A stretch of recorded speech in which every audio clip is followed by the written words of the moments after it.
Welcome, everyone, to the Bitcoin Magazine news desk presented by Mara at Bitcoin 2025, the largest Bitcoin conference in the world in history, happening now behind us at the Venetian in Las Vegas. I'm Pete Rizzo, Bitcoin historian on X, and again, all-time high prices hovering around, as are the expectations, which are sky high for the next 3 days. Of course, you're watching Industry Day, the first of 3 days for Bitcoin 2025. We've got a packed panel to break down what you're about to see on YouTube, Rumble, and X over these days. We've got Frank Corvo, White House correspondent for Bitcoin Magazine. We've got Nico Moran of Simply Bitcoin, and last but not least, you know, from TFTC, we're talking about Marty Bent.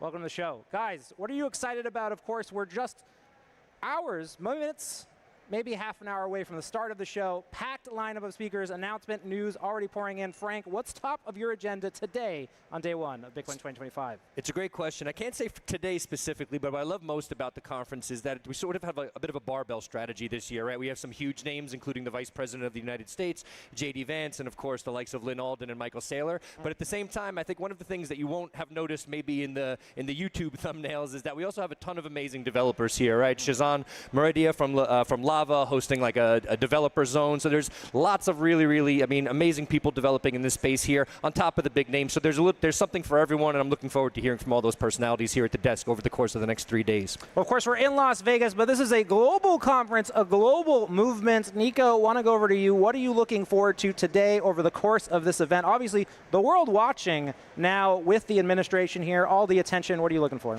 I mean, I think that's the key bit, right? This is the first Bitcoin conference where you have a pro-Bitcoin administration in the White House. And I think that makes a huge deal. I mean, we just came out of Operation Choke Point 2.0. The industry was getting attacked left and right.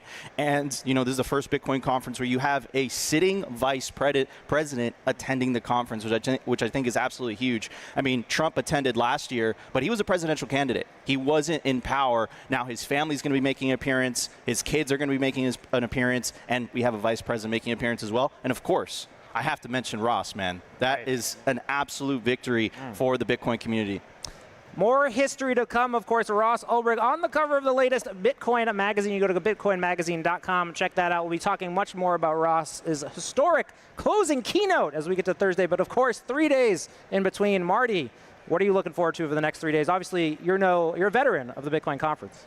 This is my fifth Bitcoin conference, 2019. Took a year off. Have you been to every iteration of the Bitcoin I've been conference? to every iteration. We were in a parking garage in San Francisco in 2019, and here we are today at the Venetian. It's going to be a big week.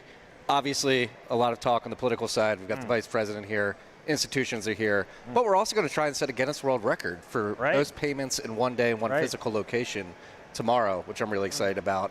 A lot of focus on Bitcoin as a collateral reserve asset, which is very important, but I think it's the payments aspect of Bitcoin has been a bit overlooked lately, and we're going to try and bring that back here. Well, let's talk about that. At 9:10, you're going to hear a kickoff conversation from Steak and Shake. So this is a major fast food brand in the U.S. If you're listening to us globally on YouTube, Rumble, and X, you may not be familiar. Thousands of locations across the U.S., of course. Maybe not a McDonald's, maybe not a Burger King, but is this a sign that mainstream brands are going to start to accept Bitcoin payments finally after all these years, Frank? It's a great question. I am excited to see restaurants getting into the game like this, or sort of a major outlet like Steak and Shake. I have cautious optimism. I think I saw a tweet. It was from a Bitcoin OG. I'm forgetting. Maybe it was Bruce Fenton saying, you know, I spent a ton of Bitcoin in 2015 trying to, you know, with these different organizations or institutions that were accepting it. So I'm hoping. I think we had like as early as Overstock.com back in whatever that was, 2015, 16. So I'm hoping maybe this sets into motion a trend that, you know, where the flywheel starts to, you know, kind of get set in motion, and we see more people following. It works out for Steak and Shake. We get a lot of positive press around it, and we see other restaurants, other businesses follow suit. Well, of course, Treasury is buying. That's the big narrative. If you look at the news headlines right now, Nico, today, Trump Media coming out, the Trump family organization, raising $2.5 billion to buy Bitcoin. We're hearing a lot on the corporate side about buying Bitcoin, entities holding it, yet here we are, we're building an economy with things like Steak and Shake. Maybe you could speak to that. Yeah, I mean, look, the Treasury thing is very interesting. And the reason I say it's very interesting is, like, I want to see the address. I want to see the address of those coins, right? You know, we know that they can do this. Like Paolo's gone. Well, now we're plunging headfirst into the latest X drama with proof I mean, of reserves. look, I'm not saying he doesn't have those coins. It's very easy. Just put an address. I mean, we've seen Paolo do it in the past. He's posted an address on X. This is 92,000 Bitcoin on it. We know El Salvador, a country, has made their reserves public. So I would love to see that. Now, in the topic where you see, you know, restaurants accepting Bitcoin, it's definitely a positive sign with Steak and Shake, and I don't think it would be possible without the Trump victory that happened in November. I think it created a lot of regulatory clarity for, you know, businesses to see. They see Bitcoin as a payment, and they say, okay, you know, we could accept this without potentially not affecting our business, right? Well, of course, numbers that we're maybe looking to hear from Steak and Shake. I would love to hear how much revenue they've derived from this partnership and this sponsorship, maybe how many payments have been completed. Marty, I believe that you have been to a Steak and Shake. Have you made a purchase there? Have you made the pilgrimage to make a purchase? Not yet. Okay. But I used to frequent Steak and Shake in college. We'd take road trips through the Midwest, and Steak and Shake is a staple in the Midwest. So I'm very happy that Steak and Shake started with it. But Frank, to your point, whether it was Bruce or the other OG, I think today Bitcoin as a payments mechanism is much more mature than it was in, say, 2015. Yep. I think most importantly, the problem that existed back then was not enough people had Bitcoin to spend. And I think today, River came out with some stats last week. America is certainly leading in terms of Bitcoin adoption by individual citizens. And so whether or not Bitcoin will be adopted as a day-to-day currency immediately, who knows? But I think the conditions for people spending Bitcoin at merchants are better today than they were. Right? Yeah, I'd love to jump in there as well. I think, you know, we're also looking at this through a U.S.-centric lens. I traveled around the world a lot this year. Actually, I think I have my Bitcoin Akazi shirt on. Wow. Shout out to Bitcoin Akazi. So we have these circular economies around the world that are forming, right? I was in one in Kenya, one in South Africa earlier this year. So I think it's also really important to look globally, especially in places where you're cut off from the traditional financial rails. I used to live in Venezuela, where they're cut off from the SWIFT system. So something like Bitcoin is obviously going to be a lifeline for people like that. So I think while, you know, obviously this is a U.S.-centric Bitcoin conference, we do have guests from around the world, but it is really important to kind of note that Bitcoin is money for the people globally. It's a global movement, and there's a lot happening. Well, maybe let's zoom out, take the 10,000-foot view. Of course, a bustling conference behind us as people are filing in. We're expecting 30,000 plus over the next couple days. Today, a little bit diminished with Industry Day, going to be more focused on enterprise. But I want to speak again about, you know, we're hopping around topics here. Payments, we're talking about treasury. Bitcoin as a technology is lots of things to lots of people. It's evolving in different ways. Nico, maybe you can speak to that. The people at home are tuning in. They're seeing the price highs. They want to get engaged. They're wondering kind of what narrative to lock into. And to a certain extent, all these narratives have a bit of a place within the Bitcoin technology view. Yeah, I mean, look, the reality is Bitcoin is becoming mainstream. Bitcoin is mainstream. I'd say with the Well, which one is it? Are we becoming or are we? I think you know, because you can't. There isn't a day, right? You can't just point at a day and say, okay, you know, this was the day that Bitcoin became mainstream. I would say these last 2 years, Bitcoin has become mainstream, and my case for that is the approval of the spot Bitcoin ETF and the election of the Trump administration. And I think those two things essentially cleared the way for companies, institutions to look at Bitcoin as, you know, an investment asset, and look at and companies like Steak and Shake. They look at Bitcoin. They're like, okay, we're not going to go to jail if we accept Bitcoin now, right? So yes, I think we are becoming mainstream. I think in 5 years, you know, I think Bitcoin is going to be a household name, in my opinion. Marty, over to you.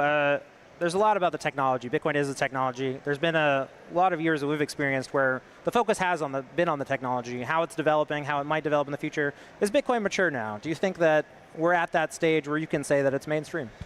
I mean, I think it certainly is mainstream. I mean, people have been pulling up the Google search trends of Bitcoin, and they're low. And I think they're low because people already know what Bitcoin is. They don't need to Google it. But if anybody at home listening, sort of getting confused about everything we're talking about, Bitcoin is mature because it's a simple protocol, right? It does very few things. It does them very well. There's a block every 10 minutes. There will only ever be 21 million Bitcoin. The difficulty adjusts every 2 weeks.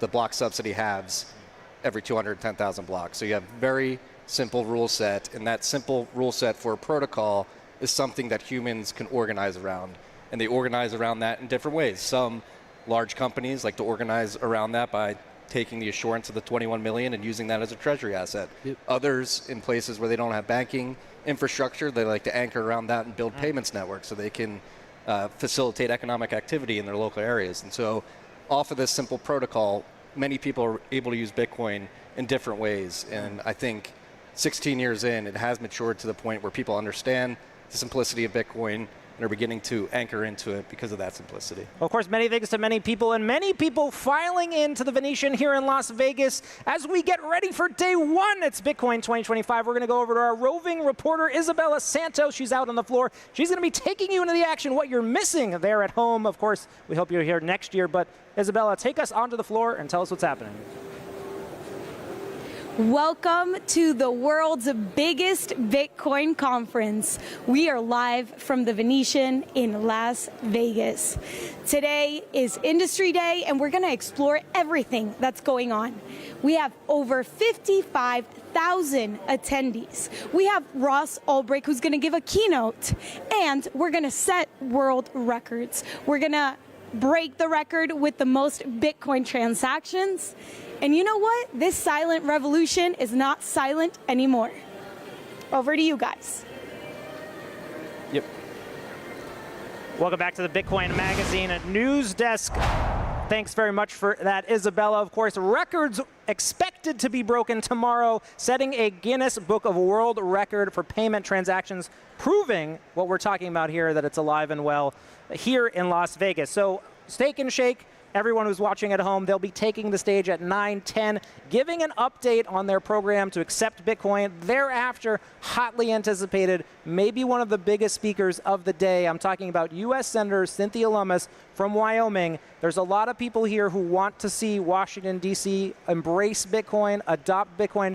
The Bitcoin Act. Last year at Bitcoin 2024, Cynthia Lummis unveiled this to the world. I think there's a lot of expectation. We'll hear about its potential advancement. Frank, what is the Bitcoin Act? Why is it important? And what do we want to see when Cynthia takes the stage? I think the Bitcoin Act does two really important things. One, it codifies into law the right for Americans to hold their private keys, which is something that there's a lot of anxiety around. We want to make sure we have that. That's fundamental to Bitcoin, right? You have to hold your private keys to use it the way that it was designed to be used. Then the second thing is to create a strategic Bitcoin reserve, which I think, to use David Zell from the Bitcoin Policy Institute's words, is prudent. Everyone should have some Bitcoin, nation states, companies, individuals. So I think that it's super exciting to see that. Cynthia Lummis often gets a lot of credit for that act. She was the person that came up with the initial draft for it. But I want to give a quick shout out to Nick Begich as well, who I spoke with earlier this year. Nick is the congressman who introduced the same act, or I think it's called a sister act, into the House. Some cool information about Nick. So Nick is actually an OG Bitcoiner. He started buying his first Bitcoin in 2012 on Mt. Gox. I think he bought 7 Bitcoin for $100, which is quite mind-blowing to think about these days with the prices being what they are. But one of the reasons I think that that's important to note is because I think oftentimes when people think about government, they think about it like this impenetrable monolith, right? That's the government and I'm over here. But then when we think about the fact that we have legitimate Bitcoiners who are now Congress people, senators like Senator Lummis, right? And there's more and more of them in it. We'll have Representative Keith Amon. He's a state-level congressman in New Hampshire, but he was one of the people who helped move the bill that will now let New Hampshire establish their strategic Bitcoin reserve. He's been buying Bitcoin since 2011. So we do have these people here who are very much Bitcoiners at heart, trying to put through the proper legislation, again, to establish a strategic Bitcoin reserve for the United States and to make sure that Americans can hold their private keys. Well, of course, much more to come on the stage. You'll be hearing from politicians from all walks of life. The conversation now, the Bitcoin Act. We heard from Frank kind of talking about his reporting. BitcoinMagazine.com. Go check it out. Frank Horvath's reporting from the White House. Marty, the Bitcoin Act, what does it mean? And can you tell us a little bit more about the broader context? Because it is just one of 3 bills right now in discussion in Washington. Yeah, so in broader context, stablecoin bill is the first one they're focusing on. I believe Genius Act is making its way. Then they want to create market structure so people have regulatory clarity about what they can and cannot do with particular digital assets, and then the Bitcoin Act. Getting a Bitcoin strategic reserve in the United States, as Frank said, it's important for multiple reasons. The right to hold your private keys and transact in a peer-to-peer way. And then America, the debt, the deficit, the yields on the 10-year and the 30-year bond. Big conversation right now. Can Bitcoin help defease that massive debt problem that we have as a country? The perfect way to introduce our new guest here, Mark Moss of the Mark Moss Show. Mark, we're talking about the Bitcoin Act. Cynthia Lummis going to be on stage at 10 a.m. Pacific time. We're talking about the Bitcoin Act and what it means for America, potentially even diffusing the national debt. This is something that maybe a few years ago would be inconceivable that there would be a plan even on the table, $30 trillion in debt, maybe take the people at home into what's happening here. Well, Am I on? Yep. Yes. Okay. I was going to say, well, Einstein's definition of insanity is doing the same thing and expecting a different result. And so something's not working with the debt. We got to do something. I think Bitcoin could be that Hail Mary for sure, but I think it's bigger than that, obviously. We all see that. And so what we're really seeing is a shift in the monetary system. And I liken it to when we sort of shifted from a bimetal system to a gold metal system. And some nations decided to move later, like China. They stuck with the silver system, and they lost so much money. They devalued about 30% of their currency. They lost their position in the world. And so I think this is that moment for us. We're moving to Bitcoin first. The U.S. will benefit from that appreciation. As far as paying off the debt, I have some other ideas into that. I don't know if that's ever going to be paid off, nor maybe does it need to be. But I think, we sort of have this Triffin's dilemma that we all talk about here at the conference in the Bitcoin space, and I'll actually be on a panel talking about Triffin's dilemma. And I think in a lot of ways, Bitcoin can help with that because it works as this liquidity sponge. And so it's sucking up all this liquidity, allowing us to have this other store of value. Sure, you still use the dollar as a medium of exchange, of course, but now we have this new liquidity sponge, this new life raft, if you will, Bitcoin. And I think it helps not only America, obviously, as a country with the SBR, but all of us as Americans. Well, of course, talking again about the Bitcoin Act announced last year at Bitcoin 2024, and segueing maybe to another subject, as Mark said, the strategic Bitcoin reserve tied up in this act, but also Donald Trump's main announcement or main pledge as a presidential candidate last year. For the people at home, Frank, how does the SBR fit into the Bitcoin Act? Maybe give the explanation. It's a great question. I think what's already important to note is that we already have an executive order that's signed that says they can start to do this, they can start to move forward with it. I think where there's some concern, so I recently spoke with our Secretary of Commerce, Howard Lutnick, as well as Bo Hines, who has the longest title in the history of titles in the White House or whatever. White House Digital Asset Advisor? It just keeps going now. The real one is huge. So anyway, so with that, I think it's really important that, one, we get some, we find out what's going on with the Bitcoin that we do have. Apparently, I think it's approximately somewhere around 100,000 Bitcoin. We want to see what's going on with that. How are the keys being secured? What's happening? But then we heard a while back, it was a few weeks ago or a few months ago, which is a while in Bitcoin land, they were talking about these budget neutral strategies to acquire Bitcoin. A lot of different ways being floated, whether it was bit bonds, something like Andrew Hones at New Market Capital doing an amazing job getting the message about bit bonds out there, or revaluing gold, using some of that profit to buy Bitcoin. So I'm waiting for that messaging. When I asked Secretary Lutnick, he's like, you'll get it soon enough. So I don't think you're in a rush, but I hope that it does come soon. Well, the main stage is coming. We're just a minute away from going to the live programming. Want to go to the desk again. A lot of anticipation. Potentially we'll see history here. A first state to potentially put Bitcoin on the balance sheet. New Hampshire talking. Maybe the government announcing a purchase. Do you think we'll see either of those events happen? Mark? I wouldn't be surprised. I think definitely the states down in Texas, they're moving bills through the House. New Hampshire would not surprise me. It's a free state. Bitcoin aligns with the ideals of a free state, so nothing would surprise me. Most importantly, let's set the record tomorrow. Anybody here at the conference, we got a Guinness Book of World Records we're going for. We're going to set the record tomorrow. There's still time to come to Vegas. Get your last-minute tickets. Join us here. It's Industry Day. Kickoff tomorrow. The main stage is heating up now. We're sending it over to Nakamoto. We'll be right back with you after this. Woo. Good morning, everyone. Welcome to Vegas. It is truly an honor to be here with everyone in this audience. Wow, what an amazing crowd so early in the morning. But you guys are in the right place because we have an epic few days for you. So I want to start to get to know some of you as well. So let's find out where some of you guys have come from. So who traveled from Asia to be here? Anyone from Asia? Shout out. Come on, guys. I want some energy. That is a long journey, okay? Anyone from the Middle East? Anyone traveling from the Middle East? Just me. Okay, someone over there as well. That also was a long journey. And how about Europe? Okay, yeah, we have some Europeans. Also the UK, you are included in that even after Brexit, okay? And how about America? Who's in the house? Yes, guys. I knew you guys would bring the energy. Now, I have to say, as someone based in the Middle East, the last year, we have all been waiting for you guys, right? Every single conference that I've been at, we have been watching and waiting what has been coming out of the US. So I am so happy to be here. If you can't tell, I am British, and we are such an alliance with you guys. So it's so amazing to see how much just the small things that you guys have been doing has made such a positive impact across the whole globe. And I can tell you that. I've been hosting events in Asia, in the Middle East, in Europe, and everyone has been saying, we are watching and waiting of what's happening here in the United States of America. So what a better time and a better place to be to host this incredible conference, Bitcoin 2025 Code and Country Day. We have so many incredible speakers. Are you guys ready? I need a bit more. America, I expect a lot more. Are you guys ready? Okay, to kick things off, it is my honor to introduce to stage Grant McCarty from the Bitcoin Policy Institute. Let's get a big round of applause, everyone, for Grant.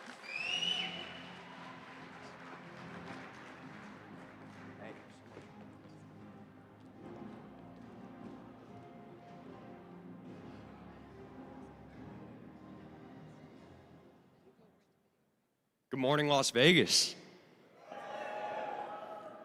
Welcome to my hometown, and welcome to Bitcoin 2025. My name is Grant McCarty. I'm the co-founder and co-president of the Bitcoin Policy Institute. Less than 4 years ago, when I was still head of policy at Bitcoin Magazine, it puts on this conference, I walked out on the main stage of this very same conference and I said, Bitcoin users are under attack.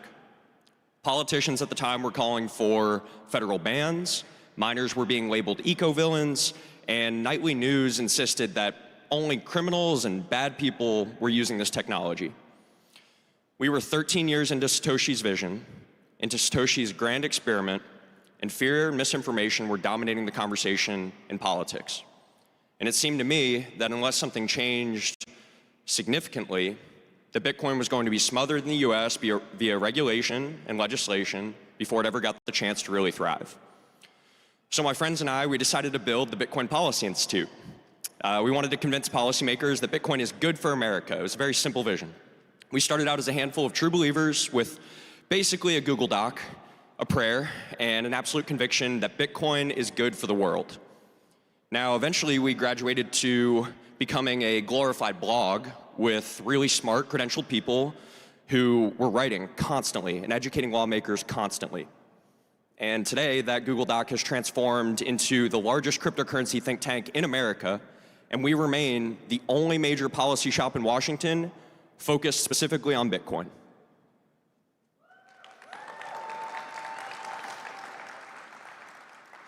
But it's been a tough journey. It's been a really tough journey, and if you're here today, you know that the last few years haven't been that easy. And I'll give you an example from my world. So back in 2023, BPI hosted the first ever Bitcoin Policy Summit in Washington, DC. This was the first ever Bitcoin-focused conference in DC. FTX had just imploded, crypto looked radioactive, Bitcoin's price was in the gutter, and everyone in DC was asking some form of the same question, which is, why shouldn't we just ban this whole crypto thing? We could only get 3 members of Congress to speak at our event, and one of them had to join via video call. But a few hundred people working in public policy showed up to a conference, a bit like this one, and while they were there, we told them the truth. We said, Bitcoin is not FTX. Bitcoin is different. We told them, Bitcoin is energy-backed, open, incorruptible money. It's freedom technology in ones and zeros. And we made it clear that all the big scams, all the empty promises they've been hearing in the crypto space, like, that's not what Bitcoin is all about. By our next summit in 2024, Bitcoin had roared back to all-time highs, and there we were delivering the exact same message. We told people how Bitcoin is empowering dissidents in authoritarian states, how it's safeguarding people's life savings from hyperinflation, how it's giving every person on Earth an exit from financial censorship.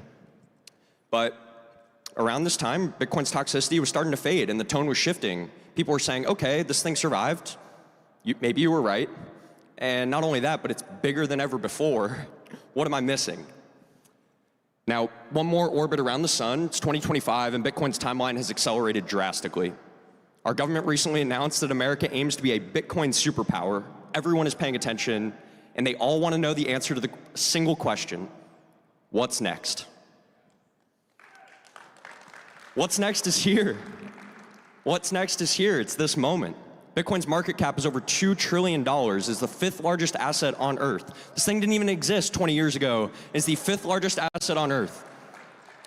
2 months ago, the President of the United States signed an executive order establishing a strategic Bitcoin reserve. And tomorrow, the Vice President of the United States will address this conference.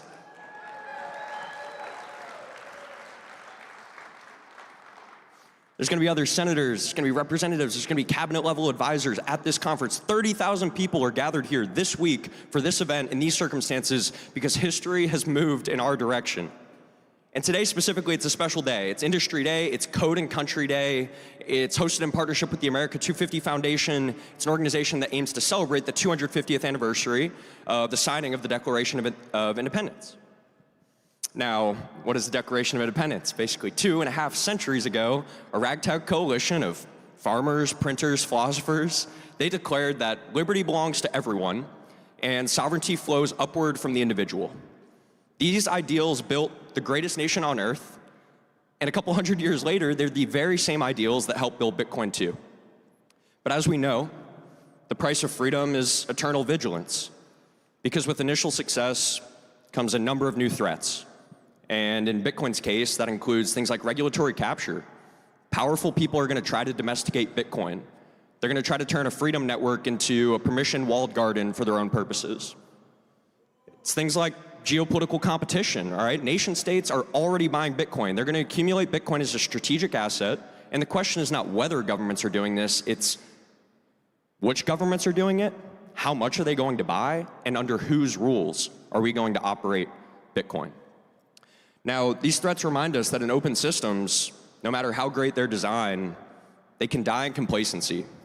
And it's on us, everybody here, to be eternally vigilant. We got to defend the protocol. We have to defend the people who build on it. We have to defend the miners who secure the network. And it's vital that we seize this period of opportunity and embrace the work that we have ahead of us. So my calls to action, they're very simple. I encourage you to do 3 things. 1, build relentlessly. Okay, whether you ship code, whether you run nodes, whether you draft legislation, keep stacking blocks and stacking wins, and don't wait. The second one is embrace agency, embrace debate. Okay, Bitcoin came out of nowhere. Bitcoin exists because you can just do things. We're here because you can just do things. The majority of Bitcoin's story is still unwritten, so help enact ideas that you think will benefit users of the network. And finally, own the geopolitical angle. Many countries are already buying Bitcoin. Many countries have been buying Bitcoin for a lot longer than people realize. So at the end of the day, the people who accumulate Bitcoin today are going to write the monetary rules of tomorrow. I believe that it's imperative for America to win the Bitcoin race. That way we don't have to live under somebody else's rules. So ladies and gentlemen, as I wrap up here, I encourage you, appreciate this moment. We are living through history. We are living through a historical inflection point. Appreciate that, embrace that. Future generations are going to study how, in the 2020s, a decentralized network leapt from chat forum experiment to global reserve asset, and how people like you stepped up to steward that leap. In short, Bitcoin's nation-state era has arrived, and we are just getting started. Thank you, and welcome to Bitcoin 2025.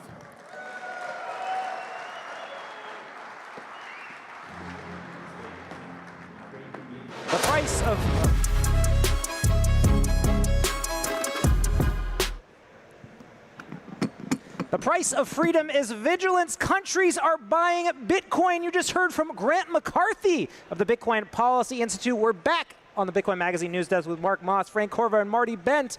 The subject of that talk, sobering. Whose rules will Bitcoin operate under? America must lead. Maybe let's start with that, given the presence here, the narrative that will be around the next few days as we hear the administration. Is America leading on Bitcoin currently? Marty. I mean, I alluded to it earlier, but River came out with some incredible data. It seems like Americans are leading in Bitcoin in terms of ownership, businesses started, the amount of hash rate that exists in the United States. I've said this many times and I still believe it. If you view Bitcoin as this geopolitical asset and it's a race to sort of dominate, America has the lead and it is America's lead to lose as it stands right now. Well, what we just got there is a sense of the stakes, right? And we'll be hearing from other countries over the next few days. We're going to be hearing from Pakistan, of course, movement around the world, Bhutan mining Bitcoin, Nepal mining Bitcoin, a lot of movement geopolitically. Mark, what did you hear in this opening speech? And is America leading on Bitcoin, in your view? Well, America's definitely leading on Bitcoin, and it makes sense because Bitcoin is American ideology. I mean, we're talking decentralization at the very core of American ideology. We're talking about, of course, freedom, freedom to transact and all of those types of things. And so I think that's one of the things that President Trump saw, that it's like, wow, this is American, and we should be embracing this. So we're certainly leading. And to be honest, as a Bitcoiner, maybe not as long as you guys, but pretty long, I was a little bit taken off guard. I thought it would sort of be this game theory where it would come up from the bottom, like El Salvador, other small countries that would certainly or eventually force the American the economy's hand at this because of the dollar system that we have, right? But to see the U.S. take that leadership position, the rest of the world has no choice but to move forward. And so we're certainly leading, and yeah, it's exciting. I think that's a great point. I want to piggyback on what Mark said, if you don't mind, Pete. So I think we are seeing a bit of a ground-up thing. I think we're seeing the states leading. So where the federal government is stalling a little bit, or where it's a little bit harder to get things through on a federal level, we're seeing states take the lead. We're seeing, I think it just passed the SBR bill in Texas is now 121 on the governor's desk, if I'm not mistaken, yes, waiting for a signature. We already saw the governor of New Hampshire sign the bill that will allow New Hampshire to enact a strategic Bitcoin reserve. And I think what's going to end up happening is that the federal government might end up looking to the states. The states will be like a laboratory. They'll be looking for sort of the best sorts of bills, the best sorts of wording in bills that have come out of them. I know that this is on the minds of the people at Bitcoin Policy Institute, and so I just wanted to sort of capitalize, or piggyback on what you were saying, and saying it is sort of a bottom-up thing in that regard now. I think Bitcoin has passed the individual. Now it's at that corporate treasury, nation-state level, but within the nation-state level, within the United States, we really should be paying attention to what's happening at the state level. And I was going to say, I think a lot of people are focused on states acquiring Bitcoin as a strategic asset, but I think we should also look at the mining industry, what's happening in ERCOT with the intersection of Bitcoin mining and the energy industry.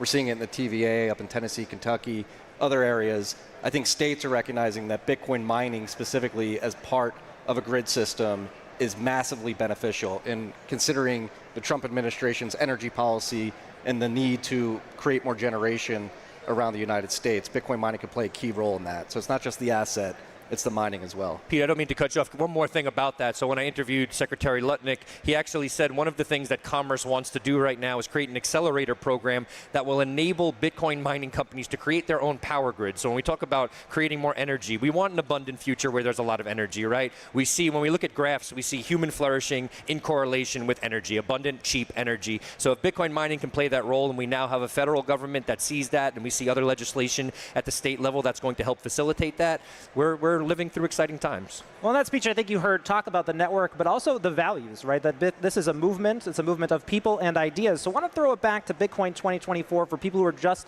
maybe not even tuned in since that last speech in Nashville, where Trump took the stage and really made campaign promises. I want to talk about how much the administration has delivered against those. We heard Grant talking about the crypto crackdown, that essentially there was a kind of freeze on business activity in America. Has that thawed? What has changed, Mark? Yeah, we've certainly seen that. I mean, Trump made a bunch of promises, to your point, and he fulfilled a lot of those. Maybe free Ross came a couple hours later, but I mean, for the most part, he's been fulfilling on all of those. And we've seen a massive shift. I mean, from Gary Gensler going out of the SEC all the way to the banking regulations being relaxed, and now SAB 121 being repealed. And so we're seeing these just systematically happening faster and faster and faster. And I can see it. I can feel it. Even in our fund, we have the word Bitcoin in the name, and we had problems getting money into our banking system. That was crazy from investors, and we've seen that relaxed. And so all across the board, we see the banks rushing in. We saw an announcement from, was it JP Morgan the other day? Charles Schwab now is starting to move into Bitcoin as well. And so we're seeing it happen pretty rapidly.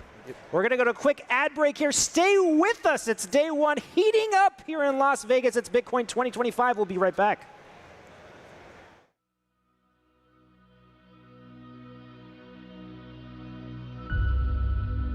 What is the key to progress?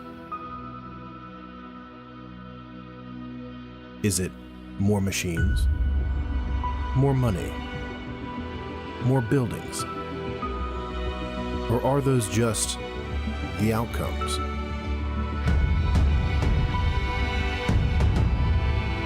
What if progress relies on having purpose?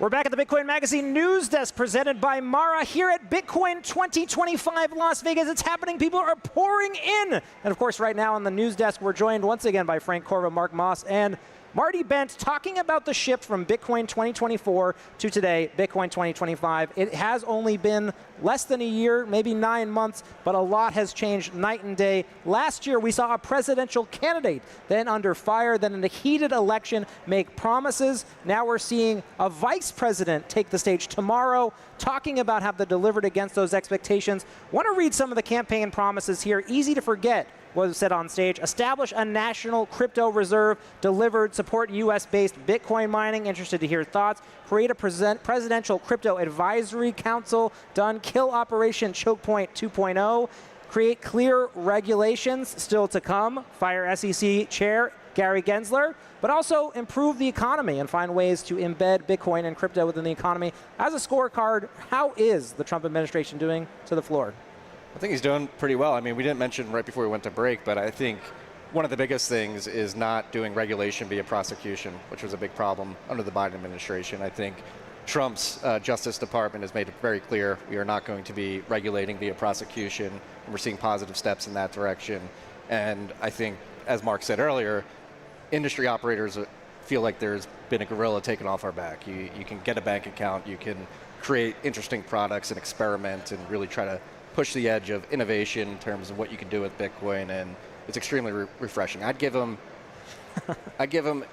an A-. Interesting. Well, so then what are we waiting for in Washington right now? Because that's where all the attention is. There's all these acts. Mark, maybe over to you. What, as a Bitcoiner, are you looking for? What's happening in Washington now? Given that they've delivered so much already, what can they deliver on when they're here speaking? Well, the few things we're waiting on is, one, we're still waiting on the SBR and what's going to happen with that. We're also waiting on what's happening with the Bitcoin that the government has. Supposedly there's an executive order to find out, to audit the Bitcoin.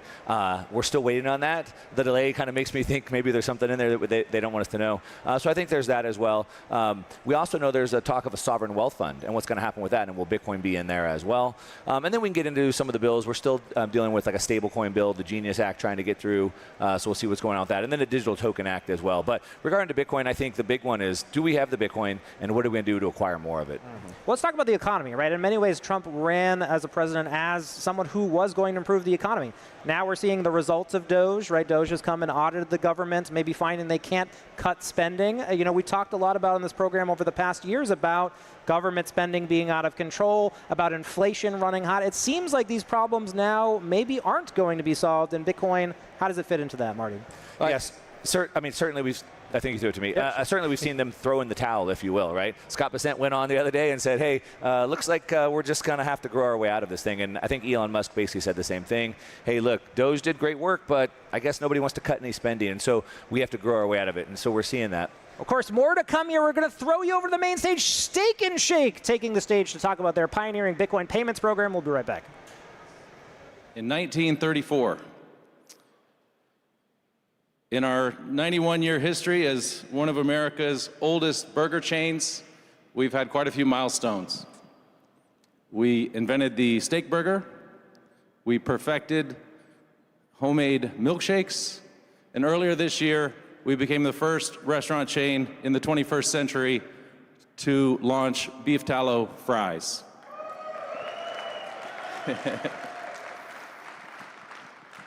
But you may have heard about another recent milestone, which is on May 16th, we began accepting Bitcoin as payment in all of our locations where permitted to do so by law.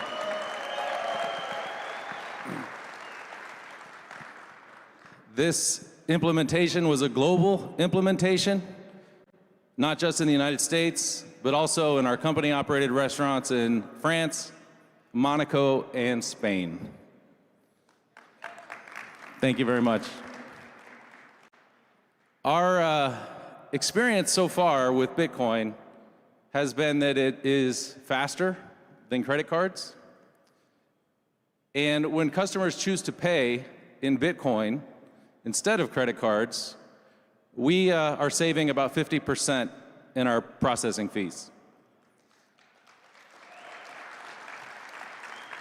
This means that Bitcoin is a win for the customer, it's a win for us as the merchant, and it's a win for you in the Bitcoin community.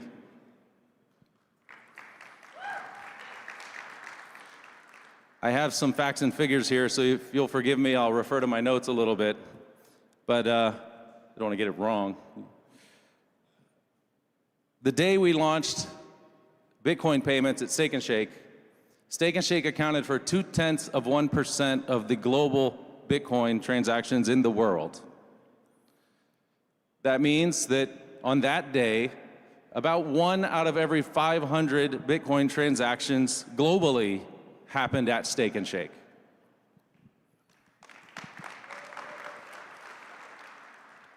So while Bitcoin may be the future, Steak 'n Shake has brought Bitcoin into the present.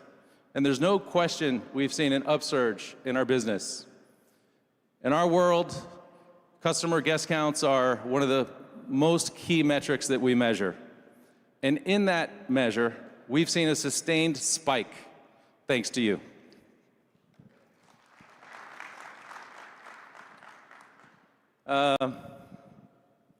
Accepting Bitcoin just allows us to meet our customers where our customers are.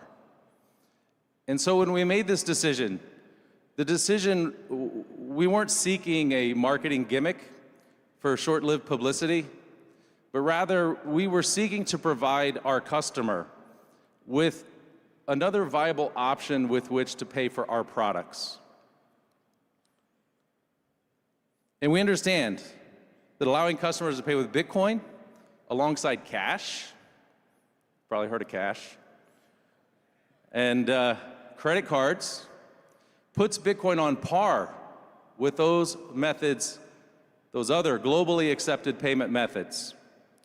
And so what we believe we've done is we've allowed Bitcoin to be more broadly used as a medium of exchange at Steak 'n Shake. We believe we've helped to enhance the utility of Bitcoin. And by the way, we're not just accepting Bitcoin in our restaurants for your meals. If anyone wants to become a Steak 'n Shake franchisee, you can also pay for your franchise now in Bitcoin.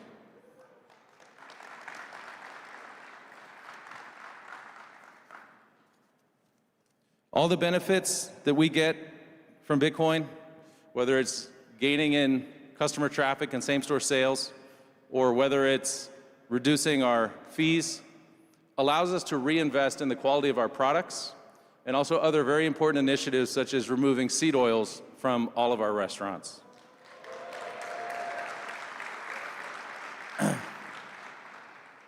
But we're not finished. Steak 'n Shake is a learning organization, and we're seeking to continually innovate. We want to advance the use of robotaxis, cyber chefs, drones, and other AI technologies in our restaurants.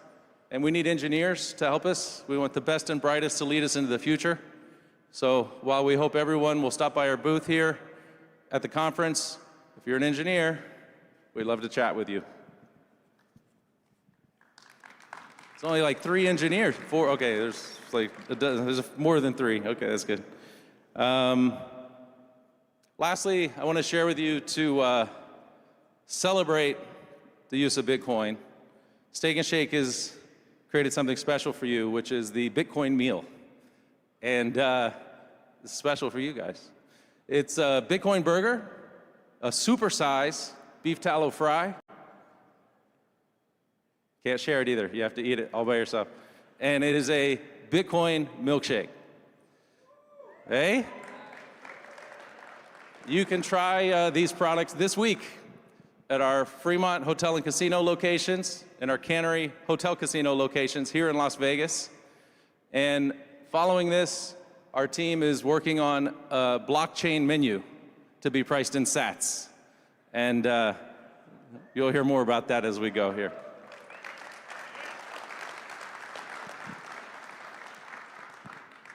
I got 3 minutes left to thank you for everything you've done for us and your support.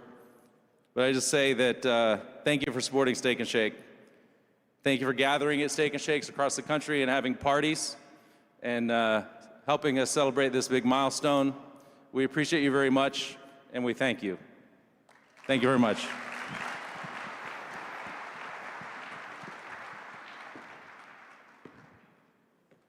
Thank you so much, Dan. Wow, okay. Who's going to be heading to get a Bitcoin burger? Guys, come on, let's all go after the conference. We've got to get our Bitcoin burger. I haven't tried Steak and Shake yet, so I definitely feel like maybe tonight it is time to have a Bitcoin burger and a Bitcoin milkshake. I'm still not sure if I'm ready to part with my Bitcoin. I don't want another occurrence of Pizza Day, but, you know, we have to start using our Bitcoin at some point, so what better than a Bitcoin burger? Okay, guys, I'll be back again shortly.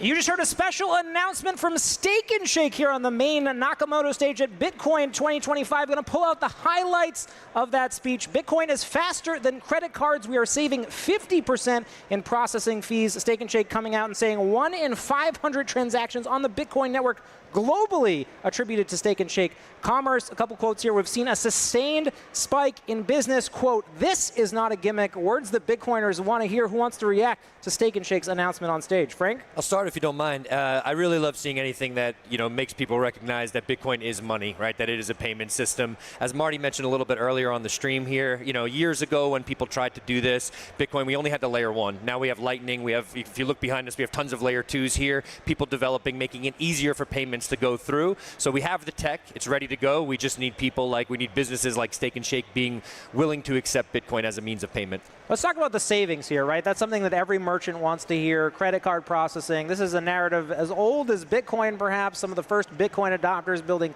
payment processors and services. Marty, Mark, your thoughts on just Steak and Shake coming out and telling other business leaders that there's savings here? I think that's massive. I mean, 50% savings on the interchange fees and the credit card fees is massive. And I think that is a signal that other business owners will hear and say, hey, particularly in these economic times, which are a bit tumultuous, people have to save wherever they can, increase profit margins wherever they can. And credit card processing fees are a bane of people that are processing payments. And so I think what is important for the listeners to realize is Bitcoin, even over the Lightning Network, it is an instant bearer. It's a bearer instrument that settles instantly. So I go to Steak and Shake, I pay the invoice, it goes from my wallet, it settles in their wallet over the Lightning Network, extremely cheap, and the Bitcoin is in their wallet. They don't have to wait for the credit cards and the banks to settle their ledgers. It's instantly settled, and that is a massive unlock from economic productivity. No middlemen. And of course, the word there that I'll highlight, gimmick, right? There's a lot of people out there who think that this is Steak and Shake, tapping into a small user base, you know, getting into the meme culture. But it sounds like, Mark, you would agree that businesses should take what Steak and Shake is doing seriously. Well, they might be taking advantage of this opportunity, and they should, right? I think more small businesses should jump in while they can still sort of have this splash, get the community behind them. And so good job if that's what they're doing. But in regards to what sort of Marty's talked about, I mean, we have a real economic incentive here. And I think at the end of the day, we want to use Bitcoin for things that really only Bitcoin can be used for. And when you're talking about saving 50% in processing fees, that's a big number. Now, it gets even bigger when you start looking at other businesses. So in the United States, we still have businesses that are considered high risk, and they're paying 3, 4, up to 8% in transaction fees, and it gets worse than that. Now they're paying $150 a month for their account. On top of that, they have to have reserves held back. They don't get their money for 3 to 5 days. Some of them have reserves being held for 6 months, and then they have 6 months of chargebacks to deal with. This is a $1 billion problem in the United States right now alone, just in chargebacks. And so when you can save 8%, 5%, 4%, that is a big deal. Cut those monthly fees, that's a big deal. I can hear you. Over to you, Frank. Yeah, I think what's really important there is highlighting those numbers. Again, a credit card payment is what, 3, 4%? I think a payment over Lightning averages to about, what, 0.5% of the payment, if I'm not mistaken.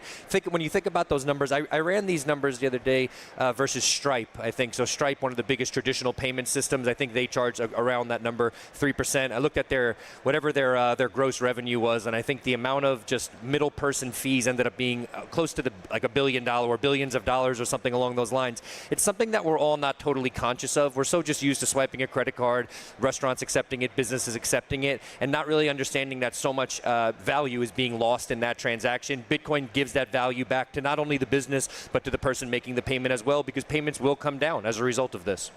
Well, we're going to go right now with something special and take you onto the floor. We're at the Venetian in Las Vegas. Of course, 30,000 Bitcoiners coming together. We've got a live crane shot. You can see the Steak and Shake booth here at Bitcoin 2025. So Steak and Shake walking the talk by actually coming here and interacting with customers. And it looks like selling merchandise. People, thoughts on the booth? Steak and Shake. We like that we're here. I like the booth. I like the booth.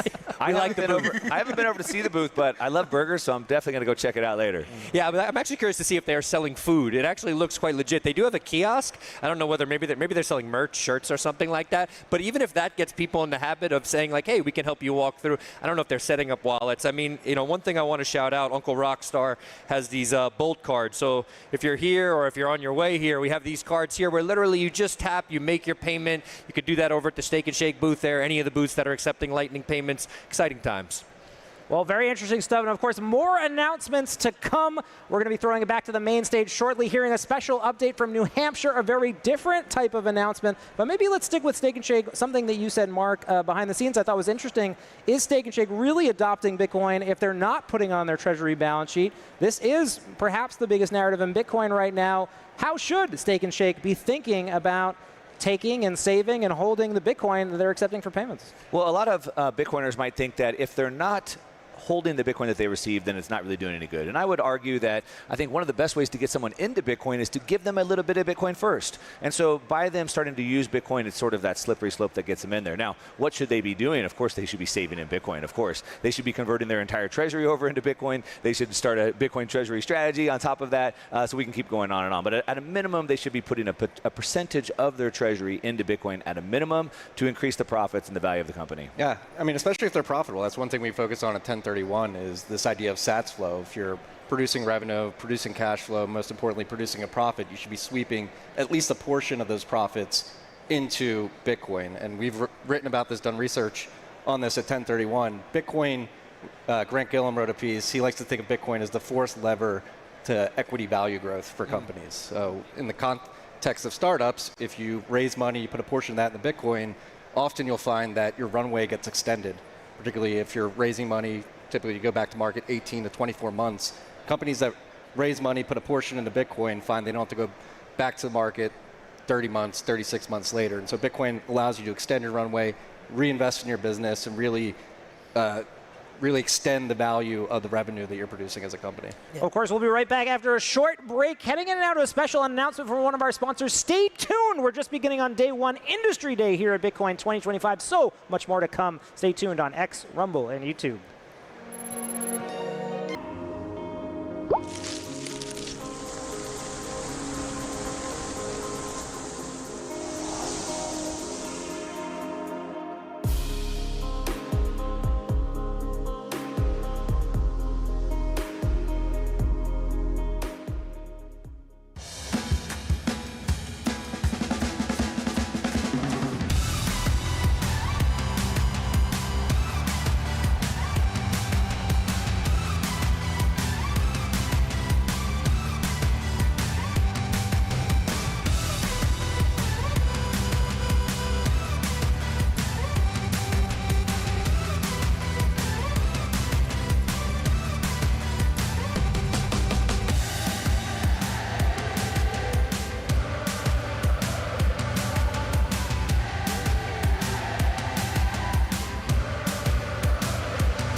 Welcome back to Bitcoin 2025. We're at the Venetian in Las Vegas, and of course, the action just getting started. You heard from Steak and Shake talking about their pioneering payments program. We're going to go now to a panel on the main stage about funding the strategic Bitcoin reserve. Of course, this is something on everybody's mind. States and governments, the federal governments around the world, stockpiling Bitcoin. The race has begun. What does it mean for people at home who are following along, looking at what their governments are doing? Why should they be enthusiastic about this, Frank? I think one of the really big things is that governments have pension programs that they have to fund, and we have the best performing asset of the last 10 years, 15 years, Bitcoin, and governments haven't been putting this on their balance sheet, or at least state pension programs haven't been putting this on their balance sheet. So if they are going to meet these obligations, I think it's prudent, again, of these state governments to be holding the best performing asset of all time by some metrics. It just makes sense to hold this. So it's great that now we're at the stage where I think there's over 140 Bitcoin bills going through state level governments, many of which would help provide them with or allow them to facilitate the creation of an SPR. So it's exciting. This is something that's going to underpin the new financial economy. It's the pristine collateral of the new economy, and states should have it on the balance sheet. Well, we'll look at the leaderboard really quickly. This data is from BitcoinTreasuries.net. Around the world, governments already owning Bitcoin, right? So this is the unspoken. We're hearing announcements about potential buys. China estimated around 200,000 Bitcoin. The United Kingdom around 60,000 Bitcoin. Of course, the United States estimated at 200,000 as well. But other countries, Ukraine estimated at 40,000 Bitcoin, Bhutan 13,000 Bitcoin, El Salvador 6,000 Bitcoin. How big does this get, Marty? I think it's massive, right? And I think that's one thing we need to get clear here in the United States is how much Bitcoin do we actually have, and how much do we plan on accumulating, and how do we do that? But I think it's important to note, the real strategic Bitcoin reserve is the Bitcoin held in the wallets of individual citizens. I think we sometimes get lost in the grandeur of nation states getting into Bitcoin and lose sight of the fact that you as an individual can adopt Bitcoin as a strategic reserve on your personal balance sheet, as a business owner, on your small business balance sheet. And I think if we're thinking about the long-term viability and strength of the US economy, not only is it important for the government to think about a strategic reserve, but individuals need to think about that as well. A strong nation of citizens who have strong Bitcoin reserves is going to be okay. At that point, it really doesn't matter what the government does. We're taking it over to the main stage now. How will the strategic Bitcoin reserve be funded? We'll be right back. It's Bitcoin 2025. I like that.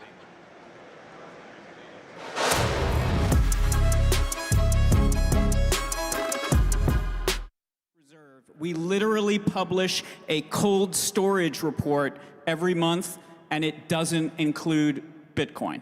So as this asset continues to be adopted by sovereign countries, we had another one yesterday with Pakistan. We now count 9 countries that are mining Bitcoin with support from the central government.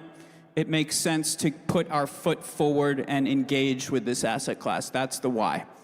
Fred, what do you think? What's the why in your mind? Anything to add there? Well, I think it's similar to a strategic petroleum reserve, strategic gold reserve. Bitcoin is now becoming one of the largest asset classes in the world. We're at number 6 or number 8, I think it is, depending on how you count it. And the US needs to be able to defend Bitcoin or use it as an offensive weapon. The only way you can do that is if you hold a lot of it. Why do we have a strategic petroleum reserve? US is arguably one of the largest producers of oil in the world. You have it so you can manipulate price, right? Why do you have a gold reserve? Because it certainly doesn't back the dollar. So you have it so you can defend the dollar in the event of an attack. So a strategic Bitcoin reserve does 2 things. One, it shows that the US says, this is important for us, it's an important asset class, and it's a way to project power.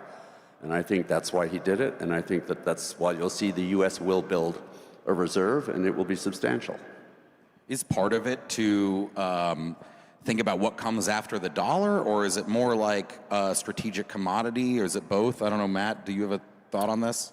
Well, the executive order specifically named Bitcoin and singled Bitcoin out in particular as a strategic asset because of its scarcity, and referred to it as digital gold. And that was a signal, being sent to the American population as well as the global population, other national leaders, that the U.S. government sees Bitcoin as a strategic asset. Now, what you do when you hear that coming from the President of the United States, falls into whether you think that was just a patronizing pablum to a bunch of supporters, or is this a signal of a strategic shift? I think that is still an uncertain, question, but I think we're leaning towards the latter. I think other countries are now looking at that executive order and subsequent statements by the White House and senior administration officials, and they are starting to take a serious look internally at how they think about Bitcoin as a strategic asset. We still haven't seen that come to the fore publicly, but those discussions are happening as we speak. So it's happening. It's happening around the world.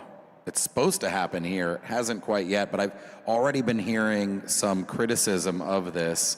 Matthew, maybe you could tell us some of those criticisms and your responses to them. Let's address the naysayers' argument against the strategic Bitcoin reserve. I see two principal camps that oppose. The first I would call are the naive maxis. So these are folks who believe not your keys, not your coin, that's fine, but they lack an awareness of fiduciary structures. So I, as a money manager, I cannot hold the Bitcoin of my client. I must entrust it to a third party. That is fundamental to managing money. So as Bitcoin grows into a currency, a commodity with wider acceptance, there will be institutions that want to hold it. Institutions include corporations who need a regulated custodian. Institutions now include governments. The US government is of the people, by the people, for the people. We are the people who can sit in the government and suggest this is a scarce and strategic asset that you should acquire. That's camp number one. Too naive. Bitcoin should be held by institutions. Bitcoin is for everyone. The second category of naysayers I would call the do-nothings. So these are the people who are worried that if the US government acquires Bitcoin, it is a signal of instant hyper-Bitcoinization and the US dollar will go to zero. To me, that is a catastrophizing argument. And what backs the dollar is confidence that our economy is going to grow faster than the competition. Confidence that our money is more productive than the competition. Confidence that the US is a home for capital formation and that money will be treated best on our shores. So if we invest public money in a productive asset that can grow faster, scale better than the alternative, that is confidence in the dollar. Think back to World War II, when there was greenback debt, and after Civil War, greenback debt, and the legislation passed a law that the next debt issuance would be partially redeemable in gold. Did that hurt the dollar? No. It gave creditors confidence that the dollar was backed by something that was scarce and productive. So I don't buy the do-nothing argument, the deficit will take care of itself. No, I think that we allocate strategically, make the US a home for capital formation. Bitcoin is the hurdle rate for innovation, and it deserves a tiny piece of a US portfolio. Let's talk about how to fund it. How to get from this executive order, which puts Bitcoin in hold and buy only mode, and it puts other crypto assets in hold and sell only mode. We're not going to talk about how to sell those, but how do we buy Bitcoin? I'll start with you, Fred. What are some ideas that people are talking about? So there are lots of ways that the U.S. could use its assets to help produce Bitcoin, for example. The government has a lot of energy assets, both the military, Department of Energy, Department of Interior, et cetera. There's access to excess hydro energy. There's access to gas license fees. There's all sorts of sources of revenue, if you would, or things that can be used to essentially help generate more Bitcoin. And if the US government goes into the business of supporting the mining of Bitcoin, which essentially they verbally have by the president saying that the US should be the predominant location where Bitcoin should be mined in the world, then it could be generating its own Bitcoin, which is even stronger than buying Bitcoin. Then when it comes to buying Bitcoin, there are all sorts of ways that you can leverage US assets. For example, the US carries all of its gold reserves on its books at a value of $35. And if you look at the current price of gold, it's a lot higher. And so what could you do relative to leveraging that to potentially convert it into Bitcoin? It's 100 times higher, the price of gold today. Yeah, it's kind of like how Bitcoin has escalated in price, right? So I think there are a lot of creative ways. I think a little bit the administration today is still trying to figure out, A, what do we have? Where is it? How do we put it into a reserve? How do we structure a reserve?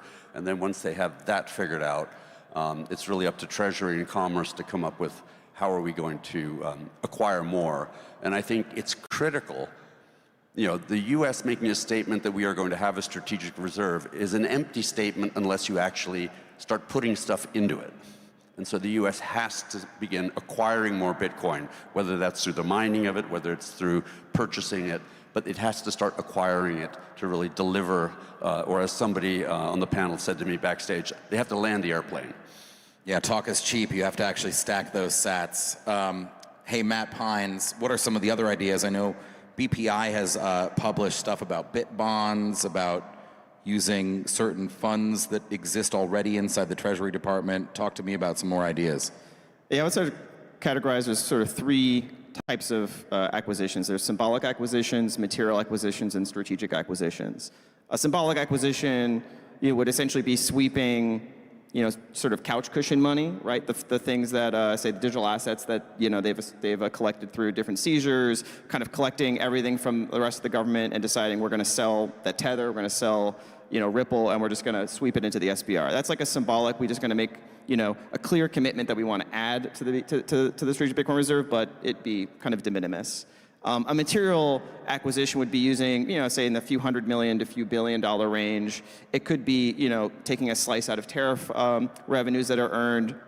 It could be, maybe these things that are coming up with Fannie and Freddie privatizations, taking little pieces of oil and gas revenue, sort of royalty leases, small, a few $100 million things, but they could add up. But again, sort of building on that symbolic sort of signal. A strategic acquisition, we're thinking in terms of the U.S. actually making good on this, indication they want to be a Bitcoin superpower. Like, what does that mean? Well, I think it means you have to have the largest holdings of Bitcoin as a sovereign in the world. Now, a lot of sovereigns that hold Bitcoin haven't made their holdings public, but, it's plausible that some countries in the Middle East, say, have a few 100,000 Bitcoin. So that probably sets like a target, right? And so if we take away the Bitcoin that we don't have like clear and final title to, maybe we have 100,000 roughly Bitcoin that will be left. So you got to find a way to purchase 200 to 300 to 400,000 additional Bitcoin. That's a significant amount of Bitcoin to purchase. And so you need to find mechanisms that are budget neutral per the executive order to fund that. And the two that I think are the most feasible are using surplus funds in the Exchange Stabilization Fund. There's about $39 billion that's unencumbered, essentially. What is that, the ESF? Yeah, the ESF is essentially the government's kind of slush money fund going back to pre-World War II days. And it's established by the Gold Reserve Act, and it basically gives the Treasury Secretary the authority to deal in gold, foreign exchange, or other instruments of credit and securities. So no specific authority to buy Bitcoin with that, but you could structure essentially an overnight note that's essentially redeemed in Bitcoin, but is denominated the transaction in dollars. And so that's kind of what we've outlined in some of our work. Up to 40 billion. I think they like to keep about 20 billion in sort of a rainy day fund there. That's 20 billion. And then beyond that, you have like these, as Fred said, like more strategic moves, like revaluing the gold certificates. And if you do that mark to market, that could clear $800 billion plus into the Treasury General account. That will likely require statutory authorization because those gold certificates are pegged to the official price of gold. The Treasury Secretary has officially said he's not interested in exploring that. But of course, that's what you would have to say if you're exploring that.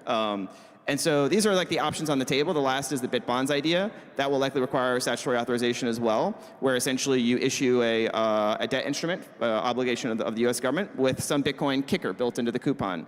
And I think, as we've seen with in corporate finance, there's a lot of demand for these types of securities that have a traditional kind of a maturity profile of a debt security, but with a Bitcoin kicker built in.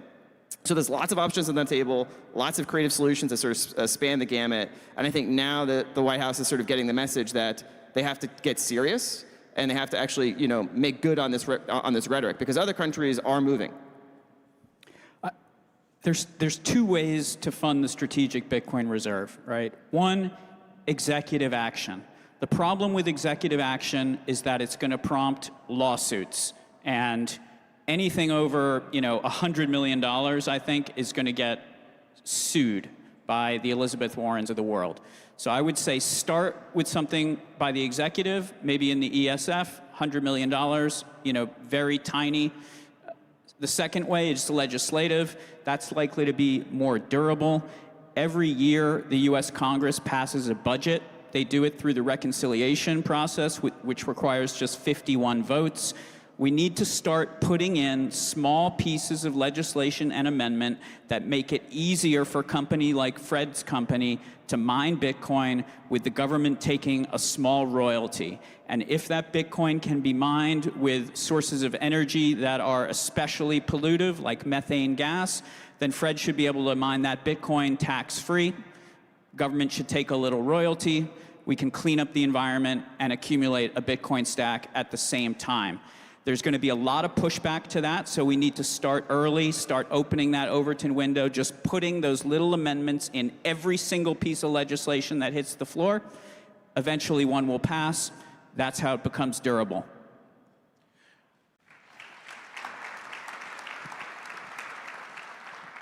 Fred, what do you think the most likely fastest pathway? These are all very interesting, and we've now heard a range of ideas. I mean, 10 ideas here to do it. Maybe they all happen, maybe some of them happen, but what would you say is the most likely way that the U.S. government first buys Bitcoin or acquires it? I think other than just taking the Bitcoin that it has and putting it in the reserve, it's going to be small buys using funds and essentially using royalty fees. I think that's the easy, very simple to do. It's just really an allocation of an expense item. It'll give them time to do the rest of the things that they're going to do. I think they ramp up. They start small.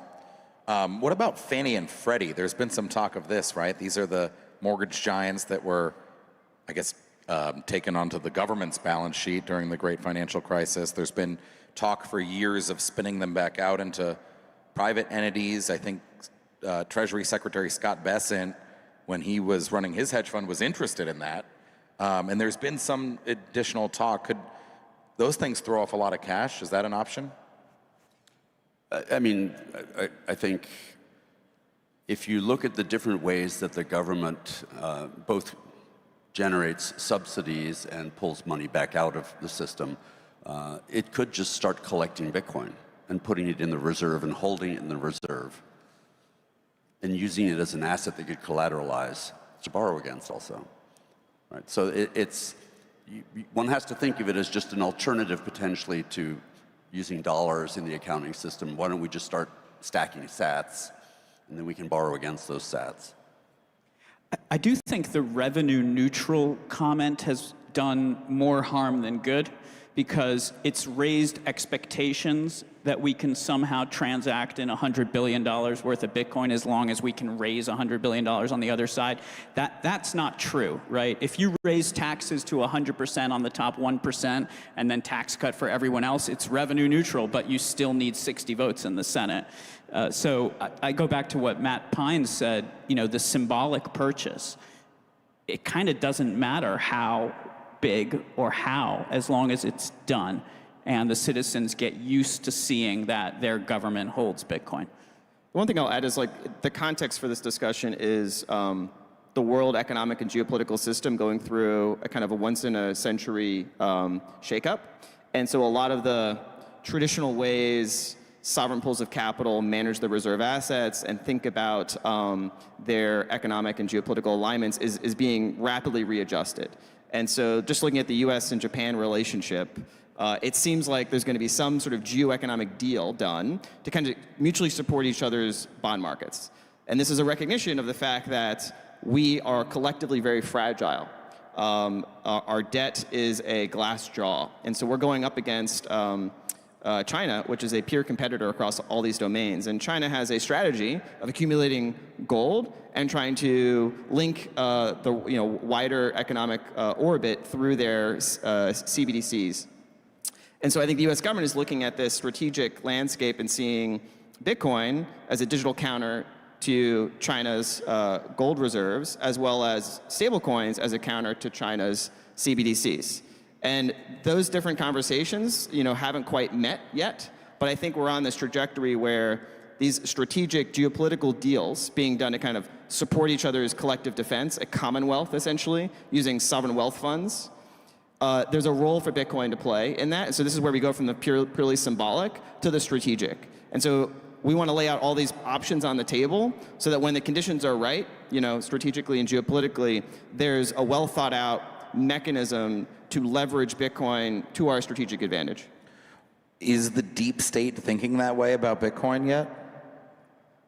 I think there are lots of curious people inside the government, right, which is not a monolith, right? There's folks in the government that have historically been very hostile to Bitcoin, a source of illicit finance. They have experiences going back years and years. I think there's a new generation of folks that are picking their head above the parapet that think about Bitcoin in a much more strategic fashion and also see it as a competition over values, right? Like Bitcoin is an open system. It embodies what we think America represents around the world. And especially as we enter an environment where there's an acute competition over what sort of values are going to be embedded in digital systems, from AI to money. I think America wants to be, and there are, I think, aligned, patriotic individuals who want to see that ethos flourish around the world, don't want to see a CBDC ensnare the global south and have China kind of write the rules of the digital future. So I think this is still yet to be determined, like who, those old guard versus new guard, right? But I think there are folks inside various three-letter agencies that are now reassessing the strategic value of Bitcoin. I think that makes sense. Let me play devil's advocate for just a second, okay? In America, we the people own assets. This is not a socialist country. We do not have the government owning a bunch of things. Well, we do, but should we? And in our last few minutes here, maybe push back on me and explain why it is so important now. Matt Pines, you touched on it a bit, but why is it so important now for the US government, for America, the country, to be thinking strategically about Bitcoin? Fred, kick us off. Well, I think there are two areas of Bitcoin that are very important to think about. One is it's a huge asset class, and it's important for the US to think strategically so they can defend US investments in Bitcoin and be able to project power. The other piece of this has to do with being able to protect the transactionability of Bitcoin, which is what Bitcoin mining is all about. Bitcoin miners are the transaction processors of the Bitcoin network. And you have to ensure that enough American allied interests are mining Bitcoin such that other non-allied organizations can't censor American organizations from transacting in Bitcoin. And this is the importance of strategic block space. And I think this is a key thing. I mean, look at this room. Bitcoin is going mainstream, so we should let it. There are a lot of advocates who have seen Bitcoin as a tool for defiance instead of a foundation for global finance. And I would contend that Bitcoin's true power is not in remaining a niche asset.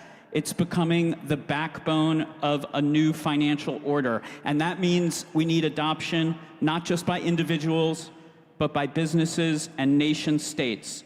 And so the goal here is not to be a fringe asset, it's to fix the concept of money itself, and that can only happen when Bitcoin integrates into the broader financial system. And that's why the government also, it's inevitable, they will be involved.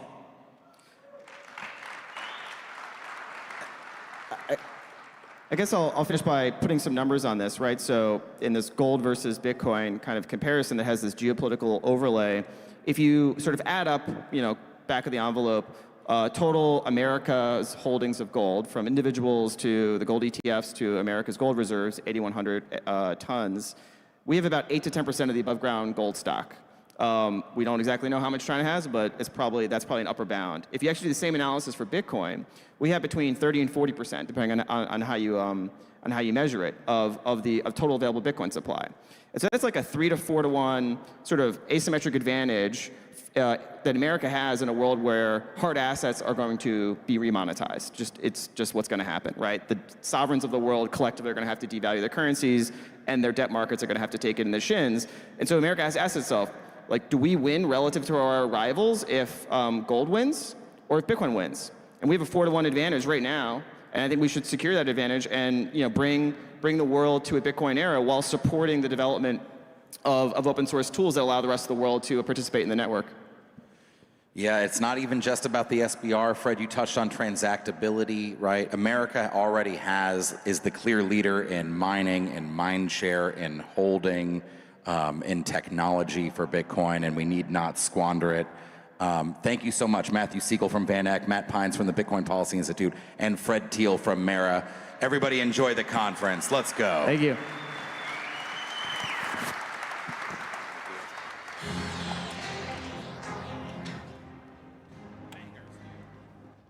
Wow, what an incredible panel. Our first panel of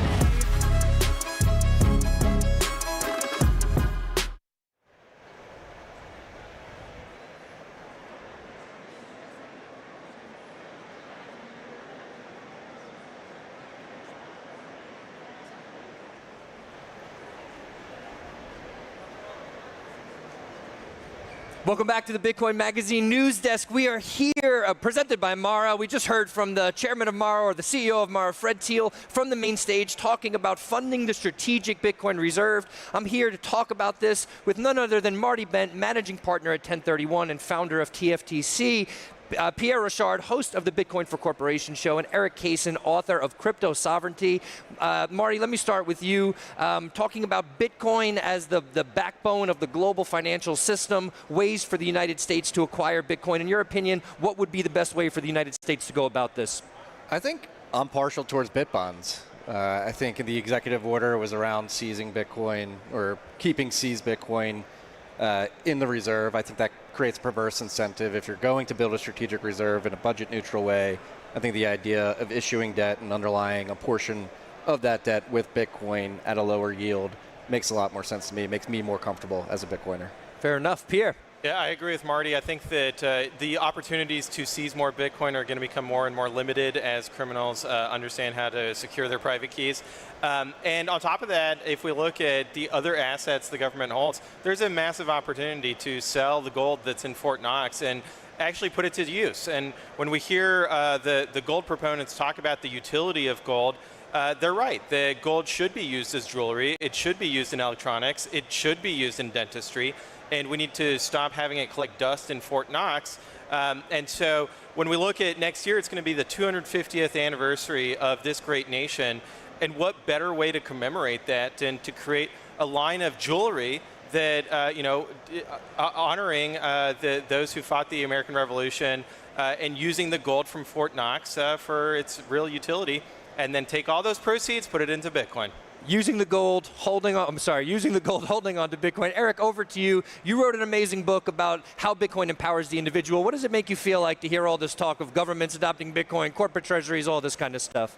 Yeah, I just want to start with saying fuck the state. It's a hateful apparatus that wants to kill you and steal your money. And the fact that both the red party and the blue party, they both want to steal a certain amount of your wealth and redistribute it to other people. And inviting them into Bitcoin, I think, is actually kind of a dangerous idea, considering how reckless and idiotic that they've been with the current financial system. So, tell you what, if they can balance the budget and pay off the debt, I'd be open to having them trying to manage a Bitcoin treasury. But I feel like they should be mature enough with their own finances to actually sort of pay off all of the debt that they've accrued before they start fucking around with the Bitcoin treasury. But you know what I think would be incredible is everybody should be on their own Bitcoin treasury and their own Bitcoin standard. You don't need the nation state to tell you to do it. You can just own Bitcoin on your own self-sovereignly, and they can't steal it from you. Incredible perspective from Eric. Very, very important. Marty, you touched on this earlier. So we have a lot of these new stocks, corporate treasuries, people buying MicroStrategy. We have Nakamoto, sponsor for the conference here.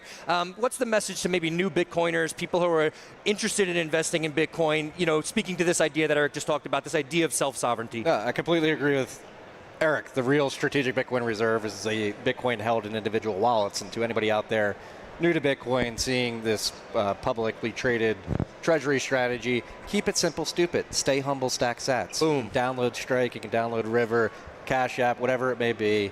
Just buy Bitcoin directly and then learn how to secure it properly.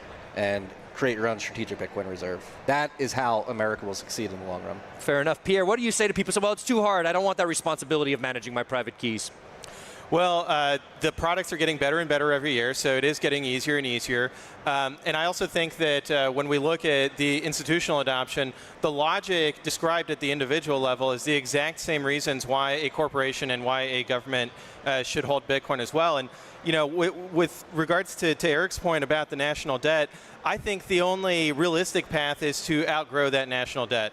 And the only asset that is going to maximize the growth rate over the long term is Bitcoin. And so to me, Bitcoin is a way to bail out the government, bail out the financial system, so that everybody who is a normal civilian that is relying on that, on the benefits, right, from these entities, whether it's insurance companies, pension funds, or Social Security, that they get made whole. And so I think that's why it's really important to have a smooth, gradual transition to Bitcoin by adopting these reserve policies for all these different entities. Okay, excellent. Eric, what would you say to people who are saying, you know, you got into Bitcoin early, you know, many, many years ago, you were early at Coinbase, you're a holder from early on. People might, you know, Pierre's talking about this growth that we're going to experience in Bitcoin. What would you say to people who say, I'm too late? Like, Bitcoin it's at $100,000, you know, 12 years ago, 13 years ago, it was trading at three-digit figures, $100 or something along those lines. What message would you give those listeners?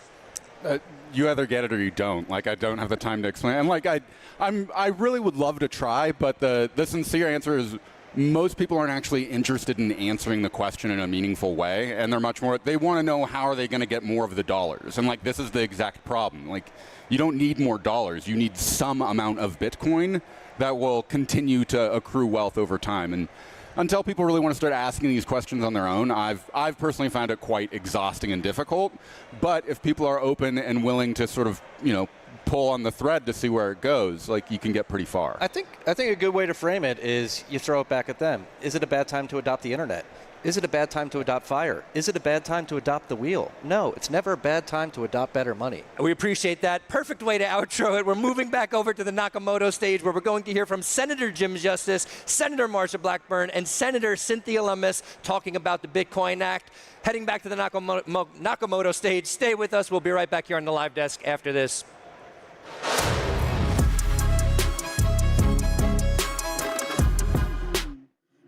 A few years back, she's 5 years old now, all of a sudden, right over my shoulder, my son and daughter reached this little 10-week-old bulldog puppy. Well, I had no idea that she was going to turn into what she's turned into, but literally we had our first grandbaby at the time. He was 2 years old. December 7th was his birthday. He knew some words and he could talk, but he surely didn't know what the word puppy was. Well, she's down in the presence going around everywhere. He's down in the presence going around everywhere. And all of a sudden he turned around out of nowhere and said, "Where'd that baby dog go?" So we named her Baby Dog. And it always seems just fitting and everything that I knew she was going to grow into this. She's grown into a 60-pound brown watermelon, and she's my buddy, and she loves all y'all. And she loves Bitcoin. Thanks for being here. We're excited to have her on stage with us. So now on to the topic at hand, the Bitcoin Act. I'm joined by three of the most pro-innovation, pro-Bitcoin members of Congress today. And Senator Lummis spearheaded a bill to create the Strategic Bitcoin Reserve. Thank you. Thank you. And they all recognize that what Bitcoin means to all of us and the nation at large. So, Senator Lummis, I thought we would start with you and talk about, you know, have you had conversations with the president? What is it going to take to get this signed into law? Well, it's great to be back at Bitcoin 2025. Thank you all for your help in the last year, bringing the Bitcoin Act to the attention of the American people and the world. President Trump supports the bill, and he has a team in the White House working on digital asset issues, everything from stablecoin to market structure to the Bitcoin Strategic Reserve. And they will probably roll out in that order. The Senate Banking Committee has passed the stablecoin bill out of committee. We're getting close to being ready to have it on the floor. We've worked for untold hours with the minority party to satisfy them, and we should be voting on it the week we get back from this break. Then we'll do market structure, and then we'll do the Bitcoin Strategic Reserve. And at that time, we'll be calling on you to help members of Congress in your states understand the importance. It's so important strategically to our country. Other countries are moving in the direction of establishing strategic Bitcoin reserves. The United States needs to lead in this area. I agree. Our nation is $36 trillion in debt. How can this strategic Bitcoin reserve help right this ship? Senator Blackburn and then Senator Justice. Yes, you know, Lauren, and thank you so much for being here with us today, and thank you to all of you for being here and for the support that you have given us over the past year. Some of us have talked this morning about how we think that the Bitcoin conference in Nashville, in my home state of Tennessee, was really kind of a turning point for bringing things forward and pushing forward on things like Cynthia's bill for the strategic reserve. And that is where she introduced that bill at the conference in Nashville, and we're all supporting her efforts. And the reason this is important is that a Bitcoin reserve will provide an alternative and some stability that you don't get from government bonds or from a fiat currency or from gold. And it is important that we have that option. I think also, Lauren, as we look at this, knowing that our allies watch what we do, that it is important for us to take these apprehended assets that we have, the Bitcoin that government already owns, and use that as our nest egg and continue to buy and feed into that. I agree. Senator Justice? Well, first of all, let me just tell you this. I'm a business guy. I'm not a politician. I'm the new kid on the block. I came to the Senate with white hair and am not looking to be the chairman of committees or whatever it may be. I'm the most impatient guy in town. And absolutely with all in me, I know exactly what the key to Emerald City is. You're not afraid. There's too many people afraid. But Bitcoin represents protection. It represents strategic. It represents pragmatic. It represents growth. We're $37 trillion in debt today. $37 trillion. You hold the key to Emerald City right now. And what we've got to do is some way, somehow, bridge that key and make it become a reality. You hold so much power. Absolutely, we need every single last one of you. But today's our day. We can do it today. Thank you so much.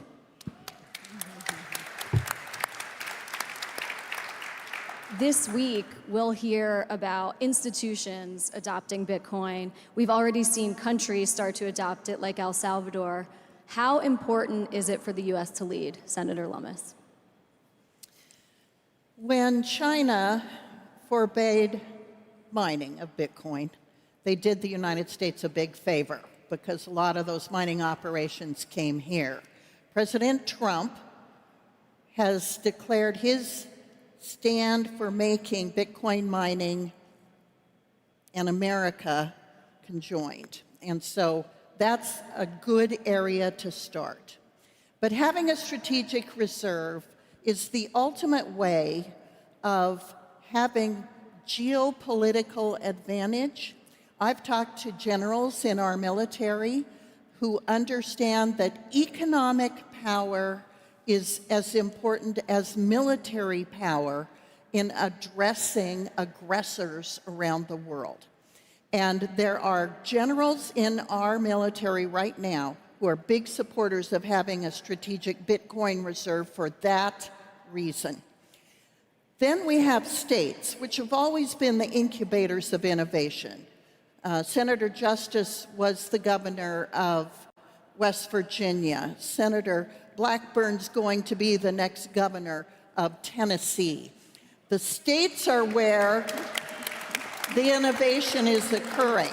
So you have Arizona, Texas, and New Hampshire that passed strategic Bitcoin reserve bills this year. You had 30 states consider strategic Bitcoin reserves.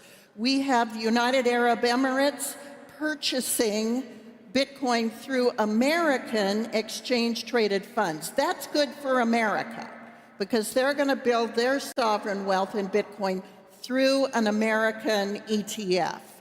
We have the Czech Republic investigating through its central bank, adding Bitcoin to its diversified asset allocation.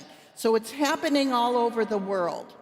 The United States often has led through the states. It's leading again through the states. But it's important that our government include among its strategic assets Bitcoin as digital gold. We have about 5% of the world's gold in the United States in reserve. We need to have at least 5% of the world's Bitcoin in reserve. Yes. Absolutely. To complement our strategy with other strategic reserves, Senator Blackburn, how do you look at Bitcoin alongside the other reserves that we have in this country? Well, and we should do that. And that's why getting this strategic reserve fund in place is so vitally important. You know, one of the things that happens is that many of our allies follow what we do. So and if you want to get a good in-the-moment snapshot of this, watch what is happening with the tariff and trade negotiations. Everybody wants to be a part of our market. They want to be a part of our trade, and they will follow what we do. And as Senator Lummis said, we already see countries that are establishing these reserves. So it is vitally important that we hold this as a portion of our reserves. Now, Senator Justice mentioned the nation's debt. And knowing that we can continue to buy, the supply is limited, you've got 21 million coins, knowing that we can use this as a store of value, and knowing that we can hedge against that debt as we begin to work to pay down that debt so that we remain a solvent nation. This is one of the instruments that we have. You know, we talk a lot about using all the tools in the toolbox. This is a tool that we can add to that toolbox, and we should do that. Another thing, Lauren, that I think we should do to show the importance of Bitcoin is to have those ETFs available to federal employees on our federal retirement options. That's a very good. And the message that would send of the recognition of this. And President Trump has been absolutely stellar in creating the environment and providing the support that is necessary for us as legislators to move forward confidently in this space. That's such a great point, and adoption continues to grow. Look at this conference. Every year it keeps getting bigger, and I think that trend will continue. Senator Justice, how do we bridge the gap so that adoption continues, and how can we meet communities who haven't been as fanatical following as this group here? Well, I'd like you to really pay close attention to me just for a second. First of all, I've had the opportunity to be the governor of West Virginia for 8 years, and now I'm in the U.S. Senate. Honor beyond belief. But with all that being said, when I walked in the door as the governor of West Virginia, it was as upside down could possibly be. Maybe in a lot of ways similar to where we are in America today. Now, the whole thing, as I see this entire situation, is just one thing and one thing alone. You know, Senator Lummis just said, we've got to get the economics right. Many people ask me many times as governor, what's the most important thing you do? And I'll promise you this, it's all about the economics. Because when you have the economics right, you can do all kinds of things for all kinds of people. And if you have the economics screwed up, you can't do anything for anybody. This absolutely makes everything happen from the economic standpoint. It absolutely does all the other stuff, but when it really boils right down to it, what do we really do here? We make real headway in the national debt. We make real headway in people's lives. But here's the problem. Toby and Edith don't get it yet. And you may wonder, well, who are Toby and Edith? Toby and Edith are the voters. Now, with that, just stay with me just one more second. Here's the deal. If we get to a time, and let's hope and pray we get there, to where Toby and Edith are using Bitcoin at Walmart. And absolutely, as they use Bitcoin, they're saving themselves all kinds of money. Yeah. They're not only doing that, they're contributing to all kinds of goodness, and it's happening all over the place. How do we make all that happen? Because they don't understand. It becomes a marketing problem. It becomes an understanding problem. But let me just tell you just this. When Toby and Edith get it, then everything starts happening at light speed for all of us. All the legislation, everything in every way starts really happening like light speed. And why? And here's the whole why. Toby and Edith vote. All the politicians want to get reelected. Toby and Edith control the absolute control. So with all that being said, we got to do one thing. We got to make sure wherever we go, we bring Toby and Edith with us. If we bring Toby and Edith with us, all kinds of goodness will happen.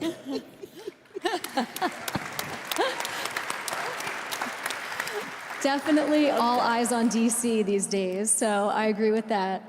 You know, implementing this is really important, and I know, Senator Lummis, you've thought a lot about that. How does the reserve become implemented in a way that's responsible? When you're 37 trillion in debt, you don't want to borrow more money to buy Bitcoin. You want to use assets that are underperforming and convert them to Bitcoin.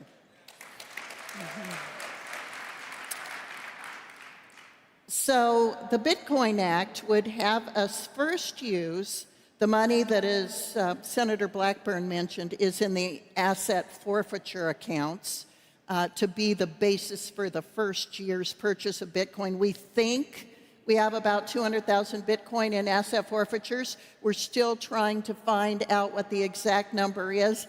Now it's been classified, so the three of us are going to have to go to a classified briefing to understand why they classified the asset forfeiture funds in Bitcoin. Right.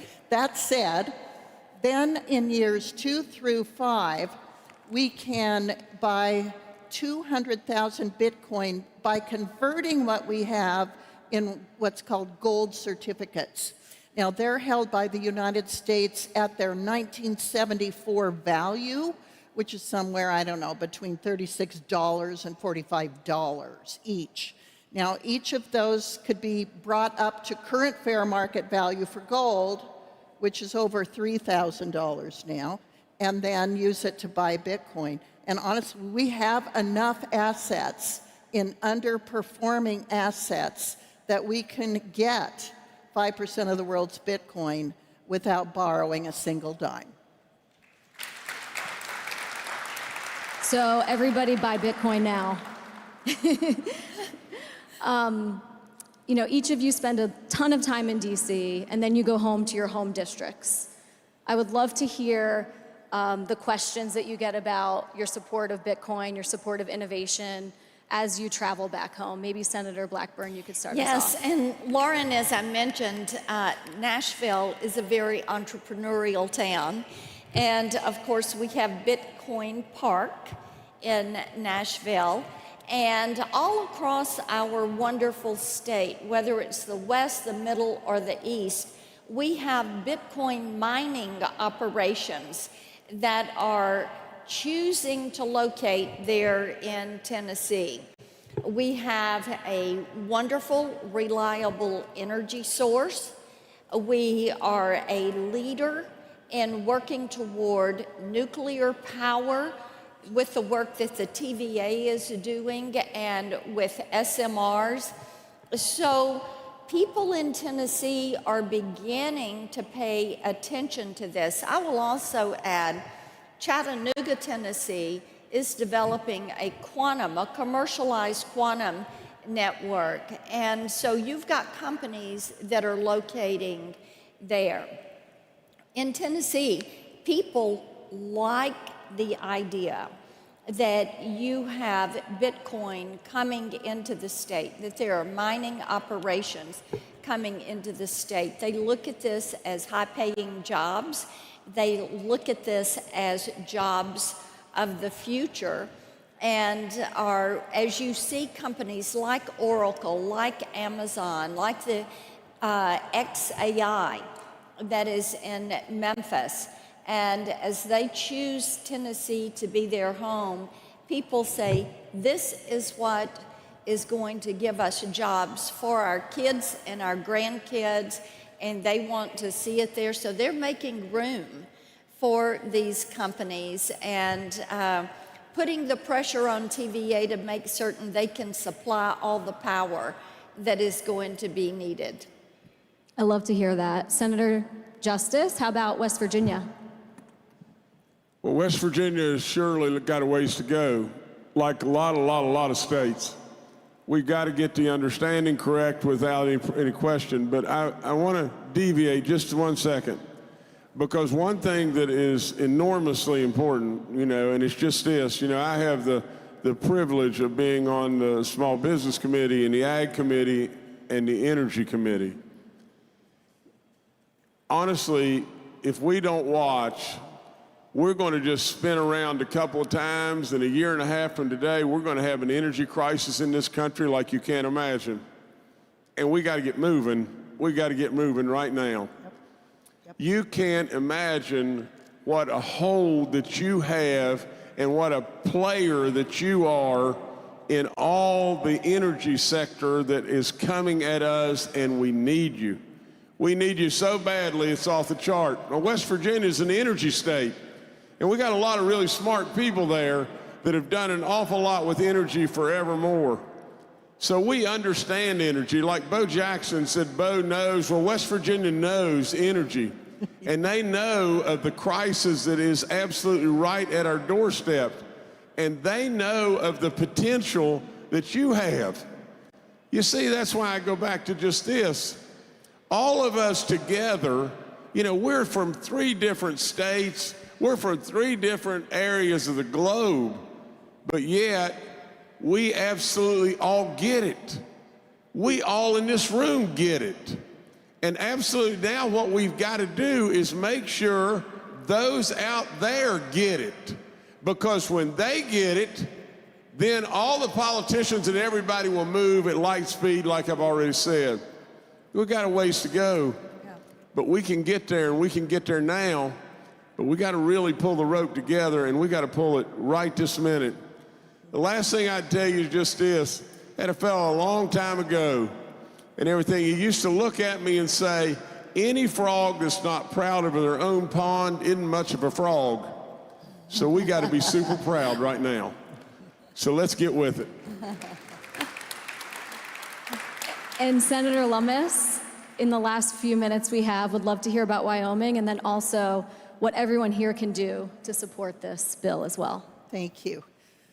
Wyoming exports 12 times more energy than it consumes. So like Senator Justice, we know how to produce energy. We have Bitcoin mining equipment pulled up right next to oil and gas wells that have not yet been connected to pipelines. They are mining while that methane's being vented and using the vented methane. So we're getting an environmental win-win. And there are other examples of where Bitcoin mining is being used around the country to take advantage of energy and baseload balancing like they're doing in Texas. When you have stable baseload, it works better. And so in Texas, they'll ramp down during the day when activities that are not mining Bitcoin related are occurring, and ramp up at night when the converse is true, balancing that baseload. Bitcoin's an advantage to this country in terms of energy consumption, energy adaptability, and is helping pave the way to artificial intelligence. We know that the one impediment for America being dominant in the artificial intelligence race is in our need for energy. And Bitcoin is helping transition us into a much more efficient energy-consuming nation as we move into the artificial intelligence age. You know, if I can add on that, Cynthia, she makes such an important point there. And one of the things we're doing in Tennessee is engaging the hyperscalers when we look at small modular reactors and then finding ways to balance this baseload and increase that baseload supply of energy, but beginning to engage our miners and our hyperscalers as we look forward to a nuclear power generation and an SMR utilization. So we're going to, sort of in conclusion about how we get this done. There's a reason the Strategic Bitcoin Reserve is coming after stablecoins and market structure. And it's because there's too many members of the Congress who don't understand why we need a Bitcoin reserve. Yes. That's where you come in. Yes. What we've been doing since this bill was filed last September for people to look at and start talking about is to try to find out who understands it and who can help us get it passed. Alaska Representative Begich is going to carry it in the House. We're involved in carrying it in the Senate. But I'm telling you, it's going to be a heavier lift than I thought because so many people don't understand the use case for Bitcoin or the strategic importance of Bitcoin. Help us teach them. Talk to your senator. Write an article. Do a blog. Get on social media. Get where you can help address the issue with them. We know why we need one. We need the United States Senate and the U.S. House of Representatives to know why we need one. And once there's a greater mass of members of Congress who understand it, the president is going to step in and lead this effort. Well, I just want to thank you all for your leadership on this issue. And let me just say one thing. Thanks to these beautiful, unbelievably intelligent ladies and everything. God bless you for letting me be a part. Thank y'all. All right. Thank you. Thanks. Wow. What an incredible...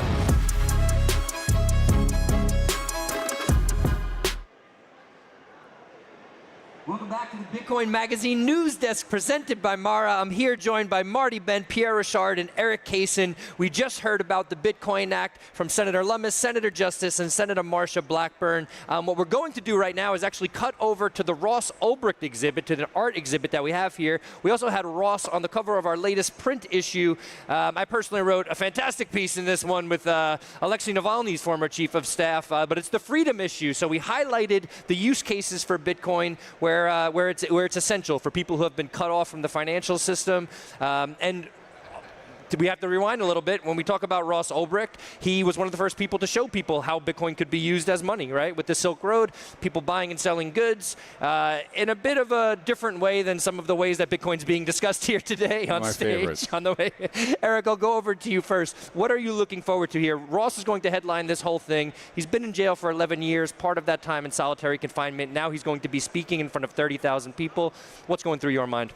I mean, like, first I want to just, like, honor and respect him for, like, the man's been through an extraordinary ordeal, and the kind of pressure that's put on him today in an event like this. I just kind of want to give him the space to show up however he needs to or wants to.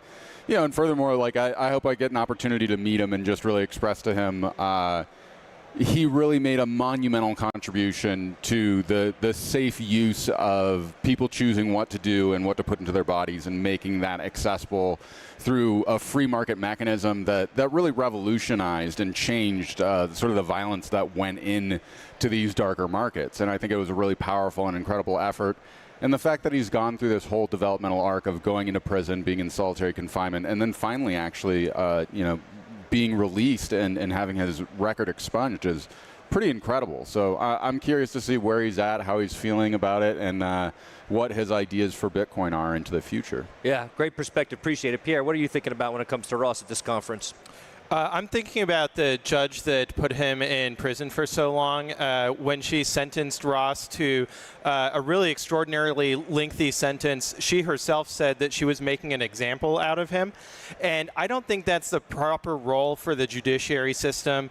It's not what we should be using prisons for, to make examples out of people. We should be using prisons to keep violent criminals out of society so that they don't do more crime. So I think that he was a political prisoner, and that President Trump, much to his credit, at this conference in Nashville last year, promised to free him and then did exactly that very early in his administration. So I think it goes to show that voting matters, elections have consequences, and Ross, the injustice that was done to him has now been corrected, and so I'm looking forward to hearing what he has to say today. Appreciate that, Pierre. Marty, I'm going to come back to you. When we come back from the Nakamoto stage, we have to head back over there right now, though. We're about to hear from Faryar Shirzad, Rosie Rios, Chris LaCivita, Brian Jack. We're going to be talking about America, 250 years old, the America 250 celebration, and the next golden age of America, and how Bitcoin will be a part of that. Stick with us. We're heading back to Nakamoto. We'll be right back after this.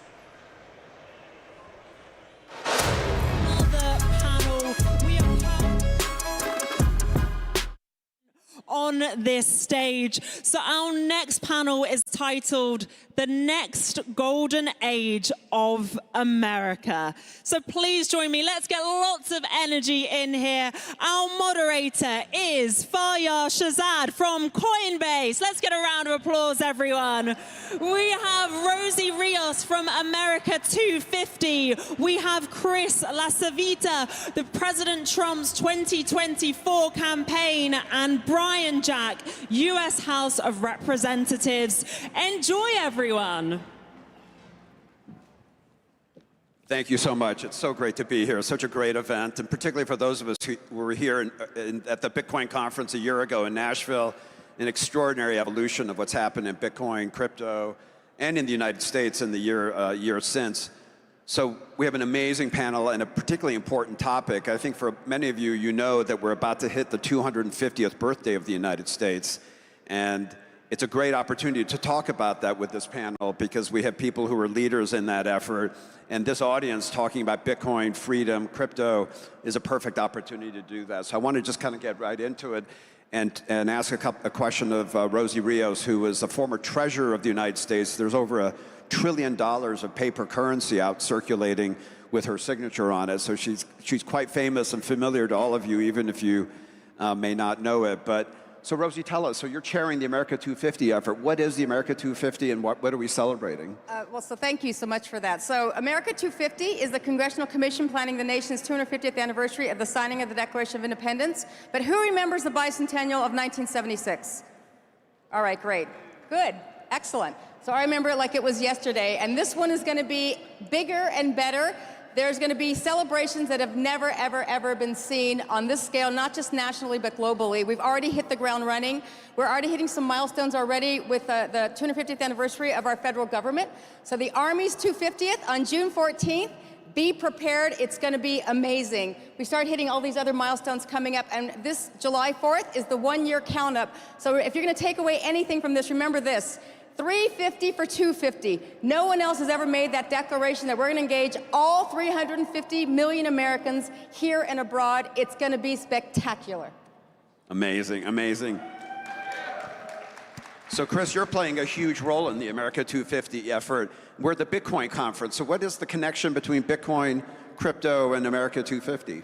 Well, thanks, and it's a great pleasure to be here, especially in front of so many friends who were instrumental in helping Donald Trump get elected president. And I, for one, and I can say this, that had we not been successful, many of you all, including myself, we would have been looking for a country with a non-extradition treaty. So it's good to be here. You know, really, it's about freedom, right? And what crypto represents on a national scale. And you know, this country was founded in the entrepreneurial spirit of Americans, and we're on the forefront of establishing and formulating, you know, the future of currency, and it's a natural fit that you would have that reach a degree of legitimacy while we're celebrating America's 250th anniversary, and I just can't think of any other better synergy than that. That's amazing. And Chris was actually hugely instrumental in getting the president to adopt Bitcoin and crypto as one of the platforms of his campaign that ultimately was pivotal in his success. And I think we all saw the energy in the last Bitcoin conference, and then ultimately saw the results in the voting booth. And one of the things we also saw is a new crop of Congress people coming into office, including Congressman Brian Jack, who we have a privilege of having on this panel with us. So Brian, you're in Congress, you're a leader in Congress, you're one of the folks that everyone talks about as the next generation of leaders that we're going to see emerging in the freshman class. So tell us about kind of Bitcoin, America 250, and how you're looking at your role in Congress. Well, first and foremost, thank you for inviting me, and to everyone in the room. Were it not for the support and investment from so many of you in my campaign, were it not for President Trump's endorsement of my campaign, and were it not for the support of my constituents, I would not be here before you. And I think it's instructive and reflective of the approach Bitcoin and the crypto industry has undertaken to engage people running for Congress in early stages, to help brief them, make them aware of the issue set, enables us to be much better legislators, because when we get to Capitol Hill on day one, we're ready and prepared, thanks in large part to all of you. And I'm honored to be on this panel, meeting new friends, but also at the same time, Chris and I share a unique distinction. We were at one of the very first dinners at which President Trump started planning his 2024 campaign, just a handful of us. So it's special. I think Chris LaCivita and Susie Wiles are the best presidential campaign managers in history. And I'm not just saying that because he got President Trump to come to the Bitcoin conference last year, but I say that because they ran an incredible campaign around issues that Americans care about. And for us, when we talk about Congress, we talk about what are we doing. This Congress, we've only had 119 iterations of Congress since our 250-year beginning. And I say that because this Congress is that first Congress in my mind that can really effectuate the change you are looking for, create that stable framework that enables regulatory environment to have an opportunity for you to have innovation and entrepreneurship. But beyond that, I think this Congress has an opportunity to codify so much of what President Trump has already done with administrative action. We hear that a lot from our constituents. I think we hear that from many of you too in the audience, people that supported me. You want to see all the great things President Trump has done with executive action codified into law. I look forward to pursuing that and talking a little bit more about that on this panel. No, that's great, Brian. Well, let's actually ask you about that. You're on some key committees in Congress. You had a very impressive set of committees that you were assigned to. What tangibly have you been able to kind of get done in your short time in office? Well, first and foremost, so I mean, our overarching theme for the last few months in Congress has been to pass President Trump's One Big Beautiful Bill. We did that last week. Took a lot of effort, but we got it done. So thank you to everyone who helped support that. But another thing that we've done that I'm really proud of, and it does impact some of y'all in this room, is we've really started to roll back the regulatory regime that Joe Biden thrust upon all of us. And I say that because you mentioned the committees on which I serve. So you're going to hear from a few of my colleagues. You just heard from an incredible panel of senators that are incredibly powerful and are working on these issues every day. You're going to hear from some of my colleagues later in this Congress or the conference that serve on the Financial Services Committee. I serve on the House Rules Committee, and it has a very unique intersection with everything we care about. The Rules Committee was the first committee ever formed by Congress. It was constituted the second day of the first Congress. It's the same committee through which James Madison moved the Bill of Rights, and it's the last stop for any legislation before it hits the floor. And I say that because earlier this year, we started using a congressional tool called the Congressional Review Act that enables us to repeal any regulation Joe Biden's administration put on any sector during those last few months in office. And one of the first laws that Donald Trump signed into law was the repeal of a very niche but interesting issue for some folks in the room. It was a policy that the CFPB thrust upon the industry in December that really helped them regulate, if you will, or over-regulate payment processors. So a lot of the payment processors that process Bitcoin, process crypto, they were going to be under these incredible burdens by CFPB. We used the Congressional Review Act through the Rules Committee to repeal this regulation, and that's just the first step. But when it comes back to what you were sharing, I think the most important thing that we can do is codify what President Trump has already put into writing and create that framework, create that regulatory environment that enables our market structure to grow, enables innovation to thrive, entrepreneurship to thrive, and you have invested and helped elect so many of my colleagues that are going to be so motivated to get out there and lead on this issue because they're now hearing from their constituents for the first or second time, depending on which Congress you talk about this specific issue set. So I think the activism from people in the room, if there's one takeaway from my speech today, so to speak, it's the activism really helps create an environment in which legislation that can help this industry grow survives. Thank you. No, it's been amazing what you've been able to do, Brian, and your colleagues in Congress. So before I go back to you, Rosie, I want to make a big announcement, which I'm super proud to make on behalf of Coinbase. We have just become a major sponsor of the America 250 effort. We'll be announcing the details of it fairly soon. But for a company whose mission is economic freedom, we're really proud to be a part of this important celebration. Thank you. So Rosie, you were treasurer for 8 years. You were in charge of managing how we produce currency and issue it. And so for a lot of people, when they think about Bitcoin or they think about crypto, they're kind of unnerved because it reflects a change in how we think about currency. But you, better than anyone, can help us understand why currency changes and how we transact value is a constantly evolving thing. Can you talk a little bit about that? Absolutely. So first of all, I think for us, I actually led the Future of Money initiative starting in 2012. And back then, the fear was Google Wallet was going to take everything over and everything's going to have to shut down, no more currency, no more coins. And I think what people have to realize is that consumer behavior is very, very hard to change unless there's a shock to the system. Well, the pandemic really provided that shock to the system in terms of what needs to change. And I think, what I've been so amazed with is the momentum for that level of change, this awareness and action that has happened in this administration. I mean, it's amazing what 4 months make in terms of giving that green light for innovation to actually happen. You're going to hear me say a lot, the train has left the station. So, thank you. Bitcoin is here to stay. Blockchain is here to stay. And the unfortunate part about government traditionally, it doesn't lead, it follows. And a lot of it is because you don't have a lot of the subject matter experts who are literally coming into government. And so that's why the fact that this administration has taken the lead to form these task forces, to actually bring business and the expertise into those conversations, we're literally playing catch up from the last 10 years where things didn't happen. Now things are happening. And the fact that there's now this momentum, that clarity is going to happen now for the very first time, that's going to allow this innovation to take place. I mean, the job that we need to do as government officials is stay out of the way. How do we provide those wings? How do we literally provide the ability for those guardrails and for the regulatory framework that's going to be needed for folks to do their job? And so I think, but it's going to take time. I mean, we have The credit card system's in place. That's not going to go away anytime soon. You know, there's going to be obviously a lot of stakeholders involved, not just, you know, card holders and financial institutions, but consumers in general. So, you know, this transition period is going to be important. It's not going to happen overnight. And that's the same for fiat. I mean, we need fiat, believe it or not. People, and this is why we have stable coins.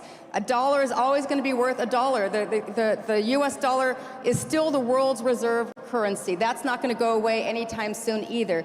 But the fact that there is now so much more support, and that goes, by the way, for the administration on the 250th. I mean, on President Trump's 10th day in office, he issued the executive order forming Task Force 250 to hit the ground running. I've been on this commission now for 7 years, but in the last 4 months, we've gotten more stuff done than the previous 7 years combined. And Chris has been part of that team, by the way. That's the green light we all need to move forward. So Rosie, you alluded to this, but just to say it out loud, I think it would surprise people to know that you were the treasurer for 8 years under President Obama. I think for a lot of us in our community, we sort of think it's become a partisan issue. Democrats on one side against Bitcoin and crypto, and Republicans in favor of. But there's so many smart Democrats like you who are on the front end of those. Can you talk about that? I mean, look, I'm a fiscal conservative. I always have been. I've been a disciple of blockchain in general for years. And so, you know, I feel like the rest of the world is just catching up to this. So I don't think it's a DNR issue. And by the way, we are by law mandated to be bipartisan for the 250th, by law. So, I mean, look, I come from a family of 9 kids. 4 of us are Democrats, 4 of us are Republicans, and I'm the only one that's kind of a fiscal conservative in the middle, but, you know, with moderate views. And I think if we learned anything from this last election, those borders, boxes, and boundaries don't exist anymore. I mean, look what Trump is doing for the next generation of voters, right? People didn't see that coming, where people thought millennials and post-millennials were going to be traditional kind of progressives. That's actually not the case. I mean, I know Chris can cite this better than I can, but I mean, the percentages of Trump's support for the 18 to 29 age category was phenomenal. And, you know, if you want to see the future, go talk to a millennial or post-millennial. That is absolutely the future. So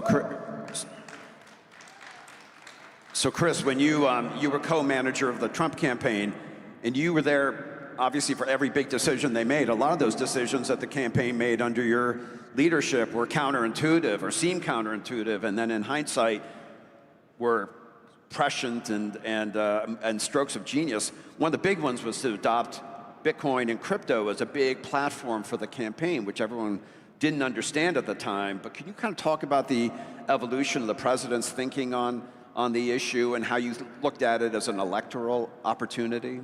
Well, thanks, and you know, it's about knowing who your base is and who you need to attract and who you need to bring in. And clearly, on the Trump campaign, you know, we made, you know, massive moves with Hispanics, with African American men, with suburban women, with younger voters, and it's really is, you know, Bitcoin and the whole crypto movement really was a part of that, because it's such a wide swath of voters. It's not just, you know, one segment of the population. So it actually fit, you know, from a political perspective.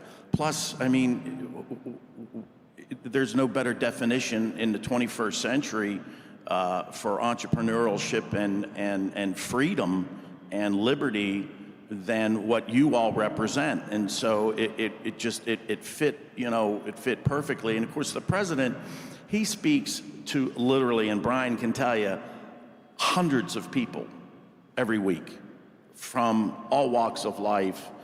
And he really, you know, takes in, you know, their advice and their counsel. And you know, that's how he comes to the information in order to make decisions. Obviously, we had a lot of great friends, you know, with David Bailey, one of the first people that we met with. And I remember the meeting in New York and with the president, and, you know, really getting an understanding of what it represents and how to make, you know, the use of it. But really, it's a welcoming, you know, I think with a lot of the legislation that's moving now, you see that you actually have a friend. You actually have a partner that will help grow, that provides that degree of legitimacy, that provides the clarity for the market. You know, these are things that they're obviously very important for any industry, but you know, taken in a political context, it just was one of those things that matched up perfectly with what the president's vision was, and of course you guys were a big part of that and very supportive on so many different levels. But knowing that you have a friend in the White House, knowing that you have, you know, I know Bo Hines will be here a little later today, our true friend who's moving a lot of this stuff for the industry, and again, it's just it's a great partnership. And why shouldn't America be the leader? Why shouldn't we be? We always have been. And so now we have a president who recognizes that, wants to make that a reality, and you guys are very, very much a part of making it happen.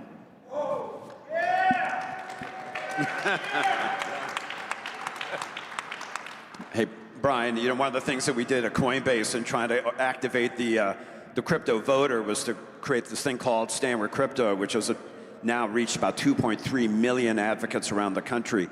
And for those of you who haven't signed up, I would encourage you to go to standwithcrypto.org and sign up and be heard. But as a member of Congress, there's still a lot of your colleagues who are sort of not with the program and are voting against crypto just reflexively. How important is it for everybody here to make their voice heard, talk to their member of Congress, stand up with sign up to grassroots organizations, and talk to people like your colleagues so that they understand why this is an important issue?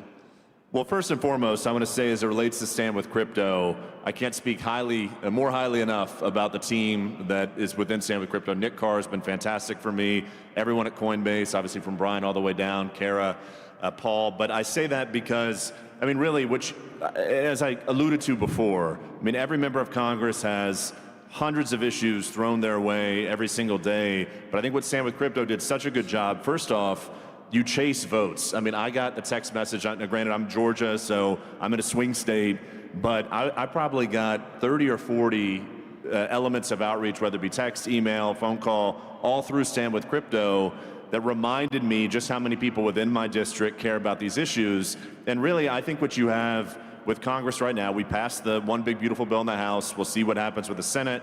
Hopefully we're able to, fulfill the president's goal of having this signed into law by Independence Day, but that gives us another 75% of this Congress in which we're going to want to make history, and making history with respect to creating, stablecoin legislation, creating the framework that we all need to enable the entrepreneurial spirit Chris alluded to thrive.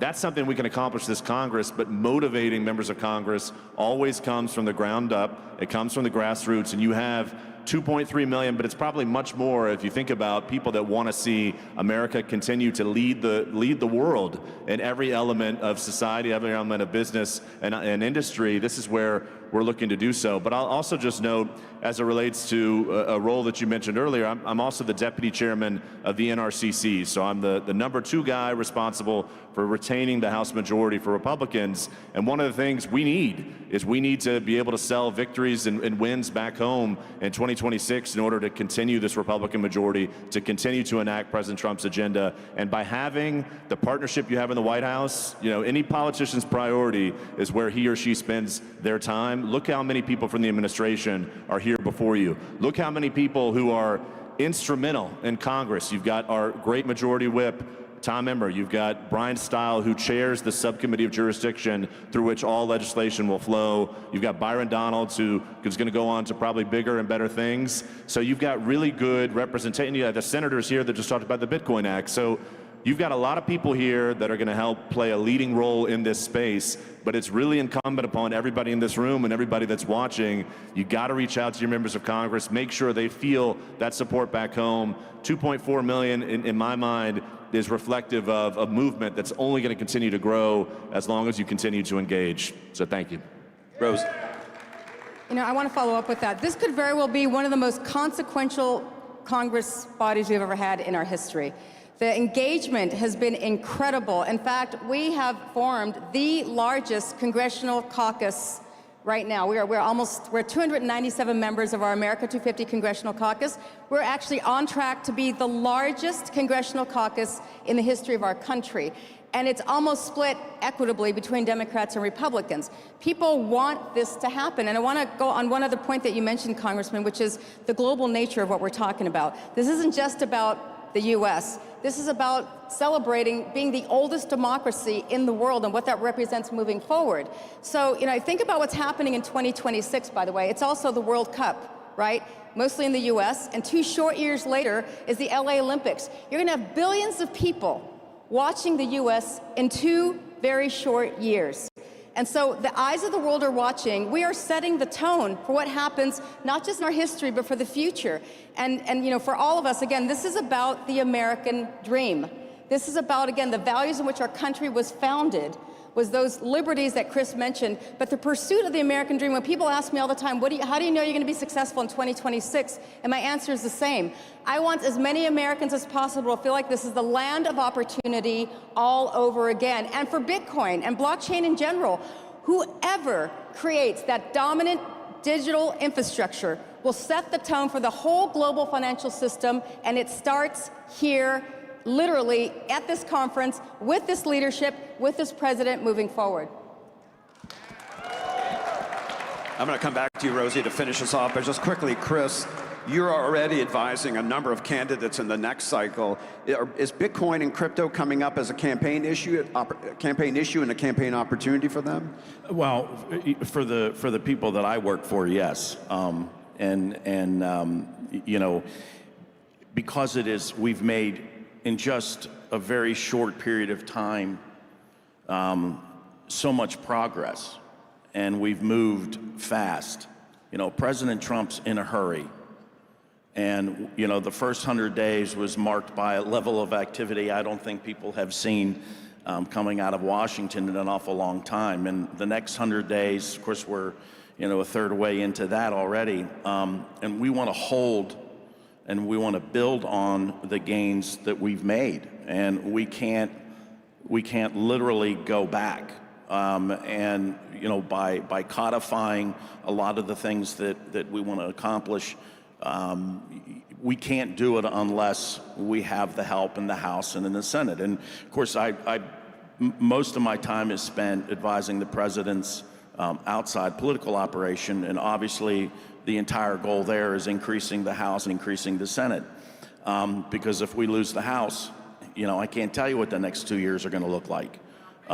So our focus has got to be really on moving the ball forward and building on those gains. It's the single most important thing that we can do. And everyone in this room, everyone out in the hallway, everyone here has a key role to play.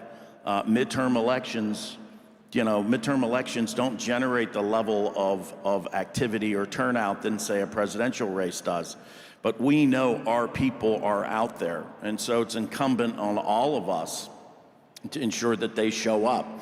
And so we'll stand with crypto and, all of the support that we now have, this very energized and activated customer base really will set the tone, and it'll put us where we need to be, which is at the forefront. And because, again, as I said earlier, why shouldn't America be leading the way on this, especially in the 250th anniversary of our great country? So, but again, it's shaping up to be, I would say, probably one of the top 5 issues that we'll be debating in the midterms. And the great thing about that is we also have an educational aspect to the message. Because there's a lot of people out there who don't understand. And so we need to take advantage of that opportunity, educate the voters, because it's a very simple message to sell, and one that the vast majority, overwhelming numbers of Americans would agree with. Amazing. So just one thing. At Coinbase, we've committed to take Stand With Crypto up to 4 million advocates by the time of the 26th election. Rosa, we only have a couple of seconds left. How can people find out more about the Sequincentennial? There's something for everyone on our website, america250.org. We're going to have student competitions. We're going to have the ability to nominate whose story you think should be preserved in perpetuity at the Library of Congress. We have many more anniversaries coming up. Post Office in July. We have the Navy in October. We have the Marines in November. So many things to look forward to, and big, fabulous moments we will share very, very soon, maybe even on July 4th. Those amazing moments that are yet to come. But I want to just end by saying, look, it is a public-private partnership across the board. You have representation here that I think, these are leaders. These aren't folks who are just kind of talking. They're actually walking the walk together. We're doing all of this together. So much more to look forward to. And again, thank you to all of you for what you have done to put this president in office, but more importantly, what we can do to inspire the next generation of leadership for the future. Amazing. Thank you all. Thank you. Thank you.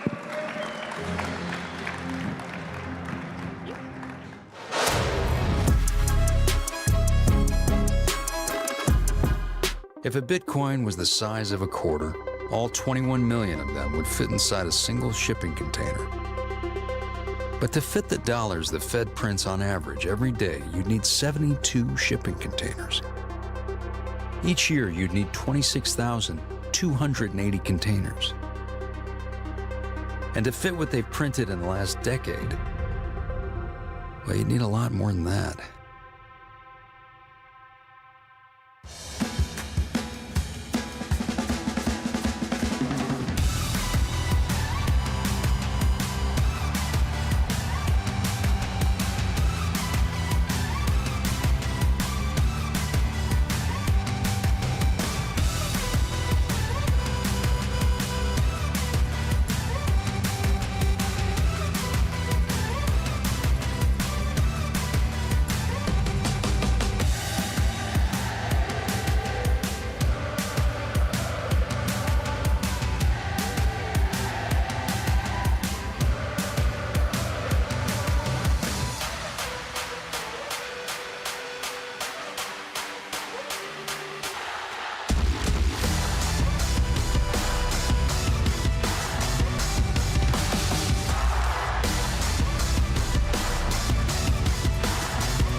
Welcome back to the Bitcoin Magazine News Desk presented by Mara. We are live here at Bitcoin 2025. Vibes are high, Bitcoin's price is high, all is well. My name is Frank Corva. I'm the political correspondent at Bitcoin Magazine. I'm joined by Jeff Walton, founder of MSTR True North, Pierre Richard, host of the Bitcoin for Corporation show, and Timothy Kotzman, host of the Bitcoin Treasuries podcast, as well as a proud member of MSTR True North. We were just talking a little bit about MSTR True North off camera. MSTR has become this incredible performing stock in the United States. You teach people about it, why it's worth investing in. Please tell us a little bit about what you discuss on the podcast.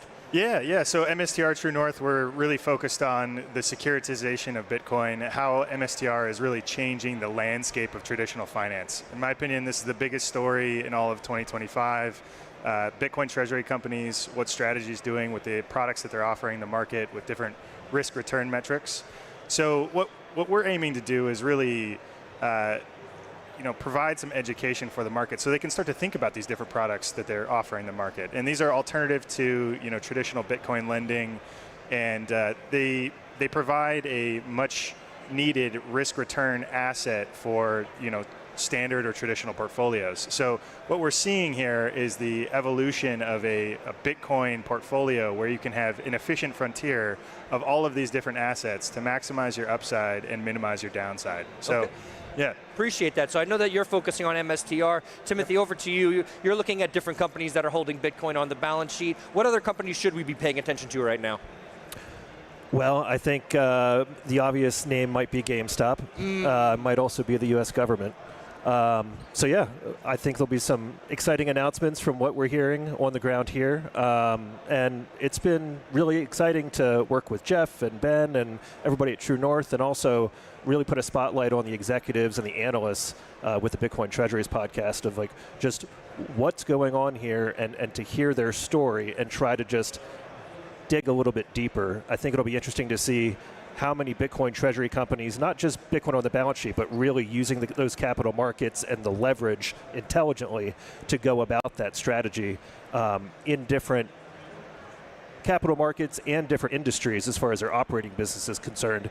And it'll be really interesting. Some of the conversations that I'm having is, hey, we're good on the capital side, or we're comfortable on the capital side, but what about the media side? What about people actually knowing, well, this is the 5th company or the 12th company? How are you going to differentiate from people kind of leaning into what is your story? What is your conviction on Bitcoin?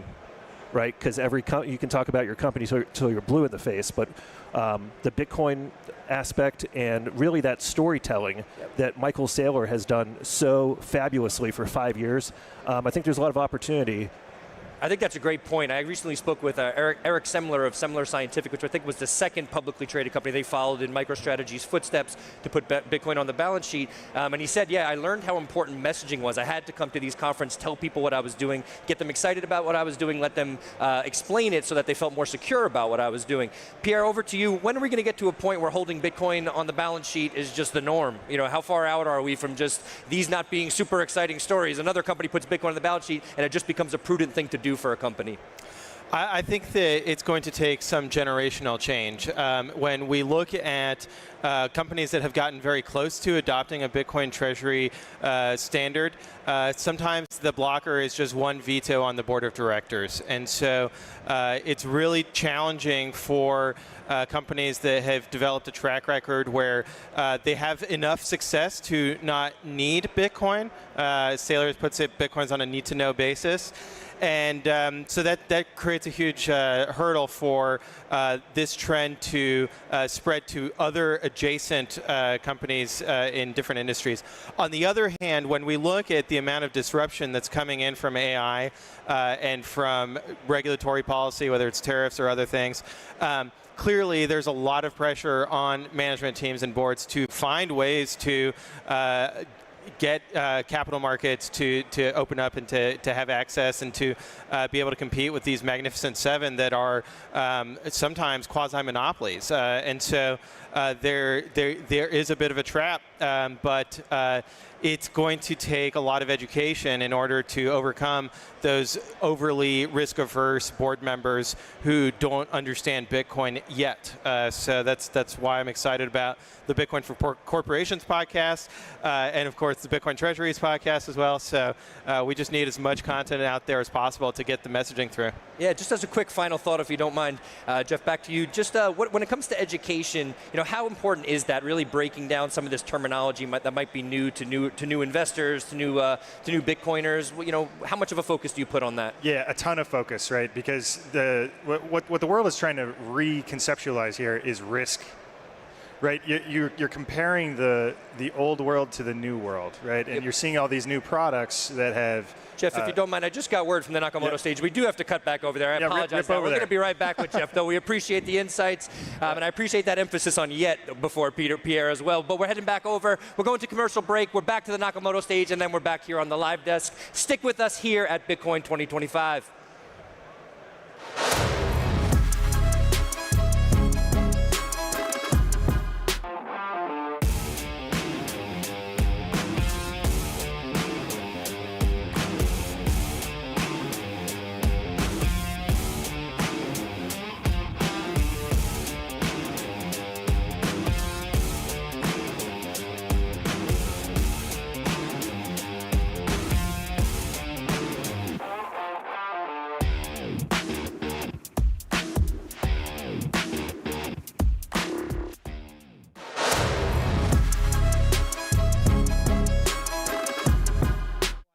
Help the people that I hurt. That was not part of the conversation. It was punish and send a message. Going to jail for a very few hours was a defining moment in my life. I felt hopeless. But inside the walls where I lost all my agency, almost all my hope, and my freedoms, I met others. I met plebs. I met underdogs, nonviolent drug offenders, and dozens of people who had no hope of getting out. I'm incredibly blessed. I had a fucking badass criminal defense attorney who showed up and ensured that I pled down. The felonies didn't stick. Not everybody has that option. Today, there are problems. Our institutions cannot respond fast enough in the age of abundance with the speed of AI and the changes that need to occur. America was founded on a set of principles that believe that people can self-organize and unite with anyone to do right. When the degenerates left Europe and founded this thing, started to think about this thing called America, the Europeans, the elites, they were glad to see him go. Like, hell yeah, these are the worst people ever. Like, look at these degens. If shit posting was a thing, the founders of America would have been the best at it. I think that's funny. Thank you. Come on, we gotta liven up. Come on, that's what I'm talking about. All right. So where are we at today? Well, I told you a little bit about my journey, but it didn't stop there. I got out of jail and I had a deep, unsettling thought. So I started reading books. I didn't want to go out, I didn't want to talk to people. And I picked up a book called Liberty Defined by Ron Paul. All of a sudden, I saw hope. I saw a system. I saw philosophy. I saw letting go of tribalism in pursuit of getting things right.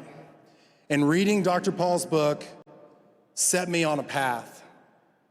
I didn't know how, but at first I wanted everybody inside of the jails who didn't deserve to be there to get out. So what do? Have you ever tried to get someone out of jail? It's incredibly difficult. So my wife and I threw a fundraiser for a startup philanthropic organization where I invited all my friends, my Bitcoin friends. They were 1/3 the party. Parker Lewis and I stayed up till 2 a.m. He orange-pilled me that night where I let go of my shitcoinery. But most importantly, we threw a fundraiser for a woman named Alice Marie Johnson, just a little one, just to get things started. I said that night it would take 10 years, but maybe if we work together, we can get Alice and many people like her out of jail. I'm proud to report that 2 years later, because of President Donald Trump, he pardoned Alice and she walked free.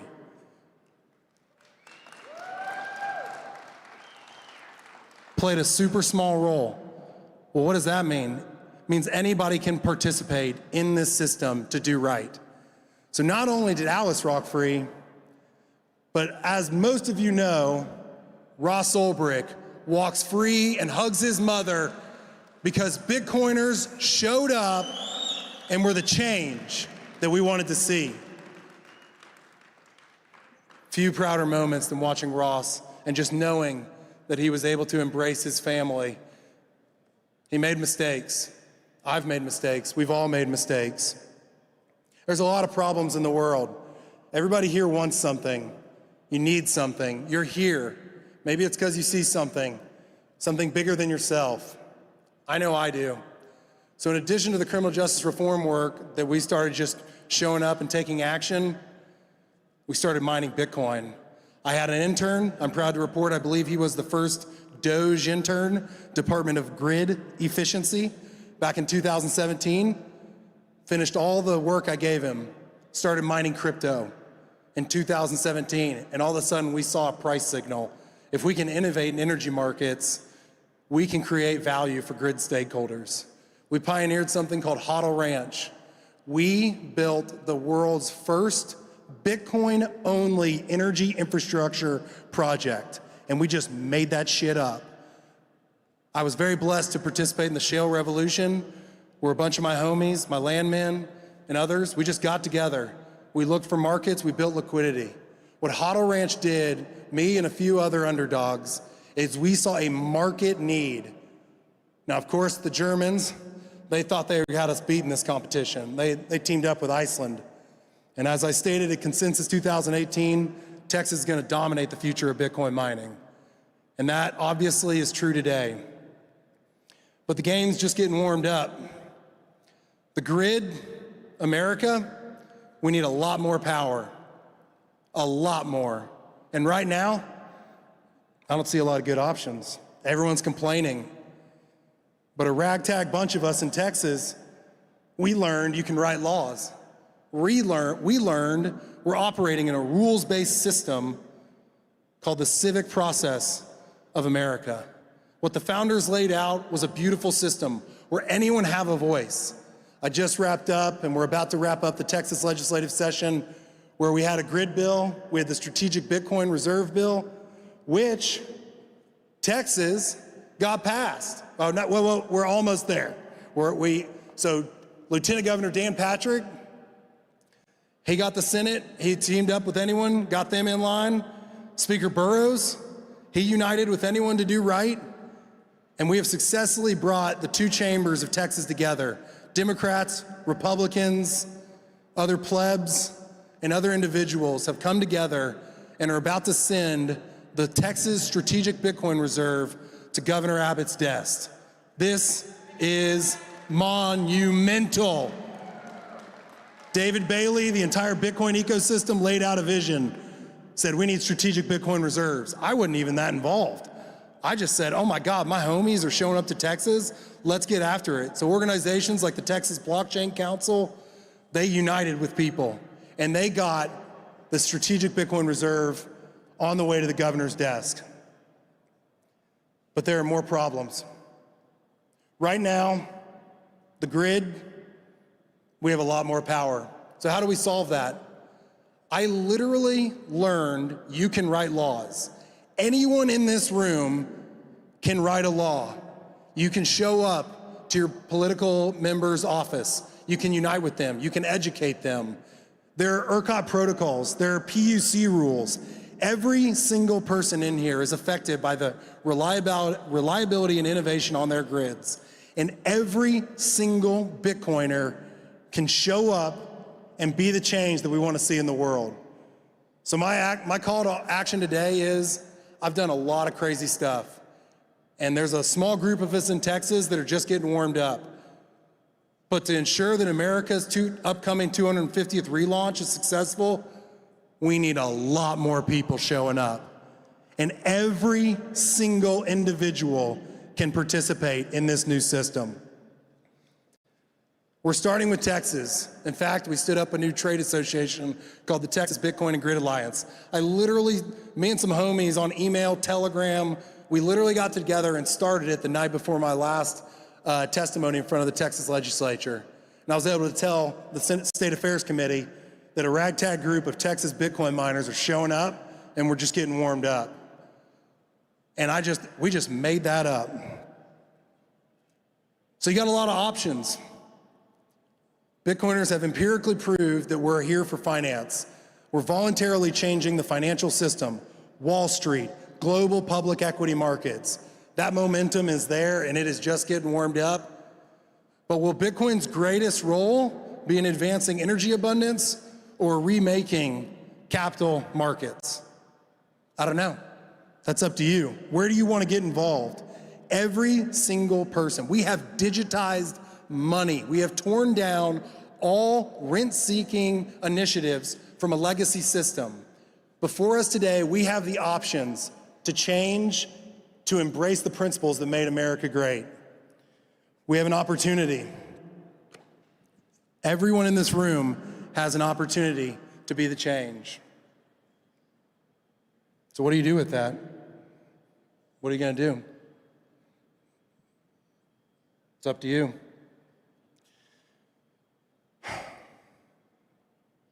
I think a lot about what we're doing, the problems in the world, my kids. What do I want their future to look like?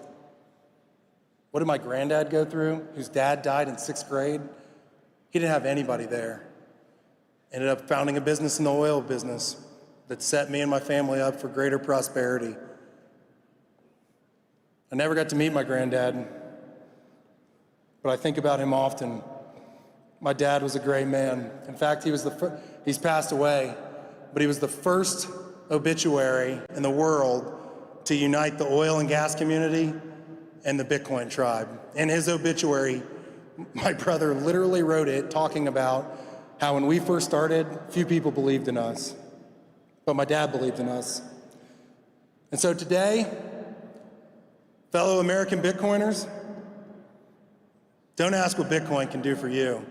Ask what you can do for Bitcoin. To the liberty lovers across America and across the world, don't beg for sats. Don't ask America for sats. We don't want to send you sats. We want you to come here. Come to America. Come to Texas. Bring your ideas.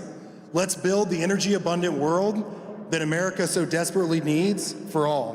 Whether you're a Bitcoiner, still shitcoining, or a recovering fiat bro, ask of us, ask of the Bitcoiners what we ask of ourselves.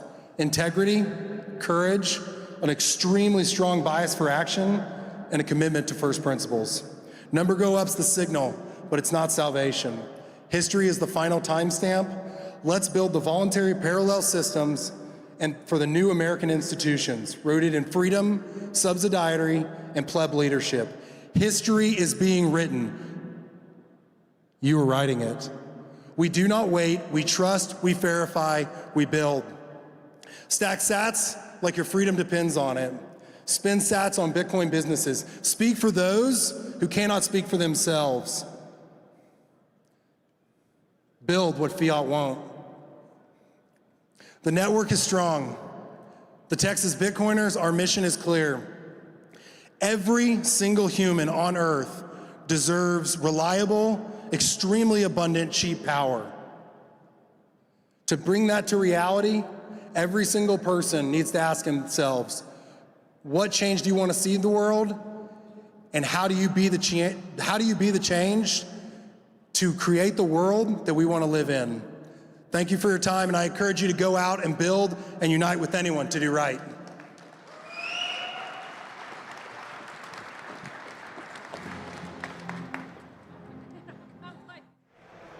Welcome back to the Bitcoin Magazine News Desk presented by Mara. I'm Frank Corva. I'm joined by Jeff Walton, Pierre Richard, and Timothy Kotzman. Jeff, we had to cut over to the Nakamoto stage and we cut you short. You were telling us the importance of education when it comes to investing in companies like MicroStrategy. Please continue with that thought you had before. Yeah, education is incredibly important here because the world is reframing and rethinking how they see risk, right? They're seeing risks of the physical world and these other assets that they may own, whether it be real estate or bonds or equities in other places, and they look at, what is the risk-return trade-off of all these other things, and comparing it to the risk-return trade-off of, holding a digital asset.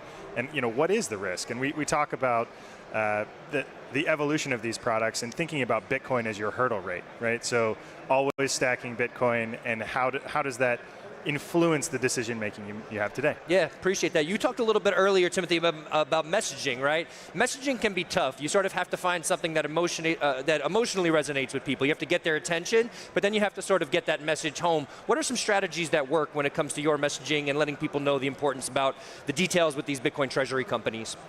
Yeah, I think we're so early that, unless you're on CNBC and you're a sailor, or you're on all the podcasts like Sailor, I think we're just really early. Like, I think it's yet to be seen, like, high quality, 2, 5, 10-minute, 3-hour Lex Friedman type, like all of that for these CEOs and companies to tell their stories. I think that's where this is going.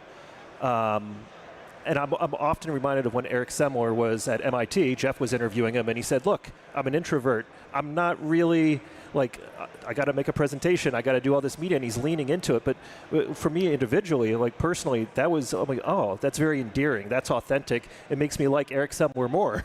So I think if you could just, whether people come to New York or Las Vegas, or you helicopter yourself into London, and you spend a day or two with these guys, and just really get that content and get it, as Sailor said in Orlando, get it out in the 2 minutes or the 2 hours that people want.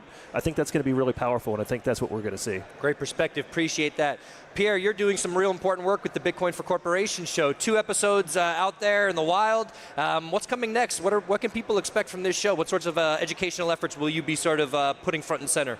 So I think every Bitcoin treasury company has its own story, both in terms of how they got into Bitcoin, but also in terms of what they want to do with it. And whether it's innovating on the capital structure side of issuing securities that have different trade-offs, of some of them want to take on less risk because Bitcoin's too volatile. Others, so that would be like STRF or STRK. Others want to go leverage long Bitcoin, and they might even be thinking about the derivatives around that. And so that's on the liabilities and equity side for these treasury companies. On the asset side, there's also going to be new different strategies. So Saylor has really emphasized just put it in cold storage, don't even reveal the addresses, and keep it passive, right?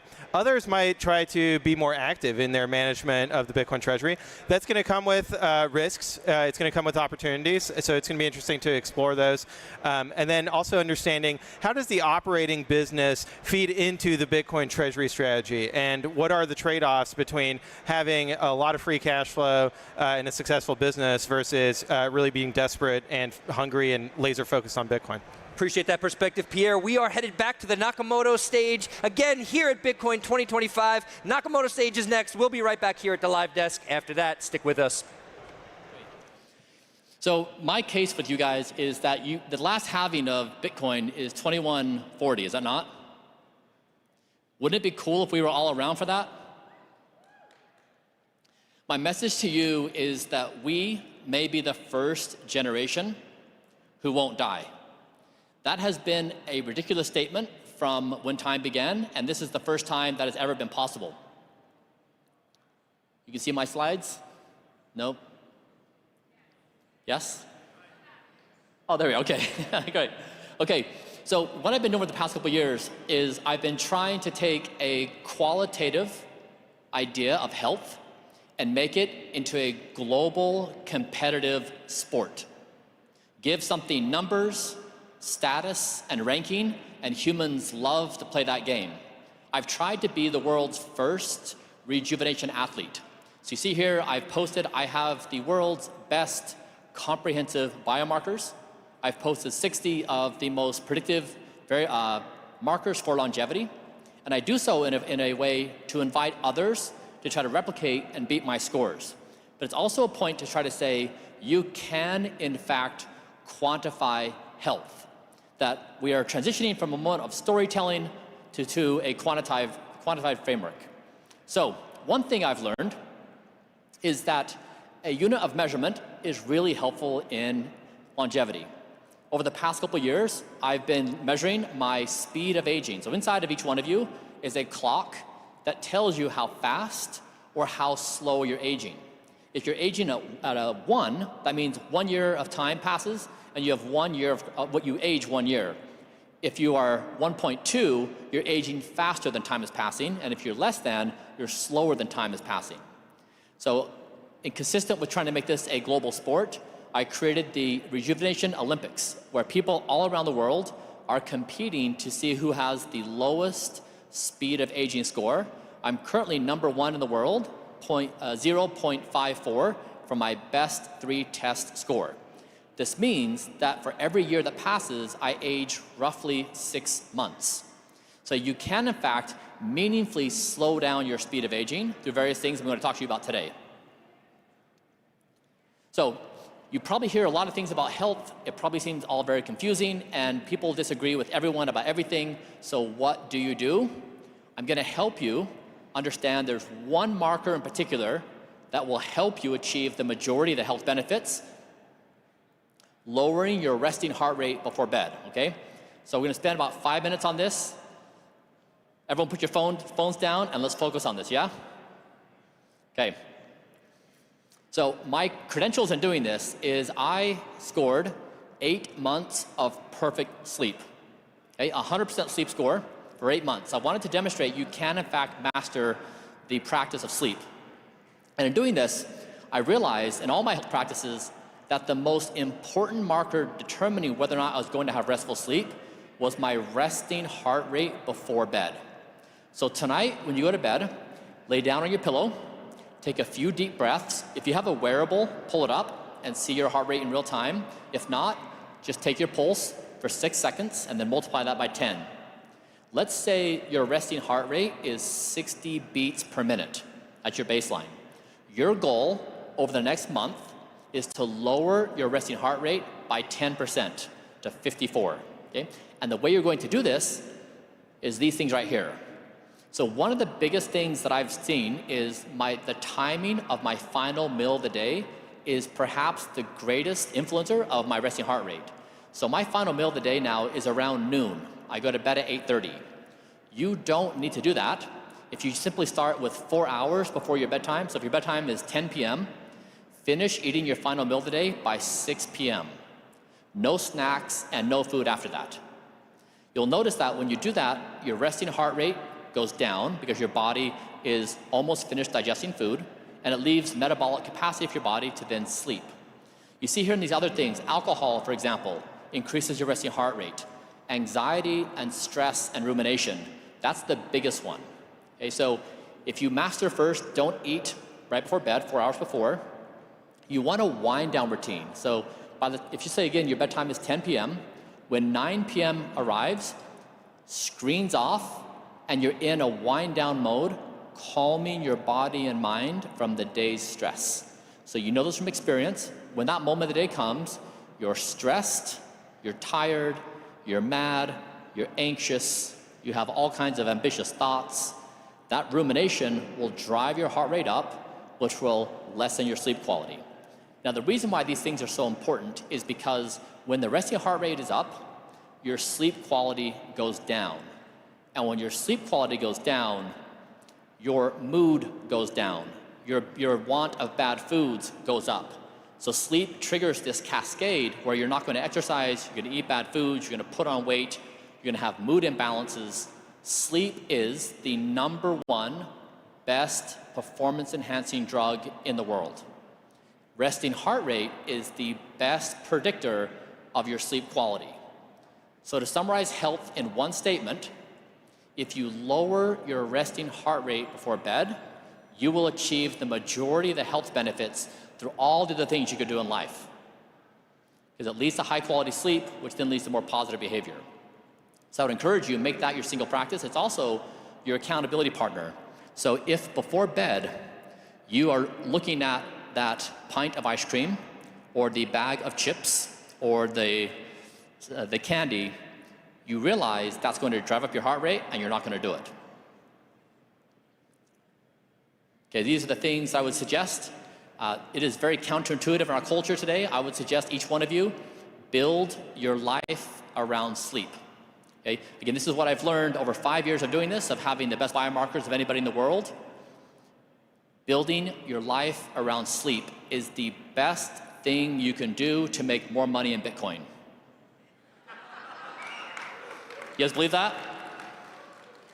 You will make more money in Bitcoin if you get sleep. And I know you don't believe, many of you don't believe that. You will. You will make better decisions. Your mood will be more stable. You will make better judgments. Okay?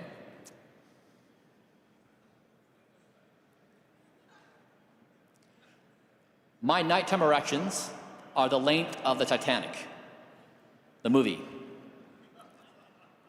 Now, why would I share something like that? Because when I talk about sleep, the majority of you are like, yeah, whatever. Did you know if you don't get high quality sleep, you don't get nighttime boners? This is true for men and women. Did you know that nighttime erections, men and women, is one of the most important biomarkers for your health? It is psychological, cardiovascular, and your fitness. So as you age, this is again true for men and women, nighttime erections go down. It is a function of aging damage. So when I first started talking about this important marker, I had several friends, many of which are in Web3, were saying, Brian, I have no nighttime erections. And I said, how is your sleep? I get 4 to 5 hours a night. That's what happens. When you don't get sleep, your body shuts down critical functions, including your sexual function. It also eliminates, you have NK cells in your body. These are cells that go out and survey for cancer. When you don't get high quality sleep, your body lowers searching for cancer by 73%. Your body stops looking for cancer. Okay? Also, when you get 4 hours of sleep at night, there's a response in your brain of a of an inflammatory protein that is equal to a traumatic brain injury. So I want to impress upon you that sleep is not just a productive thing that helps you make better decisions and have a stable mood. It also, if you don't get it, your body literally shuts down really important functions.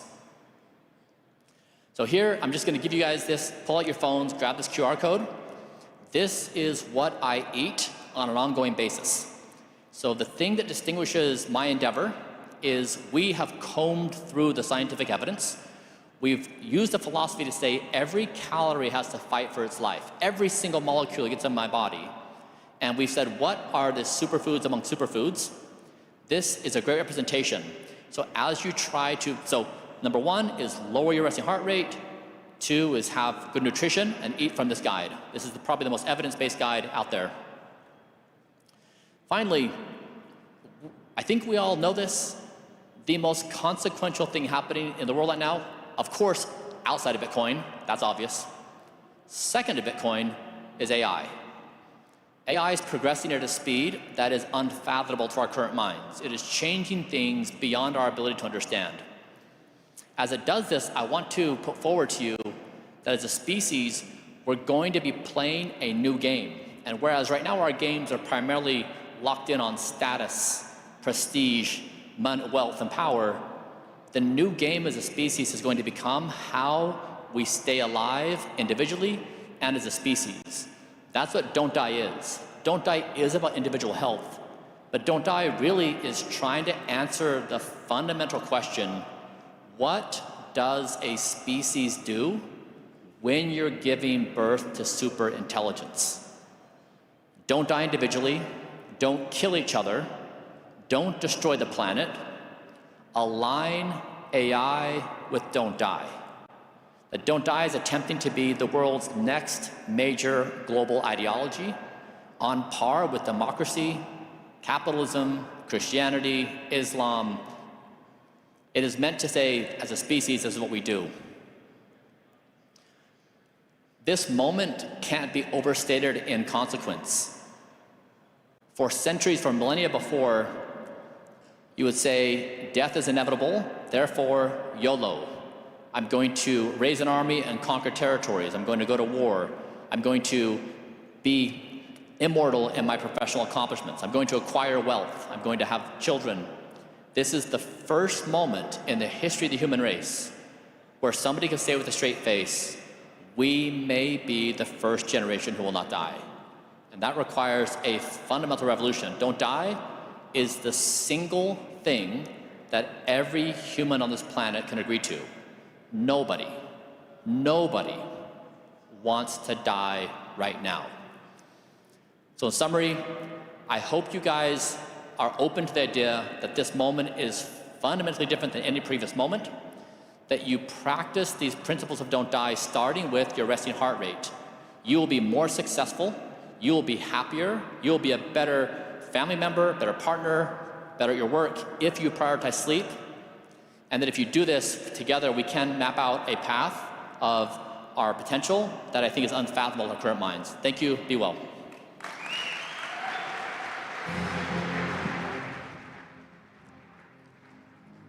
Amazing.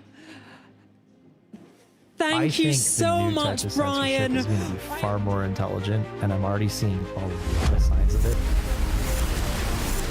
The tide of free speech has turned, and it's unstoppable. At Rumble, creators are unfiltered, uncensored, undeniably bold. Powered by our own cloud, we are completely independent. Through the Rumble Advertising Center, we're rewarding authentic voices. This is where crypto creators and communities who value freedom and authenticity belong.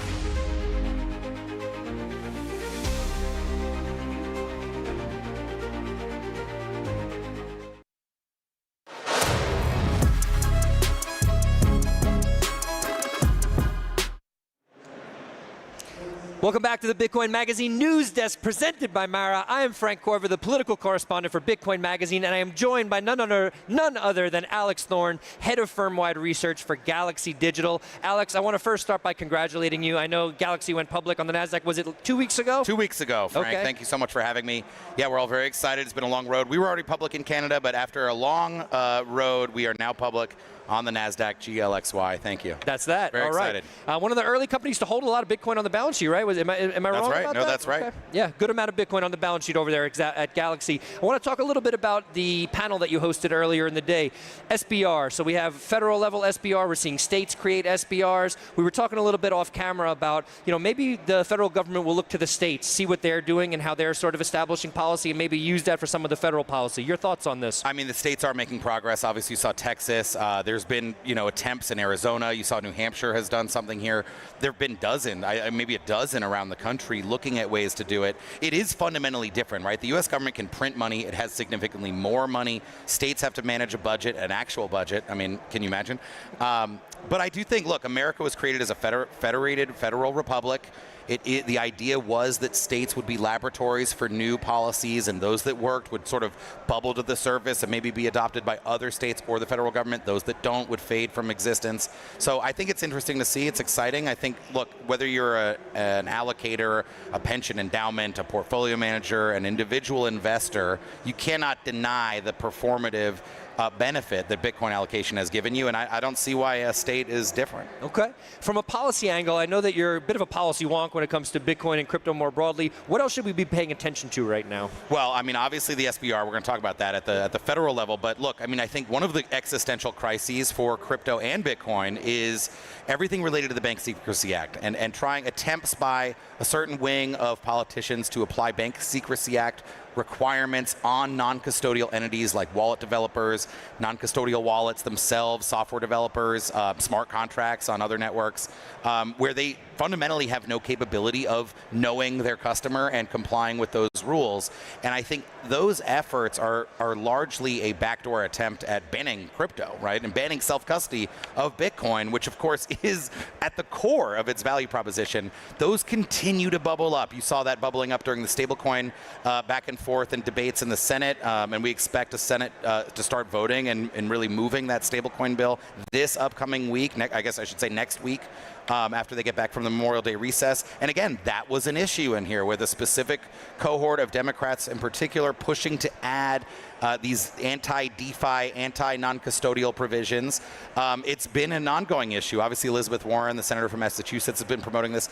This is not going away. This is a constant battle, and look, I mean, this is one of the few where the rest of crypto and Bitcoiners are in the same boat, right? Yeah. Because it's all about non-custodial technology, not holding software developers to the same standards as banks when it comes to regulation, which is obviously insane. Yep. It's also totally unenforceable.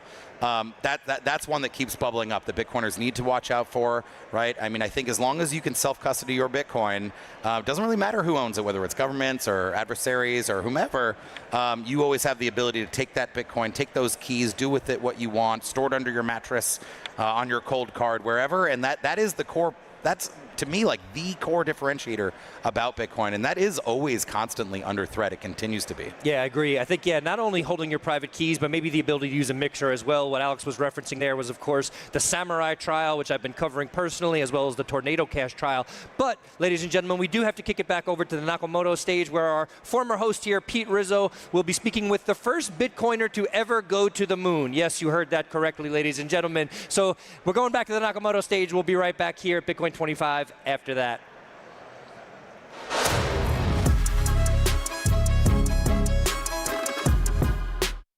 Orbit both poles of the north and south poles of planet Earth. And he's also he's the first Bitcoin billionaire in space and one of 10 billionaires to go to space. So welcome, Shun.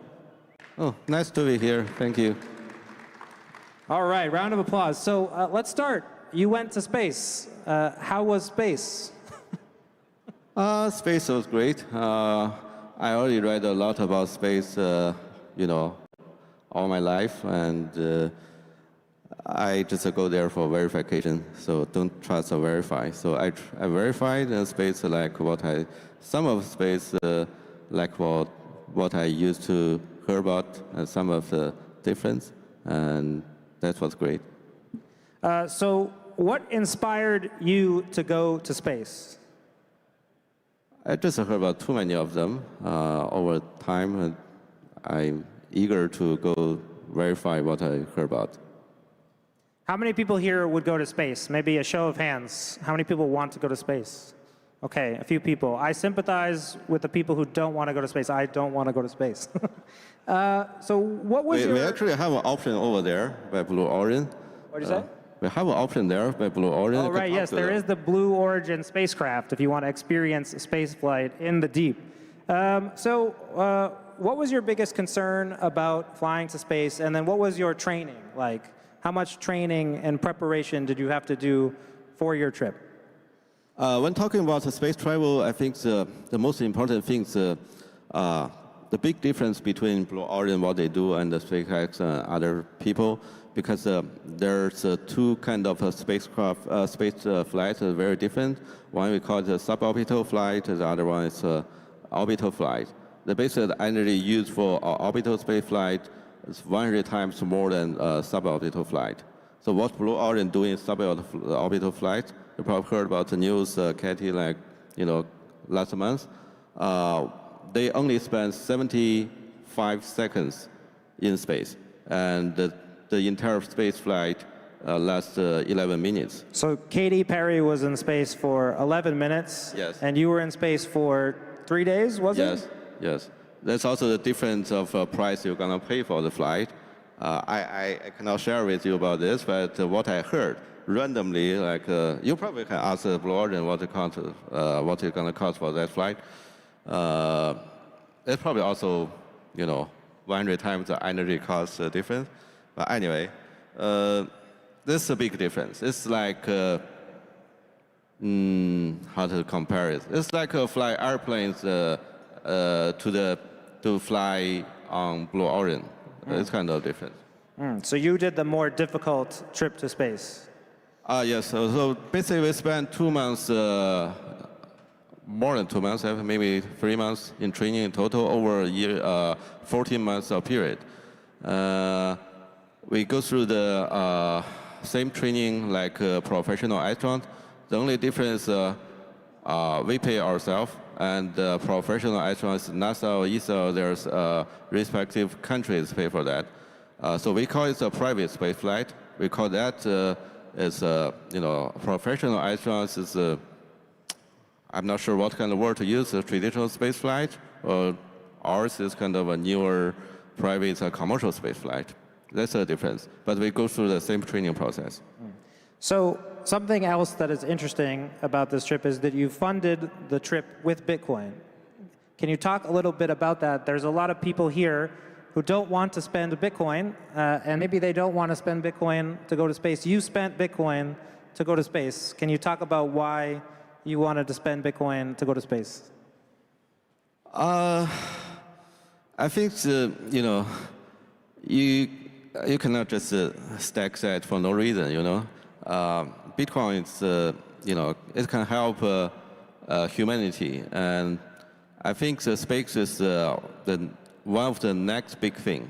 When people talk about Bitcoin, crypto, because people talk about AI, space industry is it's like all this, it's being developed pretty fast. It's growing. Since about 10 years ago, SpaceX started to recover boosters. We can see the entire space industry is growing at an incredible pace. So I think this is probably the next industry. If you're curious what the future be like, you should pay attention to it.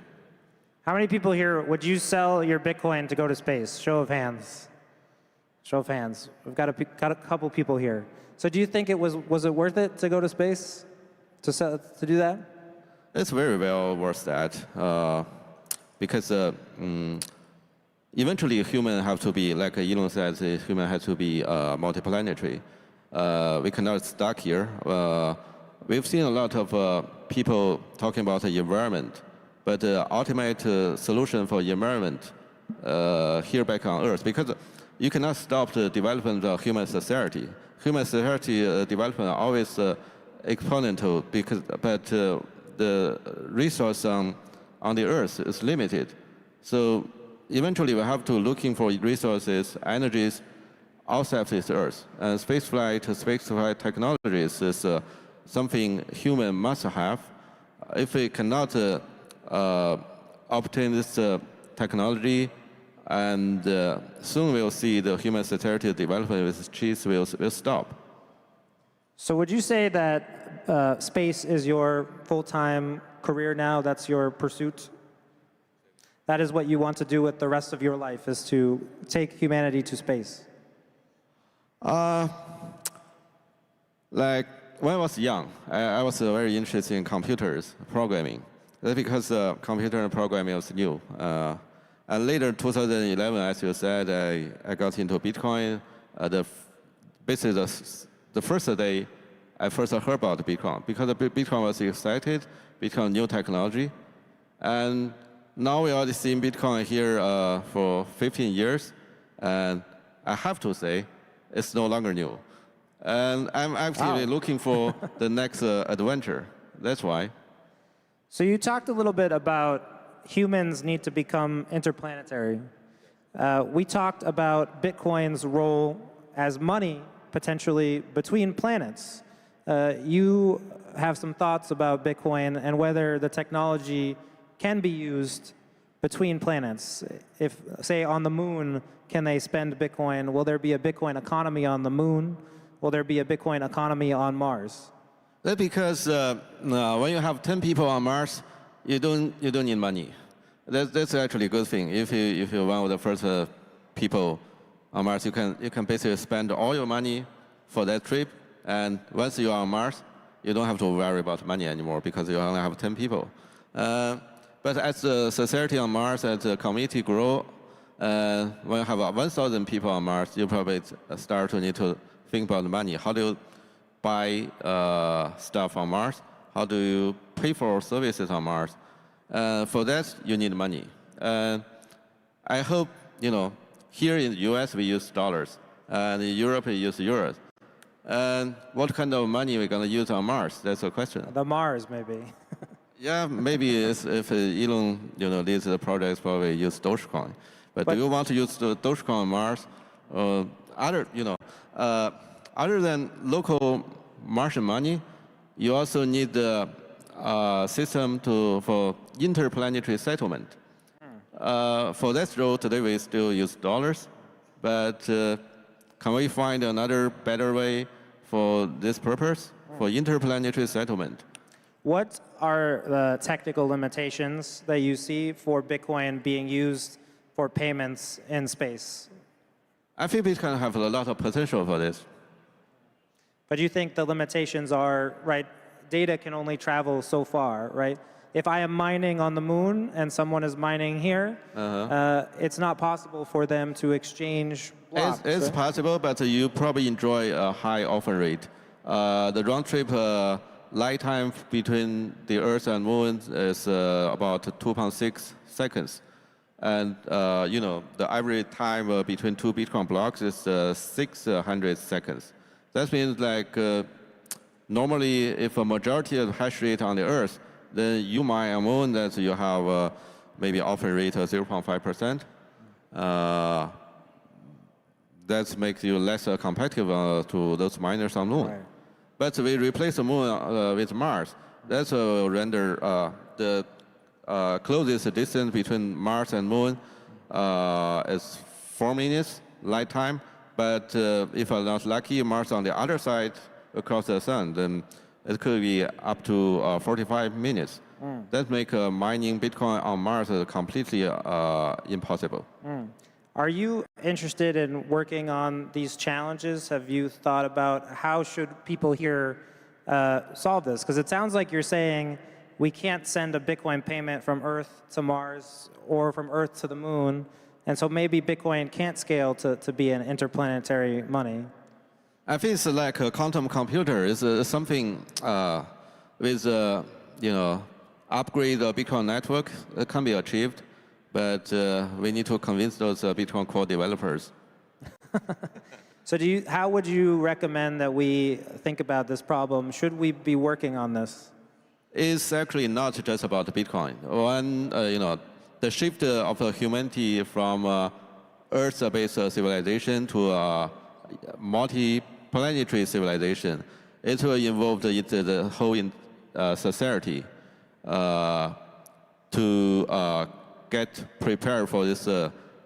I must say it's probably one of the biggest shift of human society. Such like, how for those people living on Mars, how do you, receive, every year we receive a new generation of iPhone.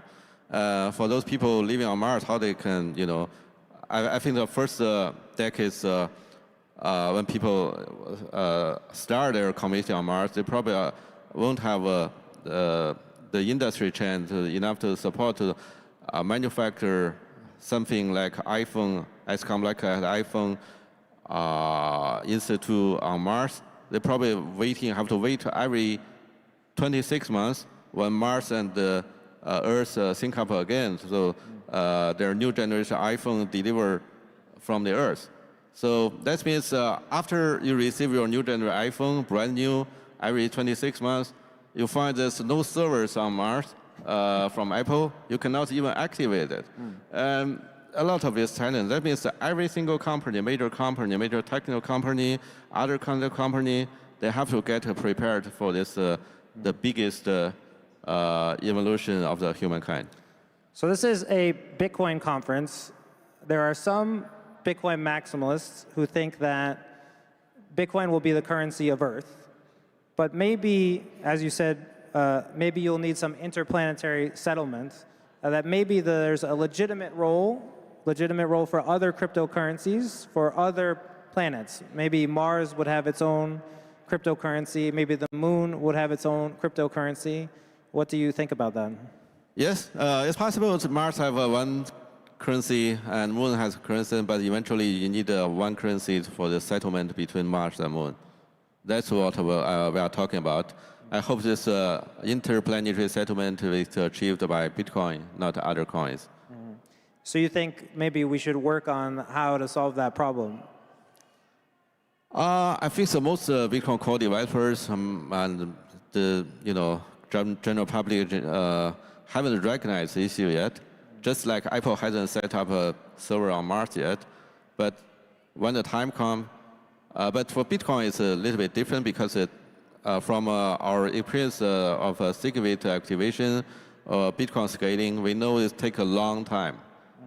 Maybe we can start to think about that because it's going to take a long time.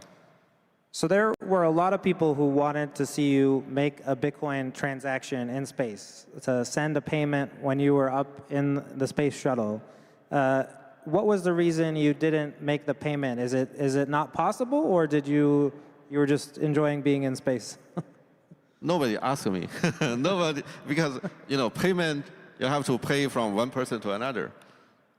But I must say, I did carry the Bitcoin little holder. You probably see the photos on X. But yeah, there's some Bitcoin stuff.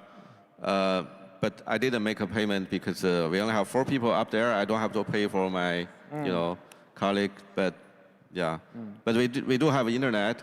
I think future flyers, future space travelers, once they will have a sizable community up there, they have a reason to make a payment, they will make a payment. So we're talking about the future of Bitcoin. Maybe there will be problems with interplanetary Bitcoin.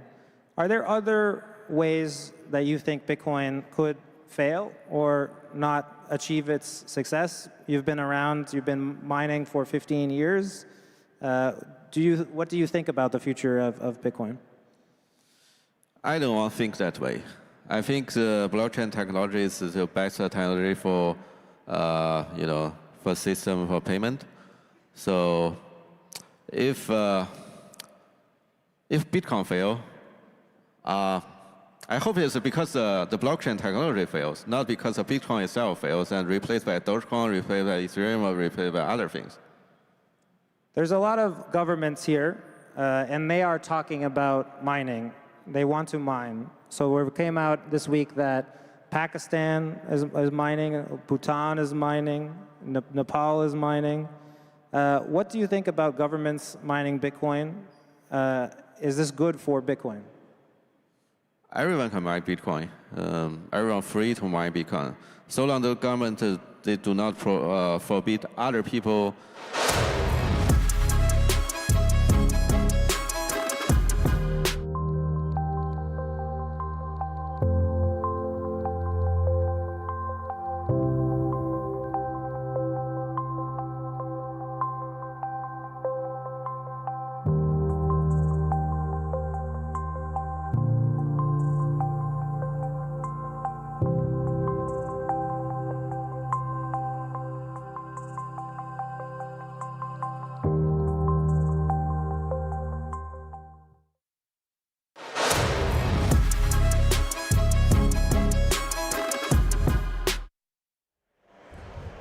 Welcome back to the Bitcoin Magazine News Desk presented by Mara. I am Frank Corva, the political correspondent for Bitcoin Magazine, and I'm joined by none other than the one and only Scott Lee, the event producer for this incredible event. He's also leading the charge with all things AV and all things UFO as well. Speaking of UFOs, Scott, tell us a little bit about what it's like to get something like this together, to get these big fixtures we have like UFOs, the Skull of Satoshi, lots of exciting stuff happening here. Tell us a little bit about it.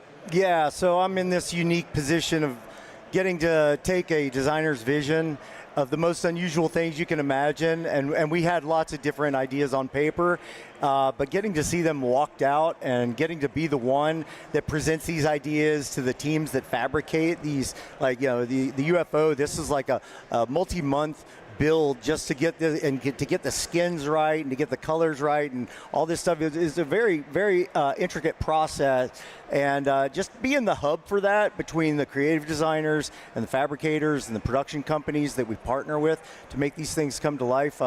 It's definitely a labor of love, but it is definitely a labor. And so, you know, what are we, like 9 months, I think, for us to put this together, from the time we really started diving into the rudimentary, you know, how are we going to do this and some of the what we're going to do, but definitely, yeah, it takes a team. It's definitely, you know, I couldn't even explain to you what. Can I ask you one quick question, if you don't mind, though? I know we're going to cut over to the Skull of Satoshi. I want to show people who might not know it. Yeah. I don't know if you have a scoop for us, or if you could share anything about how you got the Skull of Satoshi. Oh man, you know, I like to tell people that we captured the flag. You know, like that's kind of a little game of that. I think we're going to find out a little bit more about that Thursday. Okay. I think we have a plan to present why the Skull of Satoshi made it here. Okay. I think it's an interesting story, not one that I want to give the full detail on. Okay. You heard it here first, an announcement of an announcement, folks. That's right.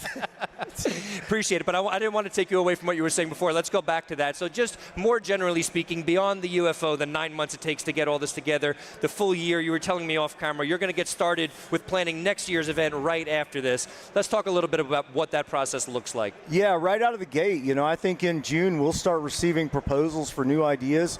You know, because we have so much involvement from our partners and sponsors, we really want to get out in front of, like, well, what is, you know, what you see what we did, and before the dust even settles, we want to figure out, well, what's the next best thing? You know, how do we top this? You know, and it's a real challenge for us to think, well, how do we get bigger? How do we get better? And you know, it's like, you know, from it was, you know, moving from Nashville to Vegas, there's this automatic, like, raising of the dynamic a little bit, and also a challenge to, like, how do you present this, what is really a nascent industry in the real big scheme of things, on a platform like Vegas? How do you bring Vegas alive and activate in Vegas in a way that you can be heard over the noise of Vegas? Yeah, we are shortly being heard. I think we have upwards of 75,000 people tuning into the live stream, so we want to say thank you to everybody listening. But I also want to get to one thing. You talked about this as a labor of love. I know how much of your heart you put into this. What means the most to you when you see this come together? What is it that really resonates with you most, Scott? That's all right, buddy. Yeah, you're good. It's you, man. No, it's you. It is. It's you, and it's Spencer, and it's the producers that I work with and the team. You know, we're real. Like these are real people that care. They're Bitcoiners in a lot of cases, in most of the case. And I care deeply for all the people that I work with.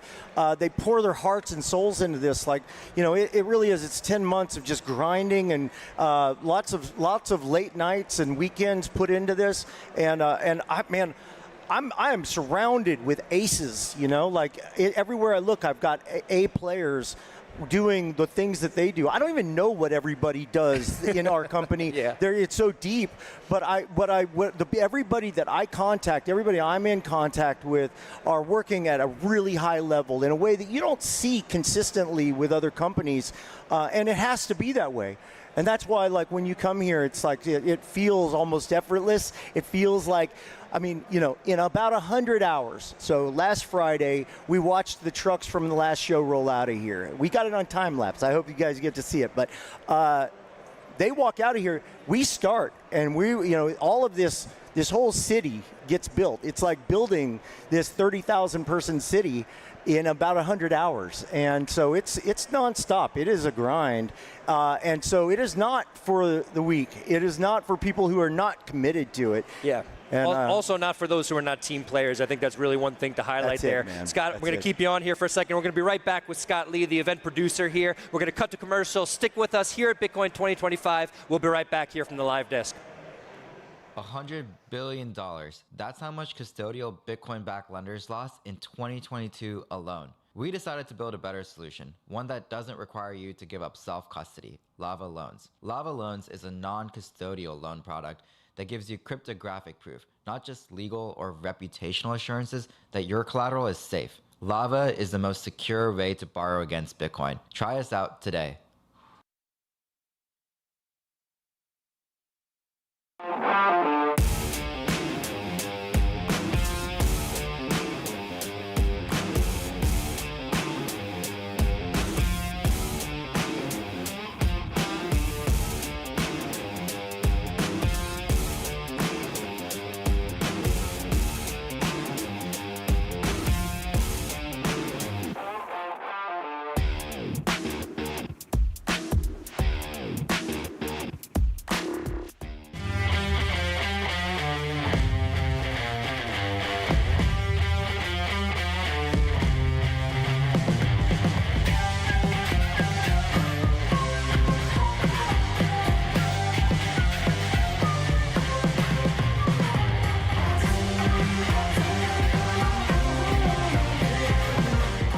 Satoshi released Bitcoin. The world was forever changed.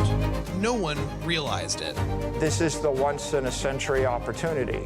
And this is just the beginning. Bitcoin is like digital gold. So I view Bitcoin in line with the next evolution of humans engineering a better world. I think the story of the past few years is Bitcoin going from a niche interest into a respectable global macro asset. Bitcoin Policy Institute has become a thought leader.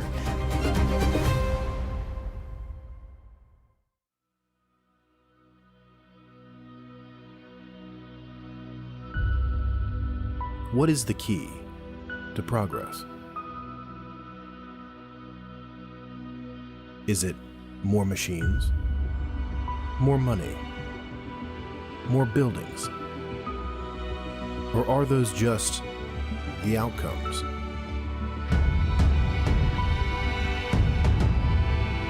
What if progress relies on having purpose?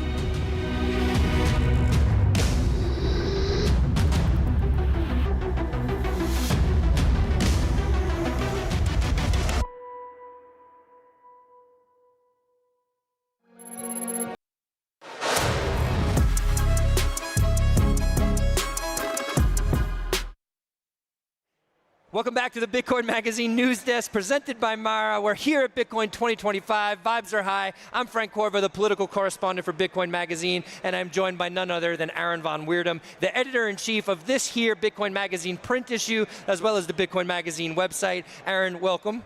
Thank you. How's it going? We're back. Yeah, he's nice. over here from Vegas, baby. Transatlantic flight all the way over from the Netherlands. Aaron, tell us a little bit about what it was like to get this issue together, especially an issue with Ross Ulbricht on the cover.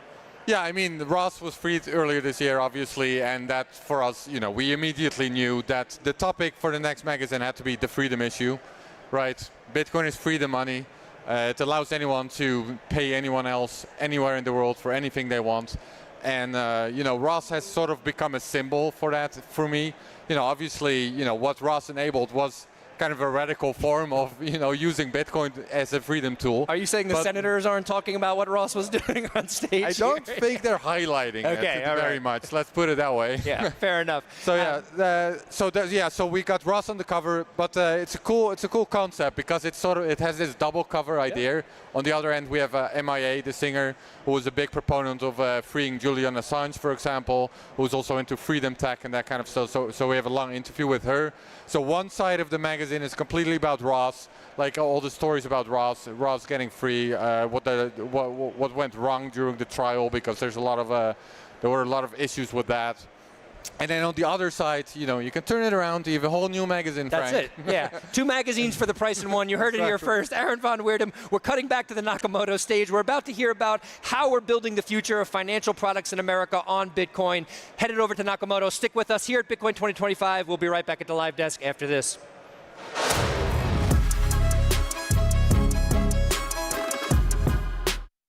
This event is just such a fantastic gathering of the community.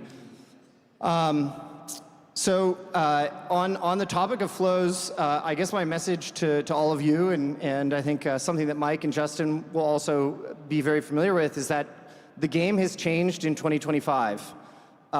We're entering a new chapter in 2025 with the change in the regulatory circumstances in the US.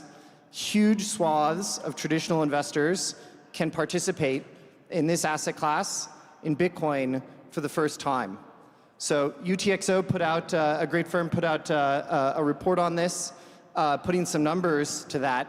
But I think something that's sometimes hard for people to fathom is just how massive the opportunity is. At Bitwise, we serve a lot of wealth managers, for instance. And in the US, wealth managers manage between $30 and $60 trillion. And if wealth managers wind up allocating 1% to the space on behalf of their clients, helping their clients access the opportunities here, that's hundreds of billions of dollars.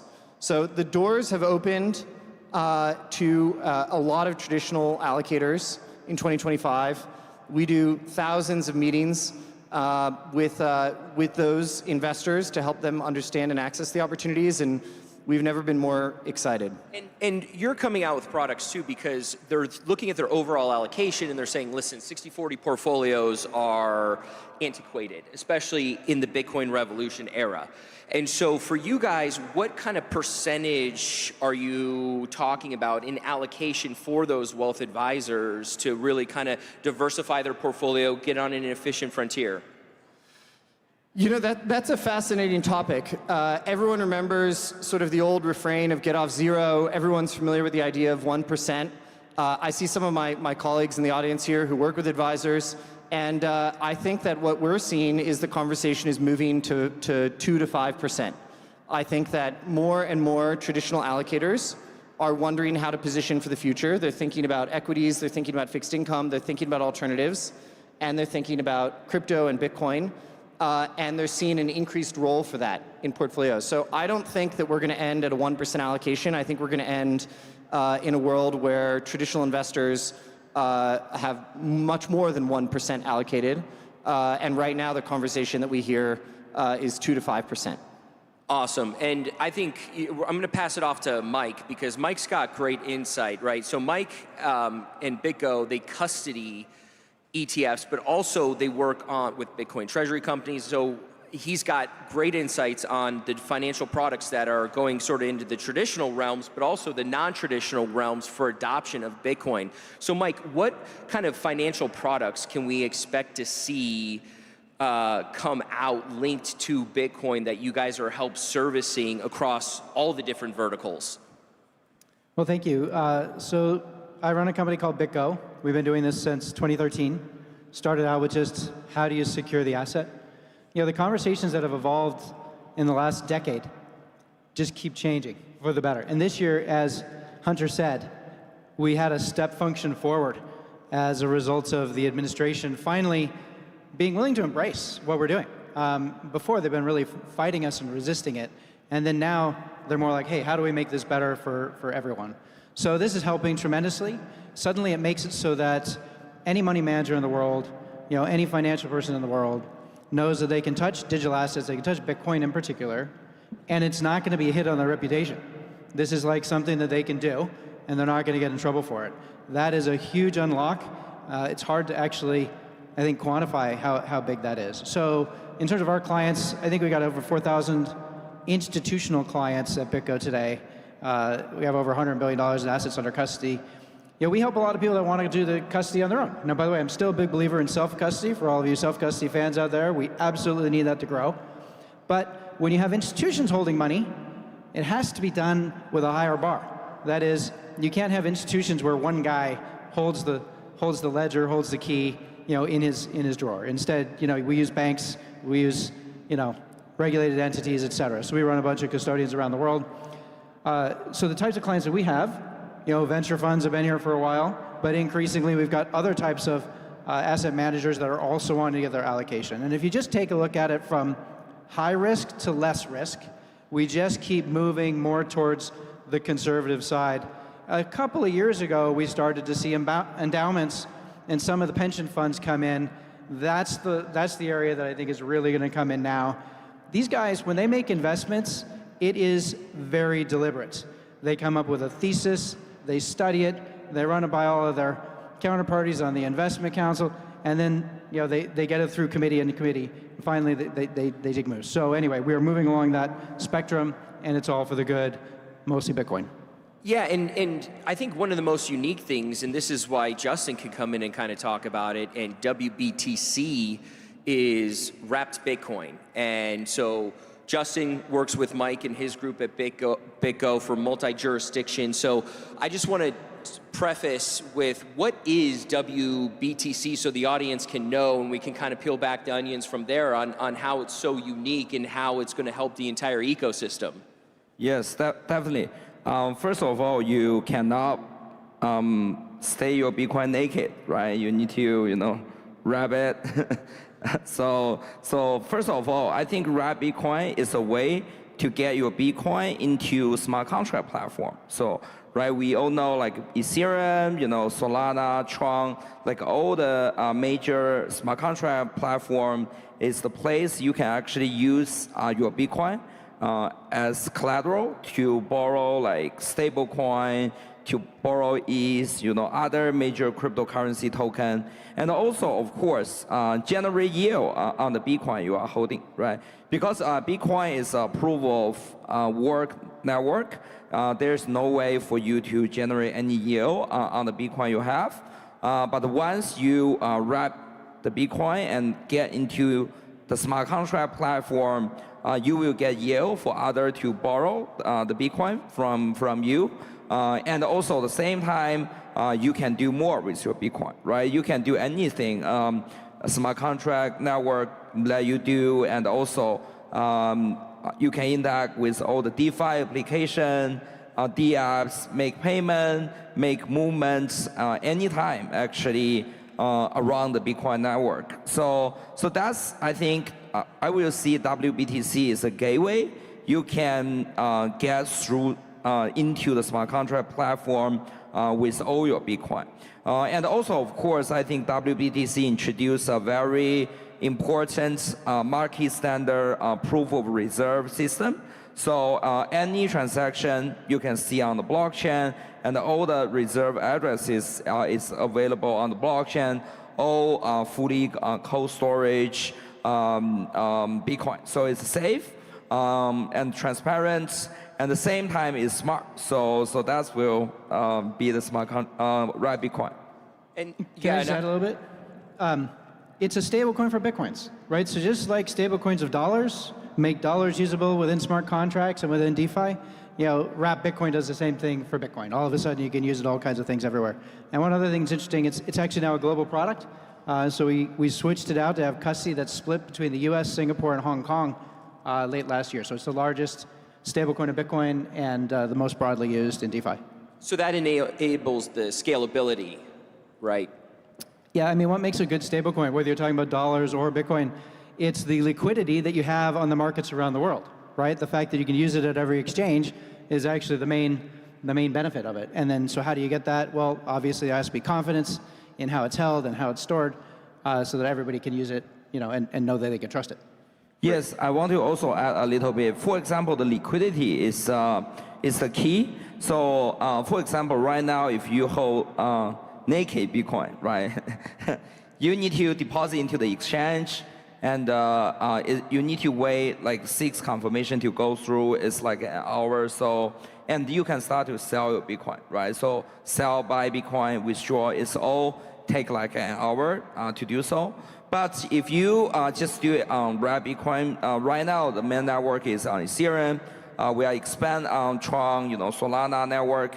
You can do it instantly. Actually, today order book, you can do $100 million worth of the Bitcoin sell and worth the Bitcoin buy with I think around 1 to 2 bips. 1 to 2%. So basically, you can buy and sell the Bitcoin instantly on Ethereum network. But here, you heard it first. For a limited time offer, in the next 10 minutes, you can get 1 to 2 bips charged, and then it's going to go back. Yes. So this is great because we're talking about the different types of products out there, and you've got TradFi, you've got DeFi, and I think Hunter's got a great product that came out that shows kind of the marrying of the two. It's OwnB, and it owns the Bitcoin treasury companies, and so he's probably got a unique insight on why institutions kind of want access to the Bitcoin treasuries companies through the ETF wrapper.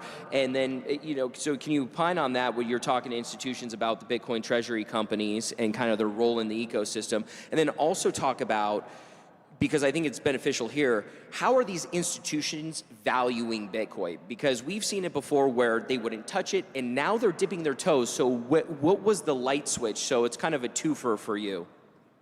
Sure. Well, I think it's top of mind for everyone that corporations are buying Bitcoin. It's an extraordinary theme of this year. As of the first quarter of this year, 79 publicly traded companies had put Bitcoin on their balance sheet, over 600,000 Bitcoin, and there's only 21 million Bitcoin. It's a lot of Bitcoin.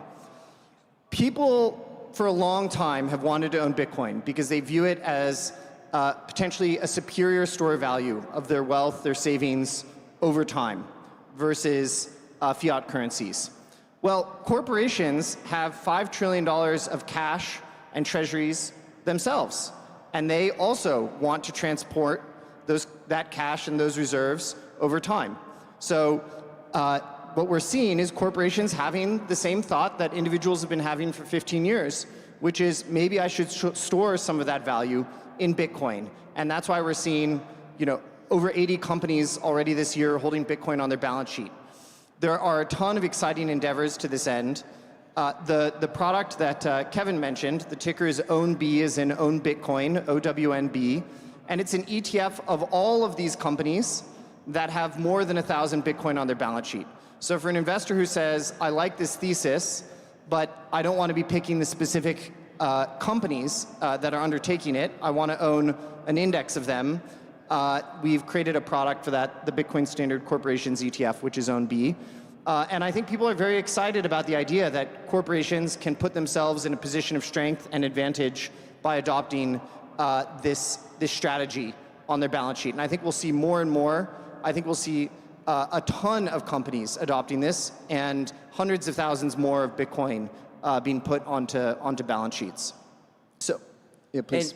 And so, Mike, you know, a thing in the past for Bitcoin used to be not your keys, not your coin. And you've got a platform that I think really addresses that, and it's kind of squashed that notion that if it's, you know, not your keys, not your coin, you know, there's safe and secure ways to actually create product to hold Bitcoin. So can you talk about how we've transitioned from this not your keys, not your coin to actually the democratization of access? Well, I'm not sure I quite agree with the statement. I actually think not your keys, not your coins is still very important today. This is why we have a full complement of both self-custody solutions as well as, you know, institutionally is where we do most of our business, and that's where we take over custody. When you take custody, you know, there's a lot of things you got to do. It's like, who's the management team? What's the balance sheet? what's the SOC audit? What are the controls? Where do you store the keys? What's the technology? What's the regulatory? This is a lot of questions that go into it. And so we solve that. But we start with this 2 out of 3 threshold signature platform. And originally it was multi-sig only. That was Bitcoin. We still use multi-sig on Bitcoin. It's absolutely the best way to store your Bitcoin. We also now support 2 out of 3 MPC on many, many other chains that don't support necessarily multi-sig natively. But when we take custody, we then are taking that same exact platform. We're taking ownership of the second 2 keys, and then we put it in custody, we put all the controls. It makes it pretty easy. You can switch. You can use both. In fact, a lot of exchanges to this day will hold large treasury assets in cold storage, fully custodied at BitGo, and yet they might operate hot wallets real time for some of the day-to-day transactions that they're doing. So you can blend these 2 things. As wealth accumulates inside of Bitcoin over the next 10 years, people are going to have a new decision to make, which is how comfortable do you feel taking security of your own asset on yourself. So imagine there's no Bitcoin and you have cash and all you have is cash, there's no banks either. How are you going to secure your cash? Are you going to hire a security guard? Are you going to put bars on your windows? Like, what are you going to do to hide this cash from other bad people? So we're going to increasingly have to answer that question. And the same thing will happen with Bitcoin that's happened with other assets, which is you're going to use a combination. You're going to use some amount of self-custody where you hold on to yourself. Different people will have different thresholds. Now, the ability to secure Bitcoins is easier for most types of attacks, but we're going to go through some evolution here. And then, of course, you can put some amount of it into custody. A lot of people do ask, they're afraid that they're not going to be able to pass it on to their kids. Maybe they have a technical setup that's difficult for their spouse or their family to take over. So this has been an increasing thought. But look, I think the industry will continue to evolve. We'll continue to make it easier. You're going to have both options available to you, and everybody's going to have to figure out what's the right balance for themselves. Awesome. And Justin, so you were looking dapper last Thursday. You were in a great tuxedo. Can we see you in the tuxedo later this week at some events? And what was sort of the main takeaway from the dinner? Is there anything that you learned from last Thursday? As the top holder of Trump Coin, it'd be interesting to hear from you, your unique perspective from being the top holder. Yes, totally. So for the gala dinner last week, I think President really showed commitment to Bitcoin and the whole crypto ecosystem. I will say without Trump, Bitcoin cannot go like $100K US dollars, right? So I think his support is enormous and very important to our industry, and I'm really appreciate what all his policies and all the Trump administration has done, all the research, encouraged the whole industry to support it, right? And also happened in United States. I think it's the best thing because U.S. is one of the leading countries in financial regulation. I think once U.S. had a clear regulation for cryptocurrency, for Bitcoin, all the other countries in the world can just embrace it, right? So that's why I think the progress we are making here in United States really matters because it will further encourage people around the world to get into Bitcoin industry. Because before that, I'm visiting all the world leaders. They seem to be quite conservative on Bitcoin too, right? But after US embrace Bitcoin fully, I think lots of them come back to me, right? It's what's going on? We want to revisit Bitcoin again. So that's why I think once Bitcoin pass this kind of the stage and get institution adoption in the United States, it will accelerate the adoption globally. That's what strategy I see. Yeah. Awesome, and I think that's an important notion that the U.S. has some of the most deep liquid markets, and so leading from the front with product innovation, access, leads me to Hunter, and what can we expect from you guys going forward on new products, or is there demand that you're seeing from current clientele, whether it's retail, institutional? What type of strategies are they looking for linked to Bitcoin? It doesn't have to be Bitcoin, it could be covered call strategies. I know you guys launched one recently. You guys just made a distribution. Congratulations. So what can we expect? For those who don't know Bitwise, we've been around for 7 years. We manage $12 billion of client assets, and our aspiration is to be a partner to investors and to give them leverage on their time in accessing the opportunities of the space. And that's relevant to mention for this question because more is the answer. When a client has something that they want to accomplish, if they're a partner of ours or a client of ours, we want to help them be able to do that with professional management and leverage. So. We mentioned OwnB, which is helping people participate in the companies buying Bitcoin on their balance sheet, a new ETF. We launched 3 covered call products, IMST for generating income on MicroStrategy and 2 others in that vein. I think the conversation with traditional investors is still to some extent about grokking the space for the first time. So. Thinking about Bitcoin, thinking about companies in the space, equities. Having said that, for investors who've been in the space for a long time, they're starting to want to do additional things. So we've had a bunch of requests to generate yield on Bitcoin for investors. They have Bitcoin sitting in a custodian. They want us to generate yield for them, and we're starting to do that. So there's so many different things that I could hit on there, but I think the theme is continuing to build bridges so that more investors, institutions, wealth managers feel empowered to access the opportunities of the space. And at the same time, for investors who are further along, keeping pace with the things they want to be doing with their Bitcoin, like generating yield these days, which is a very common topic. Yeah, and I think Bitcoin, if you take a step back, you've got Bitcoin has a beta of 1. And then you can go into high volatility, high beta Bitcoin strategies, and you can have low volatility, low beta strategies. I mean, that's how we look at sort of a Bitcoin covered call strategy where you could generate income. It could become your own Bitcoin treasury, and you're generating income every single month off of it, and it's sort of your lower vol, and you can go into the higher vol sections should you want. And I think there's just tremendous opportunity and democratization of that. And I think, I'd love to hear from Mike and Justin on what can we see in those types of new products coming out that are sort of tethered to your guys' WBTC?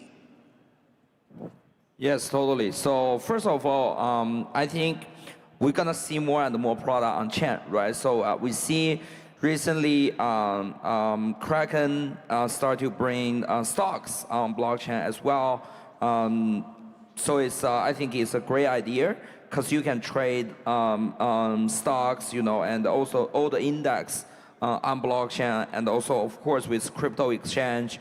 And I think every financial, traditional finance, TradFi product will be bring on blockchain.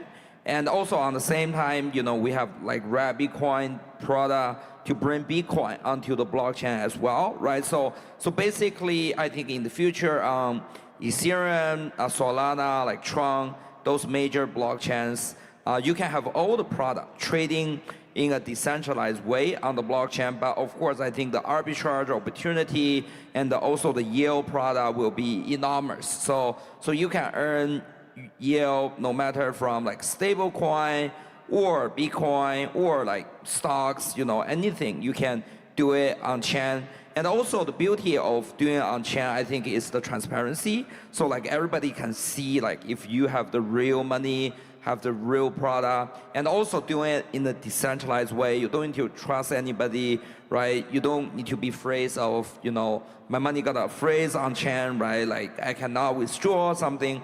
So it's gonna be fully transparent. We have seen some on-chain futures trading platform doing very successfully. And I think eventually we will see a lot of the product, right? Like getting on the blockchain and be very successful. So I think Rare Bitcoin is just one of the products to bring Bitcoin onto blockchain, and we will continue to do so. And Mike, what are you seeing from the institutional side?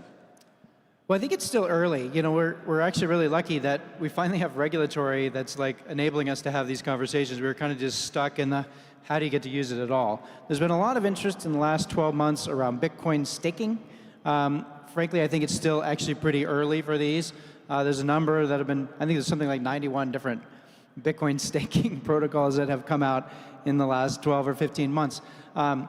Right now, it's still actually pretty early for getting a yield off of them. I think also we haven't really learned how to quantify exactly where the risk is. I think there's a lot of people that are coming and saying, hey, stake with us, and making it sound stronger than it is. But look, we'll get there, and that'll start to be something.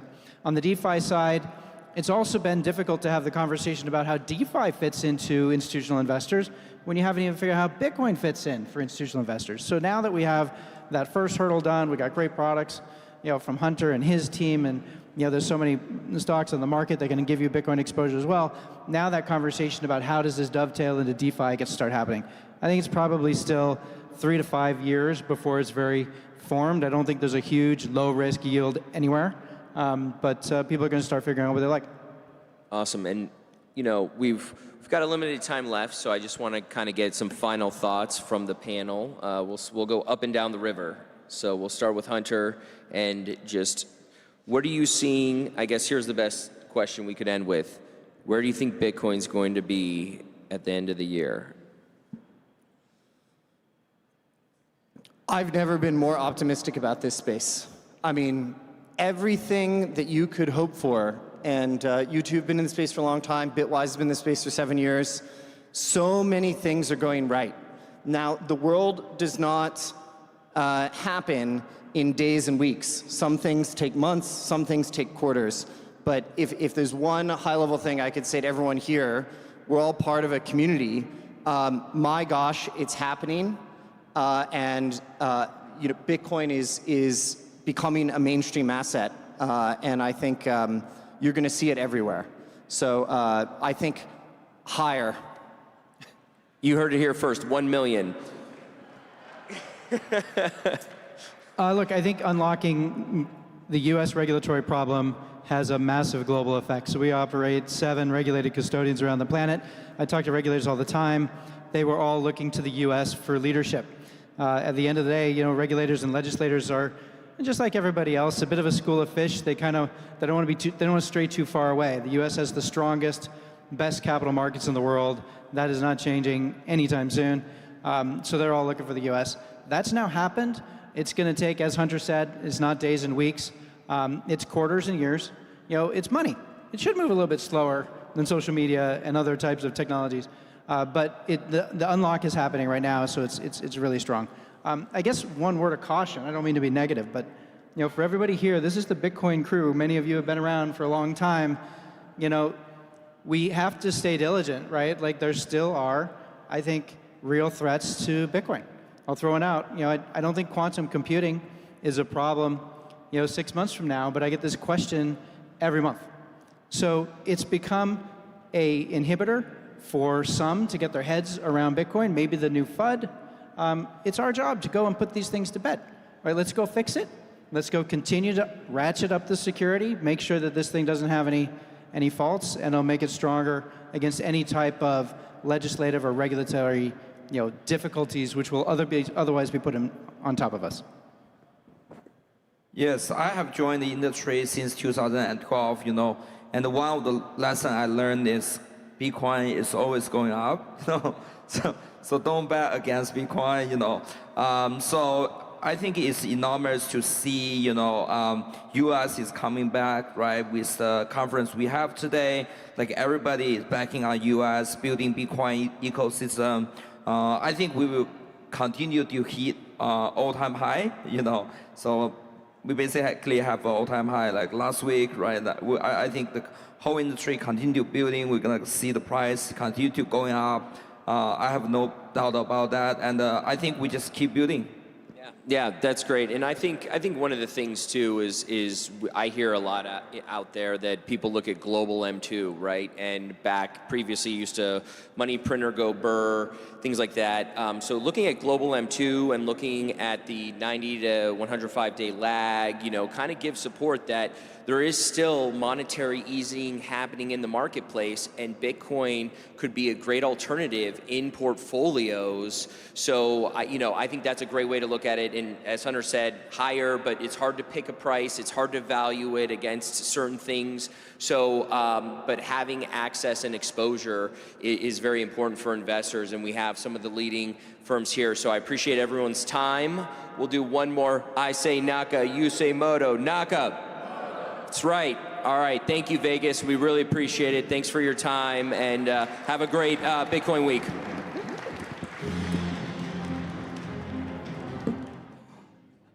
Thank you so much, gents. We're here in the deep, and behind me you can see the replica of the New Shepard capsule. This mini spaceship takes humans to space. It's currently taken 58 humans, and currently it's gonna take 6 more this week. I'm gonna try and go in and see how comfortable it is to go to space. Honestly, the price is not public yet, but I've heard it takes a couple Bitcoin to go up to space. I don't know. How many Bitcoin would you make to go to space? Do you think Katy Perry and Jeff Bezos would pay to go to space? Woo!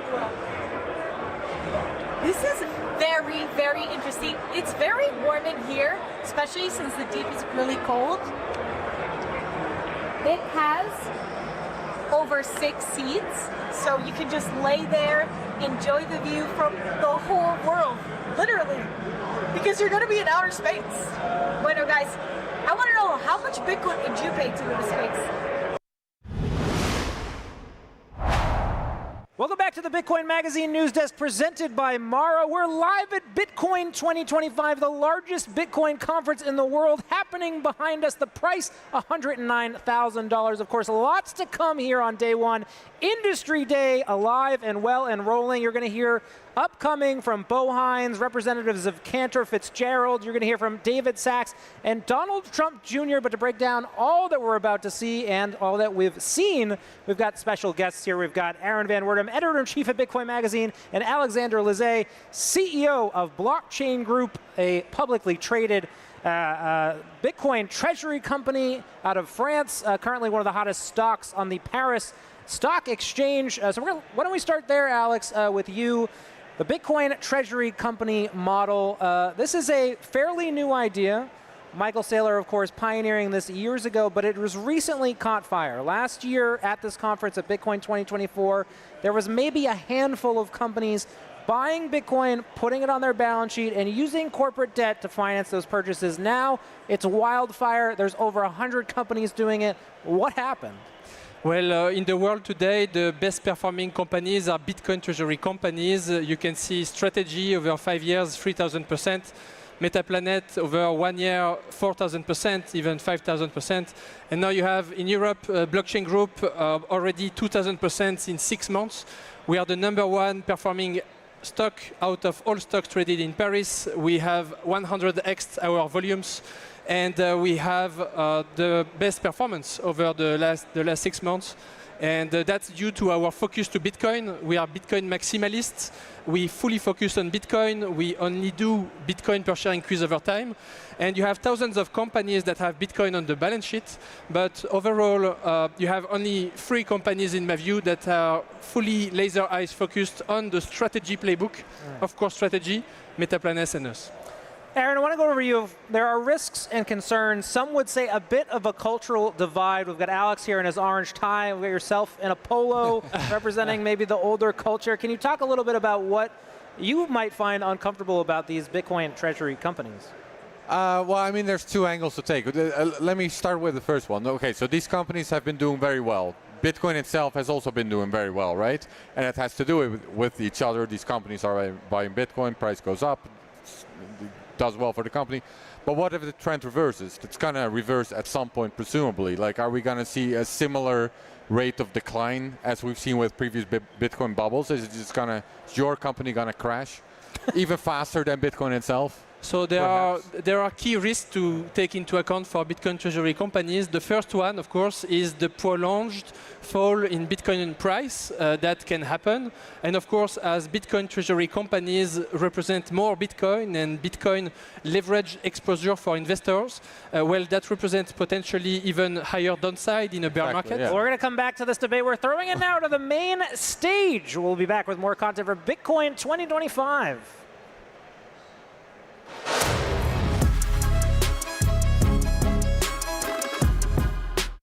The strategic Bitcoin reserve, he's done that. We're well on our way of becoming the Bitcoin superpower of the world. If you look at his first digital asset CEO, there were some landmarks in there that are important to consider. You know, we had the 30-day landmark, which required interagency actors to do an internal review or audit of everything they touched in the digital asset space. We had the 60-day landmark, which compelled the same actors to basically provide a list of recommendations, things that they could do independently to help us, welcome in the golden age for digital assets here in the US. And then now we're working diligently, as Tyler will describe, on our 180-day report, which will be more like a book to show what is the most robust framework we can possibly have to welcome innovation here in the United States, establish ourselves as that Bitcoin superpower, and really ensure that innovation is happening onshore, not going offshore. Just to echo what Bo was just said, and I would say we're back. We were in a pretty dark place a couple years ago, and we're back at reestablishing ourselves as the digital asset and Bitcoin leader in the world. And just as the secretary said the other day, we're going big on digital assets. So Bo wrapped up what we've been working on in terms of the 30 and 60-day landmarks for the first executive order. We have a big report that we're working on that's due in July 22nd. It's really a comprehensive first ever rendition of what the government has produced on what it thinks about digital assets across the government. So it's going to cover everything from tax to market structure to Bitcoin strategic reserve, everything you can think about. So I think that's absolutely right. We definitely saw the sea change shift in the administration change across our portfolio of companies that we work with. I would also say one of the conversations that I often have with people within the Bitcoin community is they for a long time they felt like they had regulatory clarity with respect to Bitcoin, and I think for the most part that is true. But I still think that policy and regulatory clarity for the digital asset space more broadly is very important for the Bitcoin community as it will help kind of a rising tide lifts all boats. So we'll get into kind of specific elements of the policy framework right now. Why don't we start with stablecoin legislation? So Bo, it took a lot of debate and compromise to get the Genius Act to where it is today. That is the bill that came out or is coming in the Senate right now. How are you feeling about the status of that bill and its chances of passing? Well, I'll take just one step back before we go there, because we really look at this in three phases, right? We've had the demolition phase, in which we've removed a lot of the red tape, or as we like to call it, blue tape, over-regulation that existed under the Biden regime, and more or less that lawfare that was created really through policy, through prosecution. We feel like we've done about 80 to 90% of the legwork there with the interagency actors, with phenomenal folks like Tyler over at Treasury, with the banking regulators, and so on. And now we're in the construction phase, right? And we're relying on our colleagues on Capitol Hill, who are doing an absolutely phenomenal job of working to get Genius home. And Genius is very important for the ecosystem and for Bitcoiners, right? Because what we're looking at here is updating our archaic payment rails that have existed for quite some time. You look at technology more generally. You look at the ways in which we communicate, how that's evolved. One thing that hasn't changed is the way in which we move money. And that's something that needs to be fixed. So we're looking at a system that will create much more expeditious transactions with instant settlement times. We're looking at a system that will provide a lot more transparency. And then we're looking at something that will secure US dollar global dominance for decades to come. But with all of that, the reason that Bitcoiners should really care about this, you're talking about a massive injection of capital into the digital assets ecosystem. That is great for Bitcoiners. It's great for Bitcoin. And we are extremely excited about what's to come as a result of Genius. And I'd be remiss not to thank Senator Haggerty for his leadership in this space, Tyler, who's worked diligently in this process, Luke Pettit and Senator Haggerty's office has done a fantastic job. And we've done this in a bipartisan way. with Senator Gillibrand's office. In the last vote on cloture, I think we had close to 15 Democrats sign on. This is something that's not partisan. This is about revolutionizing our financial system, taking the technologies that come out of the digital asset space, plugging them into traditional systems, and creating an environment that welcomes innovation and establishes the U.S. as not only the global Bitcoin superpower, but the crypto capital of the world. I think that's a great point. Can I just jump in real quick on that? Go I ahead. couldn't agree with more of what Bo said. I would just echo, the last time the Senate has acted on a financial services bill in a bipartisan manner is 2018, and we've seen a drastic shift in the matter of weeks in terms of adoption of stablecoin legislation in the U.S. Senate. That should not be lost upon anyone here. And I think we should just underscore the fact that I've had no less than 15 meetings with other foreign central banks and monetary authorities, and the rest of the world is watching as well, and they're quite impressed by the bipartisan effort that's been going on in the Senate on this. Yeah, I think we like to joke that I think crypto and Bitcoin might be the most bipartisan issue in D.C. at this point. Should be. It should be, for sure. So Tyler, back to you. What part does Treasury play in all of this, and what are you hoping comes from stablecoin legislation? Well, we've played quite an active role in terms of working with Congress, in terms of providing technical assistance. For those who don't know how Treasury is structured, there's sort of three core verticals in main Treasury. There's domestic finance, there's international affairs, and then there's the terrorism and financial intelligence vertical, and then obviously there's some bureaus within Treasury, the IRS and the Office of the Comptroller of the Currency. So we have lots of vectors of sort of institutional excellence that we can lend upon to provide technical assistance. Moreover, if the bill becomes law, and I hope it does, knock on wood, should it become law, Treasury will play an active role in terms of negotiating reciprocal agreements with other foreign sovereign jurisdictions, working with the bank regulators, working with the states. So we'll have quite an active role. And I think Bo and I were sort of the first rendition of crypto people working in the government. If this becomes law, there'll be sort of a domain expertise because we'll have a lot of work to do to implement the legislation. Yeah, that sounds great. And I think that the connective tissue, Bo, that you were speaking about between the legacy financial system and Bitcoin, stablecoins, everything like that really will be paved with stablecoin legislation. So it's really a huge step forward. Well, and the one thing I'll add to that too is this can act as the foundation for what we can build upon in this space. You start talking about tokenized public securities and 24/7 markets and these things that folks have dreamed about for a long time. Updating the payment rails is a necessity in order to get there. And I think that we're well on our way of achieving that. And we'd be remiss also just not to thank our brilliant AI and crypto czar, David Sachs, for his leadership in all of this. His reputation precedes him. He's obviously a brilliant business person, but he's been super involved in just ushering this and being the guiding star to point us in the right direction. So I know you guys are going to hear from him later in the day. That'll be certainly a treat. Awesome. All right, so maybe turning to market structure. I think that's the next piece of legislation that's on the horizon. Market structure really deals with kind of, how do you regulate intermediaries within the digital asset space, like exchanges, brokers, dealers, as well as kind of token classification. So how do you tell if a token is regulated like a security or like a commodity? What are the key provisions of that legislation from your perspective, and what steps are needed to make sure that market structure legislation is successful? Well, look, the industry needs clarity, like any other space. If we want folks to innovate here, they can't be fearful that when they walk into the SEC and pitch something that they're going to be writing their Wells notice before they can get on the elevator. This is a completely different environment in which folks have been operating in over the course of the last decade. Our interagency actors in the working group are begging us to tell industry folks, come in, pitch us new ideas. Let's innovate here onshore. And our message to folks that have gone offshore is welcome home, truly. We want you here in the United States. We want you building here. We want you creating new things. And I can speak on behalf of all of our interagency actors in the working group that are encouraging and fostering this innovation.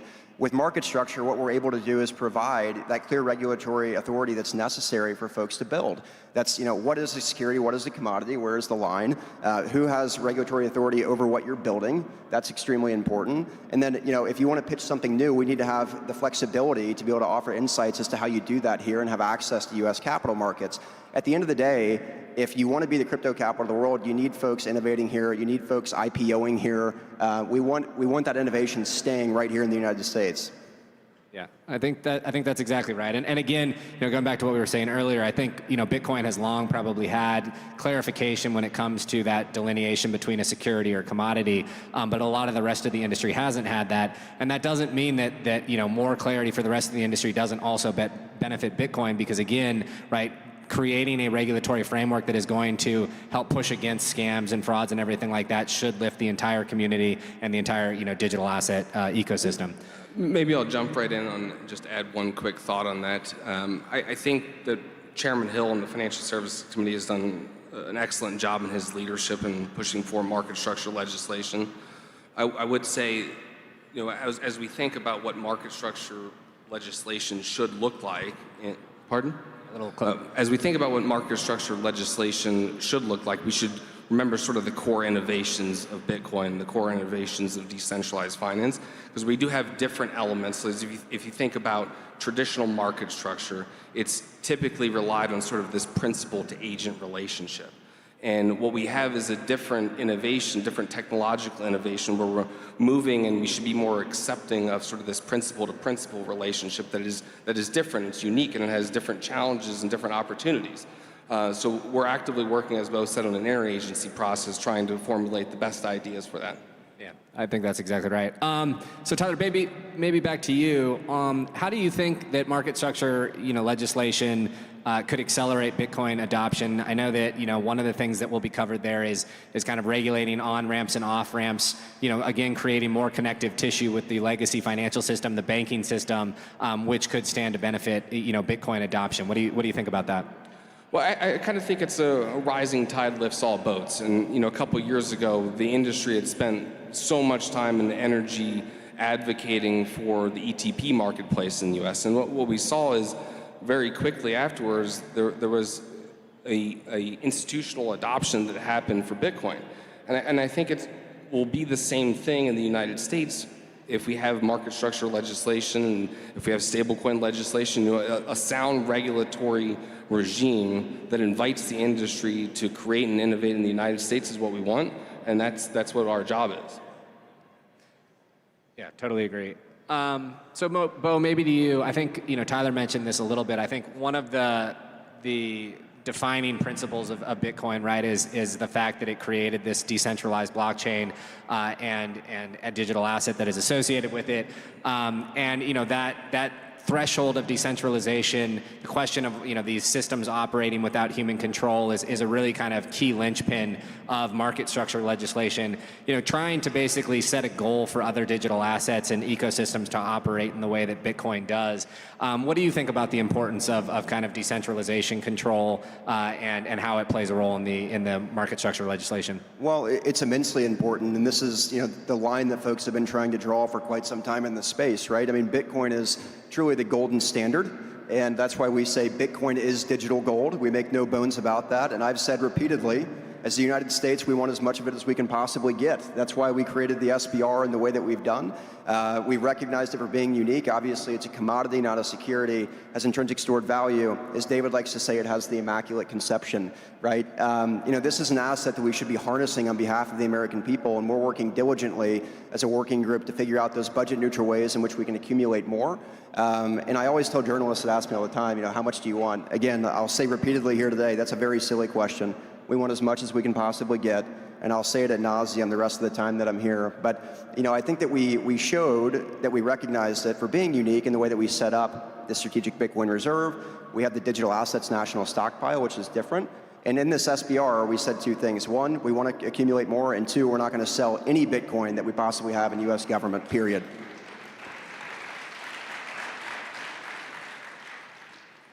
So turning back to the bipartisanship discussion, I mean, obviously, I do think that crypto is one of the most bipartisan issues in DC at the moment, but obviously it is not totally bipartisan, and there are some voices on both sides of the aisle that seek to try and make it a little bit more partisan. How do you all view that? How do you view the challenge in navigating the partisanship that might exist in certain pockets?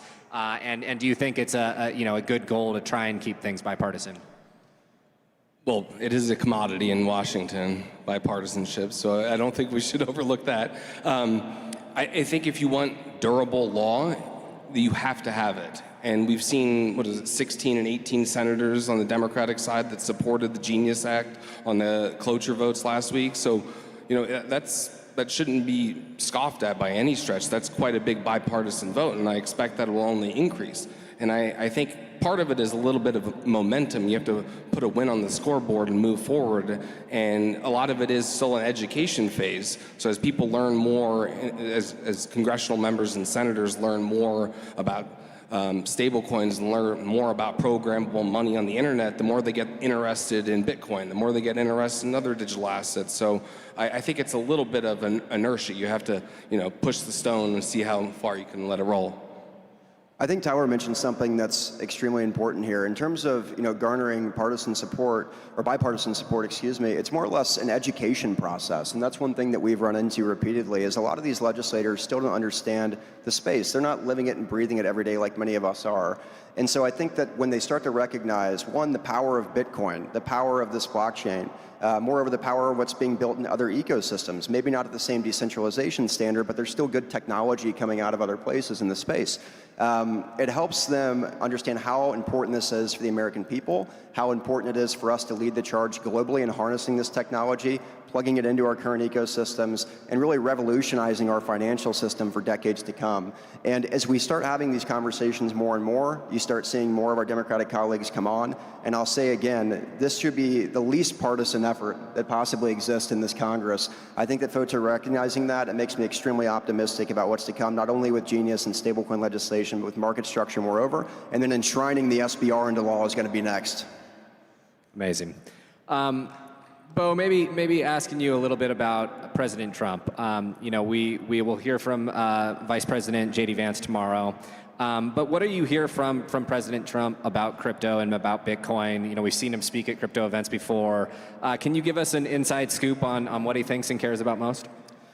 Well, he certainly recognizes how important it is for the United States to lead the globe in terms of, one, being the Bitcoin superpower, and two, being the crypto capital of the world. I mean, he's said that repeatedly. The president cares deeply about this space. He's made it a priority from the very beginning. He signed an executive order on digital assets on day 3. He created the Digital Assets Working Group, in which he's created a streamlined process for us to innovate, for us to put out fires, for us to allow us to foster an environment that leads to innovation here and welcome back those folks that have left our shores. He established the first AI and crypto czar. He established the first position in the White House on the Crypto Council and the executive director, which is myself. Tyler's the counselor now to the Treasury Secretary on digital assets. I mean, he is showing real force and real momentum here, and he's absolutely serious about delivering on his promises. I think that we've done a lot of that thus far. These legislative priorities will act as the backstop, and we'll clean the rest up through interagency activity. But we can't thank the president enough for his leadership. Without him, we would not be here today. This environment would not be what it is today, and Bitcoin would not be having the success that it is right now without his leadership. So we're immensely thankful for him. That's great.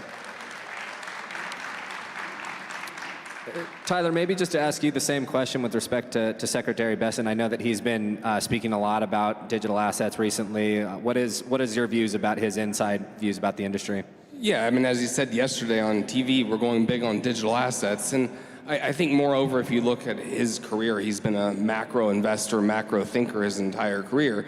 And I think, as he thinks about how we've lost track in the United States of leadership on innovation, leadership on Bitcoin, leadership in digital assets, it's a strategic error. And so now we're in the process of re-underwriting that and bringing it back on shore. So I think that's sort of his worldview about it. Yeah, that's great. So I know that both of you have now been in DC working on with the industry for several months. I know that it's been a whirlwind. You've been meeting with tons of different entrepreneurs, venture capitalists, investors, all sorts of industry actors. What concerns are you hearing from the Bitcoin community and the industry more broadly about what they're looking for from a regulatory perspective and policy-wise? I know, Bo, when you started kind of saying that first was kind of deconstructing all of the damage that had been done over the course of the last 4 years. But what are you hearing from the community more broadly?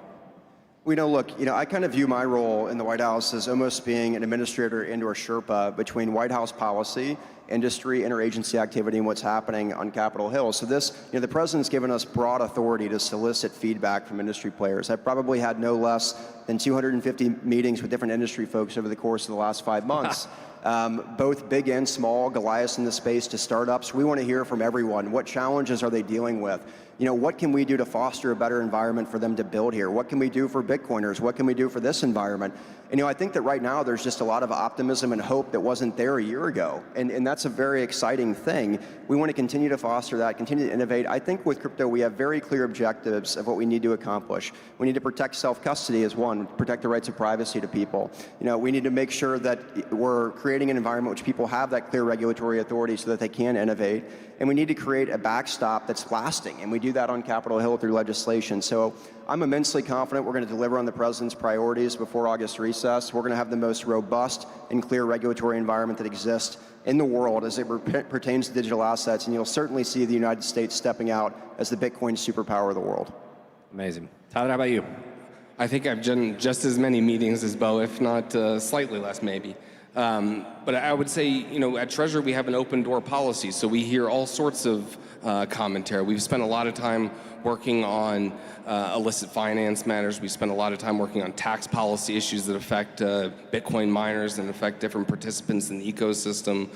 We spent a lot of time thinking about how do we onshore activities and entities that have been pushed offshore over the years. So, everything from banking to market structure, the whole 9 yards, we think about it and we're trying to get smart on it because we ultimately have to write on it and put it in this report that I mentioned earlier. So I would say to the audience, the message is if you're in Washington and want to come see us, it's an open door invitation. All right, that's great. So now that we've kind of heard what you guys are doing, I guess the question becomes, what should we do? What should the larger, broader community do to help kind of with these efforts and move things forward?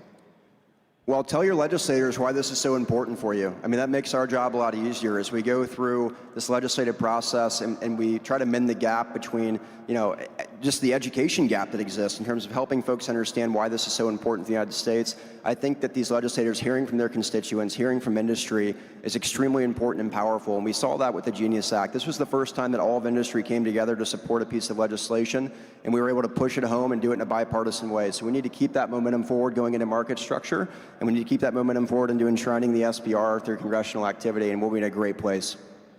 Yeah, I would echo that. Just help us keep the momentum going. All right, well, with that, I think we're at time. I think for everyone here, I hope that this conversation gave you a sense of why, there's reason for optimism. I like to tell people that I'm more optimistic now about, the chances of getting, successful policy and regulatory clarity in place than I've ever been in my time in this space, and this is part of the reason why. So thank you very much for joining us. Thanks for having us. Thanks for having us. God bless you all.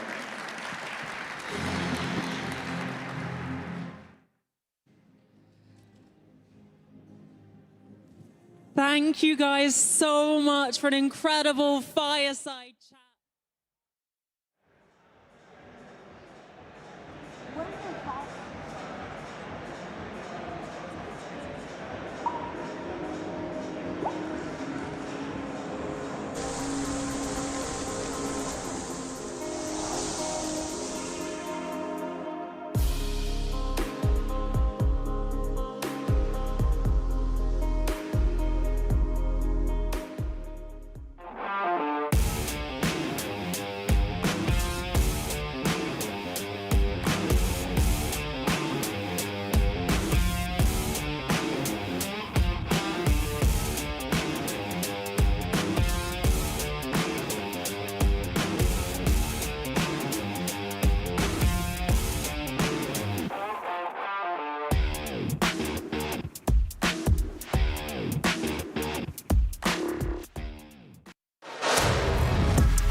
Welcome back to the Bitcoin Magazine News Desk presented by Mara. We're live at Bitcoin 2025. You just heard from Bo Hines, White House Digital Asset Advisor, and Tyler Williams of the Department of Treasury talking about the United States' embrace of Bitcoin and digital assets. You're about to hear Vlad Tenev, CEO of Robinhood. Before that, we've got a packed panel here to continue the discussion before the break about Bitcoin Treasury companies, the hottest topic and trend in the industry. We've got Alexander Lise, CEO of Blockchain Group. They're raising, or trying to raise enough money to buy 1,000 Bitcoin. And we've got Nico Lechuga, founding partner at Ego Death Capital, here to bring a VC perspective to the conversation. So let's bring you in, Nico. Bitcoin treasury companies have really kind of come out of seemingly nowhere. Michael Saylor pioneering this strategy 4 years ago, has been essentially buying Bitcoin by any means necessary, but this was an overlooked space for a long time. There weren't copycats. Now we're seeing a wave turn into a tsunami. What are you seeing in the market? I think one of the really interesting things that we're seeing is there's a global game theory that's being played out. So it's being played out on the sovereign level. It's being played out with privates, private companies. I think what we've had in the thesis in the private market was that we were interested in investing in companies that when they cash flow, they would cash flow Bitcoin. But what we're starting to see within the marketplace, and the hottest topic that you hit on right now, is other businesses that are keeping their treasury in Bitcoin, or other holdcos that are just going out and buying an incredible amount of Bitcoin and using the public markets to aggregate this finite asset. I think it's fundamentally interesting. I think to see the different strategies at play from here, we have an entirely new chessboard of different individuals that are playing at it. I'm really interested to see how it unfolds across different market conditions, as everybody seems to have their own unique playbook right now. Right, I wanted to stick with you for a second just to talk about the companies that you're seeing. When you think about Ego Death Capital and the kind of startups we used to see funded in Bitcoin, maybe it was a Bitcoin Lightning startups, wallets, exchanges. These were for-profit businesses selling Bitcoin products and services. Now we're seeing companies almost capitalize first and then try to figure out the product later. What's your view on that? So yeah, you do have certain companies that are saying like, hey, we're going to go out and raise an incredible amount of money and we're going to figure out the product. And these, I would think these would be your treasury companies. Really, like if we look at the SPAC model, if I'm going to raise a lot of money, I'm going to take this vehicle public and then I'm going to find some type of public company to de-SPAC into. This is more in the treasury focus from here. I think what we fundamentally invest in the private markets is that business that has a product or service that does have a future cash flow that will be Bitcoin. I think what we're seeing is those things are starting to come together. And there's going to be a whole host of new companies that you can invest in. Alex, I want to go over to you. Obviously, you started the company last year, seen tremendous success. Are there advice, is there risks, concerns that you would have about companies entering now or potentially even later? Let's just say the United States does buy Bitcoin, start buying Bitcoin under the Bitcoin Act, buying 1 million Bitcoin. What kind of risks exist for Bitcoin treasury companies under that environment? Well, the first risk for companies that are adopting Bitcoin is to not focus solely on Bitcoin. You need to focus on Bitcoin. The second risk is to not allocate all of your long-term capital to Bitcoin. And the third risk is literally to not focus on increasing Bitcoin per share over time. And that's the risk that you will have every day, because if you are not adopting Bitcoin, you are going to the ground as a stable coin. And then on the medium to long term, the risk is that you don't want to be playing with the Bitcoin. We get solicited every day by different companies that want us to play with the Bitcoin. They want us to do stacking. They want us to do thousands of things. And our answer is simple, it's no.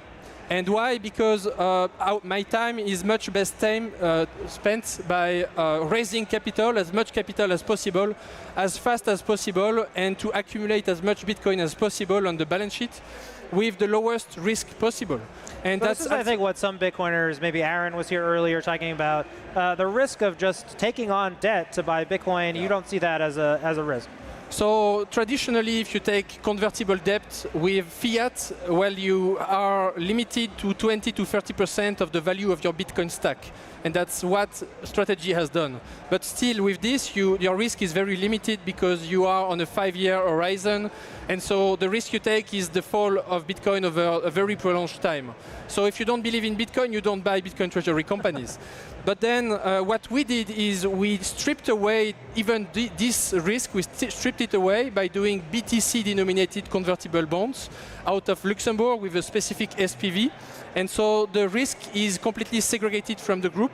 And it's actually less risky for the company and less risky for the investor. And that way, we have been able to generate 800 plus BTC yield year to date. You're about to hear from Vlad Tenev, CEO of Robinhood. The guests and speakers keep coming. Stay tuned here on YouTube, Rumble, and X.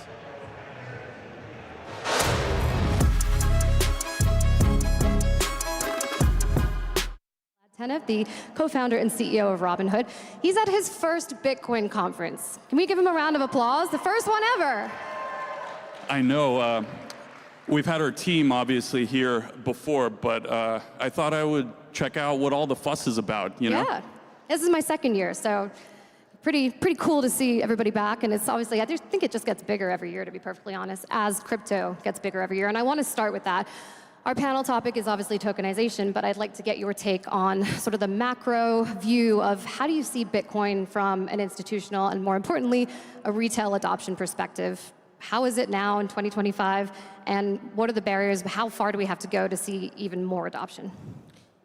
Yeah, these are great questions. Bitcoin's been around for a while now, and I'd say even in the previous administration, there was sort of like more widespread acceptance of Bitcoin itself as an asset.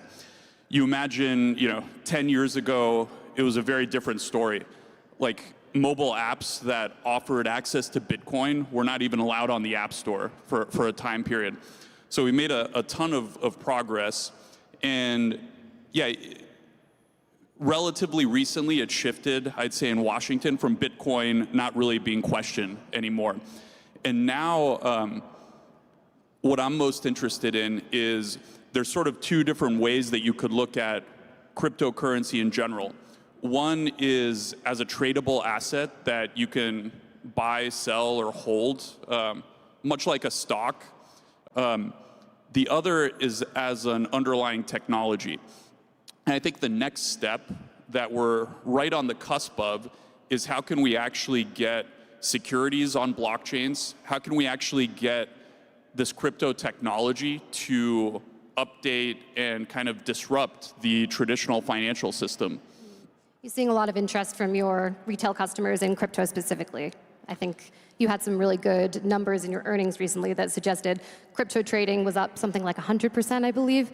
And that just seems to signal that people are using Robinhood for crypto. They're not just using the crypto native trading outfits.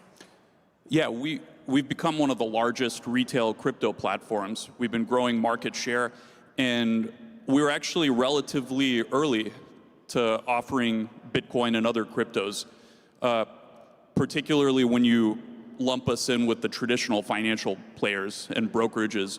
When we offered crypto in 2018, traditional financial companies were staying as far away from it as possible. Right. And I think that led to a lot of retail adoption. I think the last numbers that we announced, over 10 million people, retail investors, Americans, hold cryptocurrencies in their Robinhood accounts. And they believe in it. I mean, our customers, obviously they see it as an opportunity to generate wealth, but also as an opportunity to buy into the future of the financial system. Mm-hmm. And in that way, it's kind of similar to an investment in electric vehicles or artificial intelligence or all of these other frontier technologies. Because as a young person, investing is as much about making money as it is about sharing a point of view and a prediction and an opinion for what's going to drive technology and society in the future. Mm-hmm. Speaking of driving technology and society, let's talk about tokenization. I feel like tokenization has become the buzzword for this cycle, maybe similar to how meme coins and NFTs were a previous cycle. Do you see the hype around tokenization as justified, or is it merely hype? Yeah, I mean, I personally believe that it's very justified. I think I've been one of the people that have been talking about it. And I think there's a huge potential in the same way that stablecoins and stablecoin clarity driving US dollar dominance, particularly abroad, tokenization of securities could drive continued dominance of US companies. So that's going to be good for the companies themselves because it'll plug them into a global market of liquidity. And that could be useful for trading, but also for raising private capital, primary capital.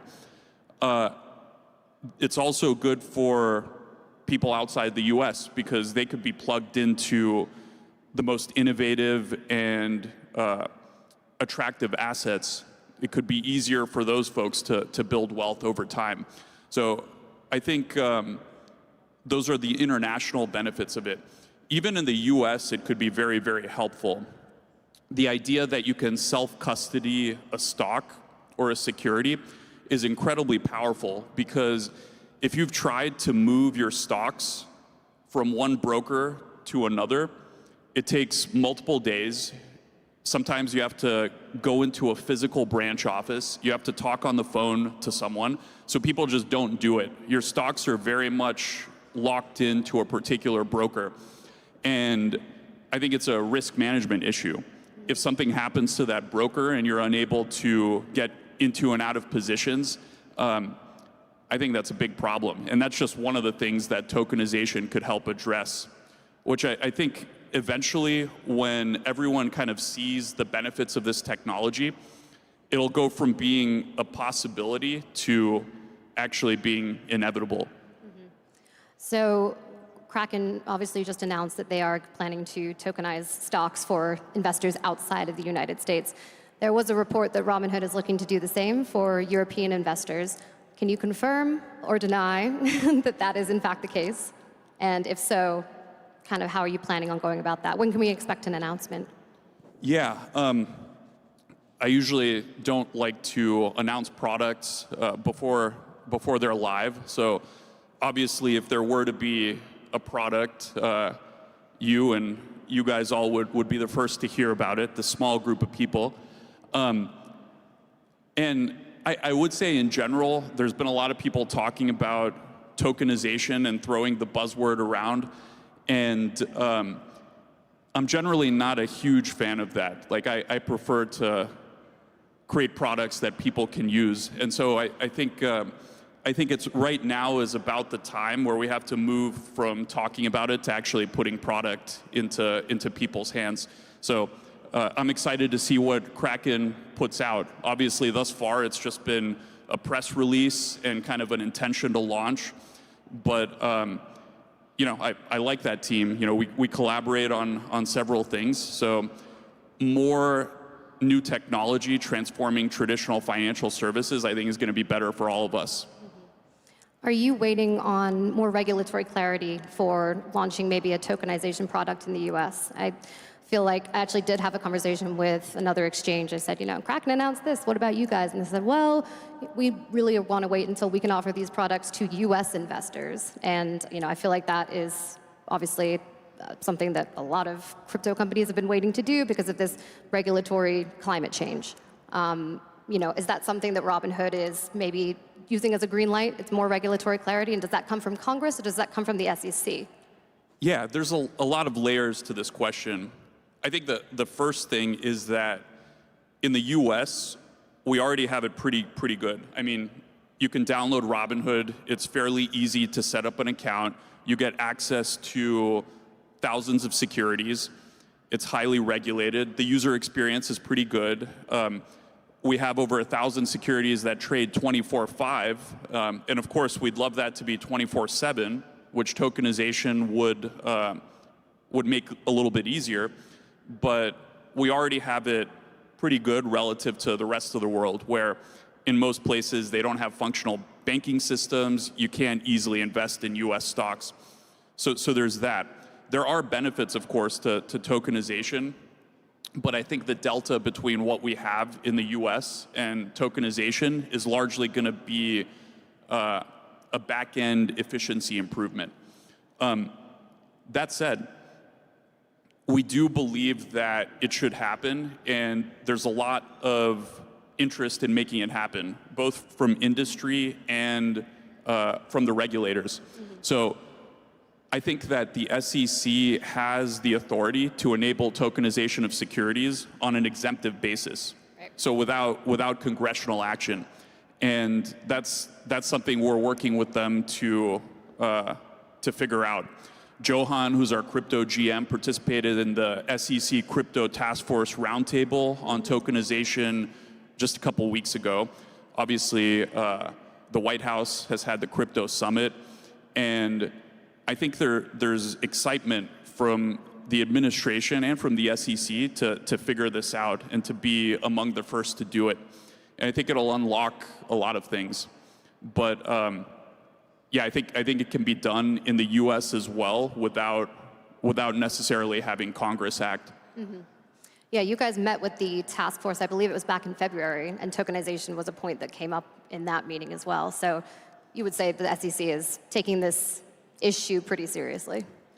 Yeah, and I think that just the equivalence, saying that if a security or a stock trades on a blockchain, it can be treated as a security, just like one that goes through the DTCC and central clearing. And it's not treated as some sort of derivative. I think that would be great progress. Another thing that I think would be massively transformative in the US is tokenization of private companies.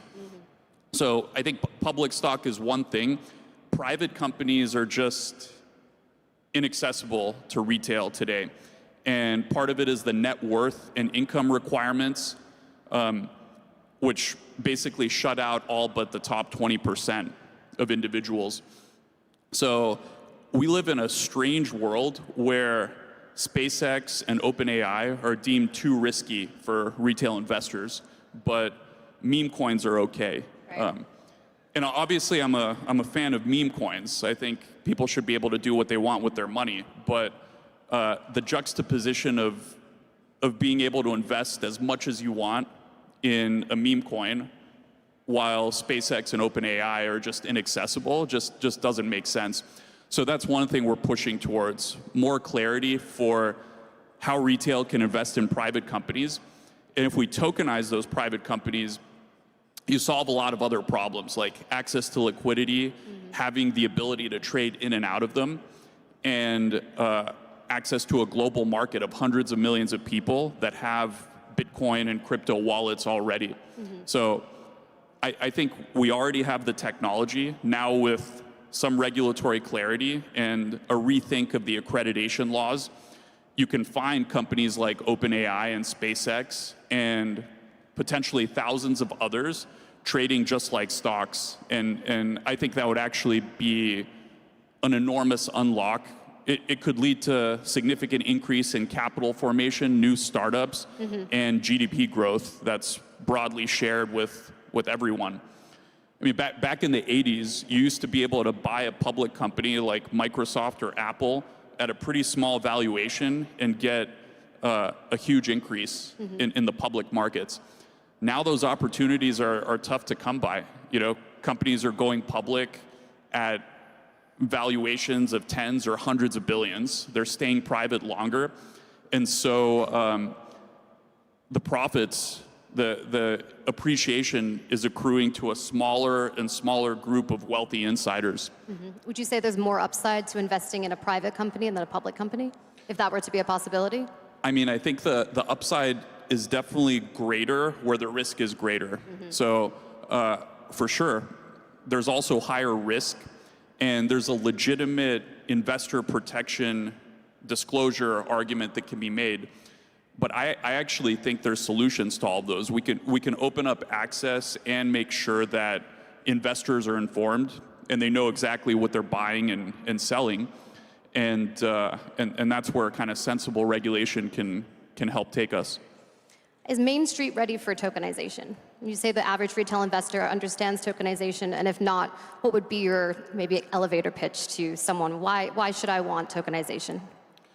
I think that the best products, and people have been saying this for a long time, by the way, the best products should actually abstract the underlying technology so that you only need to interact with it when you absolutely need to. So I think what that means is when you have something that's powered by crypto technology, you can buy or sell it through your Robinhood app or your non-custodial wallet in much the same way that you buy or sell a stock or a future or an option. Like the interface is very, very familiar. And you only really need to interact with the blockchain when you're actually sending it across crypto rails. And of course, there's a lot of details with how you handle decentralized exchanges and self-custody. But just in the past 3 years, I think there have been tremendous user experience improvements. So I no longer think that product complexity is a huge barrier. I think a lot of people, including folks in this room, have done a lot of great work in making simpler interfaces. There's a saying called tokenize everything, or we should be able to tokenize everything. And a big proponent of that is actually BlackRock CEO Larry Fink. Surprising. Maybe 5 years ago you would have thought he would never have said something like that, but in his annual shareholder letter, he said we can tokenize every stock, every bond. I want to get your take on that. Should we be tokenizing everything, or should we just be tokenizing highly liquid assets, or can it literally be anything we want?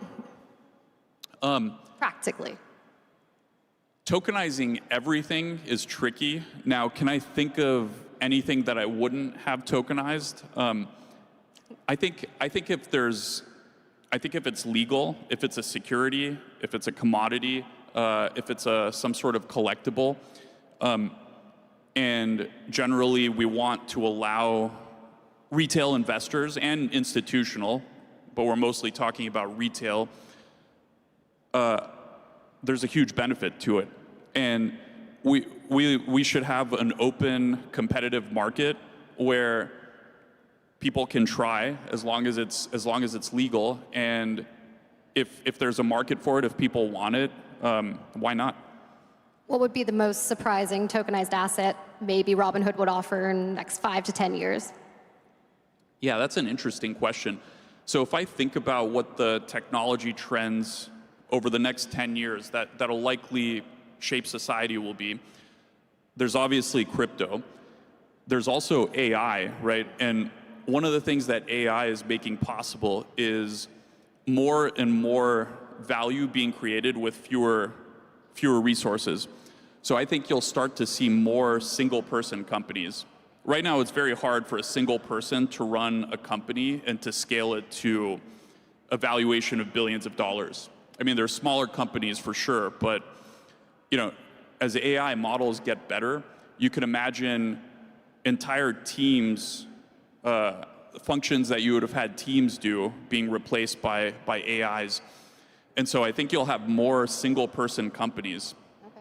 And you have to imagine that they'll be tokenized and they'll trade on blockchains just like other assets. And so you'll be able to essentially invest in a person or the economic activities of a project that is run by a single person. Or like a personal brand? Yeah. So those are very important these days. Very important. As someone like me would know. I mean, I guess Bitcoin, in a sense, is that, right? Yeah. It's the personal brand of Satoshi Nakamoto backed by technology. Yes. So, we are out of time. Maybe it's not a new idea, but I think it's very powerful. Amazing. I don't know where that 20 minutes went, but thank you for everybody listening in, and thank you, Vlad. Thank you.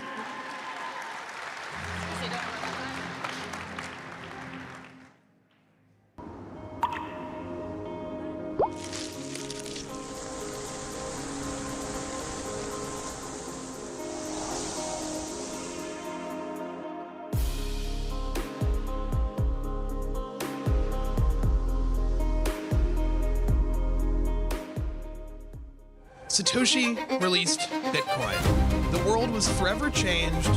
No one realized it. This is the once-in-a-century opportunity. And this is just the beginning. Bitcoin is like digital gold. So I view Bitcoin in line with the next evolution of humans engineering a better world. I think the story of the past few years is Bitcoin going from a niche interest into a respectable global macro asset.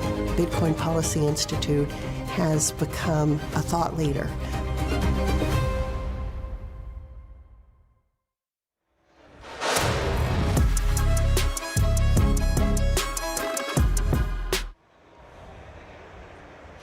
Welcome back to the Bitcoin Magazine News Desk presented by Mara. We're here at Bitcoin 2025. Vibes are high, the Bitcoin price is high, things are good. I'm Frank Corva, the political correspondent for Bitcoin Magazine. I'm joined to my left by Iago, founder of Sovereign and Bitcoin OS, Joe Consorti, head of growth at Thea and Horizon, as well as Herman Vivier, founder of Bitcoin Akazi, a circular Bitcoin economy based in South Africa. I'm going to start over here to my left, Iago. Please tell us a little bit about what you're doing in the space and also what you're looking forward to here at the conference. Look, I mean, for the last 14 years of me being involved with Bitcoin, what excited me about it was the fact that you can have complete ownership and utilize your assets without having to go through any centralized intermediary. And the problem with Bitcoin today is that that promise doesn't truly exist. Most people have to go through some kind of centralized entity in order to use their BTC, even if it's something as simple as spending it or selling it, and certainly if they want to do anything more complex with it. A year ago, here at this conference in Nashville, we demonstrated for the first time ever the ability to verify a new kind of cryptography, zero-knowledge proofs, in block 853626. For the first time ever, Bitcoin woke up and had eyes and a brain to understand zero-knowledge proofs, and now, this year, what we're demonstrating is using that to create general-purpose computation on Bitcoin. So we can now issue any assets on Bitcoin. We can turn Bitcoin into a programmable asset and truly scale Bitcoin. And so, this is, for me and a lot of sort of the devs who have been working on this for the last 14 years on Bitcoin, what we're doing now is we're building Bitcoin OS, which is an operating system for the internet, an operating system for property rights, which runs on Bitcoin. Understood. Appreciate that perspective. Best of luck with what you got going on. Joe, what do you got going on, and what are you looking forward to here? Absolutely. So the Bitcoin conference is always fantastic. I mean, I've been here through the years, Miami a few times. We went to Abu Dhabi, and now seeing the amount of people here in Las Vegas is truly mind-boggling, particularly with what's happened over the last year, 2 years, with these ETFs and the institutionalization of Bitcoin. It just keeps getting bigger and bigger and bigger and bigger. We're working on tools for that at Theia. We're a self-custodial Bitcoin platform. Right now we just launched a brand new product, Theia for Business, that allows businesses to assemble self-custodial Bitcoin treasury vaults. Anyone from an SMB to an enterprise that wants to get on a Bitcoin treasury, they can start it. And they can start it with Theia very simply. And over at Horizon, we've just built a product that allows people to diversify their home equity into Bitcoin with no monthly payments, which is an extremely cool tool, particularly given how people feel locked into their low mortgage rates. And there's $35 trillion worth of home equity in the United States. I see Jesse Myers over there. He's one of the best at kind of doing charting and showing how much untapped capital there is in the world. $35 trillion of home equity in the United States, and we're looking to solve that and bring that over to Bitcoin with Horizon. So that's what we're working on, and I'm extremely excited to continue to see the panelists. JD Vance is going to be here, which is amazing. We saw Trump last year. We're going to see the vice president now, and I couldn't be more excited for it. Awesome. We're happy to have you here, Joe. Herman, over to you. If you could quickly give us an overview of what you're doing in South Africa, and if you don't mind, we do have to cut back to the stage in about a minute, so maybe a brief overview, and then again, what you're excited to see here at the conference. We're getting people to spend sats. That's what we're doing. I like that. And I'm looking forward to convincing more people to do that. Tell us a little bit more if you don't mind. So how does it work, a Bitcoin circular economy? We've got a team of people who run a community charity project, and we pay all their salaries in Bitcoin. And they onboard the local stores to go and spend it as Bitcoin without converting to fiat. It's basically an imitation of what Bitcoin Beach did in El Salvador. And it's attached also to a nonprofit, right? You do work with the community. Can you tell us a little bit about that as well? We get kids from a local community to come down to the beach and learn surfing as a way to try and teach them something positive. And it's their coaches who earn their salaries in Bitcoin. You run your own conference, Adopting Bitcoin, which I attended in January. It's a little bit different than this. So its scale is a little bit, a little bit different, a little bit smaller. But what is it like to be here to see something like this? Is this your first time at the Bitcoin conference? It's my first time here. It's my first time in Las Vegas. And our conference is a meetup compared to the scope of this thing. Okay. But it's great to be here, and it's interesting to see how well run it is. It's inspirational. Appreciate that. What you're looking forward to? You're telling me off camera, you two were thinking of, it'd be interesting to see JD Vance speak tomorrow. Any other thoughts? Anything else you're interested in seeing? Yeah, I mean, I'm looking forward to that. That's just a very interesting occurrence to see a vice president on stage. It's good. It will be interesting. Ladies and gentlemen, we are about to cut back to the Nakamoto stage. You're here at Bitcoin 2025. As I said, vibes are high. Thank you to the guests for joining. We'll be right back after this segment.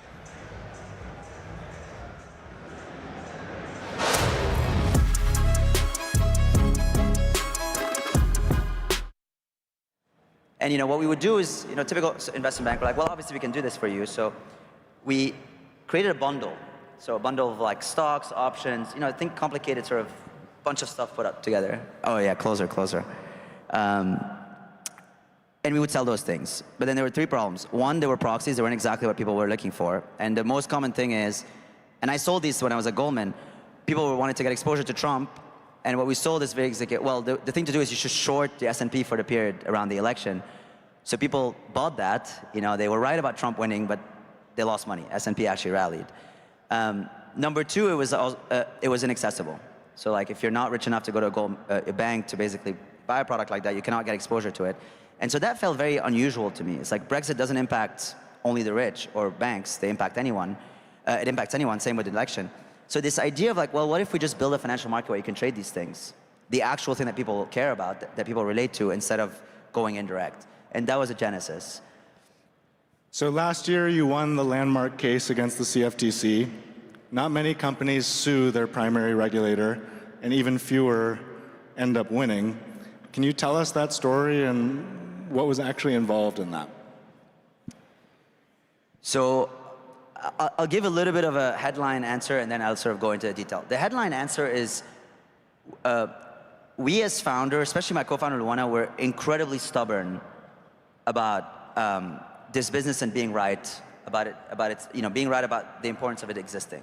And so that was sort of like led to all the decisions that we ended up making. But what happened is we first spent 3.5 years creating the regulatory framework for this thing to exist. And it's very similar to crypto. Like crypto has had to fight for its right to exist for a while. Prediction markets sort of are going and have gone through a very similar sort of journey, except that in some ways we're alone. We're sort of fighting that fight alone. And so first we got that. We got legalized the prediction market. Then the prior administration blocked the election market. They said, it has dangers of, sort of manipulating the outcome and ruining democracy. And so that was sort of what a lot of critics said. And so the CFTC blocked it, so we decided to sue them. And this is very important because we sued at a time where it wasn't very in vogue to sue your regulator. It was actually, now everybody wants to sue the regulator, now it's like fun. But at the time it was really kind of dangerous thing to do, because if you sue your own regulator, what happens, and it did happen, you kind of start, it's this sort of death by 1,000 paper cuts. They sort of like, they're the government. They can sort of like, attack you personally, attack the company, and all of that happened. But the reason we did it was like, one, we believe these products should actually exist. I think having more truth about who's going to win an election is something that's super important. Polls have been sort of failing us.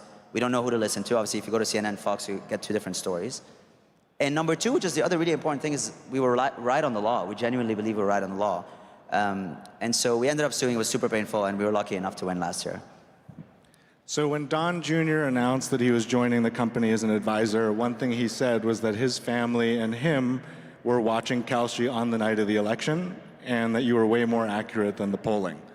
So if I'm a pollster, should I be polishing my LinkedIn profile? I don't think so. It's a good question. I hope not. And the reason is it's like any financial, it's a bit saying the existence of a stock market doesn't mean that sort of analysts, like stock analysts, should not exist, right? Like you still need them. Some of them, sometimes they're wrong, sometimes they're right. And I think it's a sort of similar dynamic here. Like the markets sort of learn from the polls, and they learn from a lot of other data points and a lot of other things going on in the wild. And I hope that over time, actually, the markets push the polls to get better, right? And now, because there is an alternative to polls, it's competition. Like maybe polls are going to sort of figure out how to get less biased, figure out how to kind of do their sampling better, and so on and so forth. So my expectation for the coming years is that you're going to see this sort of entire ecosystem of data being built around, because now people can make money out of it. So people, when they make money, this is the beauty of markets. You're giving an incentive for people to seek truth. Actually, I see more people getting into that industry because they can sort of monetize that in more effective ways. So yeah. Interesting. One way to view prediction markets is that they've kind of existed in some forms for a long time in specific verticals. Like, for example, the price of grain in 60 days. That's a market that has existed for maybe over 100 years. Who's going to win the NBA Finals? Like, sports betting has become a thing that's legalized in certain places. And we always knew there was demand for election markets. It just wasn't legal until you made it legal. I'm curious, is one part of what you're doing now a kind of breadth-first search for prediction markets that actually work? And beyond those, and what do you think they will be? This is a great question. So let me answer it in two folds. Like, something's changed. Like, I think we should acknowledge that first something's changed, which is, I think now there's there's the ability for these markets to sort of actually exist, and they're regulated now, they're legal, and that takes you from a position where you cannot recruit talent, you cannot fundraise, you cannot actually, invest and pour resources into making this thing happen, to a place where you can. Wow, so much louder. And so I think that now that I think there's a clear legality around these markets. I think it feels like we have now the opportunity to actually figure out the things that people want to do and so on and so forth. In terms of what markets will work and so on, I think the sort of second key problem is liquidity.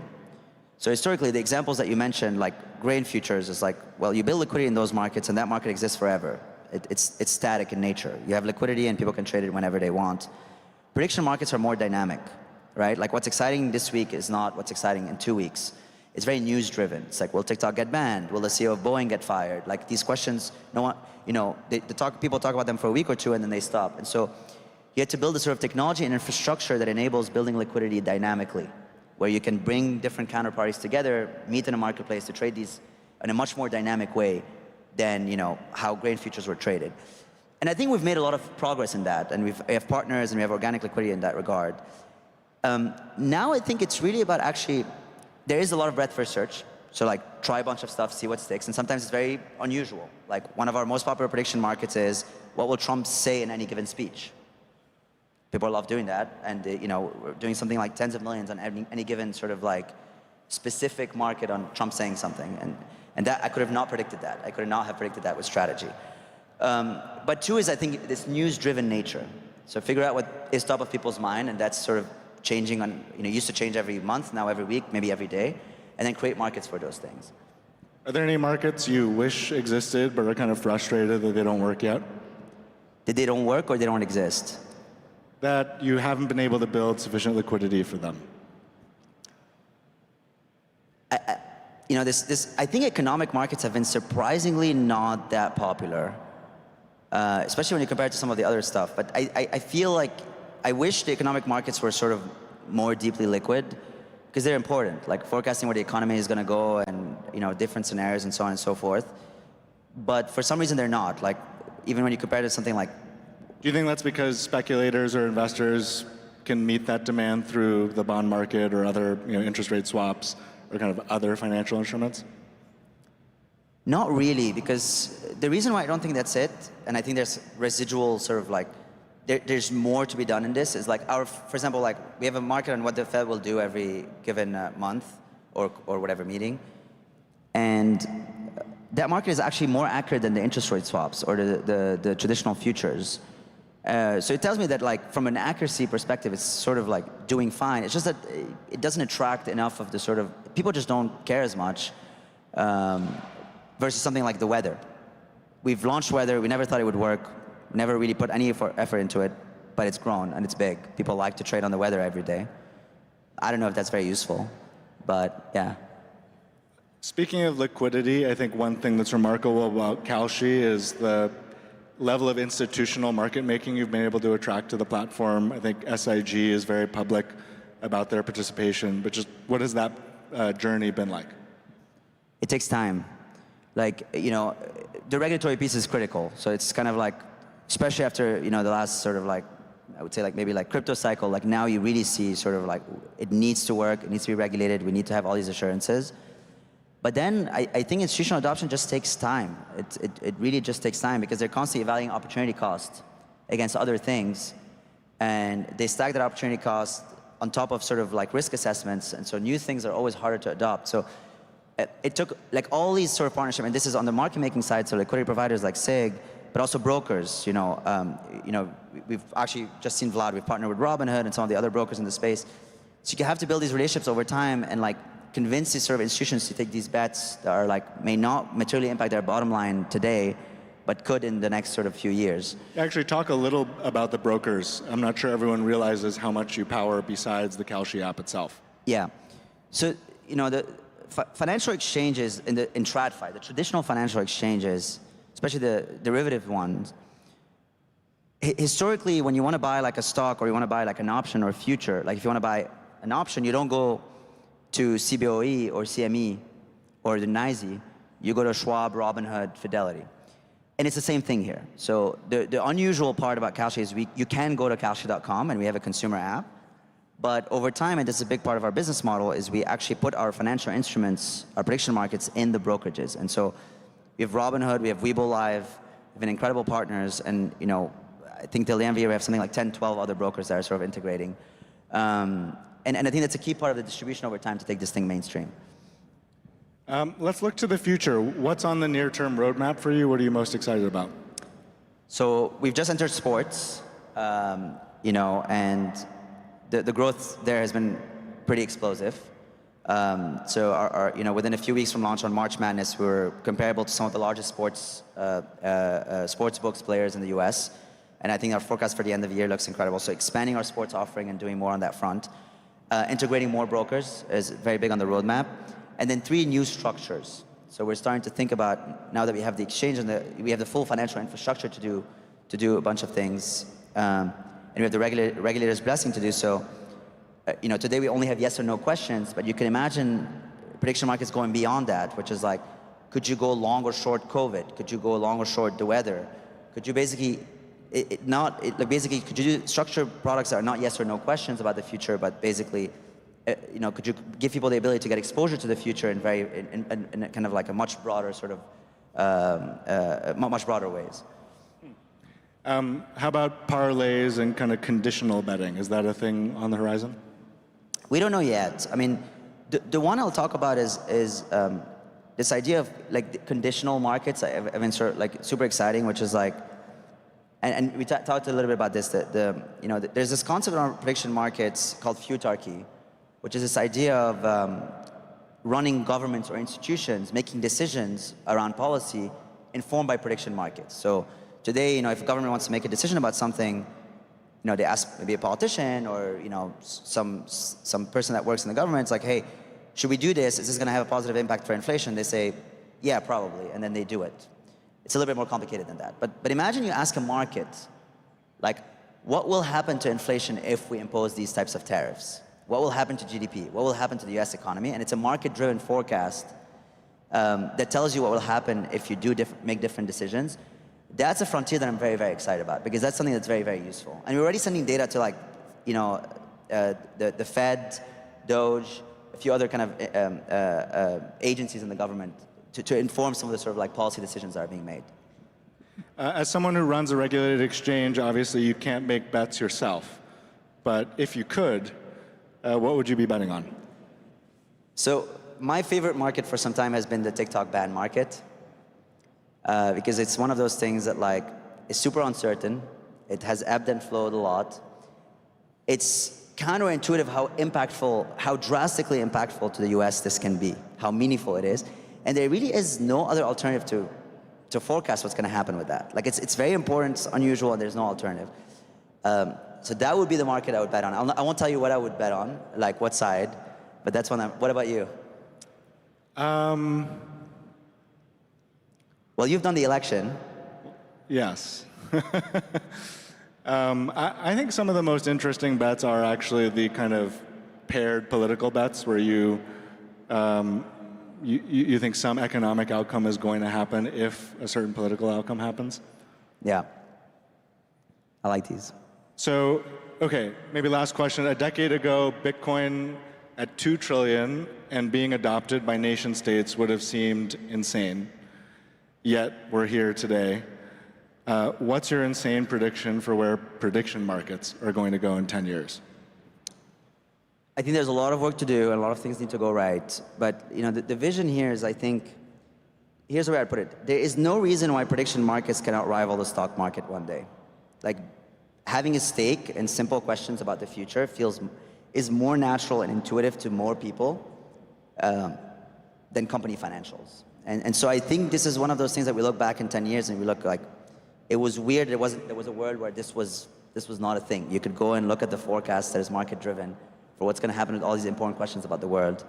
And we used to kind of listen to random pundits or, you know, people on the news saying random things. But that would be my prediction. Well, thank you, Tarek Mansour from Kalshi, everyone. Thanks so much, Matt. Thanks, everyone. Nice. Thank you so much.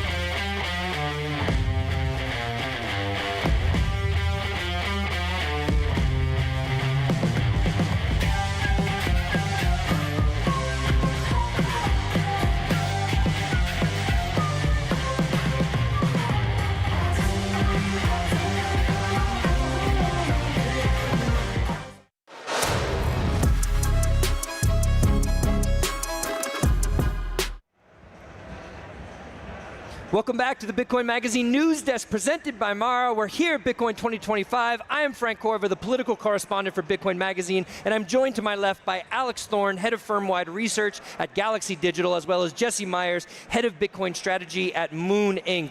The Moon. We love the Moon in Bitcoin. Please tell us a little bit about Moon Inc., Jesse. Yeah, so Moon Inc. is a new Bitcoin treasury company that's seeking to do the Metaplanet playbook in Hong Kong and Greater China. And so we're very excited about what's possible there and look forward to getting that flywheel going. Okay. Tell us a little bit about that. What is your strategy? How are you putting this treasury together? Are you issuing debt? What's going on there? Yeah, we're going to explore the various levers that are available to Bitcoin treasury companies. I think Metaplanet has done a fantastic job of issuing equity that's then used to buy Bitcoin, and it's accretive dilution because you end up with greater Bitcoin per share than when you started. And so that's the core of the playbook, and we'll seek to do that. Okay, excellent. Alex, we didn't get a chance to touch on it before. We were talking about state-level SPRs. You had a panel earlier today talking about the federal-level SPR. What do you think the best strategy is for the U.S. government to acquire Bitcoin? Yeah, it's tough. They're ordered by the president to come up with budget-neutral strategies to buy Bitcoin. Budget-neutral, very difficult, right? The second you uncover some fresh cash, out like from under the floorboards do rush the cockroaches of government seeking to put their hands on that cash, right? Because we need cash. We have a massive deficit. And so it's hard to figure out like ways in which other people won't come out and demand that cash. So whether it's bit bonds or revaluing gold or taking revenues from tariffs, or if you privatized FHFA, right? And there's all these ideas. But to me, the simplest pathway, the quickest pathway from promises made, promises kept on the SBR is to simply sell some altcoins from the digital asset stockpile, use those proceeds to buy Bitcoin. In fact, it's elegant because you don't even need to touch cash. You could sell like an altcoin BTC pair. Cash never appears, right? There's nothing for those the vultures of government to grab onto. He wants the federal government trading on DEXs. That's what I'm hearing here, ladies and gentlemen. Jesse, over to you. What are you paying?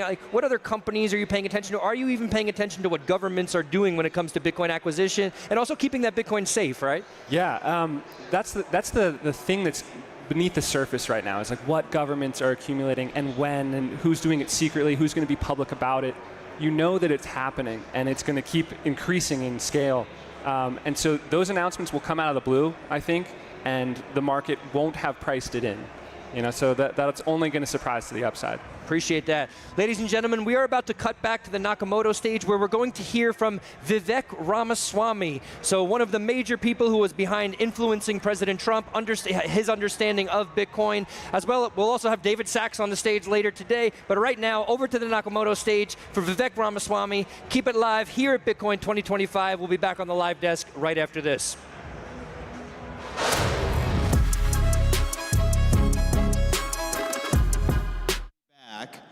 Hopefully to lead the state of Ohio as not only a governor that lifts up the lives of people in my state, but as the strongest pro-Bitcoin governor in the nation. And I will tell you why that is today. It actually relates to the history, the legacy of the state that I'm aiming to lead.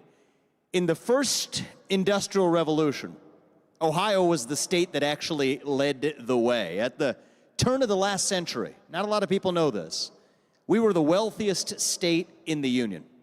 Even in the 1950s, 6 of the top 15 wealthiest cities in America were in Ohio, leading in sectors like glass production in Toledo, or Akron in rubber production, or Youngstown and Cleveland in producing steel for the entire Western Hemisphere, to Dayton, which led in computing power, to my hometown of Cincinnati, which was known around the world as the Queen City. That was our heritage, the state of the pioneers, the explorers, the unafraid. The state that gave Neil Armstrong the self-confidence to become the first man in human history to walk on the moon. John Glenn, the first American to go into orbit. The Wright brothers taking flight at a moment where that was deemed impossible. That's the heritage of the state where I was born and raised and the state that I aim to lead as the next governor. And I believe that we can lead the way yet again because we are in the middle of a second industrial revolution now. And if Silicon Valley led the way in the last 10 years, I want it to be the Ohio River Valley for the next 10 years. That doesn't just mean the sectors of the past. it also now means the sectors of the future once again as well. And that's why I'm running on a platform to not only bring back semiconductor production and nuclear energy, but also from biotech to Bitcoin to help lead the United States of America back to greatness.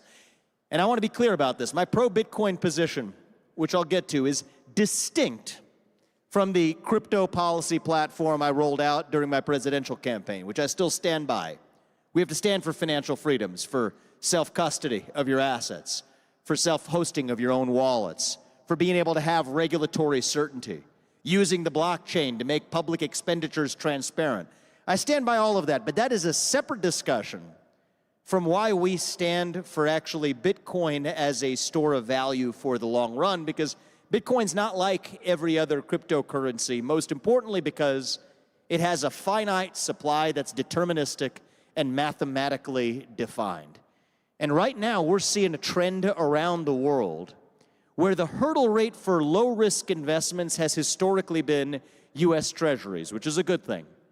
But there has not been an appropriate hurdle rate for what the risk rate of return ought to be. And in the 21st century, we believe that risk rate of return hurdle is Bitcoin. That's why countless institutions, from companies to soon to include sovereigns and other nations, are using that as the hurdle rate for actually making any other equity or risk investments. That's a trend that's going to continue. You're going to see it not only in the case of companies, but I believe you're going to see it in the case of sovereign actors, even the United States of America. And I believe the people who lead our 50 states can't be blind to that reality, but have to actually embrace it and participate in it instead. And I will lead Ohio according to that principle of leading from the front to the sectors of the future, not just chasing the past, but to chase the future of American greatness. Thank you. I appreciate that. Now I want to get to the core subject that doesn't relate to Ohio, but relates to the future of the United States. And that is a problem we face heading into the 250th anniversary of our Declaration of Independence next year. A kid born in the United States of America in the year 2026, sadly, will grow up into a country where what the prior generation may have enjoyed in the form of the federal entitlement state, Social Security, Medicare, Medicaid, welfare, you name it, won't actually exist for a kid born in this country next year. It's just the math, whether you like it or not. That math is running out federally. We're in the middle of a national debt crisis of epic and growing proportion at $36 trillion and growing. And so the question is, what is our actually way out of that? And I believe America's path out of this national debt crisis and out of the crisis of dependence on the federal government isn't to double down on that culture of dependence, but rather to achieve independence from it. Independence for America means independence for Americans. That includes financial independence for Americans. And the way we're going to demonstrate what that means is by leveraging what Albert Einstein called the most powerful force in the universe, compound interest. We're going to talk about how that works. The difference between the wealthy and everybody else in the country is whether or not you own an asset that compounds. I'm going to ask the organizers to put up the slide that I asked to had prepared for today. So I'm just going to put up some simple math on this slide. It's a conceptual framework, simple arithmetic. Hypothetically, if you had a kid start at birth with $10,000, that's the left-hand column here, and that's compounding annually at a 15% annual rate of return. That represents over $160,000 by the time that kid is 20, $660,000 plus by the time that kid is 30, and $2.6 million by the time that kid turns the age of 40. It would be a generation of multimillionaires built on the back of compound interest. In fact, you could even take the $10,000 and give it right back to wherever it came from, and $2.6 million minus $10,000 is still, on this math, around $2.6 million. Now, the rate of return really matters, because if that rate of return was reduced to as low as 5%, say the yield on U.S. Treasuries, 10-year Treasuries today, the compounding math is really different. That $10,000 only becomes $70,000 by the age of 40. That means that our path out of our financial morass has to run through two things. Number one is starting early and starting young. The compounding doesn't work unless you start early and let the magic of time actually work in your favor. And number two is the rate of returns actually really matter to the outcomes we're able to deliver. And I say this looking towards the 21st century, not looking backwards, but to our future. If we're really targeting 15% returns, compounding for the next generation of Americans at a rate that actually matters, there's no version of that in the 21st century that does not include a serious discussion about the inclusion of Bitcoin and the assets of the future to drive that compounding for our kids and their generation. To cultivate a generation of millionaires in America without actually apologizing for it. To embrace that success. A generation that's not spiteful to somebody else's success, maybe even those of you in this room, because every kid is participating in it with real skin in the game. So what can a governor do to help lead the way to that vision where every kid is able to participate in the magic of American capitalism and compounding, to not be spiteful towards the successful by being successful instead?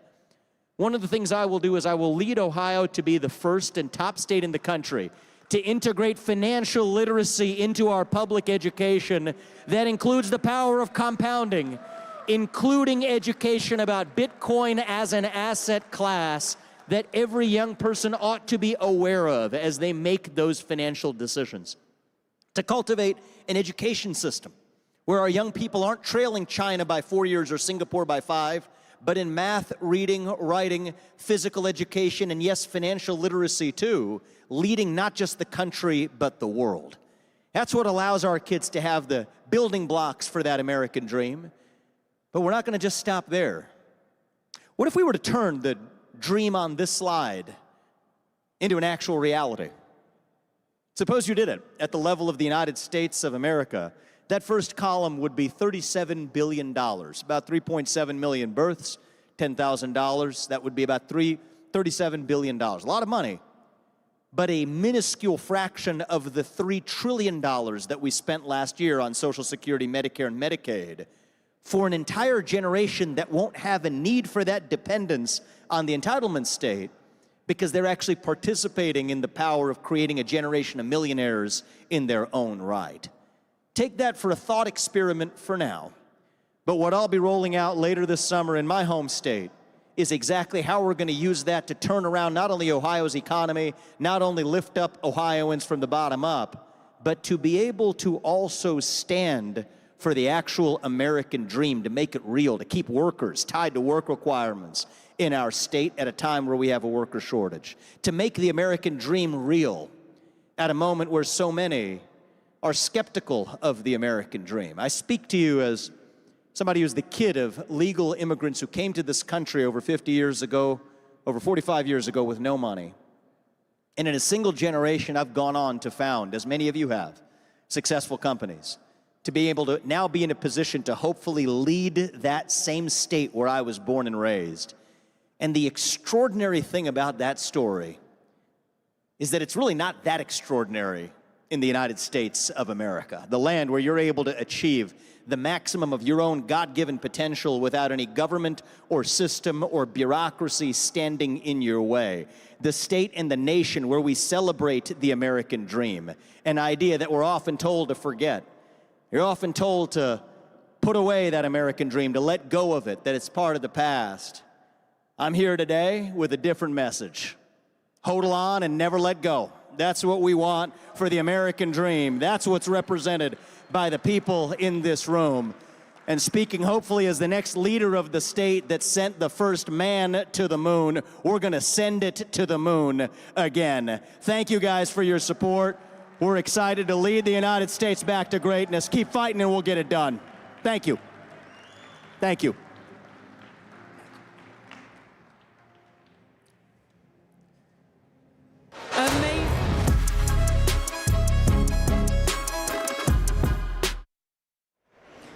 Welcome Welcome back to the Bitcoin Magazine News Desk here at Bitcoin 2025, presented by Mara. I'm Frank Corver, the political correspondent for Bitcoin Magazine, and I'm joined to my left by Jeff Park, head of Alpha Strategy at Bitwise, as well as Jesse Myers, head of Bitcoin Strategy at Moon Inc. Jeff, we just heard from Vivek Ramaswamy running for governor of Ohio. Without Vivek, maybe Trump wouldn't have found out about Bitcoin, and Bitcoin wouldn't now be, on the main stage here at, amongst politicians and all the other major financial types like yourself here on the main stage at Bitcoin 2025. Is Bitcoin just now a mainstream macro asset? Is that the way the world is viewing it? I think our time has come. I loved everything Vivek shared about his story as an immigrant. I myself am an immigrant to this country, and the way that the American dream has actually changed is really material. I wake up every day nowadays actually more worried about US mortgage rates for the entire generation of home ownership that's not being made possible by my generation. I rarely worry about Bitcoin price. And so I think what Vivek is intimating at some level is that the transformation of the American dream in itself is happening in front of our eyes. And if that's not a mainstream change that is coming for a whole new generation, I don't know what is. Appreciate that perspective. We're going to cut over real quick to a Matt Cole ad. We'll be right back right after this here at Bitcoin 2025. We have an amazing speaker coming up next. Matt Cole is the CEO of Strive. You may have seen an announcement this morning. I don't want to steal his thunder. He's going to talk a lot about it. But Strive is the first public asset manager to lead with a Bitcoin strategy. They are doing incredible work in the Bitcoin space. So please give it up for Matt Cole.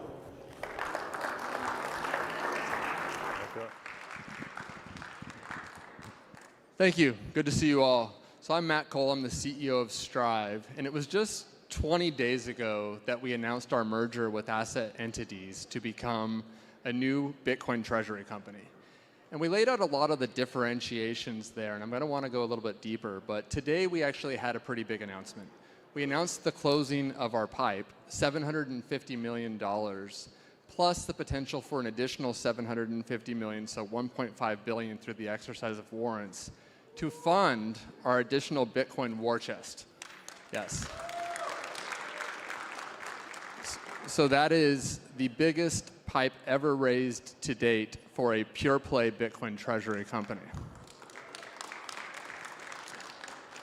But I want to actually dig deep today about how Strive is differentiating itself. What we've seen today from Bitcoin treasury companies is amazing. What they are doing is what's called a beta strategy. So my background is actually institutional fixed income.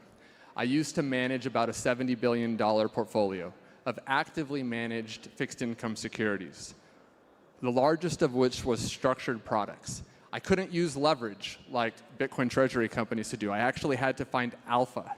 And so there's a difference between beta and leverage and alpha. And so what Strive is doing is we're going to be actually doing all the beta plays that you see to date, but we're also going to be layering on top of that alpha that we can bring as an asset manager, because that's what we do. We're alpha seekers. And when you think about how to value a company that's doing both Bitcoin accumulation through beta strategies that accrue value to common equity shareholders and alpha, you have to think about the valuation framework differently. And our belief is that it should be higher. And that's why we're doing it. But first, just to give a little bit of more depth on beta versus alpha. So what is beta?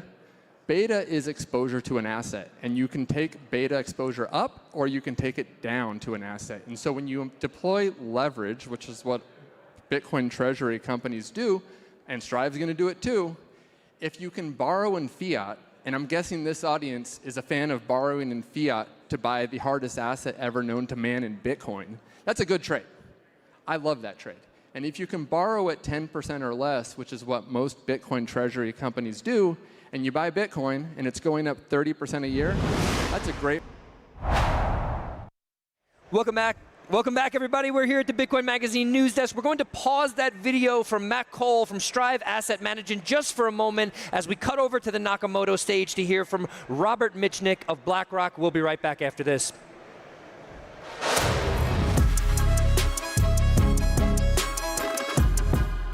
Bitcoin ETF category in the first 16 months of life, really unprecedented in terms of the level of demand and adoption that we've seen. But I think it's important to still remind ourselves that it's very early in the life cycle of an ETF.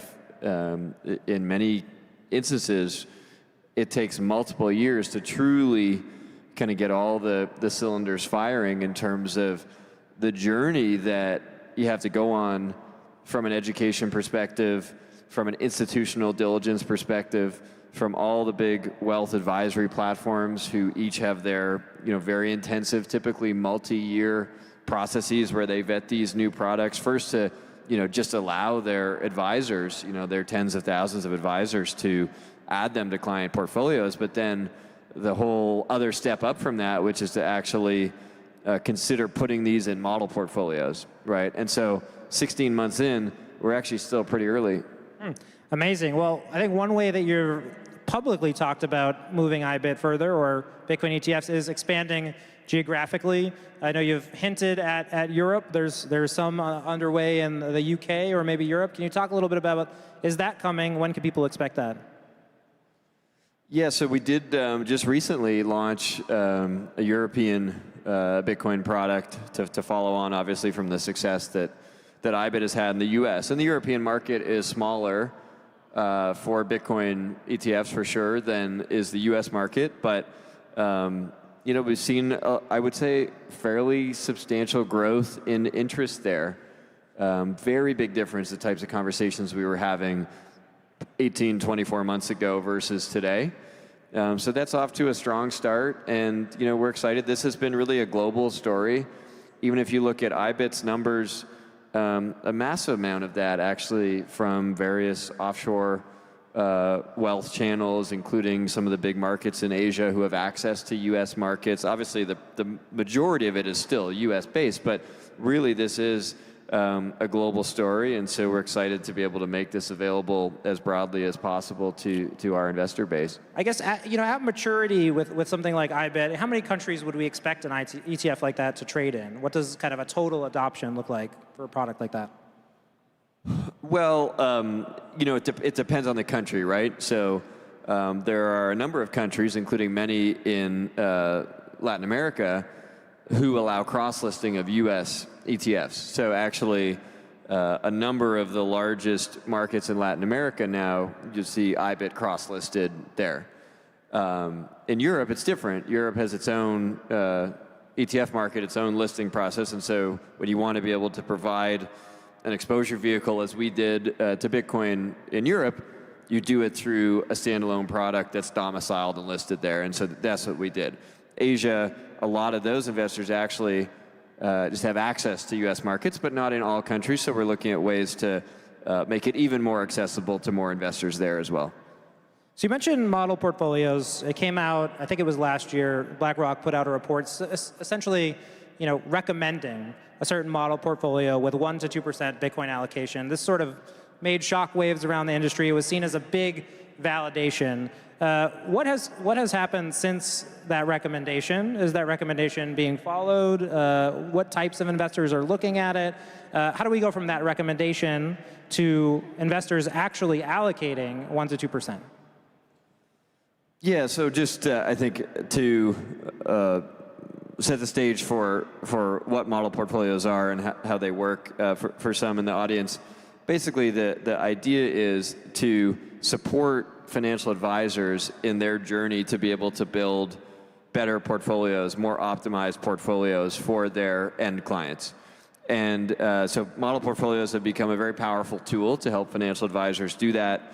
At BlackRock, we have a very significant asset base in the model portfolios that we build and then equip our wealth advisor clients with. And one of those portfolios, as you note, in February of this year, so just about 3 months ago now, added Bitcoin as an allocation in the 1% to 2% range. And this was a model portfolio that includes alternatives in it. And so that was, as you note, I think a significant development. That was not a sudden reaction to any one thing. That was a result of multiple years of analysis and research by that team who runs those portfolios. So it's been an exciting milestone. I think the investment thesis that is behind that is similar to what folks have heard me talk about a lot, what folks hear Larry talk about at various points, and that is this view of Bitcoin as an emerging global monetary alternative that is attractive in potentially a lot of states of the world. So for the model portfolios, this is a way to reach a different type of investor. Can you talk a little bit about how the profile is different? Because some of these clients might not even be investing in these portfolios for Bitcoin, right? It just comes along with the package. That's right. So that can happen that way through a model portfolio. It can happen where, so what we've seen is at the outset of the ETF launches, most of the brokerage and wealth platforms in the US made these products available in what was called execution only, which meant that the end client had to say, I want that, please put that in my portfolio. You make the decisions on the other 97% of my assets, but I want to have a Bitcoin ETF for, whatever position size.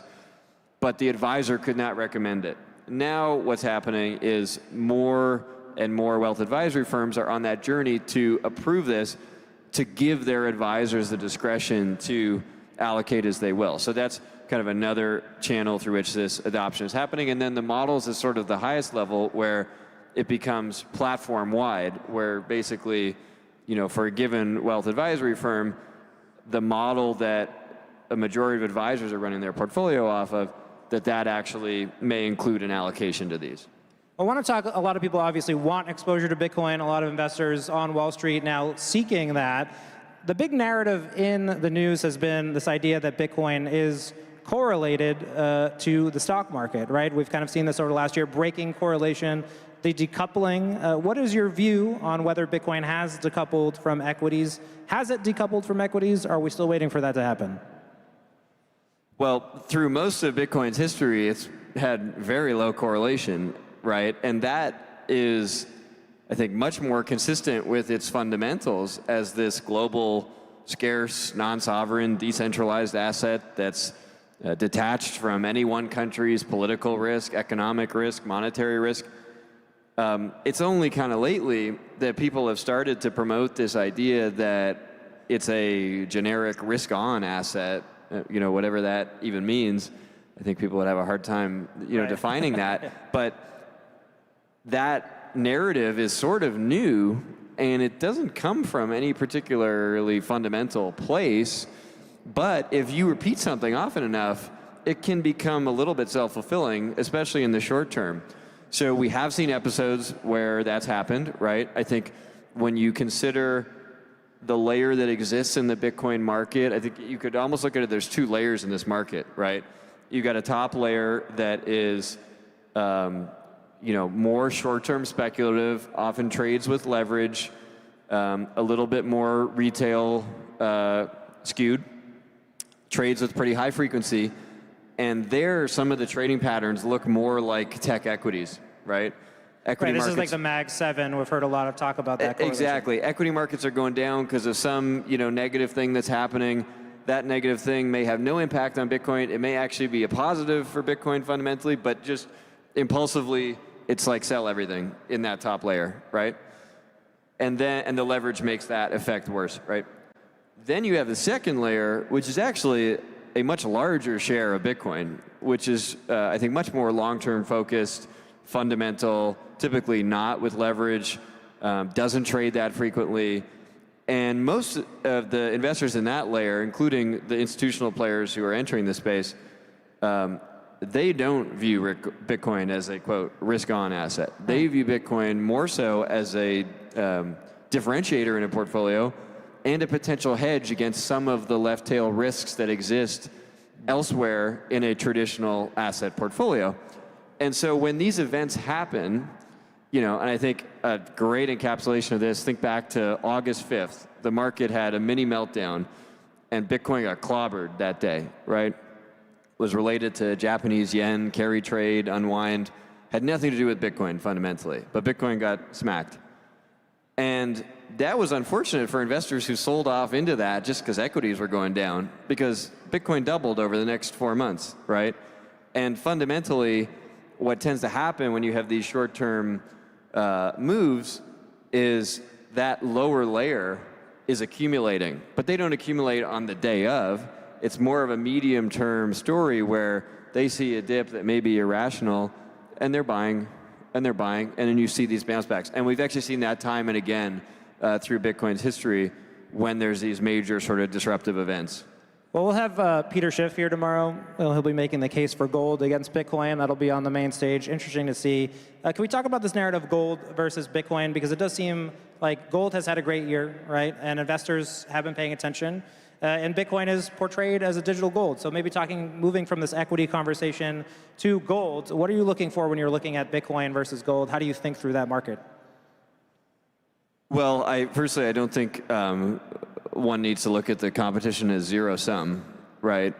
They are, in many ways, sort of different angles on a similar theme, a similar investment thesis and worldview, right? They both are global, scarce, decentralized, fixed supply assets, right? They're both detached from those traditional country and systemic risks, and that's why investors are drawn to them. And gold today is much less volatile and has a much longer history. But Bitcoin is digitally native in an increasingly digital world, is efficient to store, can be transferred anywhere in the world in near real time at near zero cost. So it has some significant advantages too. I think there's no question Bitcoin has much higher upside than gold and lower downside, right? And so there's different flavors of it that investors have, and many investors are going to own both. We see lots of investors adding to both. We see some switching from, maybe they were 100-0 gold Bitcoin and they went to 80-20 or they went to 50-50. We see a lot of that, but certainly as a category, as a sort of diversifier and hedge, Bitcoin and gold is growing. But it seems like the narrative that maybe we want, or the industry wants, is this idea that Bitcoin is a hedge. And I guess how do we get there through this market volatility of these different narratives, in your view? Well, it's amazing to me that the industry hasn't promoted this more effectively, because it has a much stronger fundamental case than does the opposite, that it's just a risk-on asset.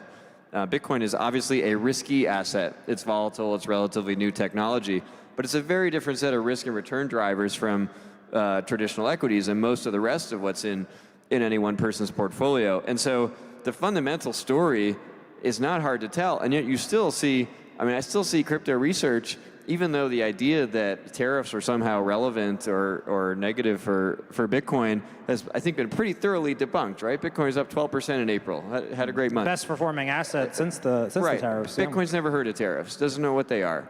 And so, but you still have crypto research outlets saying, we'll see if the tariff headwinds have eased, like cautious on prices from here. I don't understand why they're writing about that, but for some reason, well, I think the reason, Pete, probably is if you are in the business of promoting trading volume, it helps to be able to point to a given day's news event over there in the traditional market, the traditional economy, to drive some motivation to trade, right? The reality is, if we're just thinking about fundamentals for Bitcoin, there's probably only 3 or 4 things that happen in a whole year that really matter for its long-term fundamental value. That's hard to write about every day. This is a Bitcoin conference, but obviously the environment at Wall Street is looking at the asset class beyond Bitcoin. I'm sure you're getting pressure from some folks to expand the product set beyond Bitcoin and Ethereum currently. How do you think through that, and what do you see coming down the pipeline? Are we at the verge of a kind of an explosion in these ETFs, these crypto ETFs? Well, I think, when we think about this space, there's obviously lots of other things happening in the crypto world that are interesting, exciting technological developments. It's just different, right? Like Bitcoin is in a category of one, and then the rest of crypto is competing in different lanes, right? Attacking different use cases. The idea of, which one is the emerging global monetary alternative within crypto, that question is done and resolved, right? And so what that gives rise to is very different kind of investment theses and investor market dynamics between Bitcoin and everything else. So I actually think longer term, you're going to see the correlation between Bitcoin and the rest of crypto fall. When we think about the rest of crypto, actually, that does look a lot more like kind of a tech equities venture style exposure versus Bitcoin, as this diversifier and potential hedge. That's a very different way that investors will think about it in the portfolio. And as a result, we're seeing a very different kind of engagement across our client base in terms of the way the Bitcoin story is resonating that doesn't quite get replicated in these other ones.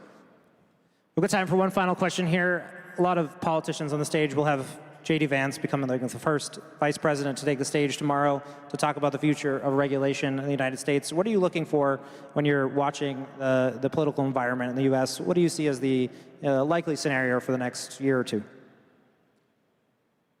Well, I think, you know, whatever happens at a specific level from a legislative process, it's just a great, encouraging thing that there is such momentum behind developing the regulatory framework for this space to harness this technology, to make it accessible, to make the U.S. a leader and an innovator in this space. And so whether we're talking about stablecoins or we're talking about market structure, I think there's great momentum there, and we're excited to see how that shakes out.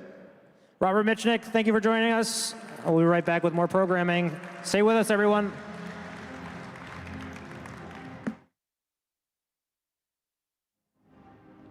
Welcome back to the Bitcoin Magazine News Desk presented by Mara. We just heard from Robert Mitchnick, and now we're heading back over to the Matt Cole video from Strive Asset Management. We'll be right back to discuss it after this. Way to generate returns to your shareholders, and that's this concept that Saylor laid out in Torque and deploying fixed income instruments to deploy Torque to your company and outperform Bitcoin over the long run. Great strategy, and it commands a premium to Bitcoin, MNAV. And I love that, and we love that, and we're going to do it. Alpha strategies are different. Alpha strategies can actually outperform Bitcoin, whether Bitcoin goes up or Bitcoin goes down. And we know that Bitcoin goes up most years, some years it goes down. So I want to actually talk a little bit about some of the alpha strategies that we're going to deploy at Strive. I laid them out at a high level at the Strategy World Conference, but I want to go deeper today. And so the first of which is leveraging experience that's pretty proprietary to Strive. Our founders, our management, and specific expertise in the biotech area. So there's an interesting phenomenon happening in the biotech space right now, where about 23% of biotech companies are trading below their net cash, their cash after all liabilities are taken care of. Why does that exist? It exists because it's just a phenomenon that happens in that space about every 15 years. The last time it happened was in the Great Financial Crisis, 08-09.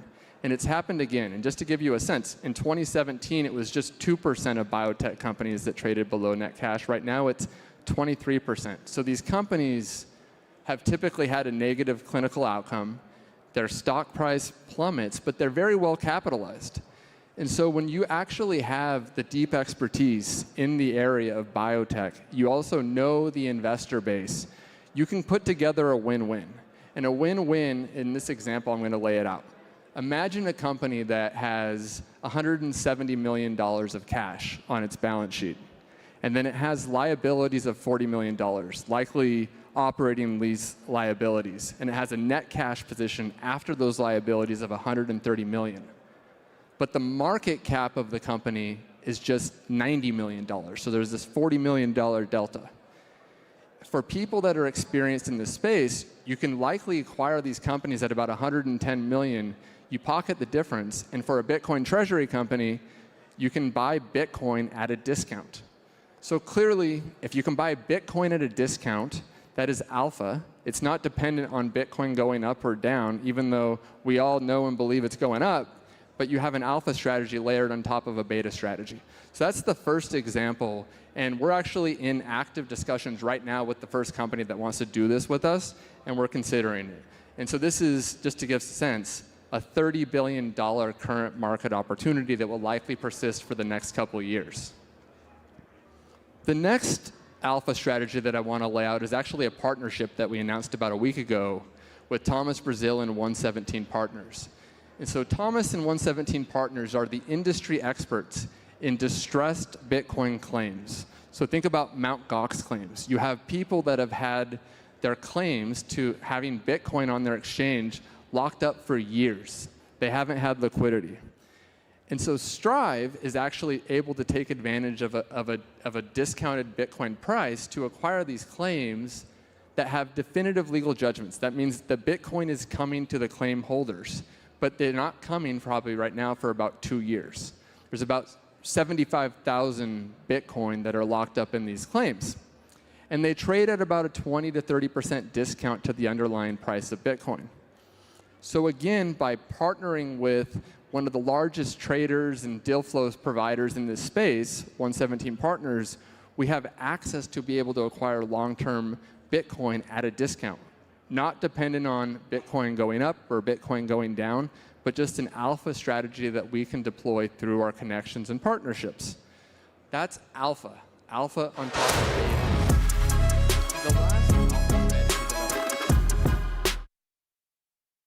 Welcome back to the Bitcoin Magazine News Desk presented by Mara. I'm Frank Corva, joined here by Jeff Park and Jesse Myers to my left. Jesse, we just heard from, we had Matt Cole of Strive Asset Management talking about innovative ways to acquire Bitcoin. What were some of your takeaways from that talk? Yeah, it's really interesting now. We're seeing finance show up for Bitcoin and bring innovation for how do you deploy traditional finance strategies with this new idea of how do you generate Bitcoin yield? How do you take Bitcoin and make more Bitcoin out of it?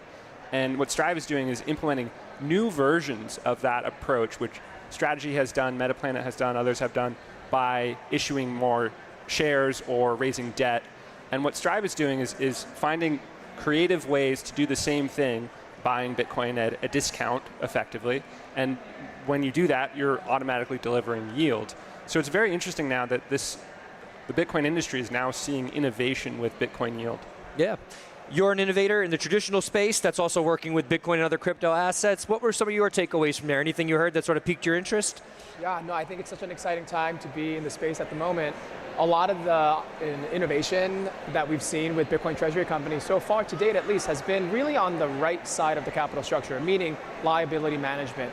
How do you create cheap liabilities to acquire more Bitcoin on a relative basis that increases economic ownership? What is now happening in Strive is actually focusing on the left side of the balance sheet, which is really talking about the asset side. How do we make the assets actually more accretive, more interesting, more dynamic, more alpha focused? Examples like this where you can buy Bitcoin at a discount that will achieve par is an incredible opportunity. And so what I think we're seeing here is the total immersion of opportunities that are coming from financial engineering, not just on the liability management, but what I think is really exciting, the asset management business entirely. Amazing. Jesse, back over to you. So this idea of financial engineering, coming up with creative ways to get Bitcoin. When I first heard about this, I'm thinking to myself, like, are there really that many magical ways to sort of create this Bitcoin yield, as you termed it, or to get Bitcoin at a discount, however you want to look at it? Do you think we're going to keep seeing new strategies being introduced over the next months, years? Absolutely. I think we're going through a monetary transition. What's the best store of value in your portfolio? In the past, it's been real estate, stocks, bonds. Now it's Bitcoin, and there's going to be a massive flow of capital towards Bitcoin. There's going to be arbitrage opportunities in that process for the next few decades, and there's going to be big opportunities for Bitcoin companies to find those arbitrage opportunities and make the most of them. Well, you heard it here first from Jesse Myers and Jeff Park. We're going to be heading over to see Cynthia Lummis speak with Paul Graywall, the legal counsel for Coinbase. We're heading over to that stage right now. Stick with us here at Bitcoin 2025, here at the Live Desk. We'll be right back after this.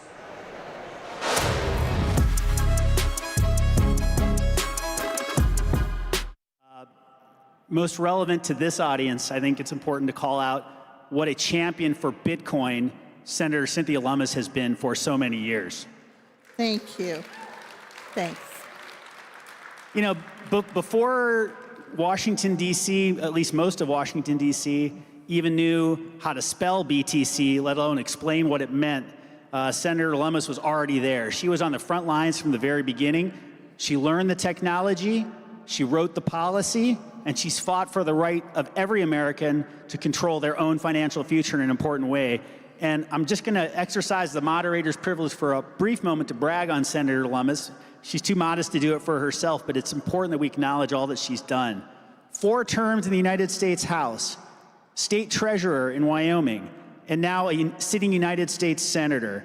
She sponsored the Genius Act, which of course will create an entirely new regulatory framework for stablecoins, and the Bitcoin Act of 2025, which will establish a strategic Bitcoin reserve and direct the United States Treasury to buy up to 1 million Bitcoin. Yeah, that's worth some applause. You know, whether it's been stablecoins, self-custody, mining, tax clarity, Senator Lummis has just been a consistent, courageous voice for responsible innovation here in the United States and American leadership in a very troubled time. Senator, you've just been so central to every single major crypto and Bitcoin debate we've had in this country. And of course, the debate we're having right now in the Senate. We're just very lucky to have a chance to pick your brain a little bit and get your views on the state of the world for Bitcoin and beyond. So I want to get right to it. I mentioned the Genius Act. You have been a steady and strong voice for passing this new regulatory framework for stablecoins. It's going to mark the first time in the United States' history that we've had this type of framework, and it looks like we're getting close, or at least closer, to seeing it enacted. Where do things stand right now with Genius, and how do you see the act moving forward? Well, we thought it would be easiest to start with stablecoins because it is fully 100% backed by fiat currency, and because there are still members of Congress who don't even know what digital assets are, that this seemed to be a great place to start, kind of a plain vanilla asset. It's just a means of payment, kind of like a digital traveler's check. And we all use credit cards, so we're already kind of used to using digital money. So we thought this would be the place to start. It has been extremely difficult. I had no idea how hard this was going to be. So we did get it out of the banking committee. I think the vote was 18-6. We gained some Democrats, so it was bipartisan. Absolutely. And then we began to encounter challenges from the minority party wanting more amendments in order to get it to the 60-vote threshold required to move the bill forward for a final vote. So we've been negotiating with the Democrats for weeks now. We think we have a final deal. So we think that we'll vote for cloture on Monday and start the amendment process just next week. And if we can get this passed, this will be the first piece of digital asset legislation to pass the U.S. Senate.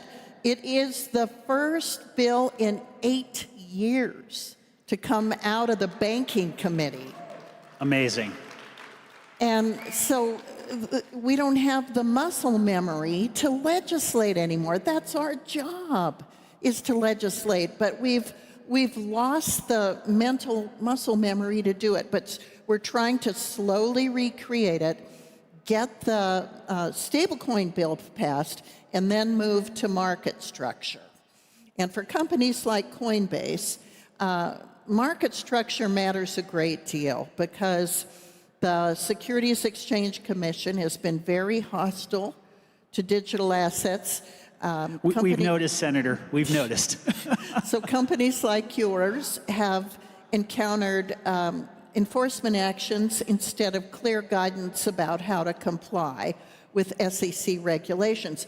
So you're in a guessing game, and you're playing, it's like bowling alone or playing tennis with nobody to hit the ball back. You can't get a response until they're suing you, and then encountering months and months and months of litigation. It's the worst possible way for our land of the free to treat its business people and its innovators. I could not agree more. Senator, I want to ask you about the banking committee. Not everybody in this room or watching across the country or around the world has even a tiny fraction of the experience you've had in seeing how the banking committee operates. Could you just maybe give a little insight into the work of a committee within the broader Senate to give folks a deeper appreciation for how hard this legislation really can be? The banking committee created, and this is to the credit of Senator Tim Scott of South Carolina. He's the chairman of the banking committee. He created a digital assets subcommittee, and we worked the initial bill and then ran it through his committee. Lots of amendments. That's where sort of the hard work of crafting legislation happens. And so we had a 3.5-hour markup before we brought the bill out of committee. And then we'll go through similar processes when we get to the Bitcoin Strategic Reserve, when we get to portions of market structure, the SEC portion. Interestingly, the commodities portion of the bill, which is where Bitcoin falls, Bitcoin's a commodity, that falls under the Agriculture Committee because the Commodity Futures Trading Commission falls under the authority of the Ag Committee because they regulate agricultural products, which are also commodities. So at some point, we're going to have to combine those efforts. And then there's a taxation committee, the finance committee, that deals with the tax issues that we've encountered. So it's really hard, in the Senate especially, to piece a bill back together from its component parts. I feel like we're all getting a real-time lesson in legislating in a way that is very, very special. So thank you for that, Senator. I want to return to something you brought up just a few moments ago, which is market structure. Love to hear your views on that legislation, and specifically, why is it so important that we pass a market structure bill fast on the heels of a stablecoins bill? Isn't stablecoins enough? You know, the market structure bill is probably more important to a lot of the people at this conference than the stablecoin bill, because there are a lot of businesses, yours among them, that do business for people who either buy and hold, so they want a custodial service, or there's companies that lend Bitcoin.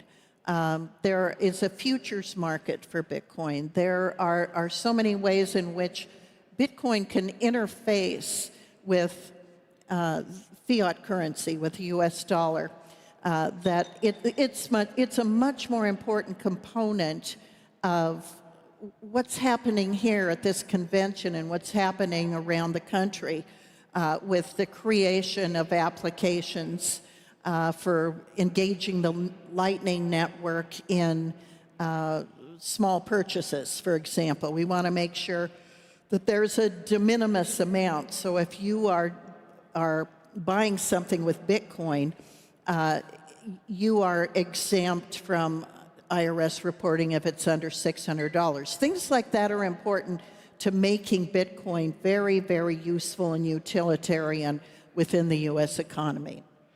Super important, and super important that we pass this legislation as quickly as possible once we're through the stablecoin. Well, Paul, I know that on a subsequent panel, Brian Stiles and some of the other House members are going to be speaking about this as well, because we've been working closely with them, with the House, on this legislation. The advantage the House has with regard to market structure is the House of Representatives passed a market structure bill in the last Congress. It was called FIT 21. The Senate has never passed a market structure bill. It has not. And so there again, developing the muscle memory to have familiarity with a subject that is sort of a case of first impression is important. So I'm going to be very hopeful that we can work with the House, even behind the scenes before they bring the bill out, to see if they're able to pass something on market structure that could be also subsequently adopted by the U.S. Senate. Well, you know, it's been said, hope is a dangerous thing. I actually think in legislating, hope is an essential thing. You have to be optimistic, don't you? Absolutely. It is an exercise of running against a wall and smacking into it and doing it day and day again with a smile on your face. It really is very frustrating, very exhausting, and you have to keep your creativity, your sense of humor, and your patience about you. No question about that. Let me switch topics yet again to everyone's favorite topic, taxes. You have called for a de minimis tax exemption when it comes to Bitcoin transactions. I'd love to just understand a bit more of your yes, let's applaud sensible tax policy in this country. Explain to folks why you feel a de minimis tax exemption is just so important to supporting this technology. As the Lightning Network develops and companies like Strike that have been leaders in that space create an opportunity for transactions to occur on a daily basis in Bitcoin, everything from buying a cup of coffee to a dinner somewhere. It will be helpful that certain transactions of that size, below $600 per transaction, not be subject to taxation. So that's part of what my office has submitted to the Finance Committee that's chaired by the senior senator from Idaho. And he is pretty positive, pretty welcoming of the proposals that we've submitted. The other thing we've submitted, Paul, that I think is worthy of note is that currently there's this terrible setup where if you're mining Bitcoin, you're taxed. You are. And then when you sell the Bitcoin, you're taxed again. There's double taxation if you're mining, and that's not true of other commodities. When we're harvesting corn, we don't tax it then. We wait to tax it until it's sold. So that's a provision we want to straighten out and make sure that Bitcoin miners are taxed only once, and that is when the Bitcoin is sold. Yeah. I think you've struck a chord, Senator, with at least this crowd and many others watching this conversation. You know, what I find so sensible about what you've proposed, Senator Lummis, is the idea that, you know, when it comes to Bitcoin transactions, folks are simply looking for the same set of rules to be applied. No better treatment, no worse. That is an absolute fact. Yeah. I don't see Bitcoiners asking for an unlevel playing field where they're overly advantaged. You just want to be treated like everybody else. It's a pretty basic expectation, and I think a basic call to fairness. Yeah, and part of the problem in the last 4 years have been largely regulatory agencies that have been very hostile towards digital assets. So we're trying to change all that as fast as we can. It doesn't happen overnight. We don't even have a confirmed IRS director in place yet. So it's really hard to get these structural changes enacted by the rule makers at the IRS when there's no IRS commissioner yet in place. But I understand the Finance Committee is going to start those interviews next week. You know, in your incredible work on Genius, one thing that has struck me is that you have really pursued legislating on stablecoins in a bipartisan way from the very beginning. And I wondered, again, for the benefit of our audience, if you could share a bit of your experience working with Senator Gillibrand and attempting to forge a consensus across a political aisle that can sometimes seem so insurmountable these days. Yeah, and I have not found that to be the case, particularly with Senator Gillibrand. She and I paired up early to work on these issues. She's been a great partner. Our staffs are almost interchangeable. If my staff is unavailable, I call her staff and vice versa. As the negotiations for the stablecoin bill have been going on, people on my staff have been the go-to negotiators to find the sweet spot, the compromises, and helping draft that as quickly as possible. I really do have one of the most highly respected, if not the most highly respected, staff on Capitol Hill when it comes to digital assets. And so their regard for finding good policy and not caring whether it was a Democrat idea or Republican idea has really, I think, established a level of trust among people who've been around for a while. Now, the problem is some of the new people that were just elected, they're just beginning their terms in January, haven't had that experience with me. And so here we are legislating. I'm the chairman of the Digital Asset Subcommittee, so I'm chairing these meetings. And I don't think some of them realize how long Senator Gillibrand and I have been at this and how very bipartisan we've tried to keep it. So I'm finding that more challenging to get this pushback. And I suspect Senator Gillibrand's finding it challenging too. I'm sure she is. I have to just applaud, the effort to work across the aisle, even as you and many of your colleagues on the other side of the aisle have very strong, deep, genuine disagreements on a whole range of other issues. You're finding common ground where you can, and I think that is something that serves the country very, very well. I also have to just point out, Senator, for the audience's benefit, your staff has done an amazing job. Chris Land, other members of your staff are true servants for the public, but I think their ability to forge working relationships with the staff of other offices in the Senate has been a really effective tool for the effort to get this bill passed. And I think that is somewhat unusual, but the fact that we were not able to legislate during my first 4 years on the Banking Committee because the chairman would not let any legislation out of that committee, not a single piece in 4 years. And so it was all build up on our part, gaining knowledge, sharing drafts, getting feedback from people like the people in this room who could identify issues that we had not addressed or had not addressed correctly and help us make a better bill.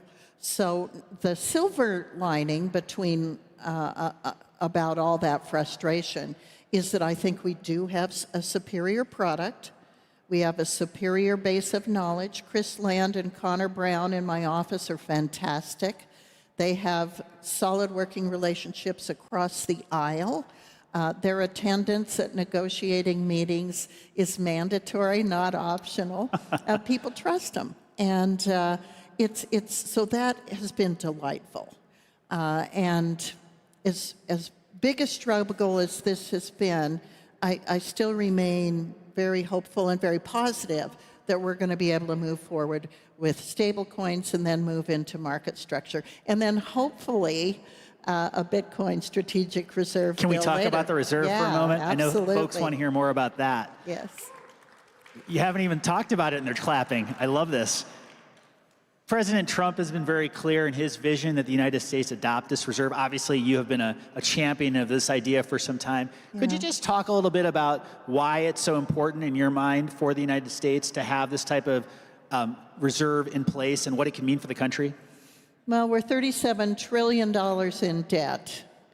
So if we bought and held 1 million Bitcoin for 20 years, it would cut that debt in half. And we have underperforming assets on the books right now that can be converted to Bitcoin without borrowing additional money. It's just taking gold certificates that are valued at their 1970s value and bringing them up to current fair market value for gold, using them to buy Bitcoin. Buy and hold for 20 years, HODL, and we could eliminate the debt in half. And for those of you who were at Bitcoin 2024 in Nashville, you might recall RFK saying if we had a $4 million Bitcoin reserve, 4 million Bitcoin reserve, that it would eliminate the debt. So those are the kind of numbers we need to do to illustrate to our colleagues the significance of having an asset that's growing in value at the same time that we, the Congress, are debasing the value of our currency by spending more than we take in revenue, and the Federal Reserve printing dollars 24/7. You know, we had a really disappointing auction just recently, of bonds and treasuries. And that should send alarm bells to every single member of Congress, that if we don't do a better job of addressing our debt and do it this year, that the headwinds for the US dollar are nerve-wracking. Well, treasury markets rarely lie, and I think it's important we take the message that they're communicating from that auction to heart. Senator, can I ask you a bit about your support for not just Bitcoin, the idea, but the ecosystem as a whole and protecting innovation here in the United States. And in particular, there's been a lot of conversation even this morning in the hallways here at the conference about Bitcoin mining and its future in the United States. Why is it important? Why does it matter that we preserve an important role for the United States in Bitcoin mining? Bitcoin is such an important global strategic asset, and it is not only important in the economy, but in our global defense, because there's components to our defense. One is, having a lethal war-fighting machine that can overcome other armies and other military efforts. Another one is having an economic machine that can overcome other currencies. The Chinese want to dominate in both spaces. And so we're in a bit of an economic war at the same time that we're building up our abilities to defend ourselves and some of our allies. So even our military generals say that Bitcoin is an important deterrent to aggression from other countries, especially from China. And so we have to be a robust participant in a strong Bitcoin ecosystem, and that includes mining. And then there are ways that mining, oddly enough, is very advantageous to our energy infrastructure. For example, in Texas, because Texas has its own grid, electric grid, they can mine Bitcoin at night when energy consumption is low for other users, and then reverse it the next day. And that creates a stability within the Texas electric grid that makes it operate more efficiently. The same thing is being pursued in the Tennessee Valley Authority. So there are definitely ways that Bitcoin mining can help have a much more efficient delivery system, and we can continue to grow our ability to serve new energy markets. And of course, we all know that artificial intelligence in the race we're in there with China, we're only about 6 months ahead of China in some areas, less in other areas, and maybe a smidge behind in other areas. And the bottleneck is going to be having enough energy. And so it's very important that as we move from traditional uses of energy to data centers, to Bitcoin, and then to artificial intelligence data centers, that we have more energy, that our demand for energy is only going to grow.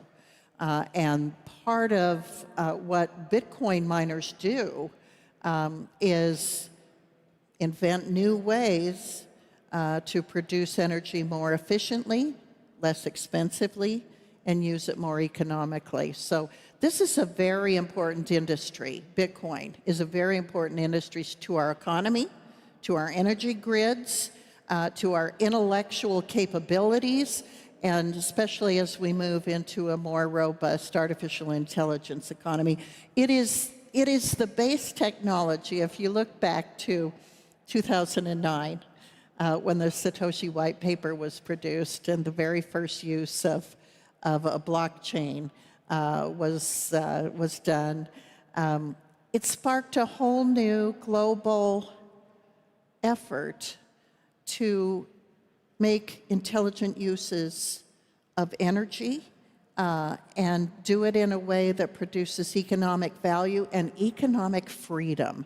Perhaps that's the most important word associated with Bitcoin, is freedom.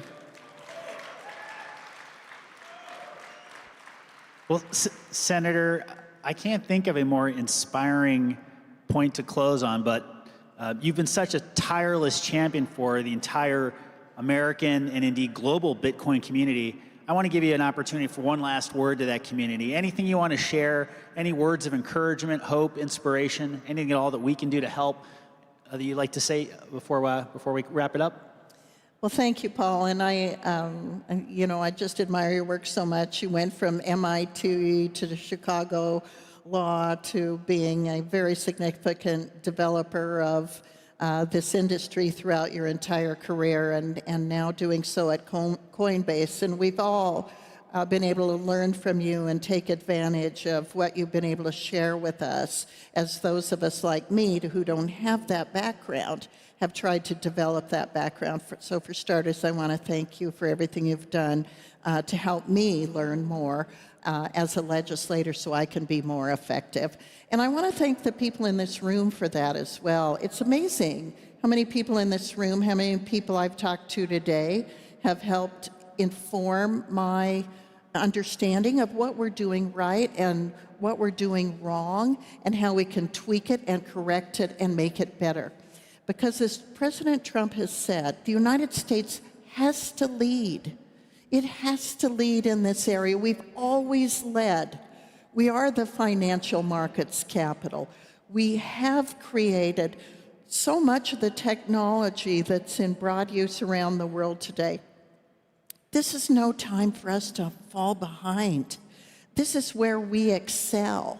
But we can't let government constrain us. Imagine, as I think I said this morning, if the Wright brothers had faced all of these regulatory agencies to decide that they didn't have the chance to fly because somebody might get hurt or something might go wrong.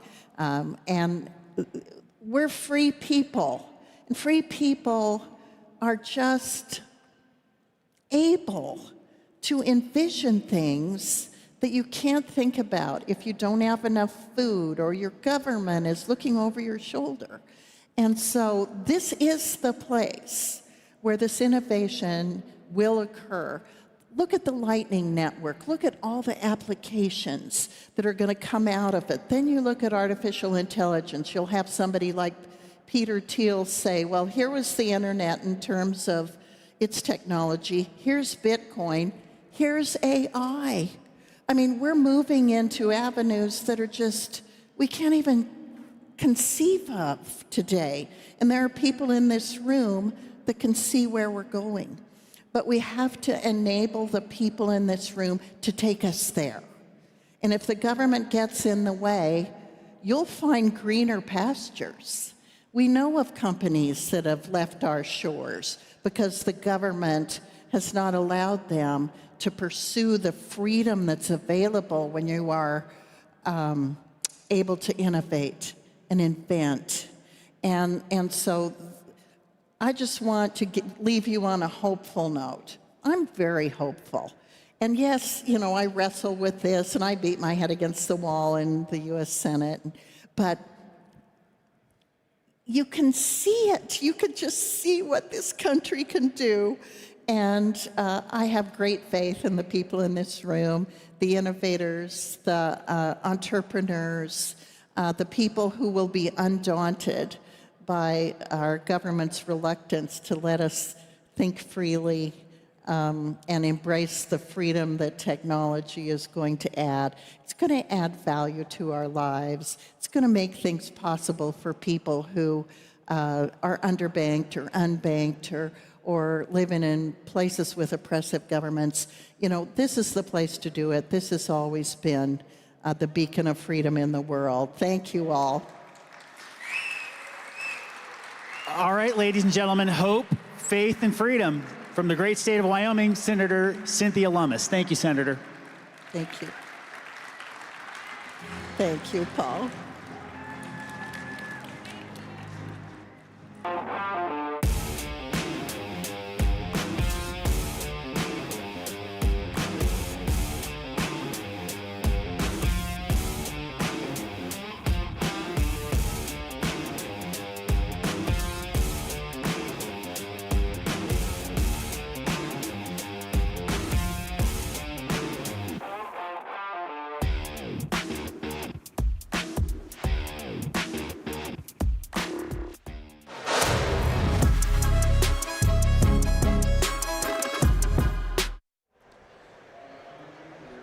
Welcome back to the Bitcoin Magazine News Desk presented by Mara. It's Industry Day at Bitcoin 2025, the largest Bitcoin conference in the world happening at the Venetian in Las Vegas. Still much more to come. We've got David Sachs and Donald Trump Jr. later today. You just heard from Cynthia Lummis talking about the underperforming assets held by our federal government, saying that America should buy and hold Bitcoin for 20 years to eliminate the national debt, and talking about the disappointing sales of government bonds that have occurred.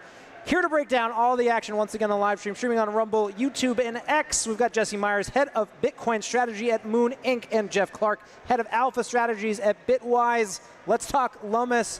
Jesse, over to you. Your thoughts on this talk. What did you learn? What were you looking for? You know, Cynthia makes really sharp points about what Bitcoin can do for our country, for our financial situation as a country. I think that the challenging thing is the U.S. government is the biggest institution in the world, and institutions move slowly, and it's hard to get consensus and the critical mass necessary to make changes that are beneficial. So Cynthia Lummis is on an education campaign, raising awareness about the value of Bitcoin, what it can do for our finances, and that's a long battle, and she's fighting the good fight, and she makes fantastic points about what incorporating Bitcoin into our balance sheet can do for strengthening our fiscal position. Going to go over to you, Jeff. Your thoughts on the positioning here. Obviously, we've heard this narrative before. We've heard these talking points. It's been a year now since the announcement of the Strategic Bitcoin Reserve. It's been 3 or 4 months since the executive order that created it. What did you hear that was new and interesting? Yeah, I think what we're seeing here is a true coalition building by the mandate of the people that I think is going to look really different going forward. As you said, an executive order strategic reserve is one version of an implementation format. But what I can tell you is that I've been on this journey promoting Bitcoin for institutional investors for so long time now, almost 7 years. And the thing you realize is that for a lot of these public institutions, especially things like pensions and endowments, where the stakeholders are not representing their own capital, but the capital of other people, it's very hard to get the buy-in to come to action, because generally those people are what I traditionally call short the put, right? They have a lot of reputational downside, and they get very limited upside, if any upside, because as a public servant, you actually don't get to participate in the opportunity of the financial gains. And so what I think Senator Lummis is doing is an incredibly noble thing. Her goal is to align the people, to get Congress to actually put in motion that this is the will of the people. It is not just Senator Lummis deciding as de facto, I'm going to do this with an executive format. I'm representing instead what the people want, where therefore the upside participation can be captured by the people. That transition, I think, is happening with these kinds of voices being introduced, and it's the most important thing. Well, Cynthia also talked about the fiscal backdrop. I want to hear your thoughts on the government bond sales that she was talking about, labeling them, quote, disappointing. This is relevant because the Bitcoin Policy Institute earlier this year, there was a sort of landmark proposal, Newmark Capital, coming out, and basically suggesting that the U.S. government should create a bit bond, essentially back U.S. government debt with Bitcoin. A lot of excitement that we'll hear some movement at the conference today or tomorrow on this issue. Haven't heard it yet. Jesse, what's the big idea here, and why do these things connect with what Cynthia is saying? You know, We're living in an interesting time where, for the first time ever, U.S. credit rating has been dropped from the highest level. And that's to say that our fiscal position isn't great. What Bitcoin can do with a bit bond incorporation is a creative new way to generate more interest in the issuance of new debt, because that debt can perform better than the debt we currently are issuing. If you think about what a U.S. Treasury is offering, it's saying, here, tie up your capital for 10 or more years, and we'll give you 4.5% a year in yield. But if you, like Michael Saylor, think that global asset value will inflate at 7% a year, you're losing in real terms every year that you hold a bond that's yielding 4.5%. And that's possibly why demand is drying up for these bond issuances. And bit bonds would be a way to infuse bond issuances with higher potential returns and create greater interest from potential buyers. Jeff, I'd love to hear your thoughts. Something I struggle with as a longtime observer is just the speed at which all this has happened, right? You know, we had the election cycle last year, the Strategic Bitcoin Reserve announced. It's already created. It's here. It's been created by executive order. We don't know how much is in it, still in process. But to go to something like BitBonds, is that too much of a leap? Do you expect to hear anything over the next couple days about an idea like that? You know, I think these kind of trends seem to take a long time to build up, and then the inflection point can happen very quickly, and the stories can change. The thing that's most fascinating to me is that when I pitched Bitcoin back to my prior hedge fund GP, the #1 constraint people would look at me in the eyes and say would be, everything you said, Jeff, really sounds like it's illegal. Because the things you're describing are things that the US sovereign would never permit in the event of the dollar hegemony being the greatest strength of its power. Well, as Jesse said, sometimes you actually see the weakening of that hegemony in itself that is going to accelerate the adoption of Bitcoin, whether you want it or not. And I think we're kind of hitting that inflection point with a credit downgrade, with 30-year rising at near 5% levels, 10-year consistently being at a premium of about 4.5. These things have real impact for American consumers, and so they want an alternative. And if the alternative is a way to save with the construct in which every non-American has already accepted, which is that their base currency is always on the dollar, and so they already know their weakening power when they see the dollar strengthen in ways that now Americans are finally opening up their eyes, because inflation has shown actually the dollar is pretty unstable for you too. And then Bitcoin is the thing that can hold value over a period of time, which is actually the kind of way credit innovation happens. Credit works when the asset is believable, durable, trustworthy, that people can transact on top of. Well, more to come on this topic. We're going to send it over to the Nakamoto stage. Stablecoins separating money and state.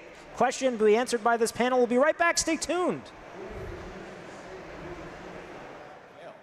Yeah, I mean, this whole panel is music to my ears, because what Frax is trying to do with Frax USD is become the first Genius Bill legislation-compatible stablecoin built in the U.S., innovated in the U.S., and the entire point of stablecoins is that it is a transparent and regulated stable asset. If you want fully permissionless, decentralized asset, there's Bitcoin, right? As Michael Saylor says, there is no second best, right? There is no second best to Bitcoin as a store of value. And so for stablecoins, the best design is to actually work with the government that actually issues the unit that you want to peg with. And that is what Frax is trying to do in being US-based and issue Frax USD and comply with the Genius Bill. So I think it's safe to say you agree with David that stablecoins and Bitcoin don't compete with each other, but they actually complement each other.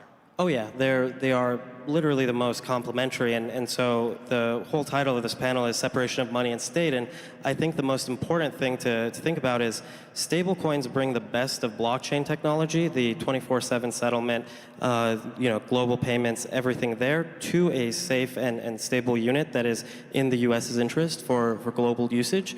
And Bitcoin will always be the most decentralized, censorship-resistant unit and store of value. These two things don't compete. In fact, they make each other stronger. Senator Haggerty, we're on the precipice, fingers crossed, I don't want to get ahead of ourselves, of passing the Genius Act in the United States Senate. Just a round of applause that we're this close to passing the Genius Act in the United States Senate. Big time. It's good there. We have a recess this week, and then we're going to get back to us.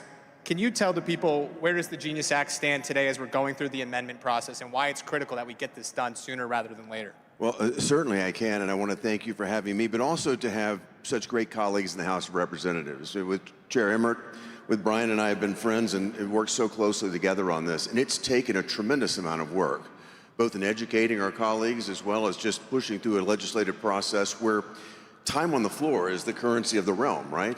And it's very, very limited because we've got to get cabinet members appointed, we've got to get ambassadors appointed. It's a very precious asset that we're consuming.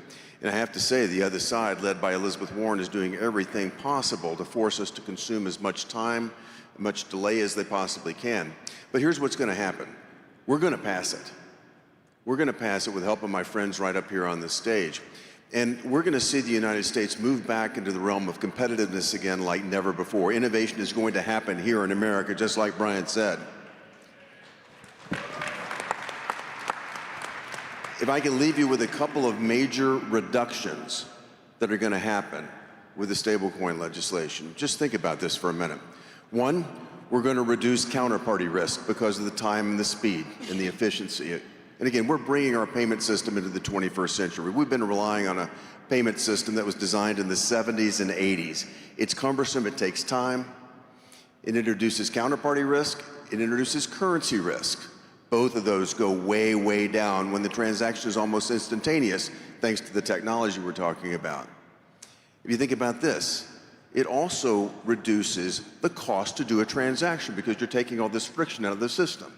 And finally, it reduces the working capital necessary to float your accounts receivable or whatever it may be for the 5 to 10 days that it takes to clear in the old system. All of this makes our payment system cumbersome and outdated today, and we're going to take it into the 21st century and again bring competitiveness back and open the door for the type of innovation that's represented right here on this stage. Thank you. Those reasons and that rationale of why we have to pass this bill now, I'm curious how your colleagues in the Senate are responding to this. And it could be even a broader question. I would ask you, Whip Emmer and Congressman Style, the same thing. You know, what are the points when you're talking about stablecoin legislation or digital asset legislation more broadly that really seem to be resonating with their colleagues to get them energized to pass these bills? I think the most important thing is that my colleagues understand where we're going with stablecoins. It's this first step, I think, in terms of appreciating what can happen here. And you mentioned it earlier.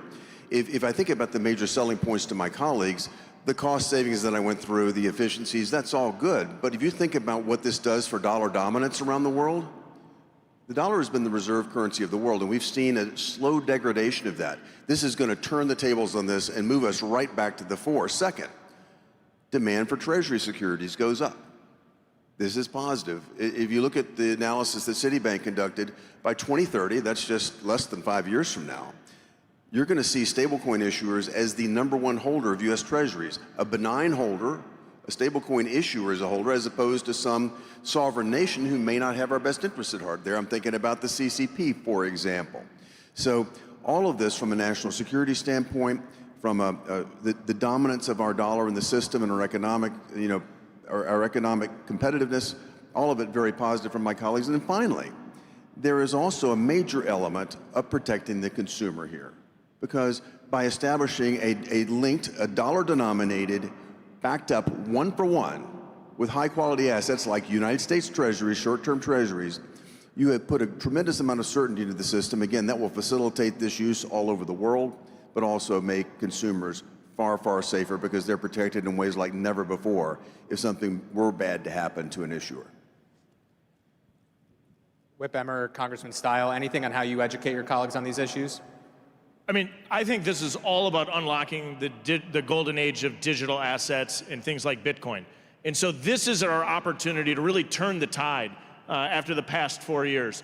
The fallacy on the left is they'll want to set up an argument that says a nanny state government is best, that without explicit permission you can't do anything. And the fallacy of some of our friends on the right is that failure to do any regulation in here will actually result in a laissez-faire system. But that's not true. Failure to act will result in really inefficient regulatory environment and enforcement actions driven forward by an executive state if we ever go back to an era of someone like President Biden or Gary Gensler. And so getting this right and having a fundamental principle in place and legislation in place will really allow, I think, incredible innovation and development to occur. David, I would ask you the same question as you're talking to consumers directly. How are you educating them on why stablecoins are important? So there are different types of stakeholders that really care about stablecoins. You know, the first one, like Congressman Emmer mentioned, is really so many people want desperately a US dollar bank account denominated, in US dollars, a US bank account denominated in US dollars, and they can't have that. Stablecoins provide that to hundreds of millions of people around the world, and turning those assets into real money by law is actually going to enable the reach of the dollar to go so much further than it has in the last few years. So that's one set of stakeholders. And then another set of stakeholders are actually institutional players, and what Senator Haggerty was talking about around like limiting counterparty risk, making our market more efficient. and creating an infrastructure that enables real-time settlement and value movement across different systems that currently don't talk to one another. I think all of these are just going to enable us to continue to lead as a country and to ensure that as we build and reinvent the entire rails of the financial system, that we are the ones building it and not some other nation.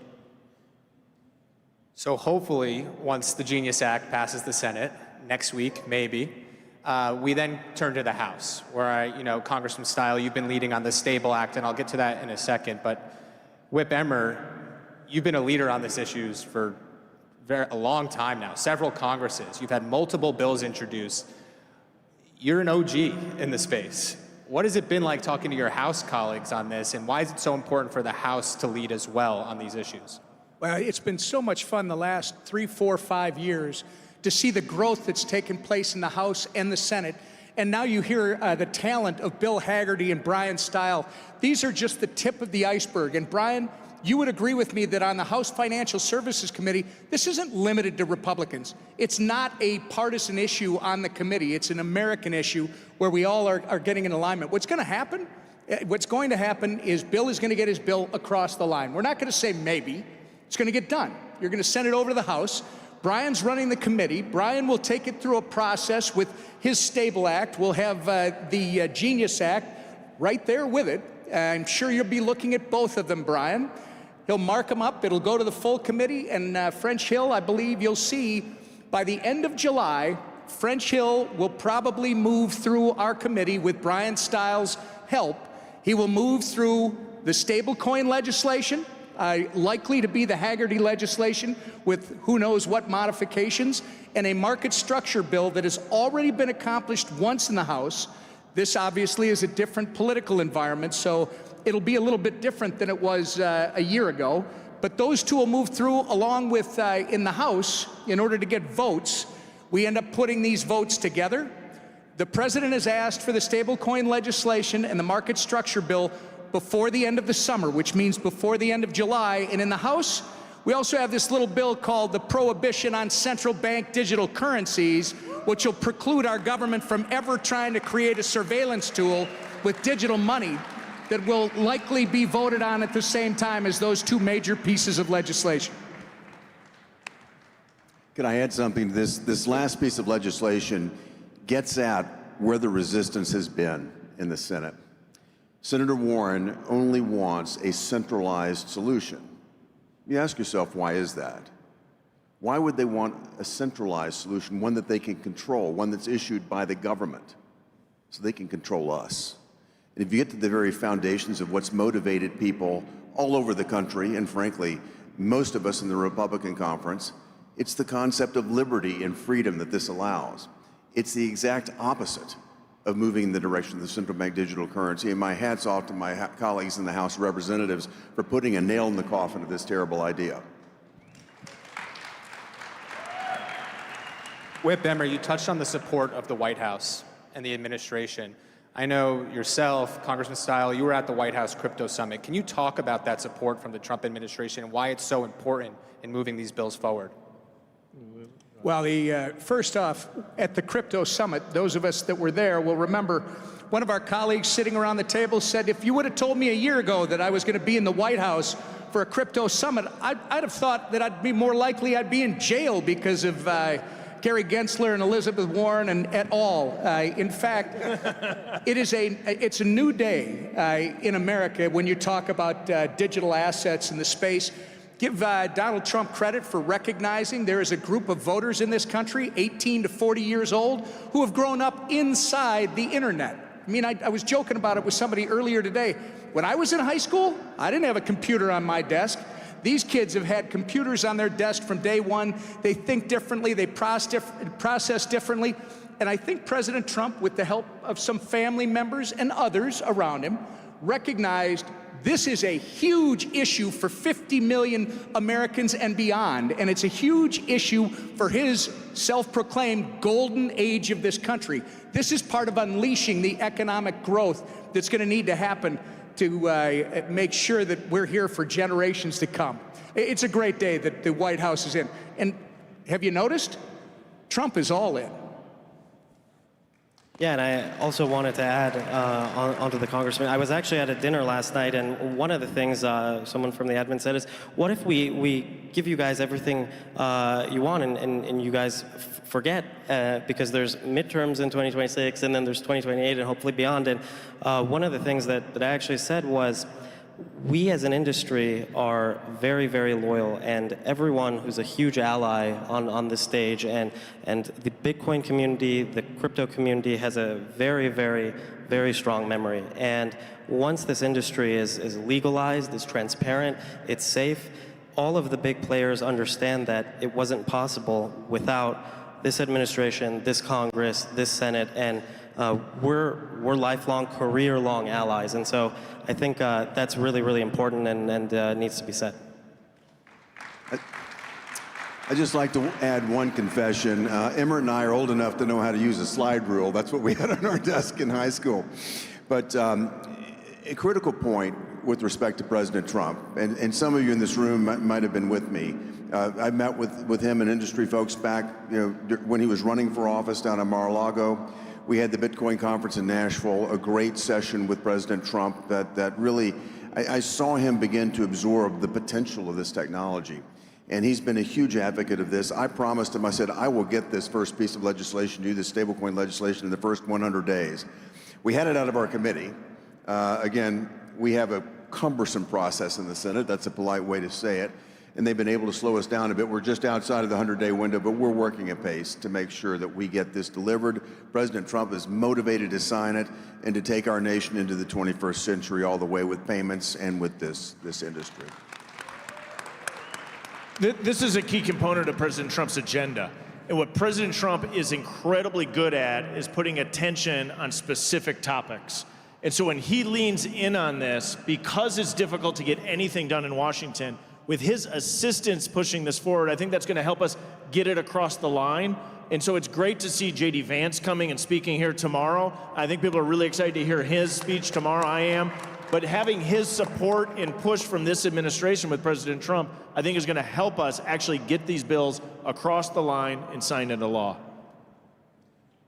Senator Hagerty, you touched on Senator Warren, and my question was going to be to the panel, who doesn't like these bills, whether it's the Genius Act or the Stable Act? Who doesn't want a U.S. stablecoin regulatory framework? What are we up against? It's two categories: those that are ideologically wed to central control, and this is just anathema to them. The other are just those that want to see everyone fail. They're so bitter about the results of the 2024 elections, losing control of the Senate, extending control in the House, and taking the White House back for America.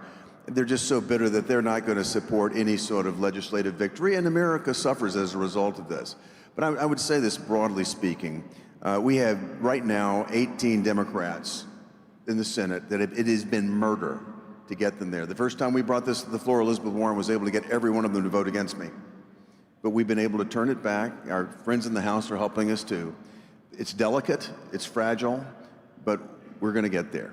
We're going to get there, and thank you for all of your help. Let your representatives and your senators know this is important. David, I'm curious from your perspective in the private sector, you can make the argument, I don't agree with it, but you could say, we've got stablecoins right now, and we don't have that regulatory framework. They're regulated by limited purpose trust charters or through the money transmission license regime. Why is it so critical we get this federal framework now? Sorry, I couldn't hear the last part of your question. Why is it so critical we get this federal framework now?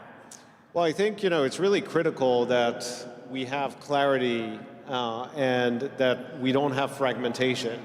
And I think, right now, there's just a lot of interpretation that's still, allowed, so to speak. And so I think it's really important that we get the legislation through both on the Genius bill and the market structure, so we have clear guidelines across the whole country and builders can actually build without looking over their shoulders. So, it's really critical.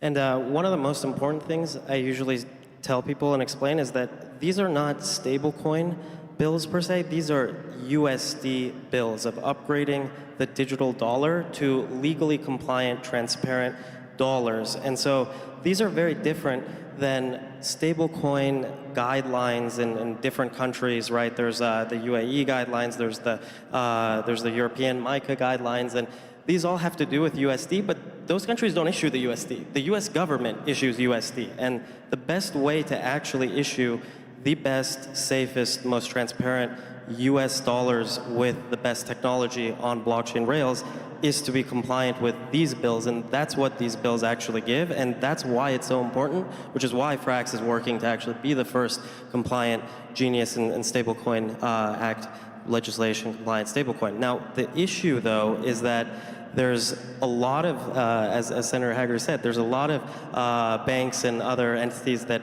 don't necessarily want this to pass. And I can say from experience, from talking to partners and everyone in the private sector, a lot of them are just scared because they don't know where their place is in this new framework. And I think once more and more education is done and where institutions fall on this, like for example, Frax works with BlackRock, Fidelity, Wisdom Tree to custody our treasury bill assets, where banks would fit in on this. Once everything falls into place, I think everyone will understand that this is a very, very value-creating act and very efficiency-bringing act to the actual economy. You touched on something important there, Sam. In both legislative proposals, non-banks are still able to issue stablecoins. And I'd be curious from the members, why was that so critical in putting in the bill, that you could still have non-banks being able to issue and compete in this industry? Well, we already do have non-banks issuing stablecoins. Our goal wasn't to try to put people out of business. We're trying to encourage people to come into the business. And their requirements, their state requirements, their federal requirements, depending on whether you cross the $10 billion threshold. But what we want to do is have as inclusive an environment as we possibly can. You've got to abide by the rules. But as long as you can, I don't give a damn whether you're a bank or you're not a bank. I want you to meet the requirements for safety for the consumers and also the consistency that we want to see. But we want this proliferated around the globe. Again, back to dollar dominance, back to demand for treasuries. This is great for America. And we're not going to limit the issuers based on whether they happen to be registered with the OCC or not. Competition is good for consumers. And so at the end, this is about putting competition into the space, and at the end of the day, it's the consumer that wins. Whip Emmer, you touched on, hopefully once we have stablecoins behind us, and I know this is a stablecoin panel, but I'd be remiss if I didn't ask, what's next? Is it market structure? Where do we go from here? Well, I think market structure and the stablecoin legislation are two, they're both part of the same ecosystem. You really can't have one without the other, in our opinion. And I think that's why I said Bill's Genius Act will come over to the House in its current form. I expect there are some minor differences between some of our House members and the Genius Act.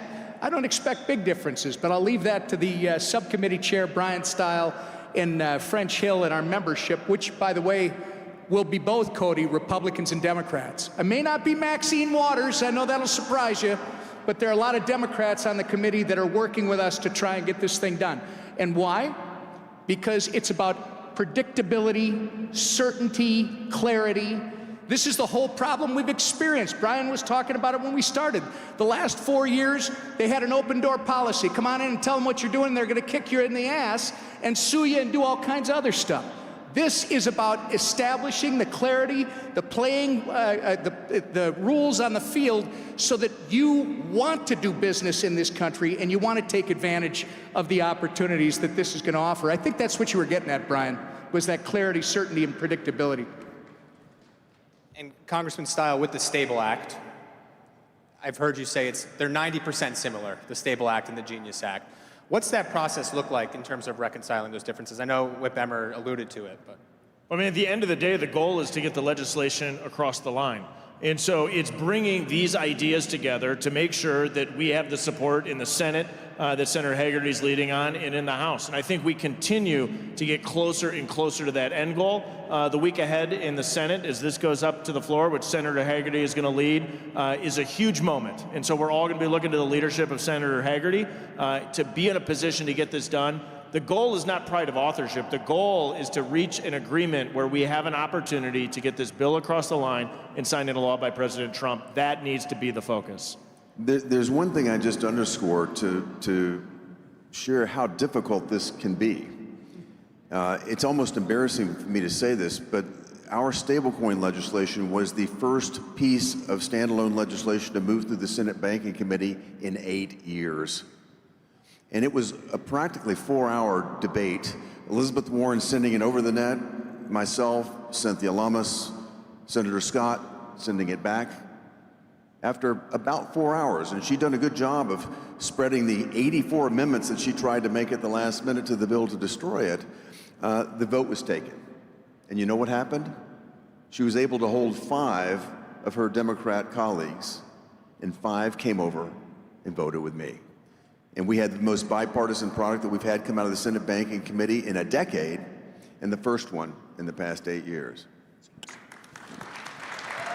And one thing I wanted to add is that Whip Emmer said is these are all bills in an ecosystem where the stablecoin legislation, then market structure, and also the Bitcoin Reserve Act by Senator Lummis. And these go step by step. And like I said earlier, when the stablecoin bills are hopefully passed, everyone like Frax, other people in the industry won't forget the lifelong support that we will be giving for the next step and the step after that. And these things build on top of each other in a step-by-step manner that can't be accomplished all at once, but they build incrementally to get everything that we need to do to have a pro-America innovation.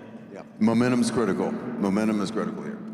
And I think it's remarkable that you're right, this is a bipartisan bill. This is a bipartisan issue. It was actually you, Whip Emmer, several years ago at a Bitcoin conference in Miami.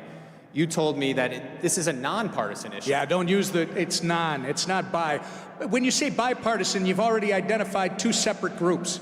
This is nonpartisan. We are all the same on this. You're either in alignment or you're not. And it's not a Democrat-Republican thing.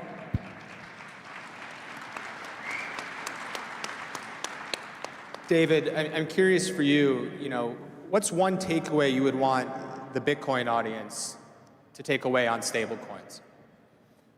Well, first of all, I do want to say, because I know we're almost at the end of this panel, that it feels like the best whiplash ever to be here today, and for someone who has lived under the tyranny of the previous administration trying to kill the entire industry that you're all here representing, to having both Congress and the White House under the leadership of many of my co-panelists here really completely flip the bit entirely to not only not wanting to kill an industry, but wanting to promote and help develop the industry here in America is honestly surreal. And that's why elections matter. That's why all of your voices mattered.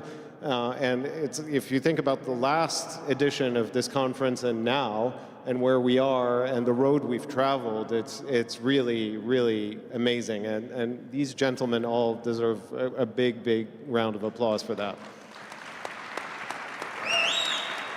To the members on stage, does this surprise you of how quickly we're moving? Again, I know I don't want to get ahead of myself. I know it's Washington, but I've been in Washington for a decade, and I've never seen legislation move this expeditiously in this bipartisan or nonpartisan of a manner. Are you guys surprised every day? Well, it's taken a great deal of work by a terrific staff. The lead person on my staff, Luke Pettit, is soon to be the Assistant Secretary of Treasury for Financial Institutions, but he's done a tremendous job. Cynthia Lummis' team, Cynthia Gillibrand's team, to the point it's been bipartisan. Our staff have worked their hearts out. They know it's our priority. They're taking it. Senator Scott, Senator Lummis agreed with me as we started this Congress that this would be our first piece of legislation to the Senate Banking Committee. And my hat's off to Chairman Scott, too. I think he really wanted to turn that committee around. And Sherrod Brown is no longer in the Congress thanks to his lack of support, I would say, for this industry is an understatement. And we have a new day in the Senate Banking Committee, and this is our chance to demonstrate that, and we have. And we're pushing this across the floor. Everybody's rowing in the same direction right now that wants to see this done on a bipartisan basis. And I'm feeling very good that we're going to, as hard as it's been, I think we're going to get a product out that we'll all be proud of, and we'll be able to send it to you, Brian, very soon. I think some of the speed that we feel is because of the juxtaposition of what we experienced for the past 4 years. And so actually a lot of work was being done by people like Whip Emmer and others for years, slogging in the policy to get the text, to get the understanding right. But I think we all knew we weren't going to have a good chance of having that signed into law by President Biden. Now we're in a position to really accelerate on the work that others have done in this space, Patrick McHenry, Tom Emmer, folks in the Senate. And so some of the speed that you see is because now we actually have light at the end of the tunnel, that we have a real opportunity to get this done. And so we're able to build on a lot of the work that was previously done in this space. We're running out of time. I guess I'll ask one last question as we go down the panel. Are we going to get stablecoin legislation before August recess? I mean, Frax is super excited to hopefully say yes, because we know that Bitcoin's always been great, the US dollar's always been great, and we want to do our part to upgrade the US dollar with crypto and blockchain technology, and so we're banking on it. I am confident. As Brian knows, I'm always confident. I know somebody who counts the votes. We get these 3 bills to the House floor, which I have every confidence in Brian's style and French Hill, in the members of our committee, Republican and Democrat, wanting to get something done. And got a lot of confidence in the president, who said, I want it by the August recess. Make sure you get it done. So I think you've heard something that we don't get very often in Washington, D.C. Brian, it is that it's the juxtaposition of the slowness of the last 4 years, but it's something bigger. The election last November, for the people that are in this room and everybody who's similarly aligned, was sending a message to all of us in Washington. President promised this. We want you to get it done, and we want it done now. And Bill Haggerty showed how you can actually move a calcified organization called the U.S. Senate, where they never do anything. And this guy actually moved this through at record pace. That tells me we're going to get it done before the August break.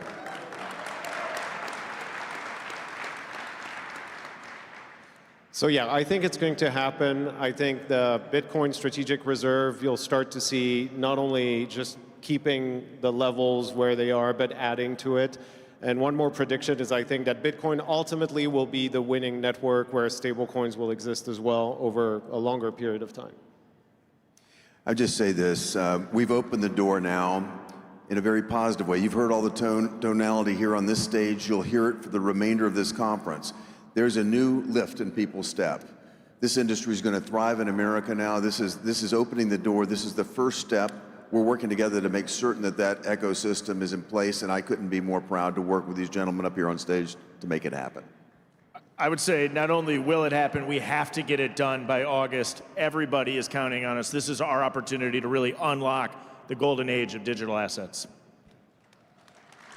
Ladies and gentlemen, if we're going to get a U.S. stablecoin regulatory framework, and when we get it, it's because of these gentlemen on stage. Give them a round of applause. Thank you so much.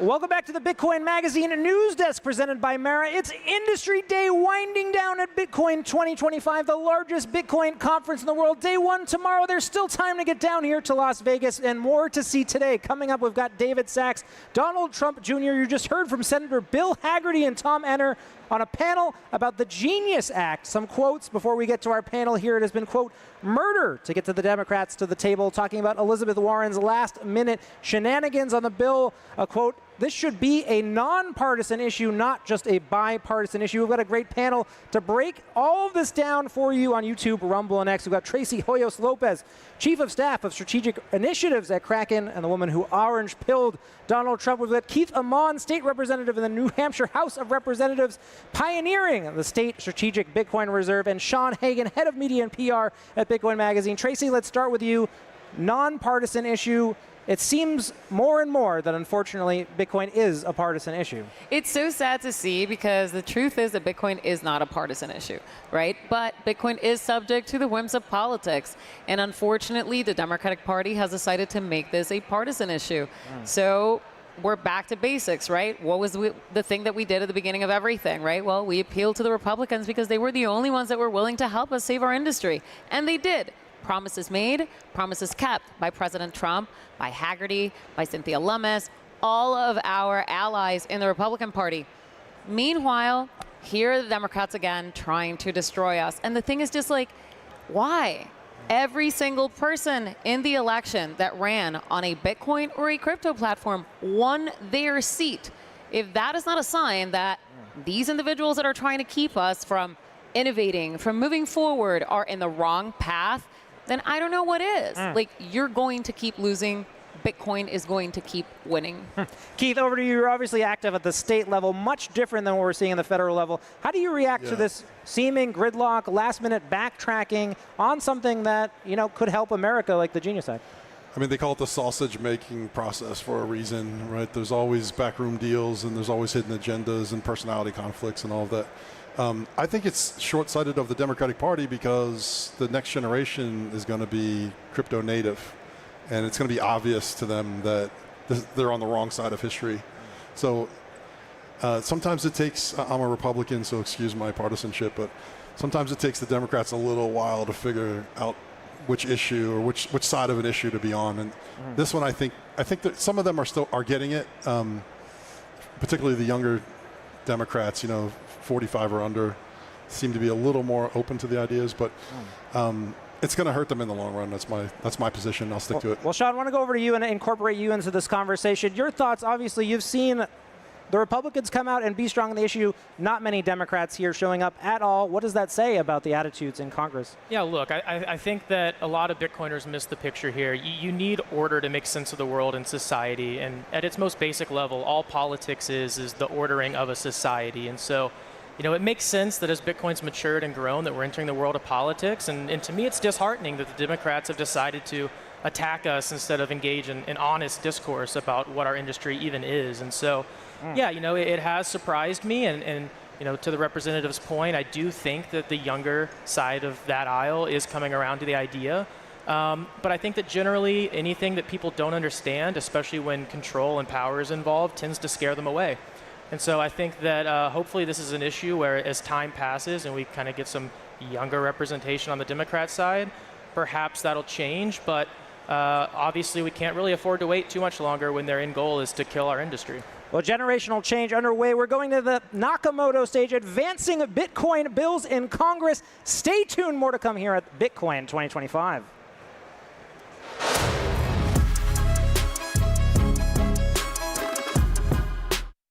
And I said, well, how do we do that? And he said, I don't know, let's figure it out. And so that's been the story over the last 4 years. I'm really proud to be a part of the movement that all of you represent. So this panel, really quickly, Grant McCarty, co-president of the Bitcoin Policy Institute. We're the largest cryptocurrency think tank in the country and the only organization focused on Bitcoin, specifically working in Washington, D.C. At the start of the year, the president signed an executive order on digital assets, and he established 3 clear priorities: stablecoins, market structure, strategic Bitcoin reserve. And a couple months later, he signs an executive order establishing strategic Bitcoin reserve. And the president and this administration have made it clear that they want the United States to be a global Bitcoin superpower. They want to be a global Bitcoin and crypto superpower. So, Congressman Donalds, we'll start with you. How does the administration's approach to digital assets, how does that executive order help set the playbook for what the House is focused on with digital asset policy? Well, I think what the president is doing with him and his team is actually choosing to step into the digital assets marketplace, including Bitcoin. And I think that's a fundamental difference in what we've seen out of Washington, not just the last administration, but really even before that. I mean, I think it's important to understand a lot of our colleagues on the Hill don't really conceptually understand what digital assets, crypto, Bitcoin, blockchain technology, they don't really understand it. So when you have the president making an affirmative step, not just with executive orders, but with desiring the work that comes out of our committees, it really puts the wind in your sails to finally address this question, not just for the people in this room, but for the American people overall. And I think that's the broadest way to look at this. I think for specific reserves, the president is looking at the long view in the United States, and he's basically saying we have to make sure we have deposits or reserves of key assets, Bitcoin being a key asset, because it's demonstrated to be a holder of value that is outside of, fiat currency and central banking. And so I think the president is looking at that. Bitcoin obviously is one he stepped into. There's other assets he's looking at as well, but it is about fundamentally making sure the United States is in a better shape going forward. Congressman Style, market structure, stable coins, these have been core issues in the House for a number of years. So reiterating the question, how does the president's playbook help reignite some of these issues? Does it push them to the top of the agenda? Obviously, stable coins have had a lot of movement in Congress. You were just talking about stable coins on this stage, but I know you've been doing a lot of work on market structure as well. So what has that movement just in the last few months looked like? President Trump's actions in this space, David Sachs, Bo Hines, have really focused our attention in this space. And that is so absolutely important, because if you want to get legislation across the line, it is incredibly difficult to do in Washington. If I come from the private sector, you want to just pound your head against a brick wall when you recognize how difficult it is to move forward legislation in Washington, D.C. But when you have the president leaning in and putting his support, using his bully pulpit to be able to do that, it's so essential. And what President Trump is so unique at against almost anyone you could ever imagine that's ever existed before is his ability to focus the attention of media, to focus the attention of legislators, to focus the attention of everyday folks on important issues. And what he's done is he has put a spotlight on the exact three bills that you just laid out, which has given us the ability to drive forward the energy, the time that's going to be needed to get these across the line. And the work of this administration and the work of those of us in the House and in the Senate who are interested in making sure that the United States is the home of innovation and development in crypto, in Bitcoin, in digital assets is going to be absolutely essential. And I feel like we are in that position to actually go and grab that brass ring.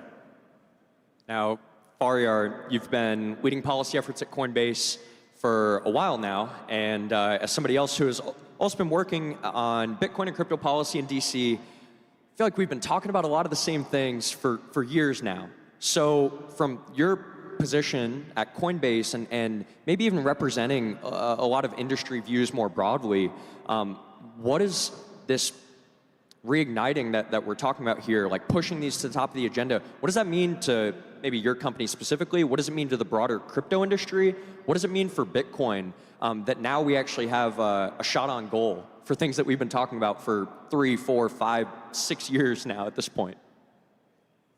Coinbase is a global company, so we're all around the world, and I talk to governments everywhere, and they always ask me, what's the best, most important thing you can do from a policy perspective in crypto? And I always say it's the tone from the top. It's when you've got the leader of the country announcing that as a matter of national strategy, they want crypto and Bitcoin to be a part of that.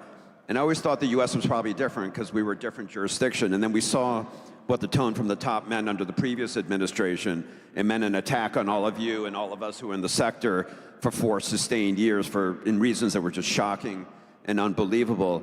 And so the tone from the top point is exactly what Donald Trump has showed us. He campaigned on Bitcoin and crypto, and he came in not just from day one in office, but from day one as president-elect, to change the tone in Washington. And so he's put a real clear vision that he wants stablecoin legislation, he wants a market structure bill, he wants a much more strategic approach to how the United States approaches its handling of the billions of dollars of Bitcoin that it currently holds.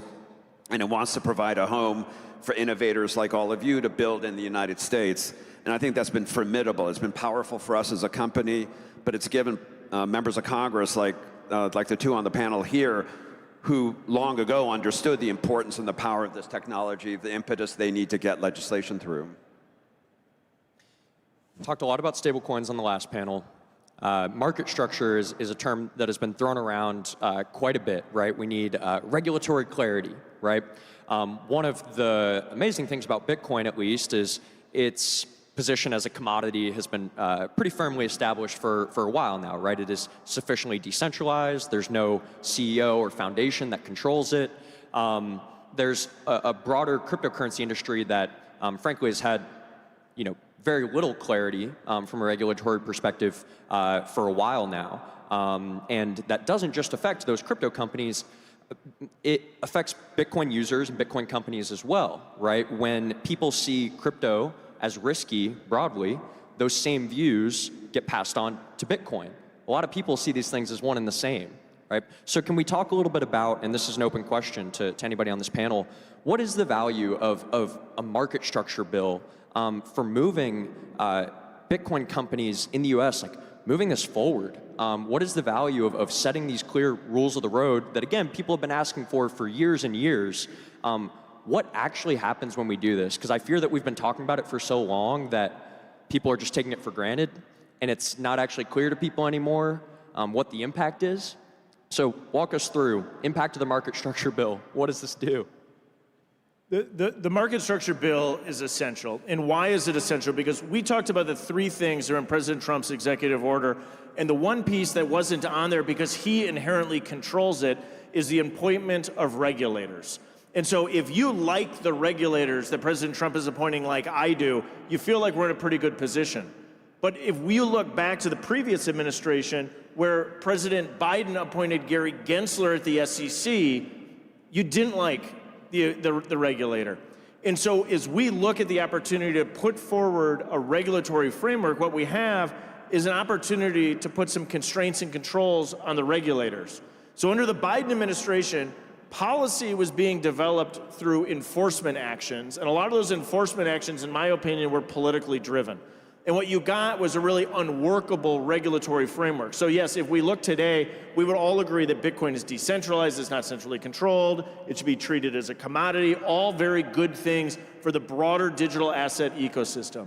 But what the fear is that a future regulator would come in and take actions that none of us in this room would agree with.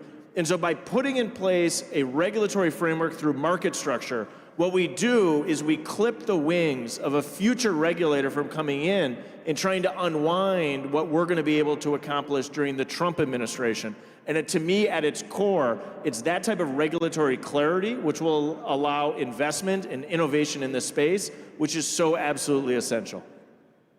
Well, just to add on, Brian is correct. The key piece is when you have a market structure really in Washington, so Washington knows where the boundaries are, then it gives you guys the ability to raise capital, to start new enterprises, because now you have a certainty of how Washington is gonna look at the overall industry. I mean, you talk to any business owner in the world, the number one thing they desire more than anything else is certainty and consistency.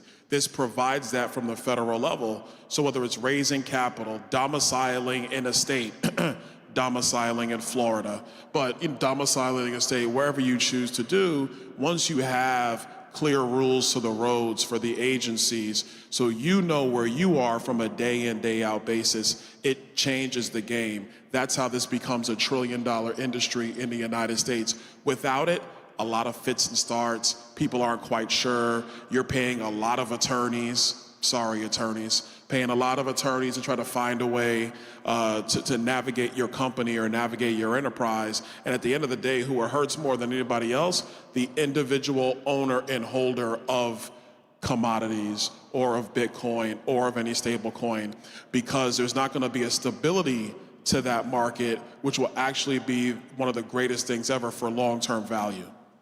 Yeah, I agree with that completely. Just to double down on the point that Congressman Donalds just made, I talk to investors all the time.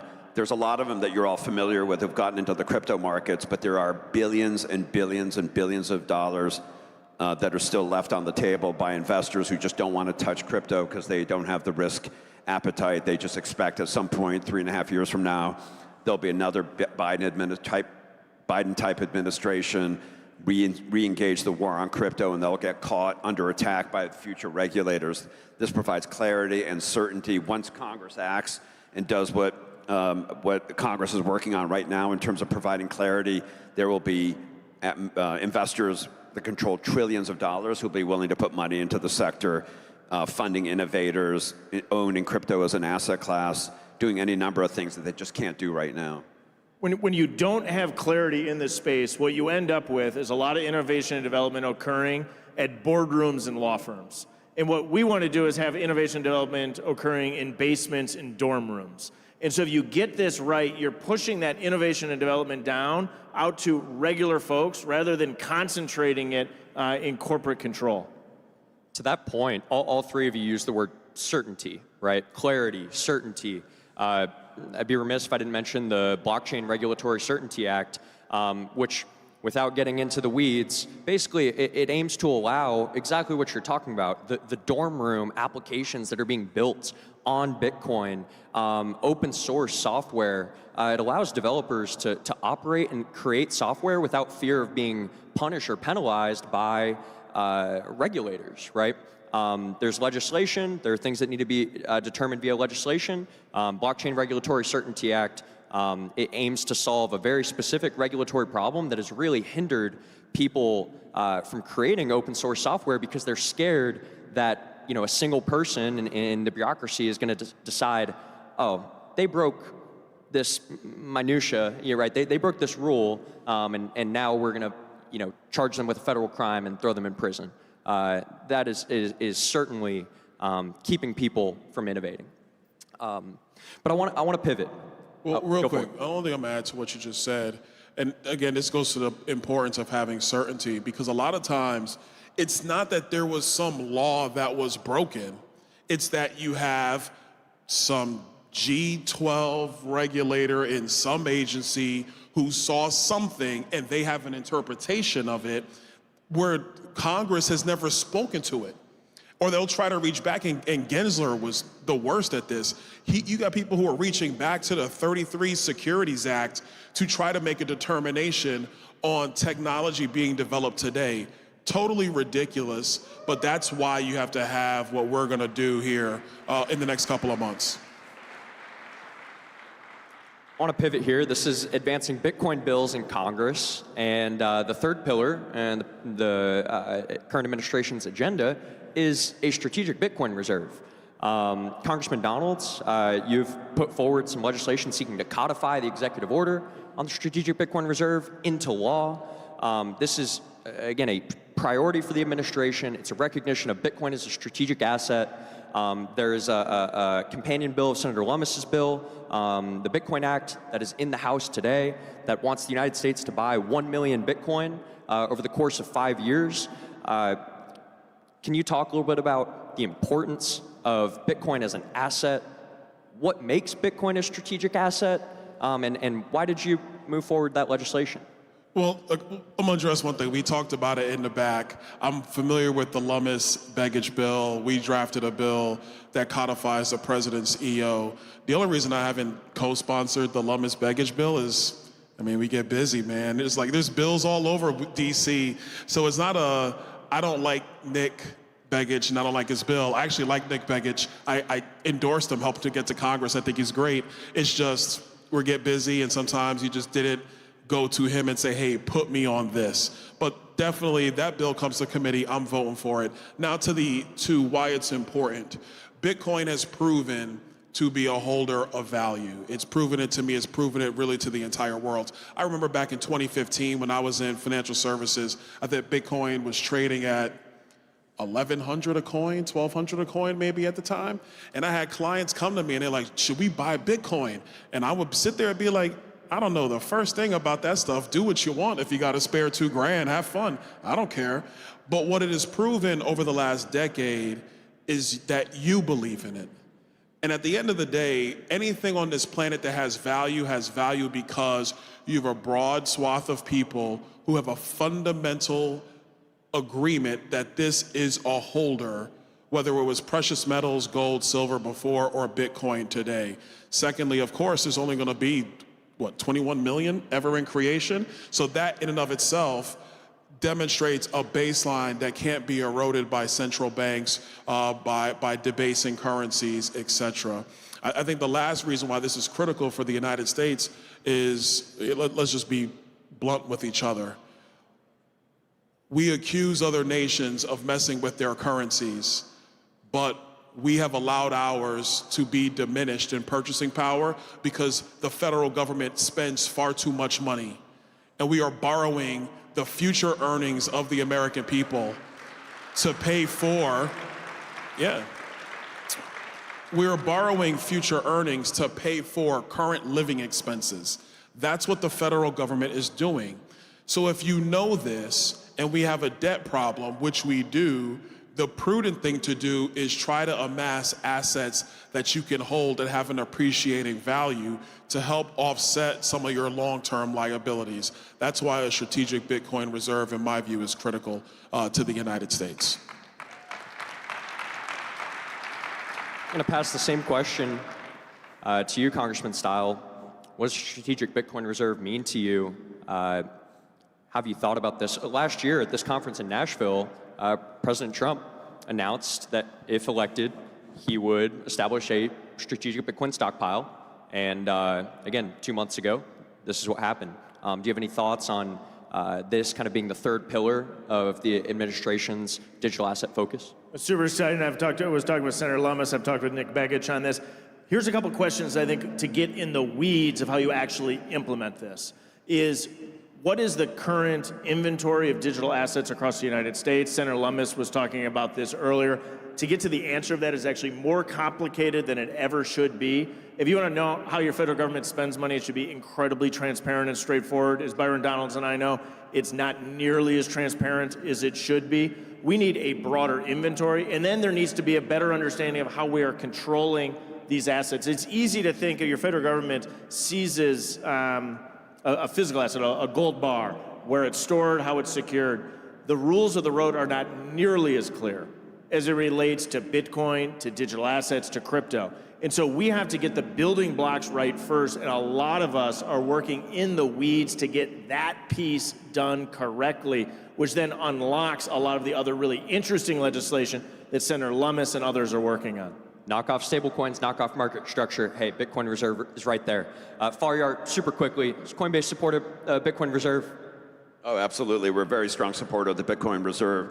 And I think the way the two congressmen said it is exactly right. The government right now holds billions of dollars of Bitcoin that they've seized through various sort of civil and criminal procedures, and they manage it in a completely non-strategic way. And when Donald Trump came in, and I think looking at it as a business guy, and basically said, listen, we're holding all this Bitcoin, we're disposing of it in ways that have no remunerative benefit to the United States. We have to have a national strategy around this, and he established one through an executive order. He's asked Congress to act on it. The two congressmen here are big supporters of it. We're strong supporters of it. And so I think we'll see congressional action soon, hopefully. We got a few minutes left. I want to talk about bipartisanship. I want to talk about moving bills. Faryar, very quickly, Coinbase got involved with elections. Can you just talk through what made you all take that leap? Well, it's like I said, I mean, we found ourselves in the fall of 2023 recognizing that we were facing an existential threat. We did all the normal things that companies do. We lobbied, we wrote position papers, we did this and that, and we realized that the Biden administration, Elizabeth Warren, Gary Gensler, weren't going to stop at anything until they destroyed us. And so we decided we had to respond. And so ironically, what we did is we helped create the largest single-issue super PAC ever in U.S. history, 175 million. It'll be bigger next year.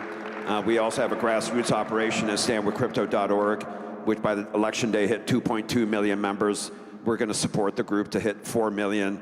And our goal, ironically, is to build the largest political operation ever and to take the politics out of crypto. And I think we're on our way to do that.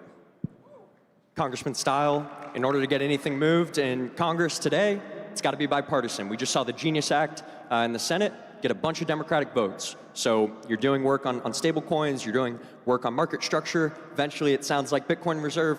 Talk through your approach on working across the aisle to get these things moving. This legislation shouldn't be partisan. It should be nonpartisan legislation because this is about making the United States of America the location for digital assets, for Bitcoin, for crypto. And if we do this right, the United States of America wins. In drafting this legislation, that is an in-the-weeds conversation with my Democratic colleagues. On the House side in our committee, as we move forward our Stable Act legislation, we had Democrats coming across the table to work with us and vote in favor of it. As we look back to last Congress, as we move forward market structure in the House, we had over 70 Democrats voting with the overwhelming number of Republicans, or all the Republicans, to move that legislation forward.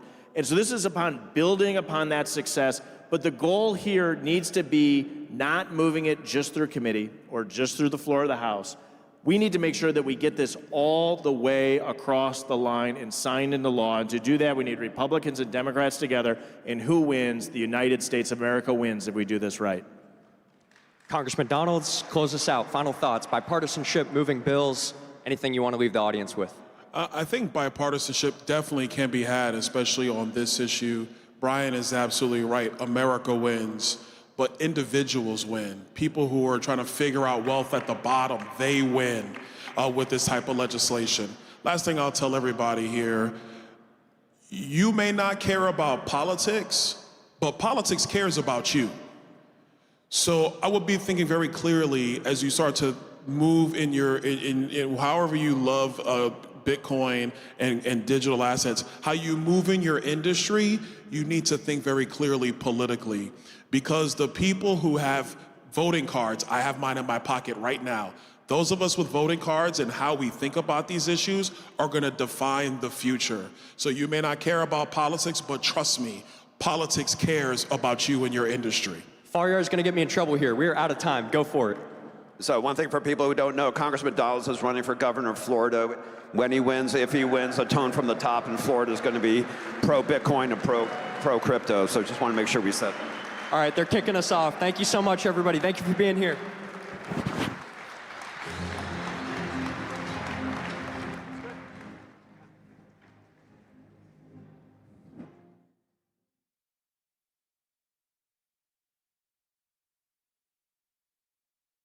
I think the new type of censorship is going to be far more intelligent, and I'm already seeing all the signs of it. The tide of free speech has turned, and it's unstoppable. At Rumble, creators are unfiltered, uncensored, undeniably bold. Powered by our own cloud, we are completely independent. Through the Rumble Advertising Center, we're rewarding authentic voices. This is where crypto creators and communities who value freedom and authenticity belong.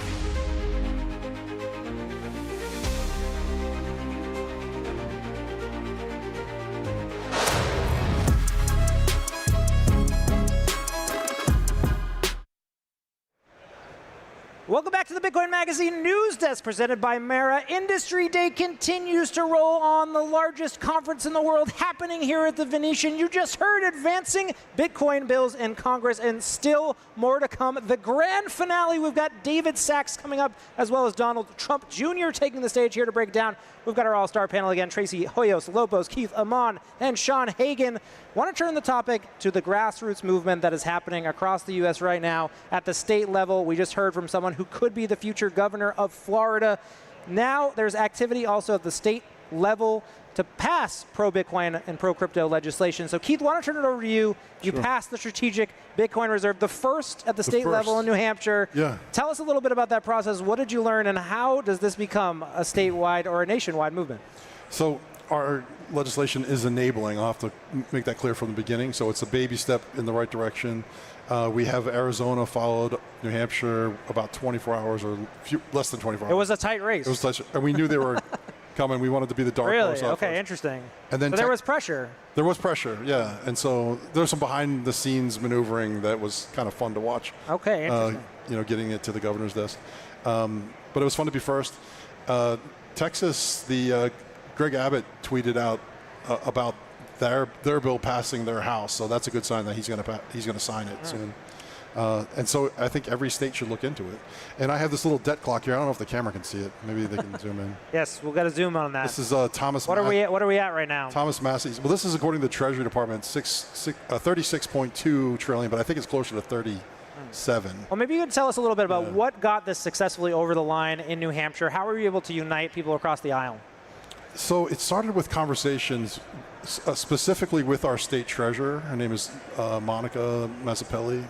And it was just conversations about what is she able to invest in. It turns out that the investment vehicles in statute, none of them could beat inflation. So, they're super safe investments except for inflation eating away at the... Except for the fact that they go down. Except for the fact that they... Right. And so we added, digital assets above a $500 billion market cap, which is only Bitcoin for the time being. And then also precious metals. So two assets that if you put them into buckets and you regularly rebalance those buckets, it helps you beat inflation, right? And it limits the risk because you're not putting all your eggs in one basket. Tracy, why don't you go to you quickly? How does what's happening at the states affect the federal conversation in your view? Well, so we've seen that Donald Trump has moved into a friendlier, he's friendly administration towards Bitcoin and crypto. What we are seeing in the states, though, is that the blue states are starting to retaliate where they can't pick it up at the federal level.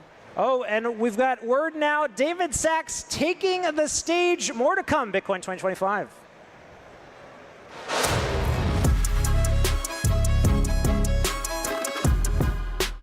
That you'd be in the jailhouse than the White House. That's where crypto was back then. This is true. That was the line of the summit, by the way. And I think the president appreciated that because he similarly was facing lawfare a year ago when his political enemies were trying to put him in prison for 700 years. And so I think he really understood the plight of the crypto community because they were being subjected to the same kind of unfair persecution that he was. Well said. Yeah, I think a year ago, this time of year, I think the president was still a candidate. He was engulfed in lawfare. Biden was apparently sharp as a tack. J.D. Vance was still a senator. And then something really remarkable happened. And obviously the war on crypto, and we can go into the details, but Operation Choke Point 2.0, how many bank accounts did we lose? How many what? Bank accounts did we lose? Oh, we lost, we were losing a bank account every other week in the year of 2023, and we were down to literally our last bank account for wires and last bank account for ACH. And if we had lost either one of those, it would have been game over. So that's how close Pocahontas got to taking us out. But, okay, so I think it's really important to go back in time a year because it's hard to imagine it's easy to forget how bleak it was. There's the war on crypto, there's Operation Choke Point, there's all this stuff happening.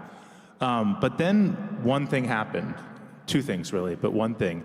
You and Chamath courageously hosted a dinner for President Trump at your house in San Francisco, in the heart of enemy territory.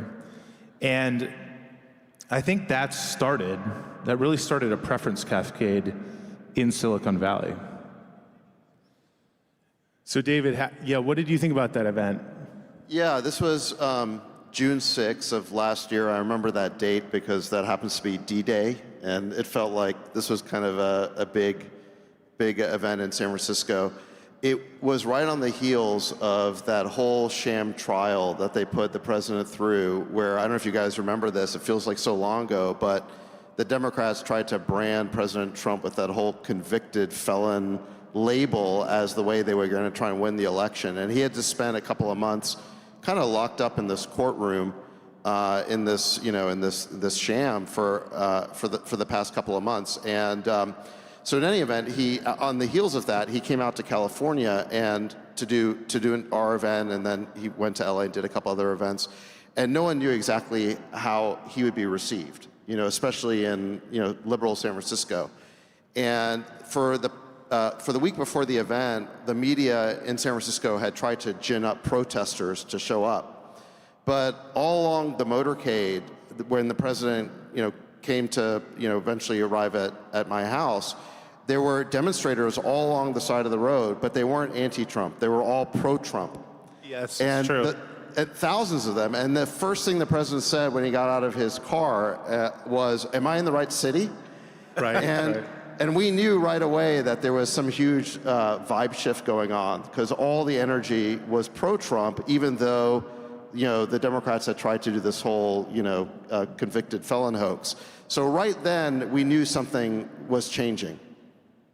Yes, definitely. And then I think that your dinner was in June, and then President Trump keynoted this conference a month later last summer in Nashville.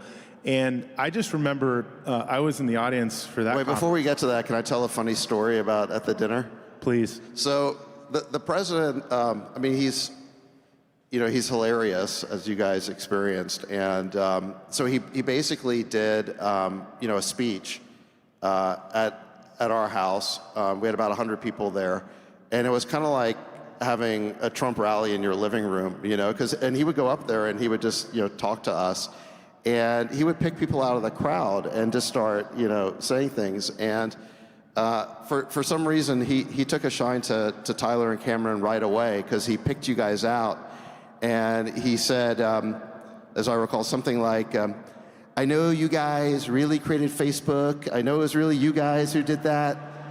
And yeah, I know you didn't win that court case, but it's okay, because you guys got dealt a lot of cards.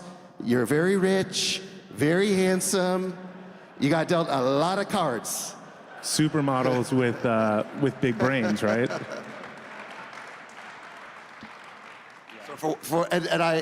I said to I said to you guys, so do you know President Trump? And you said, no, that was like the first time you had met him. So amazingly, he just picked you guys out, and he knew all this stuff and just started riffing. So in any event. Yeah, and that was, I think that was his like 5th event that day. And he had started at like 5 in the morning in Florida. And by the time he got to SF, that was, I think, he had probably already had a very long day. And I remember, he just kept going. He would have stayed all night probably if his staff hadn't said to leave, which is so different and so authentic than other politicians who sort of come in, mail it in, get the money and go. And Trump really engaged and he really listened. And I have to hand it to the media, because they did a really good job. You meet the guy in person and you're like, I knew it was BS that the media was attacking him, but still, like, this guy is so different than the person that is portrayed out there, and the diff was massive. Yeah. No, it's true. His work ethic is just incredible. I think that day he had woken up at, must have been like 3 a.m. our time in Florida, done a bunch of meetings there, then flown to Arizona. He did a rally in Arizona earlier that day, then flew to our place in San Francisco, and then after our event, he flew down to LA for another event that he had the next day, and he could have left. He stayed 2 hours longer than he had to. He really spent the time with everyone. It was really incredible. And he was very interested in what everyone had to say. And I would say that probably 1/3 of the people at that dinner were folks in the Bitcoin or crypto community. And I think it was maybe one of the first times that he had heard this message about how unfairly that all the crypto people were being treated by the Gensler SEC. And I think it definitely registered with him. And then, a month later, he ended up speaking at the Bitcoin conference in Nashville. So I think this was all part of the process of him just listening and understanding the concerns of the community, how unfairly they're being treated. And like I said, I think it really resonated with him because he had also been subjected to all this lawfare. Yeah, and so when he came to the conference in last summer, and I was in the audience, and the energy in the room was just tremendous. People were so excited, but the line that got the biggest rise was when he said, "I'm going to fire Gary Gensler." And It's getting a good rise today. And it was such a good line that he ended up saying it again, and the crowd erupted more, and so he did fire Gary Gensler, and so I think one of the big themes is promises made, promises kept, and you're part of that, David. So big thank you to David, who's the crypto AI czar with this administration. So it'd be great to hear sort of what you've been up to, and I feel like this administration is moving at the speed of a startup, which is something that you know a lot about, but it's moving at breakneck speed. It came in with a plan, with promises. Oh, and by the way, the other big point from last summer was free Ross. Yes. And definitely a huge campaign promise.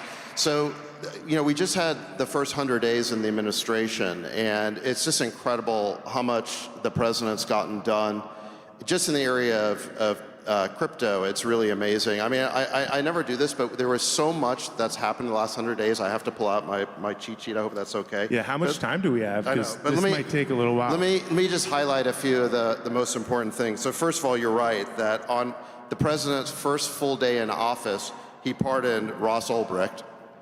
So that was 2 days later, he signed a week 1 executive order to promote U.S. leadership in digital assets. That EO prohibited CBDCs. It ordered the end of Operation Choke Point 2.0, and it created our President's Working Group on Digital Assets that I'll get to in a second. In March, he established the Strategic Bitcoin Reserve, which treats Bitcoin as a reserve asset of the United States for the first time. And then we also hosted the first Digital Assets Summit at the White House, which is the first time that digital assets or crypto has been treated in that way as an industry that's arrived. There's also been a ton of work that's been done on the sort of agency rulemaking side. The president rescinded the IRS's DeFi broker rule. We rescinded SAB 121, which effectively prevented banks from getting into custody of Bitcoin. The DOJ ended its regulation by prosecution approach, which ended these aggressive legal actions against digital asset firms without telling them what the rules are. I mean, we had this approach under Gensler where he would say, well, just come in and talk to us. I heard all these stories from crypto founders that they were told, well, just come in and talk to us. And then there'd be someone from the enforcement division in these meetings writing down everything they'd say. And then the next day they would get a Wells notice and the prosecution would start us. Well, who would want to, people learned very quickly not to go in and talk to the SEC. So the DOJ has ended that. The SEC has established a crypto task force to provide regulatory clarity. Hester Peirce has done an amazing job with this. The Federal Reserve Board, the OCC, and FDIC have all issued favorable guidance for banks to engage in crypto-related activities, which I think is a very important step to further mainstreaming crypto adoption. And then my personal favorite is that the administration defunded the CFPB, which is Elizabeth Warren's personal regulatory agency. This was her personal goon squad to terrorize crypto companies, and that got defunded. So that's just a small sample of what's been accomplished in just the first 100 days. Is pretty incredible. And then, you heard from Senator Hagerty a minute ago what's happening on Capitol Hill. There's the stablecoin bill's about to pass, the Genius Act, and then I don't think that's going to be the end of it. I think on the heels of that, there's also a market structure bill that's coming that I think will also likely pass before August. And the point of the market structure bill is to enshrine all of the new rules that we've put in place into law so that a future Gary Gensler can't just unwind everything that we've done. I mean, yeah, that's a tremendous list, and that's definitely larger than the amount of promises that were made. So it's promises kept, and then some. You know, there have been a couple of times where, you know, in rooting out all these insidious rules that were created over the last 4 years, some of them, you know, we've received some serious pushback, and occasionally it's had to go all the way up to the president. And what the president always says is we have to keep our promises. I mean, it really is a point of honor that he made these promises at the Bitcoin conference last year, and he has kept all of his promises. That is very important to him.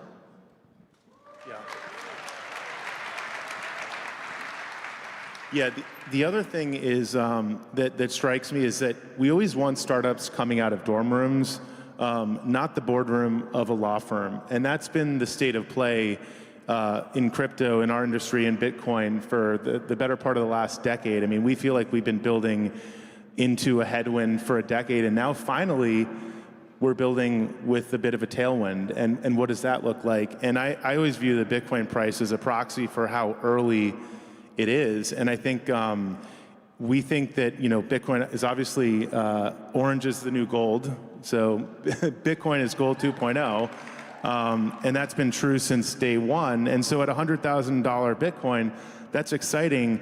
But if you take 21 million into the above ground market price of gold, really it should be $1 million a coin easily, and then some. So we often talk about baseball games as being sort of the metric for how early things are, and we're literally in the first inning. And let me tell you, this game's going to overtime. So buckle up. Well, you know, I don't want to measure, you know, what we accomplish exactly through price levels. I guess I want to measure it through innovation levels, but I will say that I did notice that Bitcoin just hit a new all-time high the other day, and that was great to see. Yeah. I don't think it's a coincidence. It's not, yes. I mean, look, at the end of the day, we see that blockchain, Bitcoin, crypto, this is the financial system of the future. And we want this innovation happening in the United States. We don't want it driven offshore. That's basically what was happening before, is because under the Biden administration, and as we all know, Elizabeth Warren had the auto pen, all this innovation was being driven offshore. It was being driven to other countries, and that's not the American way. I mean, the American way is always to be the innovator, the leader in technology, and we want this financial revolution happening in the United States. We want to be leading in this. We don't want to be driving it offshore. It's crazy. Yeah, and I think the U.S. capital markets are the most vibrant, deep, liquid markets on the planet. And a lot of that, the stage for that was set 100 years ago when securities laws were first passed in 34. And I think we have this opportunity now to set, for the next century, laws that enshrine the right to self-custody, peer-to-peer transactions.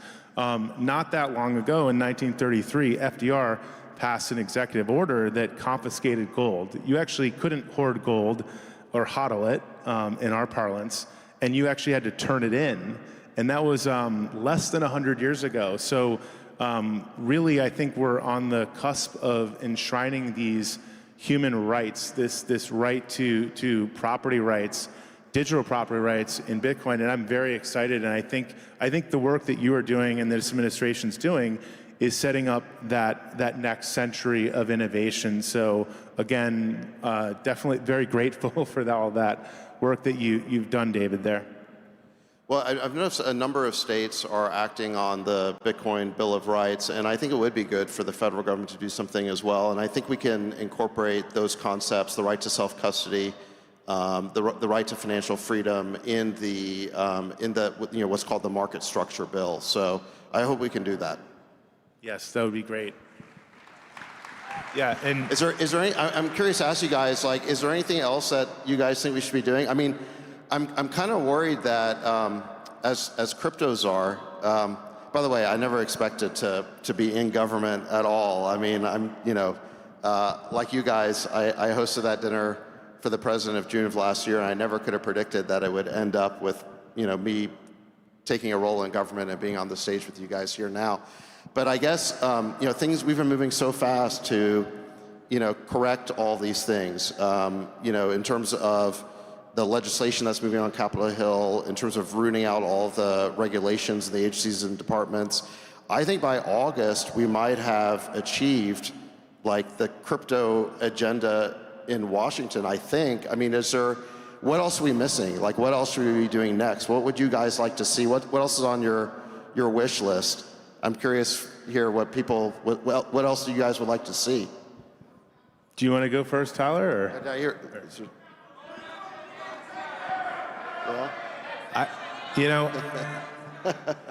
Something about capital gains tax. No. I think it'd be great if the U.S. government started proactively acquiring Bitcoin. What do you guys think about that? That's about as big a rise as Fire Gary Gensler getting last summer.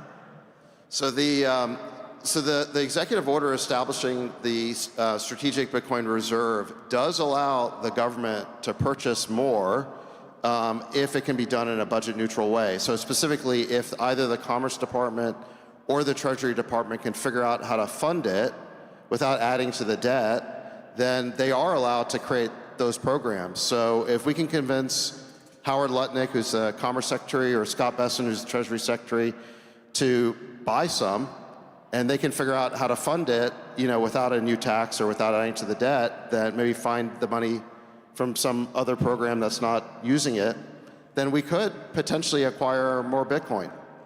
Wow, love it. That sounds. So I can't promise anything, but there is a pathway to doing that, and the question is just can we get either the Treasury Department or the Commerce Department to get excited about that, because if they do and they can figure out how to fund it, they actually do have presidential authorization already. Cool. So how should we get their attention to do that? Can you guys get their attention? Raise your hands if you want the U.S. government to start acquiring Bitcoin. All right. Do you think we should put the tariff money to buy Bitcoin? I think I heard from somebody.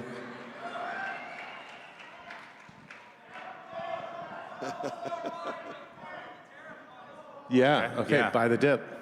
I Bitcoin with the tariff money. Cool.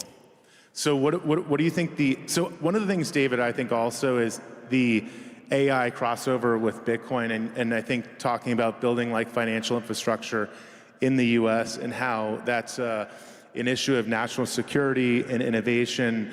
And Bitcoin mining, for example, the GPUs, those are the same chips that power AI.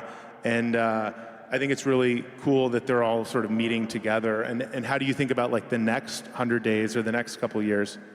Well, definitely one of the common denominators between AI and crypto or Bitcoin is that you do need energy, you need power, you need electricity. You need electricity to power GPUs for AI data centers, and you need it for Bitcoin ASICs to generate hash power. So this is something that we definitely need to do more of in the United States. We need a lot more power to basically fuel this future of AI and crypto.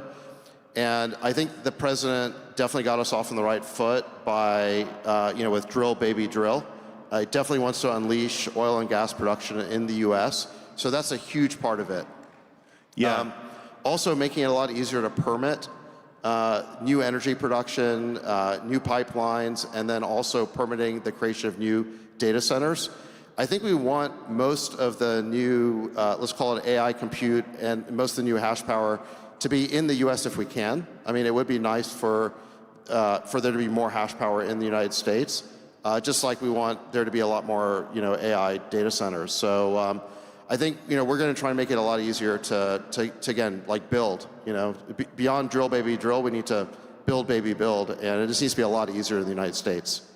Yeah, that's a great point. Like energy is so important for the growth of these technologies. And in the last Bitcoin cycle, there was people sort of talking about the energy consumption and carbon footprint of Bitcoin mining, which was pretty silly because it was still a fraction of the traditional financial system and the internet. And I think one of the things we probably want to watch out for is people trying to use ESG to try and attack Bitcoin from that vector and just call it out and make sure we don't get Greta pilled over here and deindustrialize. Yeah. And I just got back from a trip to the Middle East with the president, and he did something like $3 trillion of new deals with the Gulf states, Saudi Arabia, UAE, and Qatar. And I think the president's been very focused on getting net new investment in the United States, including for data centers. Also helping the American technology stack spread internationally and become the standard. So, for example, we just did a deal in the UAE where they're going to be building a huge campus for American AI companies, cloud service providers, hyperscalers to build new data centers, and then they're going to make a matching investment in the United States in the build out of data centers. So this is the kind of stuff that the president's looking at. He wants to encourage investment in the US. He wants to encourage the build out of data centers. He wants to encourage new energy sources.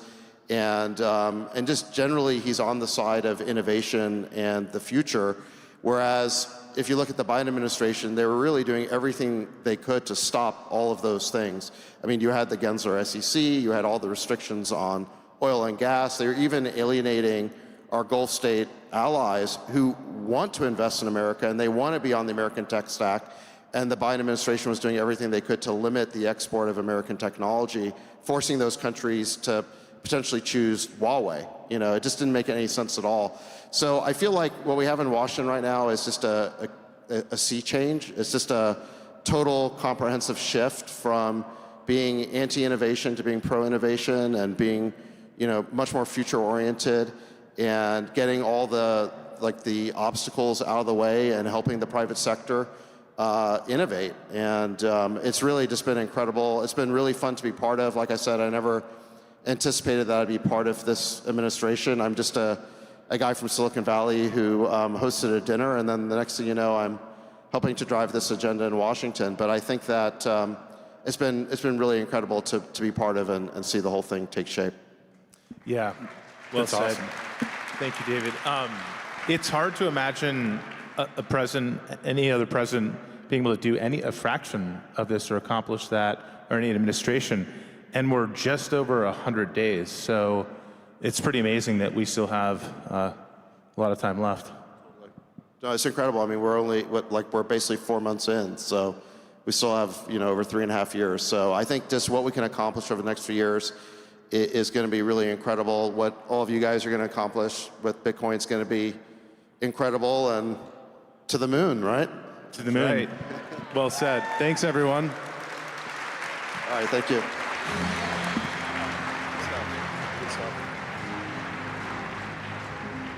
If a Bitcoin was the size of a quarter, all 21 million of them would fit inside a single shipping container. But to fit the dollars the Fed prints on average every day, you'd need 72 shipping containers. Each year, you'd need 26,280 containers. And to fit what they've printed in the last decade, well, you'd need a lot more than that.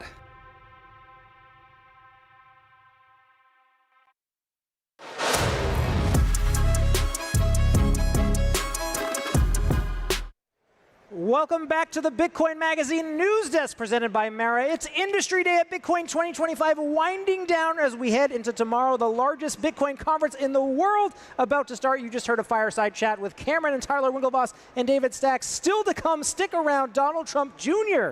will be on stage in just a moment. Now we have a panel here to break down the issues of the day. Janessa Lopez, policy lead on digital assets, AI, and emerging tech at Block. To her left, Matt Corallo, developer at Spiral, and last but not least, Kyle Only, CEO at Escape Velocity Partners. So we're going to turn the conversation over to a bill that has received some lesser attention amongst all the regulatory action in Washington. Talking about the Blockchain Regulatory Certainty Act, saveourwallets.org. You can go and check it out. Janessa, let's go to you. Why is this bill so important, and why should the Bitcoin community be dialed in to what's happening? Yeah, so this bill was introduced by Congressman Tom Emmer and Richie Torres last week. It's bipartisan. Emmer's been introducing this bill for the past several years, but what it does is clarify in statute that control is a necessary factor in money transmission.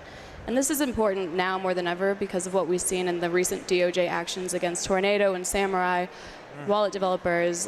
They had a charge of conspiracy to operate as unlicensed money transmitters imposed upon software developers, which we'd never seen before.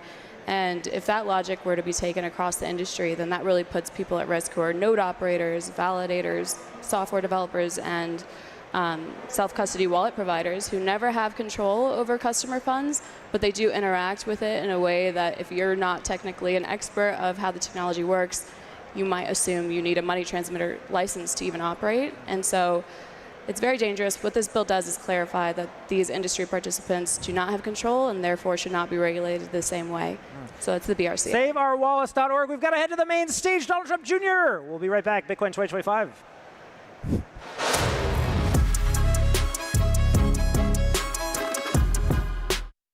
So what's up, Bitcoin 2025? A little about me. I'm the CEO and founder of Rumble, a cloud services company, and more importantly, a video platform that is the bastion of free speech.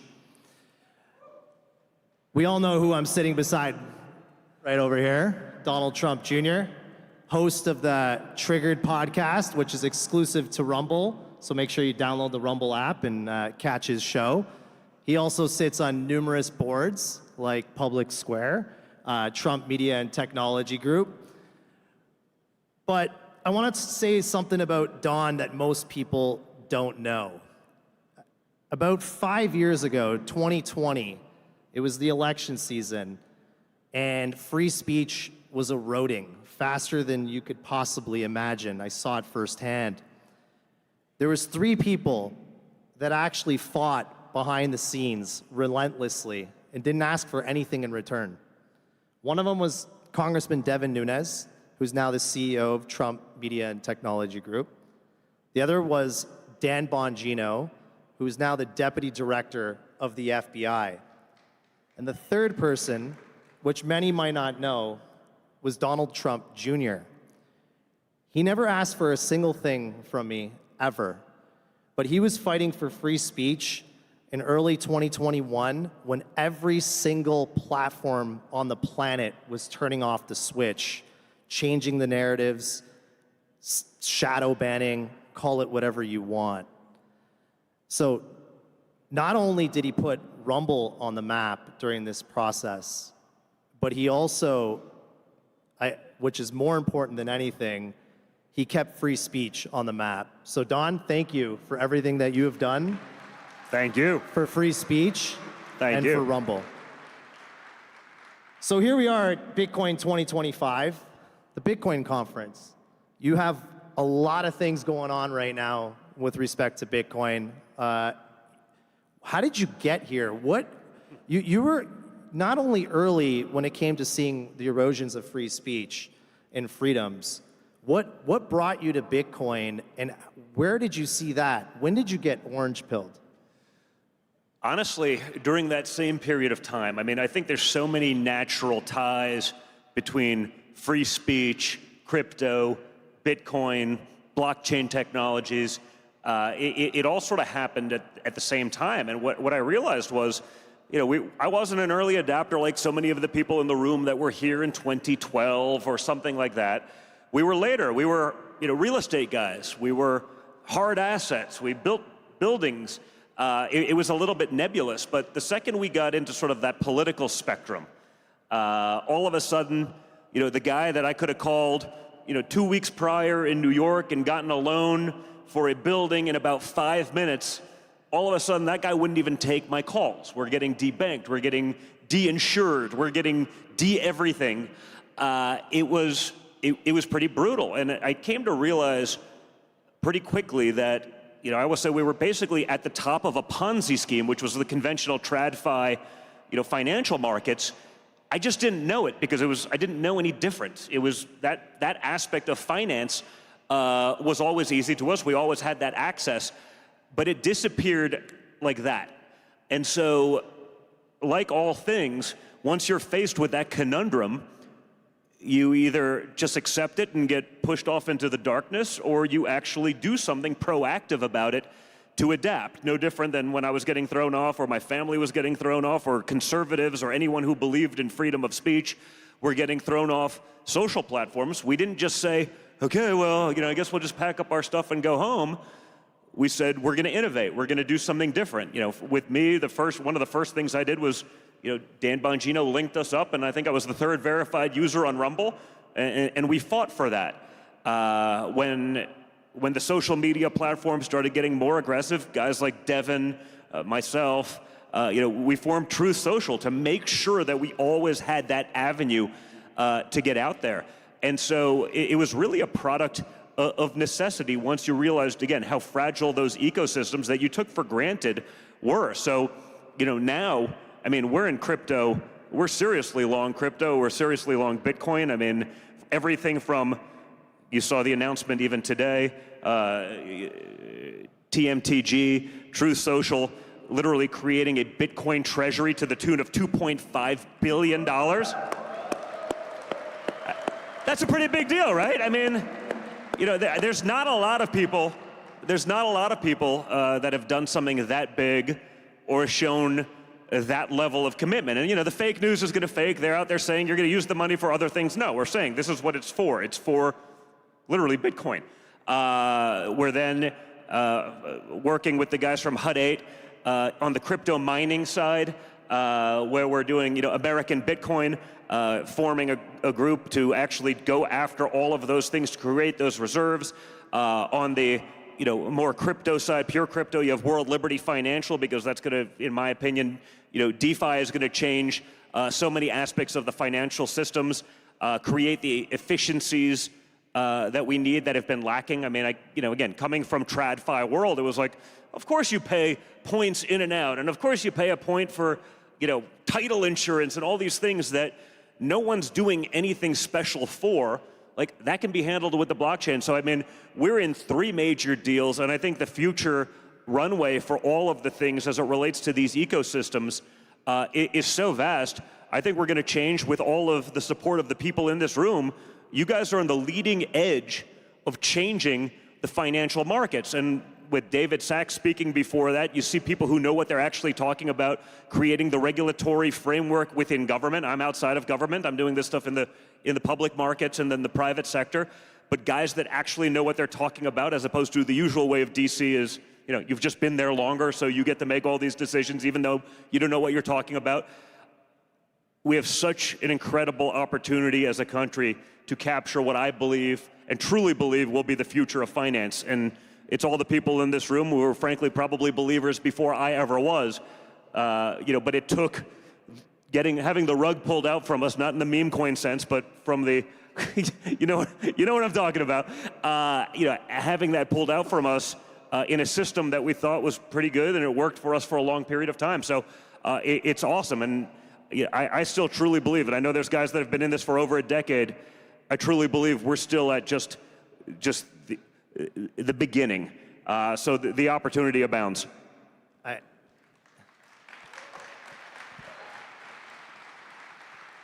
I absolutely agree with that last comment. We're at the very beginning. People might know that Rumble also has adopted the Bitcoin treasury strategy.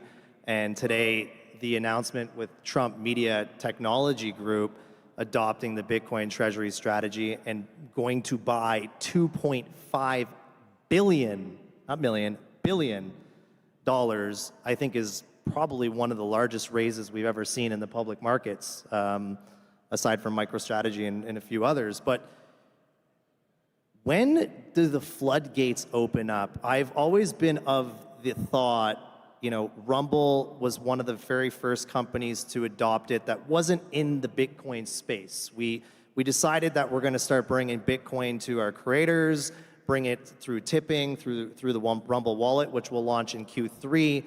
And we decided to step into it with the strategy, but we weren't a Bitcoin company to start off with. We're a free speech company. When do you think companies like Rumble and like Trump Media and Technology Group, when do they follow suit? Is it going to, I've always been of the opinion it's going to start slow and then it's going to be all of a sudden everyone is going to jump in. I actually think we're almost at that all of a sudden moment. You see what's going on, even, again, the traditional banking system. All of a sudden, now there's an ETF that you can do this, and there's another way you can do it. You know, they were reluctant adapters because I think they view a lot of these technologies as a threat to this, right? I went to Wharton. I graduated in 2000, conventional business school, banking at the time. There's a lot of guys I know, smart guys, good enough, whatever it is, but they're making a lot of money to do not a lot of work, pushing paper across the desk. And I think so many of these things can be so simplified, so expedited, and really shake up that entire system. There's always going to be a reluctance to adapt to that, but there's also going to be a point of necessity where they can't put it off anymore. And so I literally, every day when I see someone else sort of adapting this or taking on a little bit, I think we're at the point where those floodgates are going to open, if they haven't already. So I think we're there right now. So for the last 5 years, we've been, when I look at Bitcoin, I look at Rumble, I see the same thing. For 5 years, we've been relentless attack by corporate media, hit pieces, fake news, you name it, everything thrown at us. The same way Bitcoin has everything thrown at them. They have laws coming at them. They have, for the previous administration, now thankfully we're in an environment where the current administration is extremely pro-Bitcoin and pro-crypto.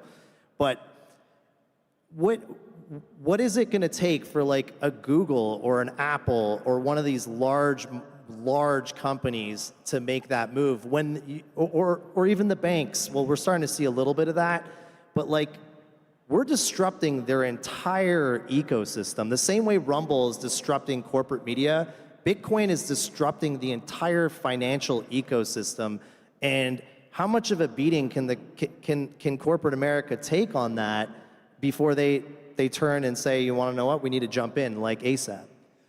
Again, I think some people are going to take more than others. Some people have a little bit more runway. They can perhaps get away with it. But I think the reality is the latest adapters are going to fare the worst. The people who are able to understand the technology, the people who are able to say, hey, we just have to accept that things are going to be done differently and create those efficiencies that they can then pass on to the markets. It really is very much aligned with what you were doing about free speech and all of these things. I think we're at that point right now, and the people who adapt fastest are going to be able to take the most advantage of that. So, you see that. When Elon was taking, Bitcoin to be able to buy Tesla, it's right there. And I think when you talk about that and you talk about, frankly, the rest of the crypto space, each and every day there's also another product that's actually creating the utility to be able to actually use these things, right? Like we're relative, again, to the people in the room, I'm a late-ish adapter, and when I'm calling my friends who've been doing it forever, like, okay, how do I do this again so I don't send someone a fairly large piece of money and don't get it wrong? Once we get those things simplified, the utility is there.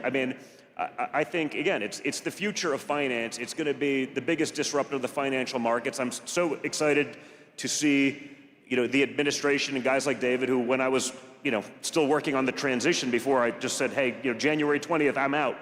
But guys who understand that and create the regulatory framework so that people know what they're doing. As we started doing some of this stuff, even in the last year or two, and looking at it, you could find the most sophisticated lawyer in America.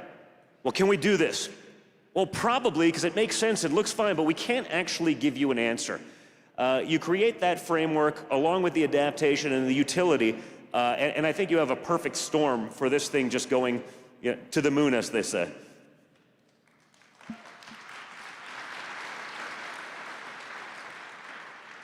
So at Rumble, I would say for us, one of the big inspirations, the main inspiration for us jumping into the Bitcoin strategy reserve was the new administration. Your dad becoming the president of the United States. It gave me all kinds of confidence that the new administration would do all the right things when it came to legislation and allow us to give clarity to the community on crypto. So here's a little bit of a personal question. Did you orange pill your dad?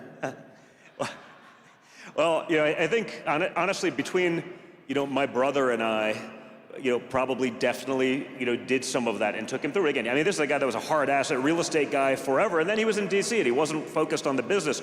We're the ones that are getting subpoenaed in nonsense lawsuits. We're the ones that are actually dealing with the fact that we're debanked. He's running the free world. He's trying to keep America out of wars.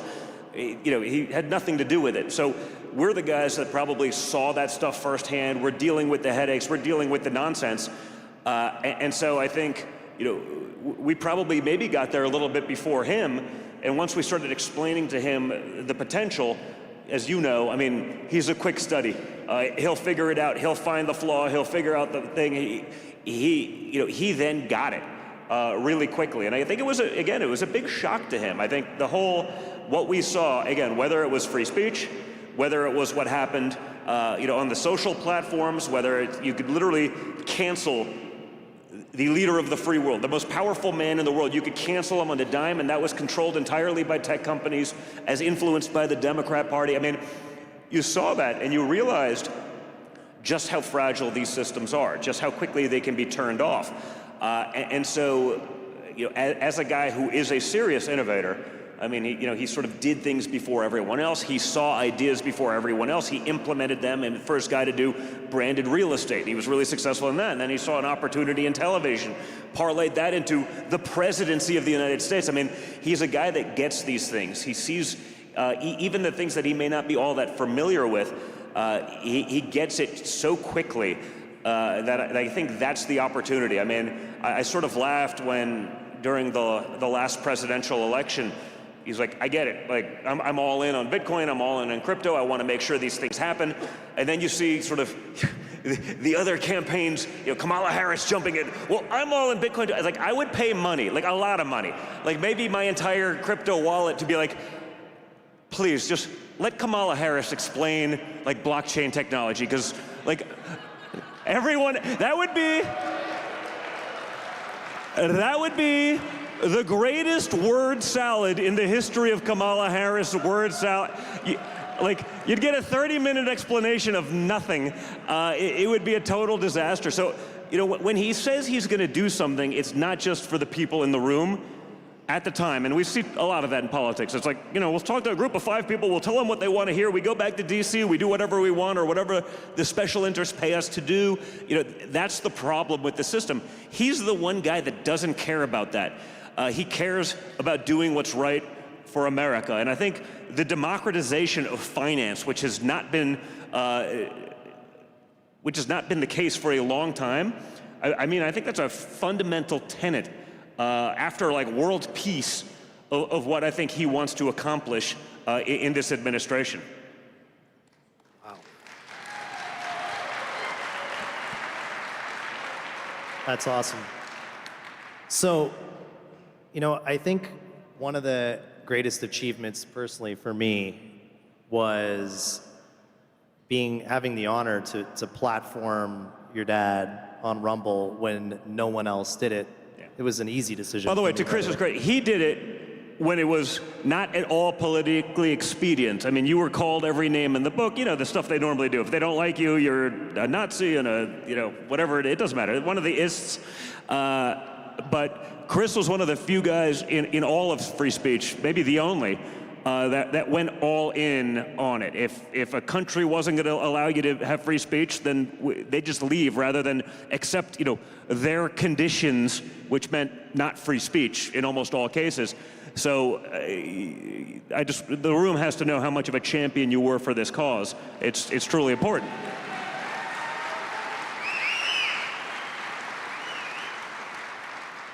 Thank you.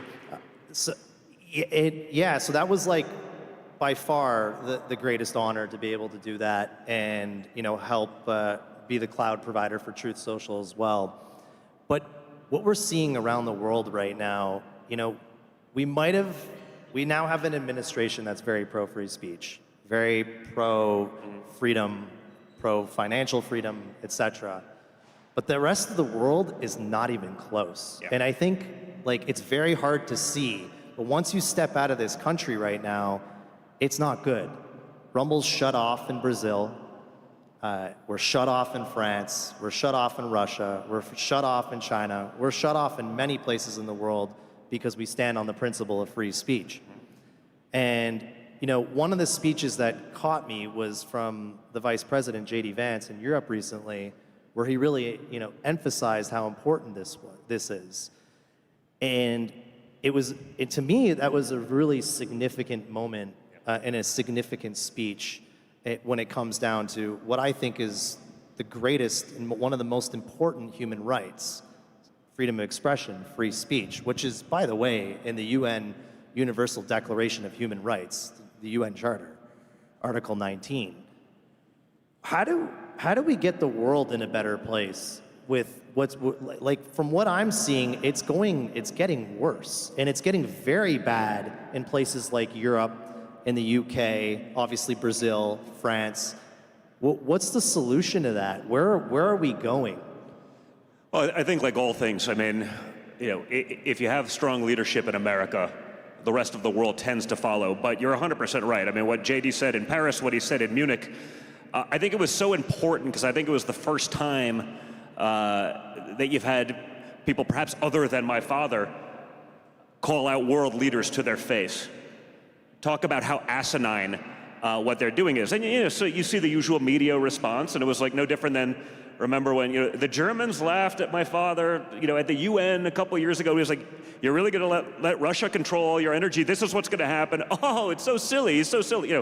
Like all great conspiracy theories, they're always proven right. It just takes a couple months.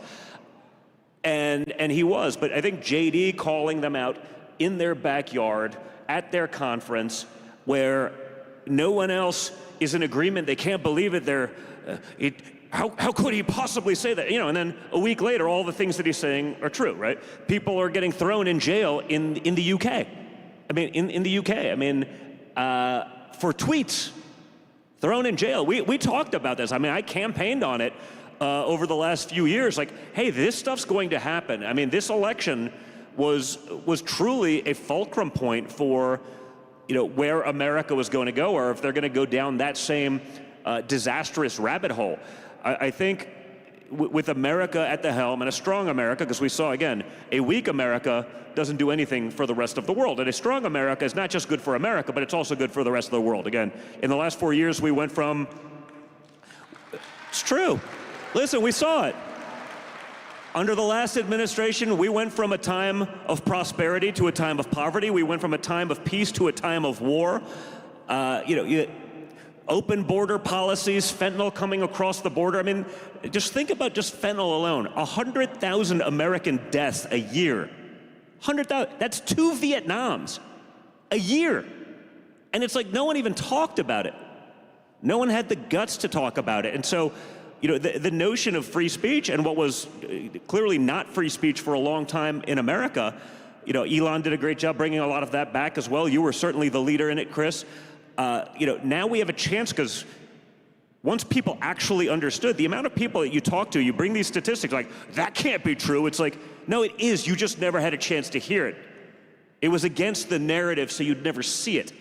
And so it's so fundamentally important to talk about these things, to make sure that you have the resolve to have those conversations, that you're unafraid of cancellation. And so I think the free speech component right now, it's still under threat, right? The mainstream media is 93%, the marketing campaign, marketing department of the Democrat Party. You're never going to get it from there.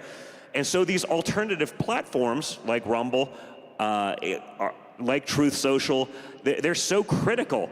Just like I think Bitcoin, crypto is going to be to the financial side of things. I mean, I imagine everyone here knows someone who was debanked, or something was far more difficult than it should be, or their credit score didn't matter because they had a political opinion that differed from, the woke shareholders of whatever bank it was. Even if they wanted to give it to you, it wasn't worth their headaches, and they're going to get a call from the chairman of the board that says you can't platform these people from a financial standpoint.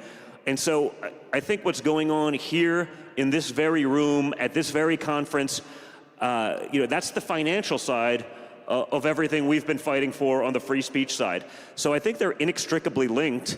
And I think the stronger a fight we put up, the more resolve we have.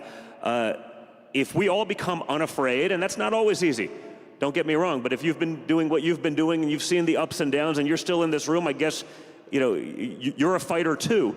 If we do that, I think we can take on all of those things. If we falter, if we fail, and the other side wants us to fail, and the people who are definitely not free speech absolutists, they want it to fail, we got serious problems. And so the fact that we've addressed the problem to their face, that people are starting to see it, that all of the things that we're being told and have been told were lies or exaggerated, that they're all coming true.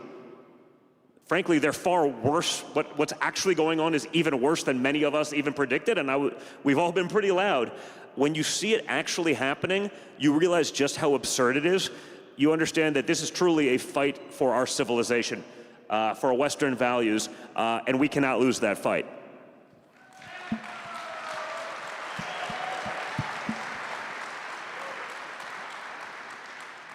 I fully agree. It continues to creep. It shocks me to even see these governments around the world get worse, even with the new administration here in the United States, how bold they are and how much they don't want it.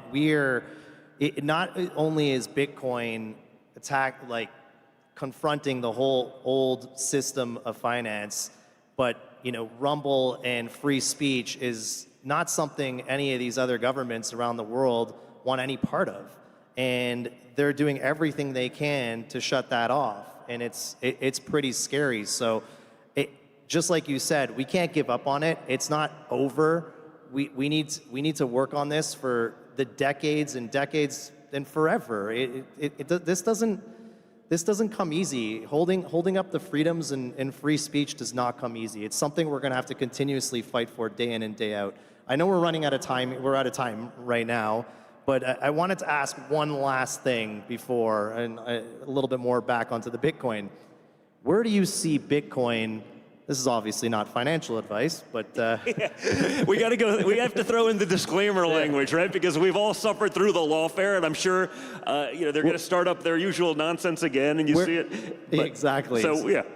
Where do you see Bitcoin in 2 years and in 5 years?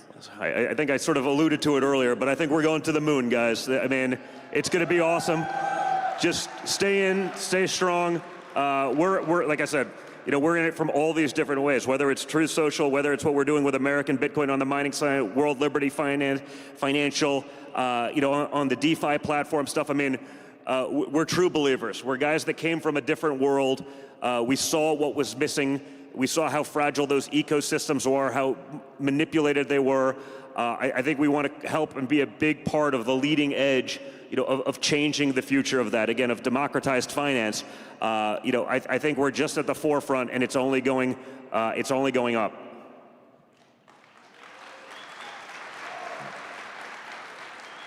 There'll obviously be some dips, okay? Because someone will say, "Oh my God, he didn't say," But if you're hanging in, it's going to be awesome. I truly think, and I think once you create the regulatory framework to keep that stuff in America, to not ship this incredible technology, ultimately what I believe to be, literally the new financial sector of America, to other places, to have that here in the United States, I think is critically important as well.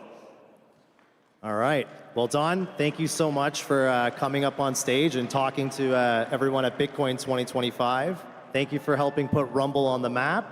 And most importantly, thank you for everything you've done for free speech. Thank you. And thank you all for all of the support. Thank you, guys. Like I said, the support from the community has been so epic. I just want you guys to let you know how much we truly appreciate it. And we're going to keep creating, we're going to keep innovating, we're going to keep fighting. So let's go. Thank you, guys.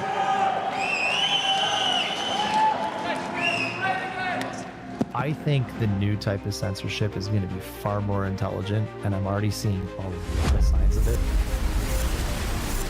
The tide of free speech has turned, and it's unstoppable. At Rumble, creators are unfiltered, uncensored, undeniably bold.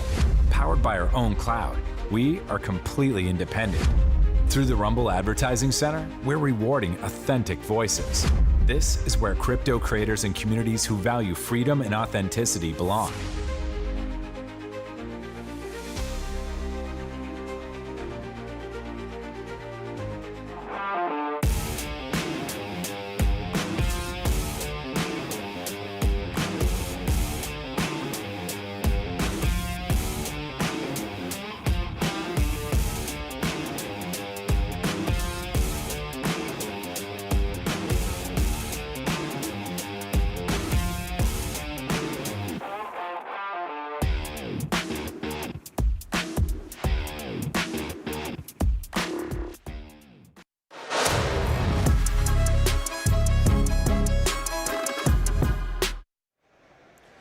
Welcome back to the Bitcoin Magazine News Desk presented by Mara. Industry Day is in the books at Bitcoin 2025. You just heard a fireside chat with Donald Trump Jr.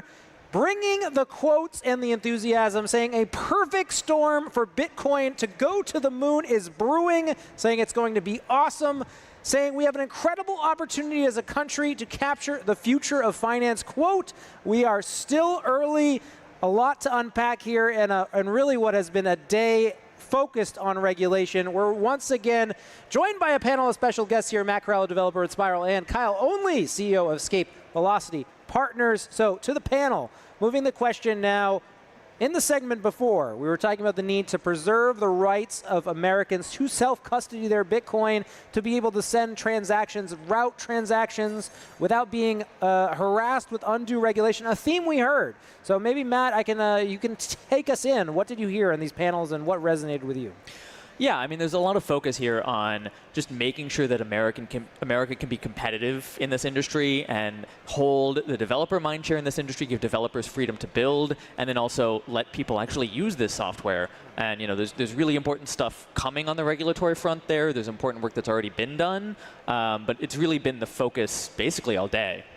Well, really, we've been hearing from the administration that there are 3 bills in Washington. This is kind of the constant refrain. It's the Genius Act, market structure, and then it's the Strategic Bitcoin Reserve, the Bitcoin Act. We've been talking about this kind of other act, the Blockchain Regulatory Clarity Act. Kyle, where does that fit in? Why isn't this incorporated in one of the other 3 bills? Yeah, well, I mean, I think one of the reasons that Matt and I got involved with SaveOurWallets.org is because we think that the BRCA is one of the fundamentally most important things that's going on in Washington right now.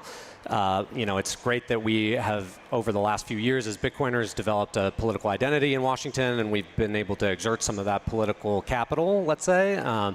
But what's really important is that we've still got open source software developers who are sitting in jail today for doing things that should not be illegal and are really existentially dangerous to our community if we allow the kind of treatment that they're being exerted. Well, there has been a softening, right, with the Tornado Cash, and we've seen some, signaling from the government that maybe this will end. Samurai, obviously, that case still ongoing. Matt, how does this bill fit in, and what is covered in this bill that isn't in the others? Yeah, so it's really about taking what has happened to Samurai. Okay, yeah, the current administration has relaxed that a little bit, but we don't know what the next administration is going to do. And maybe explain a little bit for the folks at home what Samurai is. Yeah, so Samurai was this wallet that was a mixer, but they were totally non-custodial, right? So there was an open source wallet that you ran on your phone. It was a mixer, and so there was this service operator that was operating the service, but they weren't involved in touching your money at all. They were arrested, thrown in jail for operating the mixer, but also charged specifically with saying, even though you were running a non-custodial wallet, the fact that you were operating the service associated with it means that you had to do KYC, AML, all of the usual stuff that you have for a custodian that really just didn't make any sense. They couldn't do it. They shouldn't have needed to do it. They shouldn't have been charged with this. The government, the new administration, the Trump administration has now walked that back and said, look, that part of the charges, maybe they didn't make sense. We're going to drop some of those charges. But we don't know what the next administration is going to do. And I'm a software developer. I'm sitting here talking about building stuff. And if in 3 years, the next administration is going to try to throw me in jail for running, a Lightning service provider, an Arc service provider, all these scaling things that people want to build, I'm not going to be able to run them in 3 years under the next administration. So we really need to get the law changed now while we have the chance so that this can't happen again. Yeah, I would just add on to that and say that I think it's incredibly important for Bitcoiners to understand that none of us are free until all of us are free. If people who are writing open source software, which is, well, I shouldn't say the Supreme Court, but there have been judicial rulings that show that open source software is free speech. We should be living those values in this country, and we should be supporting those values in the entrepreneurial and business community, right? So just to be crystal clear here, the fear here is I'll be able to run some software, I'll be able to run some program, it'll allow me to move my coins around, obtain some privacy, and this might be deemed illegal? Yeah, and not just obtain privacy, right? It really affects every type of Bitcoin wallet. Everyone is talking about how we have to scale Bitcoin, how we have to enable people to do cheap transactions, fast transactions. Guess what? All of the protocols, all of the designs we have for how to do that, of which we do have many, they all require some kind of ancillary service provider. There's some, maybe it's centralized, maybe it's decentralized. Lightning, you send a Lightning transaction, it goes through routing. Exactly. Network. Routing nodes, but there's various different protocols here. They all require something, and all of them are at risk under this potential regulatory regime. And under the next administration, they're all at risk unless we get the law changed so that it's clear and this isn't a risk going forward. Well, I'm curious because I hear the dialogue from Eric Trump and Donald Trump Jr. and they're being very clear. They want to make the regulation accommodating for the industry. They want to stop this overreach, and they do feel like the prior administration was harassing the industry unfairly and trampling on the rights of developers. It sounds like we're saying that maybe these words have to actually be codified in a different way. Kyle, is that what's happening here? Yeah, well, I mean, anybody who's familiar with U.S. politics will understand that it's great that, we can get, pardons for somebody like Ross or, for the Samurai and Tornado Cash developers, like in the event that they end up getting some form of clemency. That's wonderful. Like, we all would support that, obviously. But it's not sufficient for us to, kind of be in a situation where people have to get thrown in jail, spend many years of their lives fighting against false charges in order to then, ultimately get the sort of freedom that they should have enjoyed from the jump. So getting this codified in law is very important, and I think Matt and I and many others would say that this is among the most important priorities in Washington right now. So Donald Trump last year gave the keynote here famously, gave the industry a list of promises. One of those was the right to protect self-custody. Does this go beyond self-custody? Is that too narrow a definition for what we're talking I think this is, it is mostly focused on self-custody.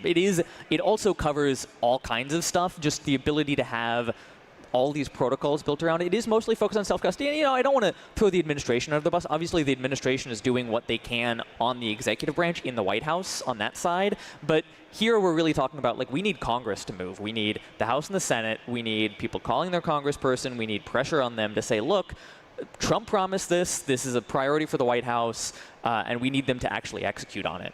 We've seen action at the state level with these Bitcoin rights bills passing in a lot of states, including the right to self-custody. Does that offer people protections, or do we need a federal law? Kyle? I think it needs to be federal, frankly. And I think that, this bill, the BRCA that, Tom Emmer's put forward is literally about as clean a bill as you're going to get in Congress. I mean, for, again, people who are familiar, these things are usually laden with pork. It makes it very challenging for people to get on side, join the coalition.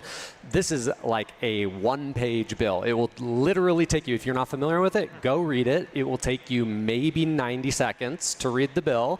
It's abundantly clear. They're just trying to make it so that people who are engaging in open source development, where they are non-custodially touching coins and providing services to enable better scaling and usage of the Bitcoin network, can be sure, they can have certainty that they're not going to get thrown in jail, prosecuted, or in other ways be molested by the government. And just to really hit it home to everybody why this is an important issue, we need people to self-custody their Bitcoin, right, Matt? Yeah, I mean, look, if we're, what's the whole point of Bitcoin if people can't have access to self-custody? I mean, yeah, sure, many people are going to use custodians. That's great. Custodians offer a useful service. But if people don't have the option to self-custody, what was the point? Like, we lose the value proposition. People are buying Bitcoin because it's censorship resistant and seizure resistant. And sure, some people are like, well, when I need that, I'll use it. But if all of a sudden Bitcoin doesn't have those properties, then people are like, yeah, well, it doesn't actually have these interesting things that I wanted.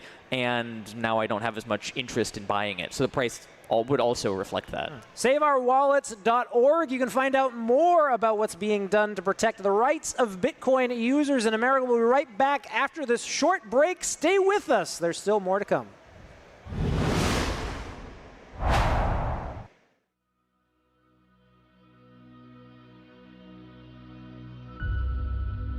What is the key to progress? Is it more machines, more money, more buildings? Or are those just the outcomes?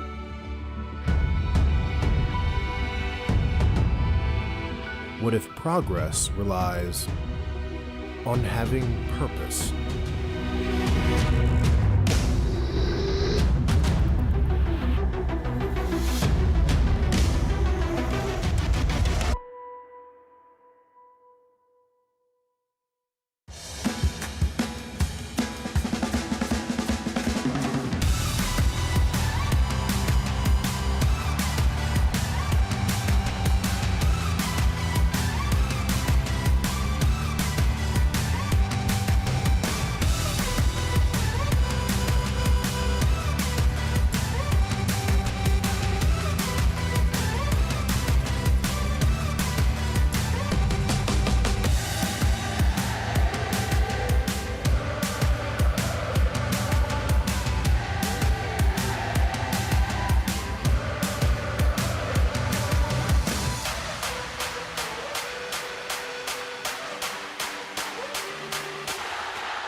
If a Bitcoin was the size of a quarter, all 21 million of them would fit inside a single shipping container.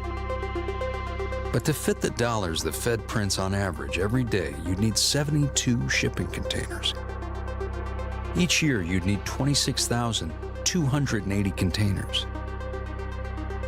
And to fit what they've printed in the last decade, well, you'd need a lot more than that.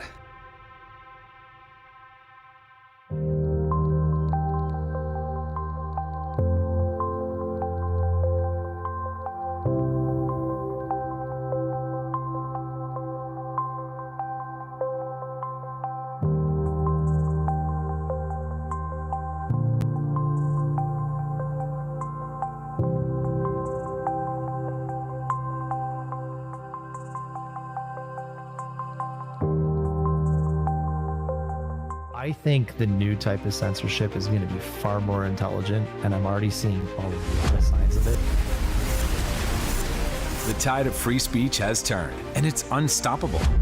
At Rumble, creators are unfiltered, uncensored, undeniably bold. Powered by our own cloud, we are completely independent.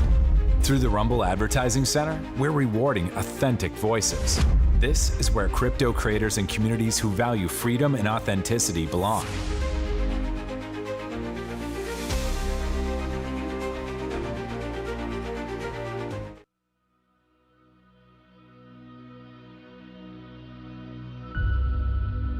What is the key to progress? Is it more machines, more money, more buildings? Or are those just the outcomes?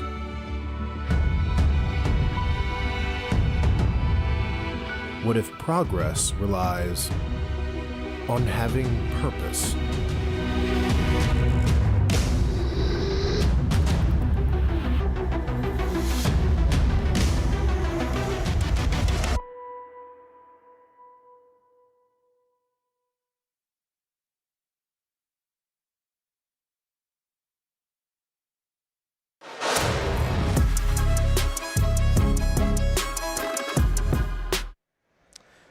Welcome back to the Bitcoin Magazine News Desk, presented by Mara. Industry Day is in the books at Bitcoin 2025 here at the Venetian Las Vegas. You've heard a packed schedule of content, a lot of big-name speakers. Eric Trump, Donald Trump Jr., David Sachs, the Winklevoss twins, Cynthia Lummis. It was truly a day for the history books. We've got an all-star panel here now to break it down for those who have stuck with us across Rumble, X, and YouTube. We appreciate it if you're liking the content. Smash that like button or subscribe. We've got Susie Violet Ward, CEO of Bitcoin Policy UK, Juan Galt, Bitcoin Magazine business reporter, and Adam Swick, Chief Strategy Officer at Mara.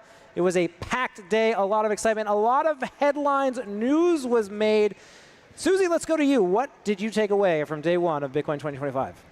The most interesting panel that obviously one that I was on was about Bitcoin mining origin stories, and it was the journey that Bitcoin mining has actually gone on. So starting off from something that was very risky, the volatility, having to manage that, the efficiency gains, and I just thought it was fascinating because mining is obviously going to be the most important Bitcoin part. once mined on laptops, now being processed in data centers. Of course, on the floor here, you'll see no shortage of mining equipment and accessories. It has become big business. I think there are several shipping containers back there with different products and services. One, we've heard Susie's takeaway. Day one, what did it mean to you? What did you hear from the panels? Well, I think it's very interesting to hear the conversation around structuring regulations and making sure that there's a clear path for businesses to operate. You know, the industry has for 15 years operated under the assumption of hostile environments, and we've done well. But it's certainly true that if we had reasonable jurisdictional sort of approach, right? Like if the laws made sense with the technology, then we could build very fast. And I think it's painfully obvious that a lot of the laws that sort of apply, maybe not, maybe yes, to the financial industry and Bitcoin, in crypto and stuff, they actually are widely outdated, as we see with the KYC hacks Right. from Coinbase, etc. We shared about the Blockchain Regulatory Clarity Act, SaveOurWallets.org. That was our previous panel. Adam, over to you. What was your big takeaway from day one? Of course, plenty tomorrow, including the vice president. You know, great panels today, great speakers, but honestly what sticks with me today was walking in. You know, the energy, even in the hallway, is pretty electric. People can tell we have a lot of tailwinds in the industry, whether it be policy, whether it be price. But there's no complacency amongst all the people that I spoke with. It was everybody saying, yes, now's our time to build fast, let's seize the moment. And that was apparent, yes, up on stage, but it's even more apparent just walking around throughout the day. Today was supposed to be the quiet day of industry day before the madness of general admission, and I am not prepared for the madness that's to come in the next 2 days if it's anything building on today. Yeah, we've been told announcements still to come, but of course some omissions, right? There were notable speakers who people were looking to hear from and hoping to hear some signal, especially about what's going on in Washington with these bills, maybe some clarity on whether they would pass, maybe some clarity about the strategic Bitcoin reserve, how much the government owns. We heard Cynthia Lummis on stage talking about this information has apparently been classified, maybe some intrigue going on there. So Susie, I guess maybe you can fill us in on your view of what's going on here. What did you hear? I can only really talk about the UK. Okay, well maybe you give us your perspective on what's happening in America. I think obviously that when it happens in America, the rest of the world will follow. I think it will really help us out. Our politicians aren't paying attention. We actually had a Financial Times Digital Asset Summit recently where we had one of our politicians, Emma Reynolds, who came on and said, a strategic Bitcoin reserve is not for us. And I didn't quite understand why that would be. But you're paving the way for us. It is really important. It's going to take us time But to there's catch hope, up. right? Nigel Farage, we'll be hearing from him tomorrow, potentially speaking about positive regulatory I development. sent him a Bitcoin manifesto mid-May, so I'm really hoping that he actually gets asked about that. He's very aware of Bitcoin. Unfortunately, he's not in a party that's in power, but you never know. Juan, over to you about the omissions here. Obviously, you know, the Bitcoin Act couldn't pass at this conference. The strategic Bitcoin reserve, there wasn't going to be a U.S. government Bitcoin purchase. Do you think some people walk away disappointed? Were expectations too high, or do you feel the event met expectations? I think expectations are often very high, but I think for the speed at which government usually moves, this administration definitely is moving very fast. And I think we've seen that the way that Trump likes to play and the Trump admin likes to play is, you know, they hold their cards and they wait for the right time, the right moment. I think there's a lot of rumors about different ways that they might acquire budget-neutral Bitcoin, and I think there's still a lot of announcements that could come tomorrow, you know? Well, Adam, I want to talk about investor expectations. The price hovering at $108,000 per Bitcoin, all-time high set last week, $112,000. There were expectations that we'd see an all-time high today, tomorrow, with J.D. Vance coming. Obviously, expectations there too. Can you speak to market sentiment and what you are hearing from investors? Yeah, kind of fun to have a new all-time high reached on Bitcoin Pizza Day. I guess only better thing would have been to have it reached during this conference. We'll see if we can't sync that up this week or maybe next year. I think people feel good about it, but yet it's not dominating the conversation. People still seem committed to building. People still seem committed to innovating, spreading the good news of Bitcoin. There's no patting on the backs of we did it. I think people recognize a lot of the achievements that have been complete. For a long time, people were ahead of themselves saying institutions are coming next year, and we said that for 8 years, and it seems like they're finally coming. Hopefully the government's come a little quicker, and the price is starting to reflect that hype. Ultimately, I just take a step back, and when people ask about Bitcoin price, it's really supply and demand. And as evidence just walking around here, demand's only going to go through the roof. More and more people are going to learn about this. And guess what? Supply, we know that answer. And so it's a pretty simple equation for me. Well, I'll read through some headlines here. Trump Media confirming a $2.5 billion fundraising to put Bitcoin on its balance sheet, as well as other cryptocurrencies.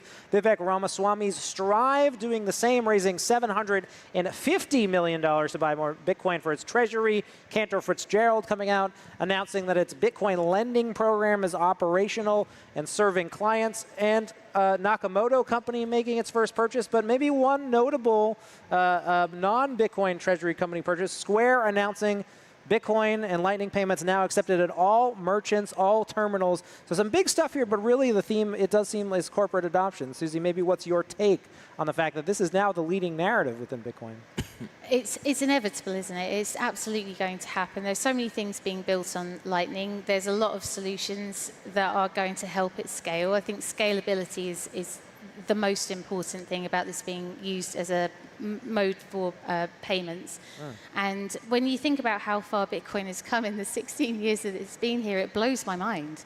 It's huge. I mean, I can't actually believe how much it's grown in such a short space of time, and I think that it's only up from here. Juan, your reaction, obviously the dominant headlines today about Bitcoin treasury companies. This narrative really does seem like it is going to take off over the next 4 to 6 months, maybe even be the year's dominant narrative. Your take? I think it's a really interesting strategy if coupled with accepting Bitcoin as payment.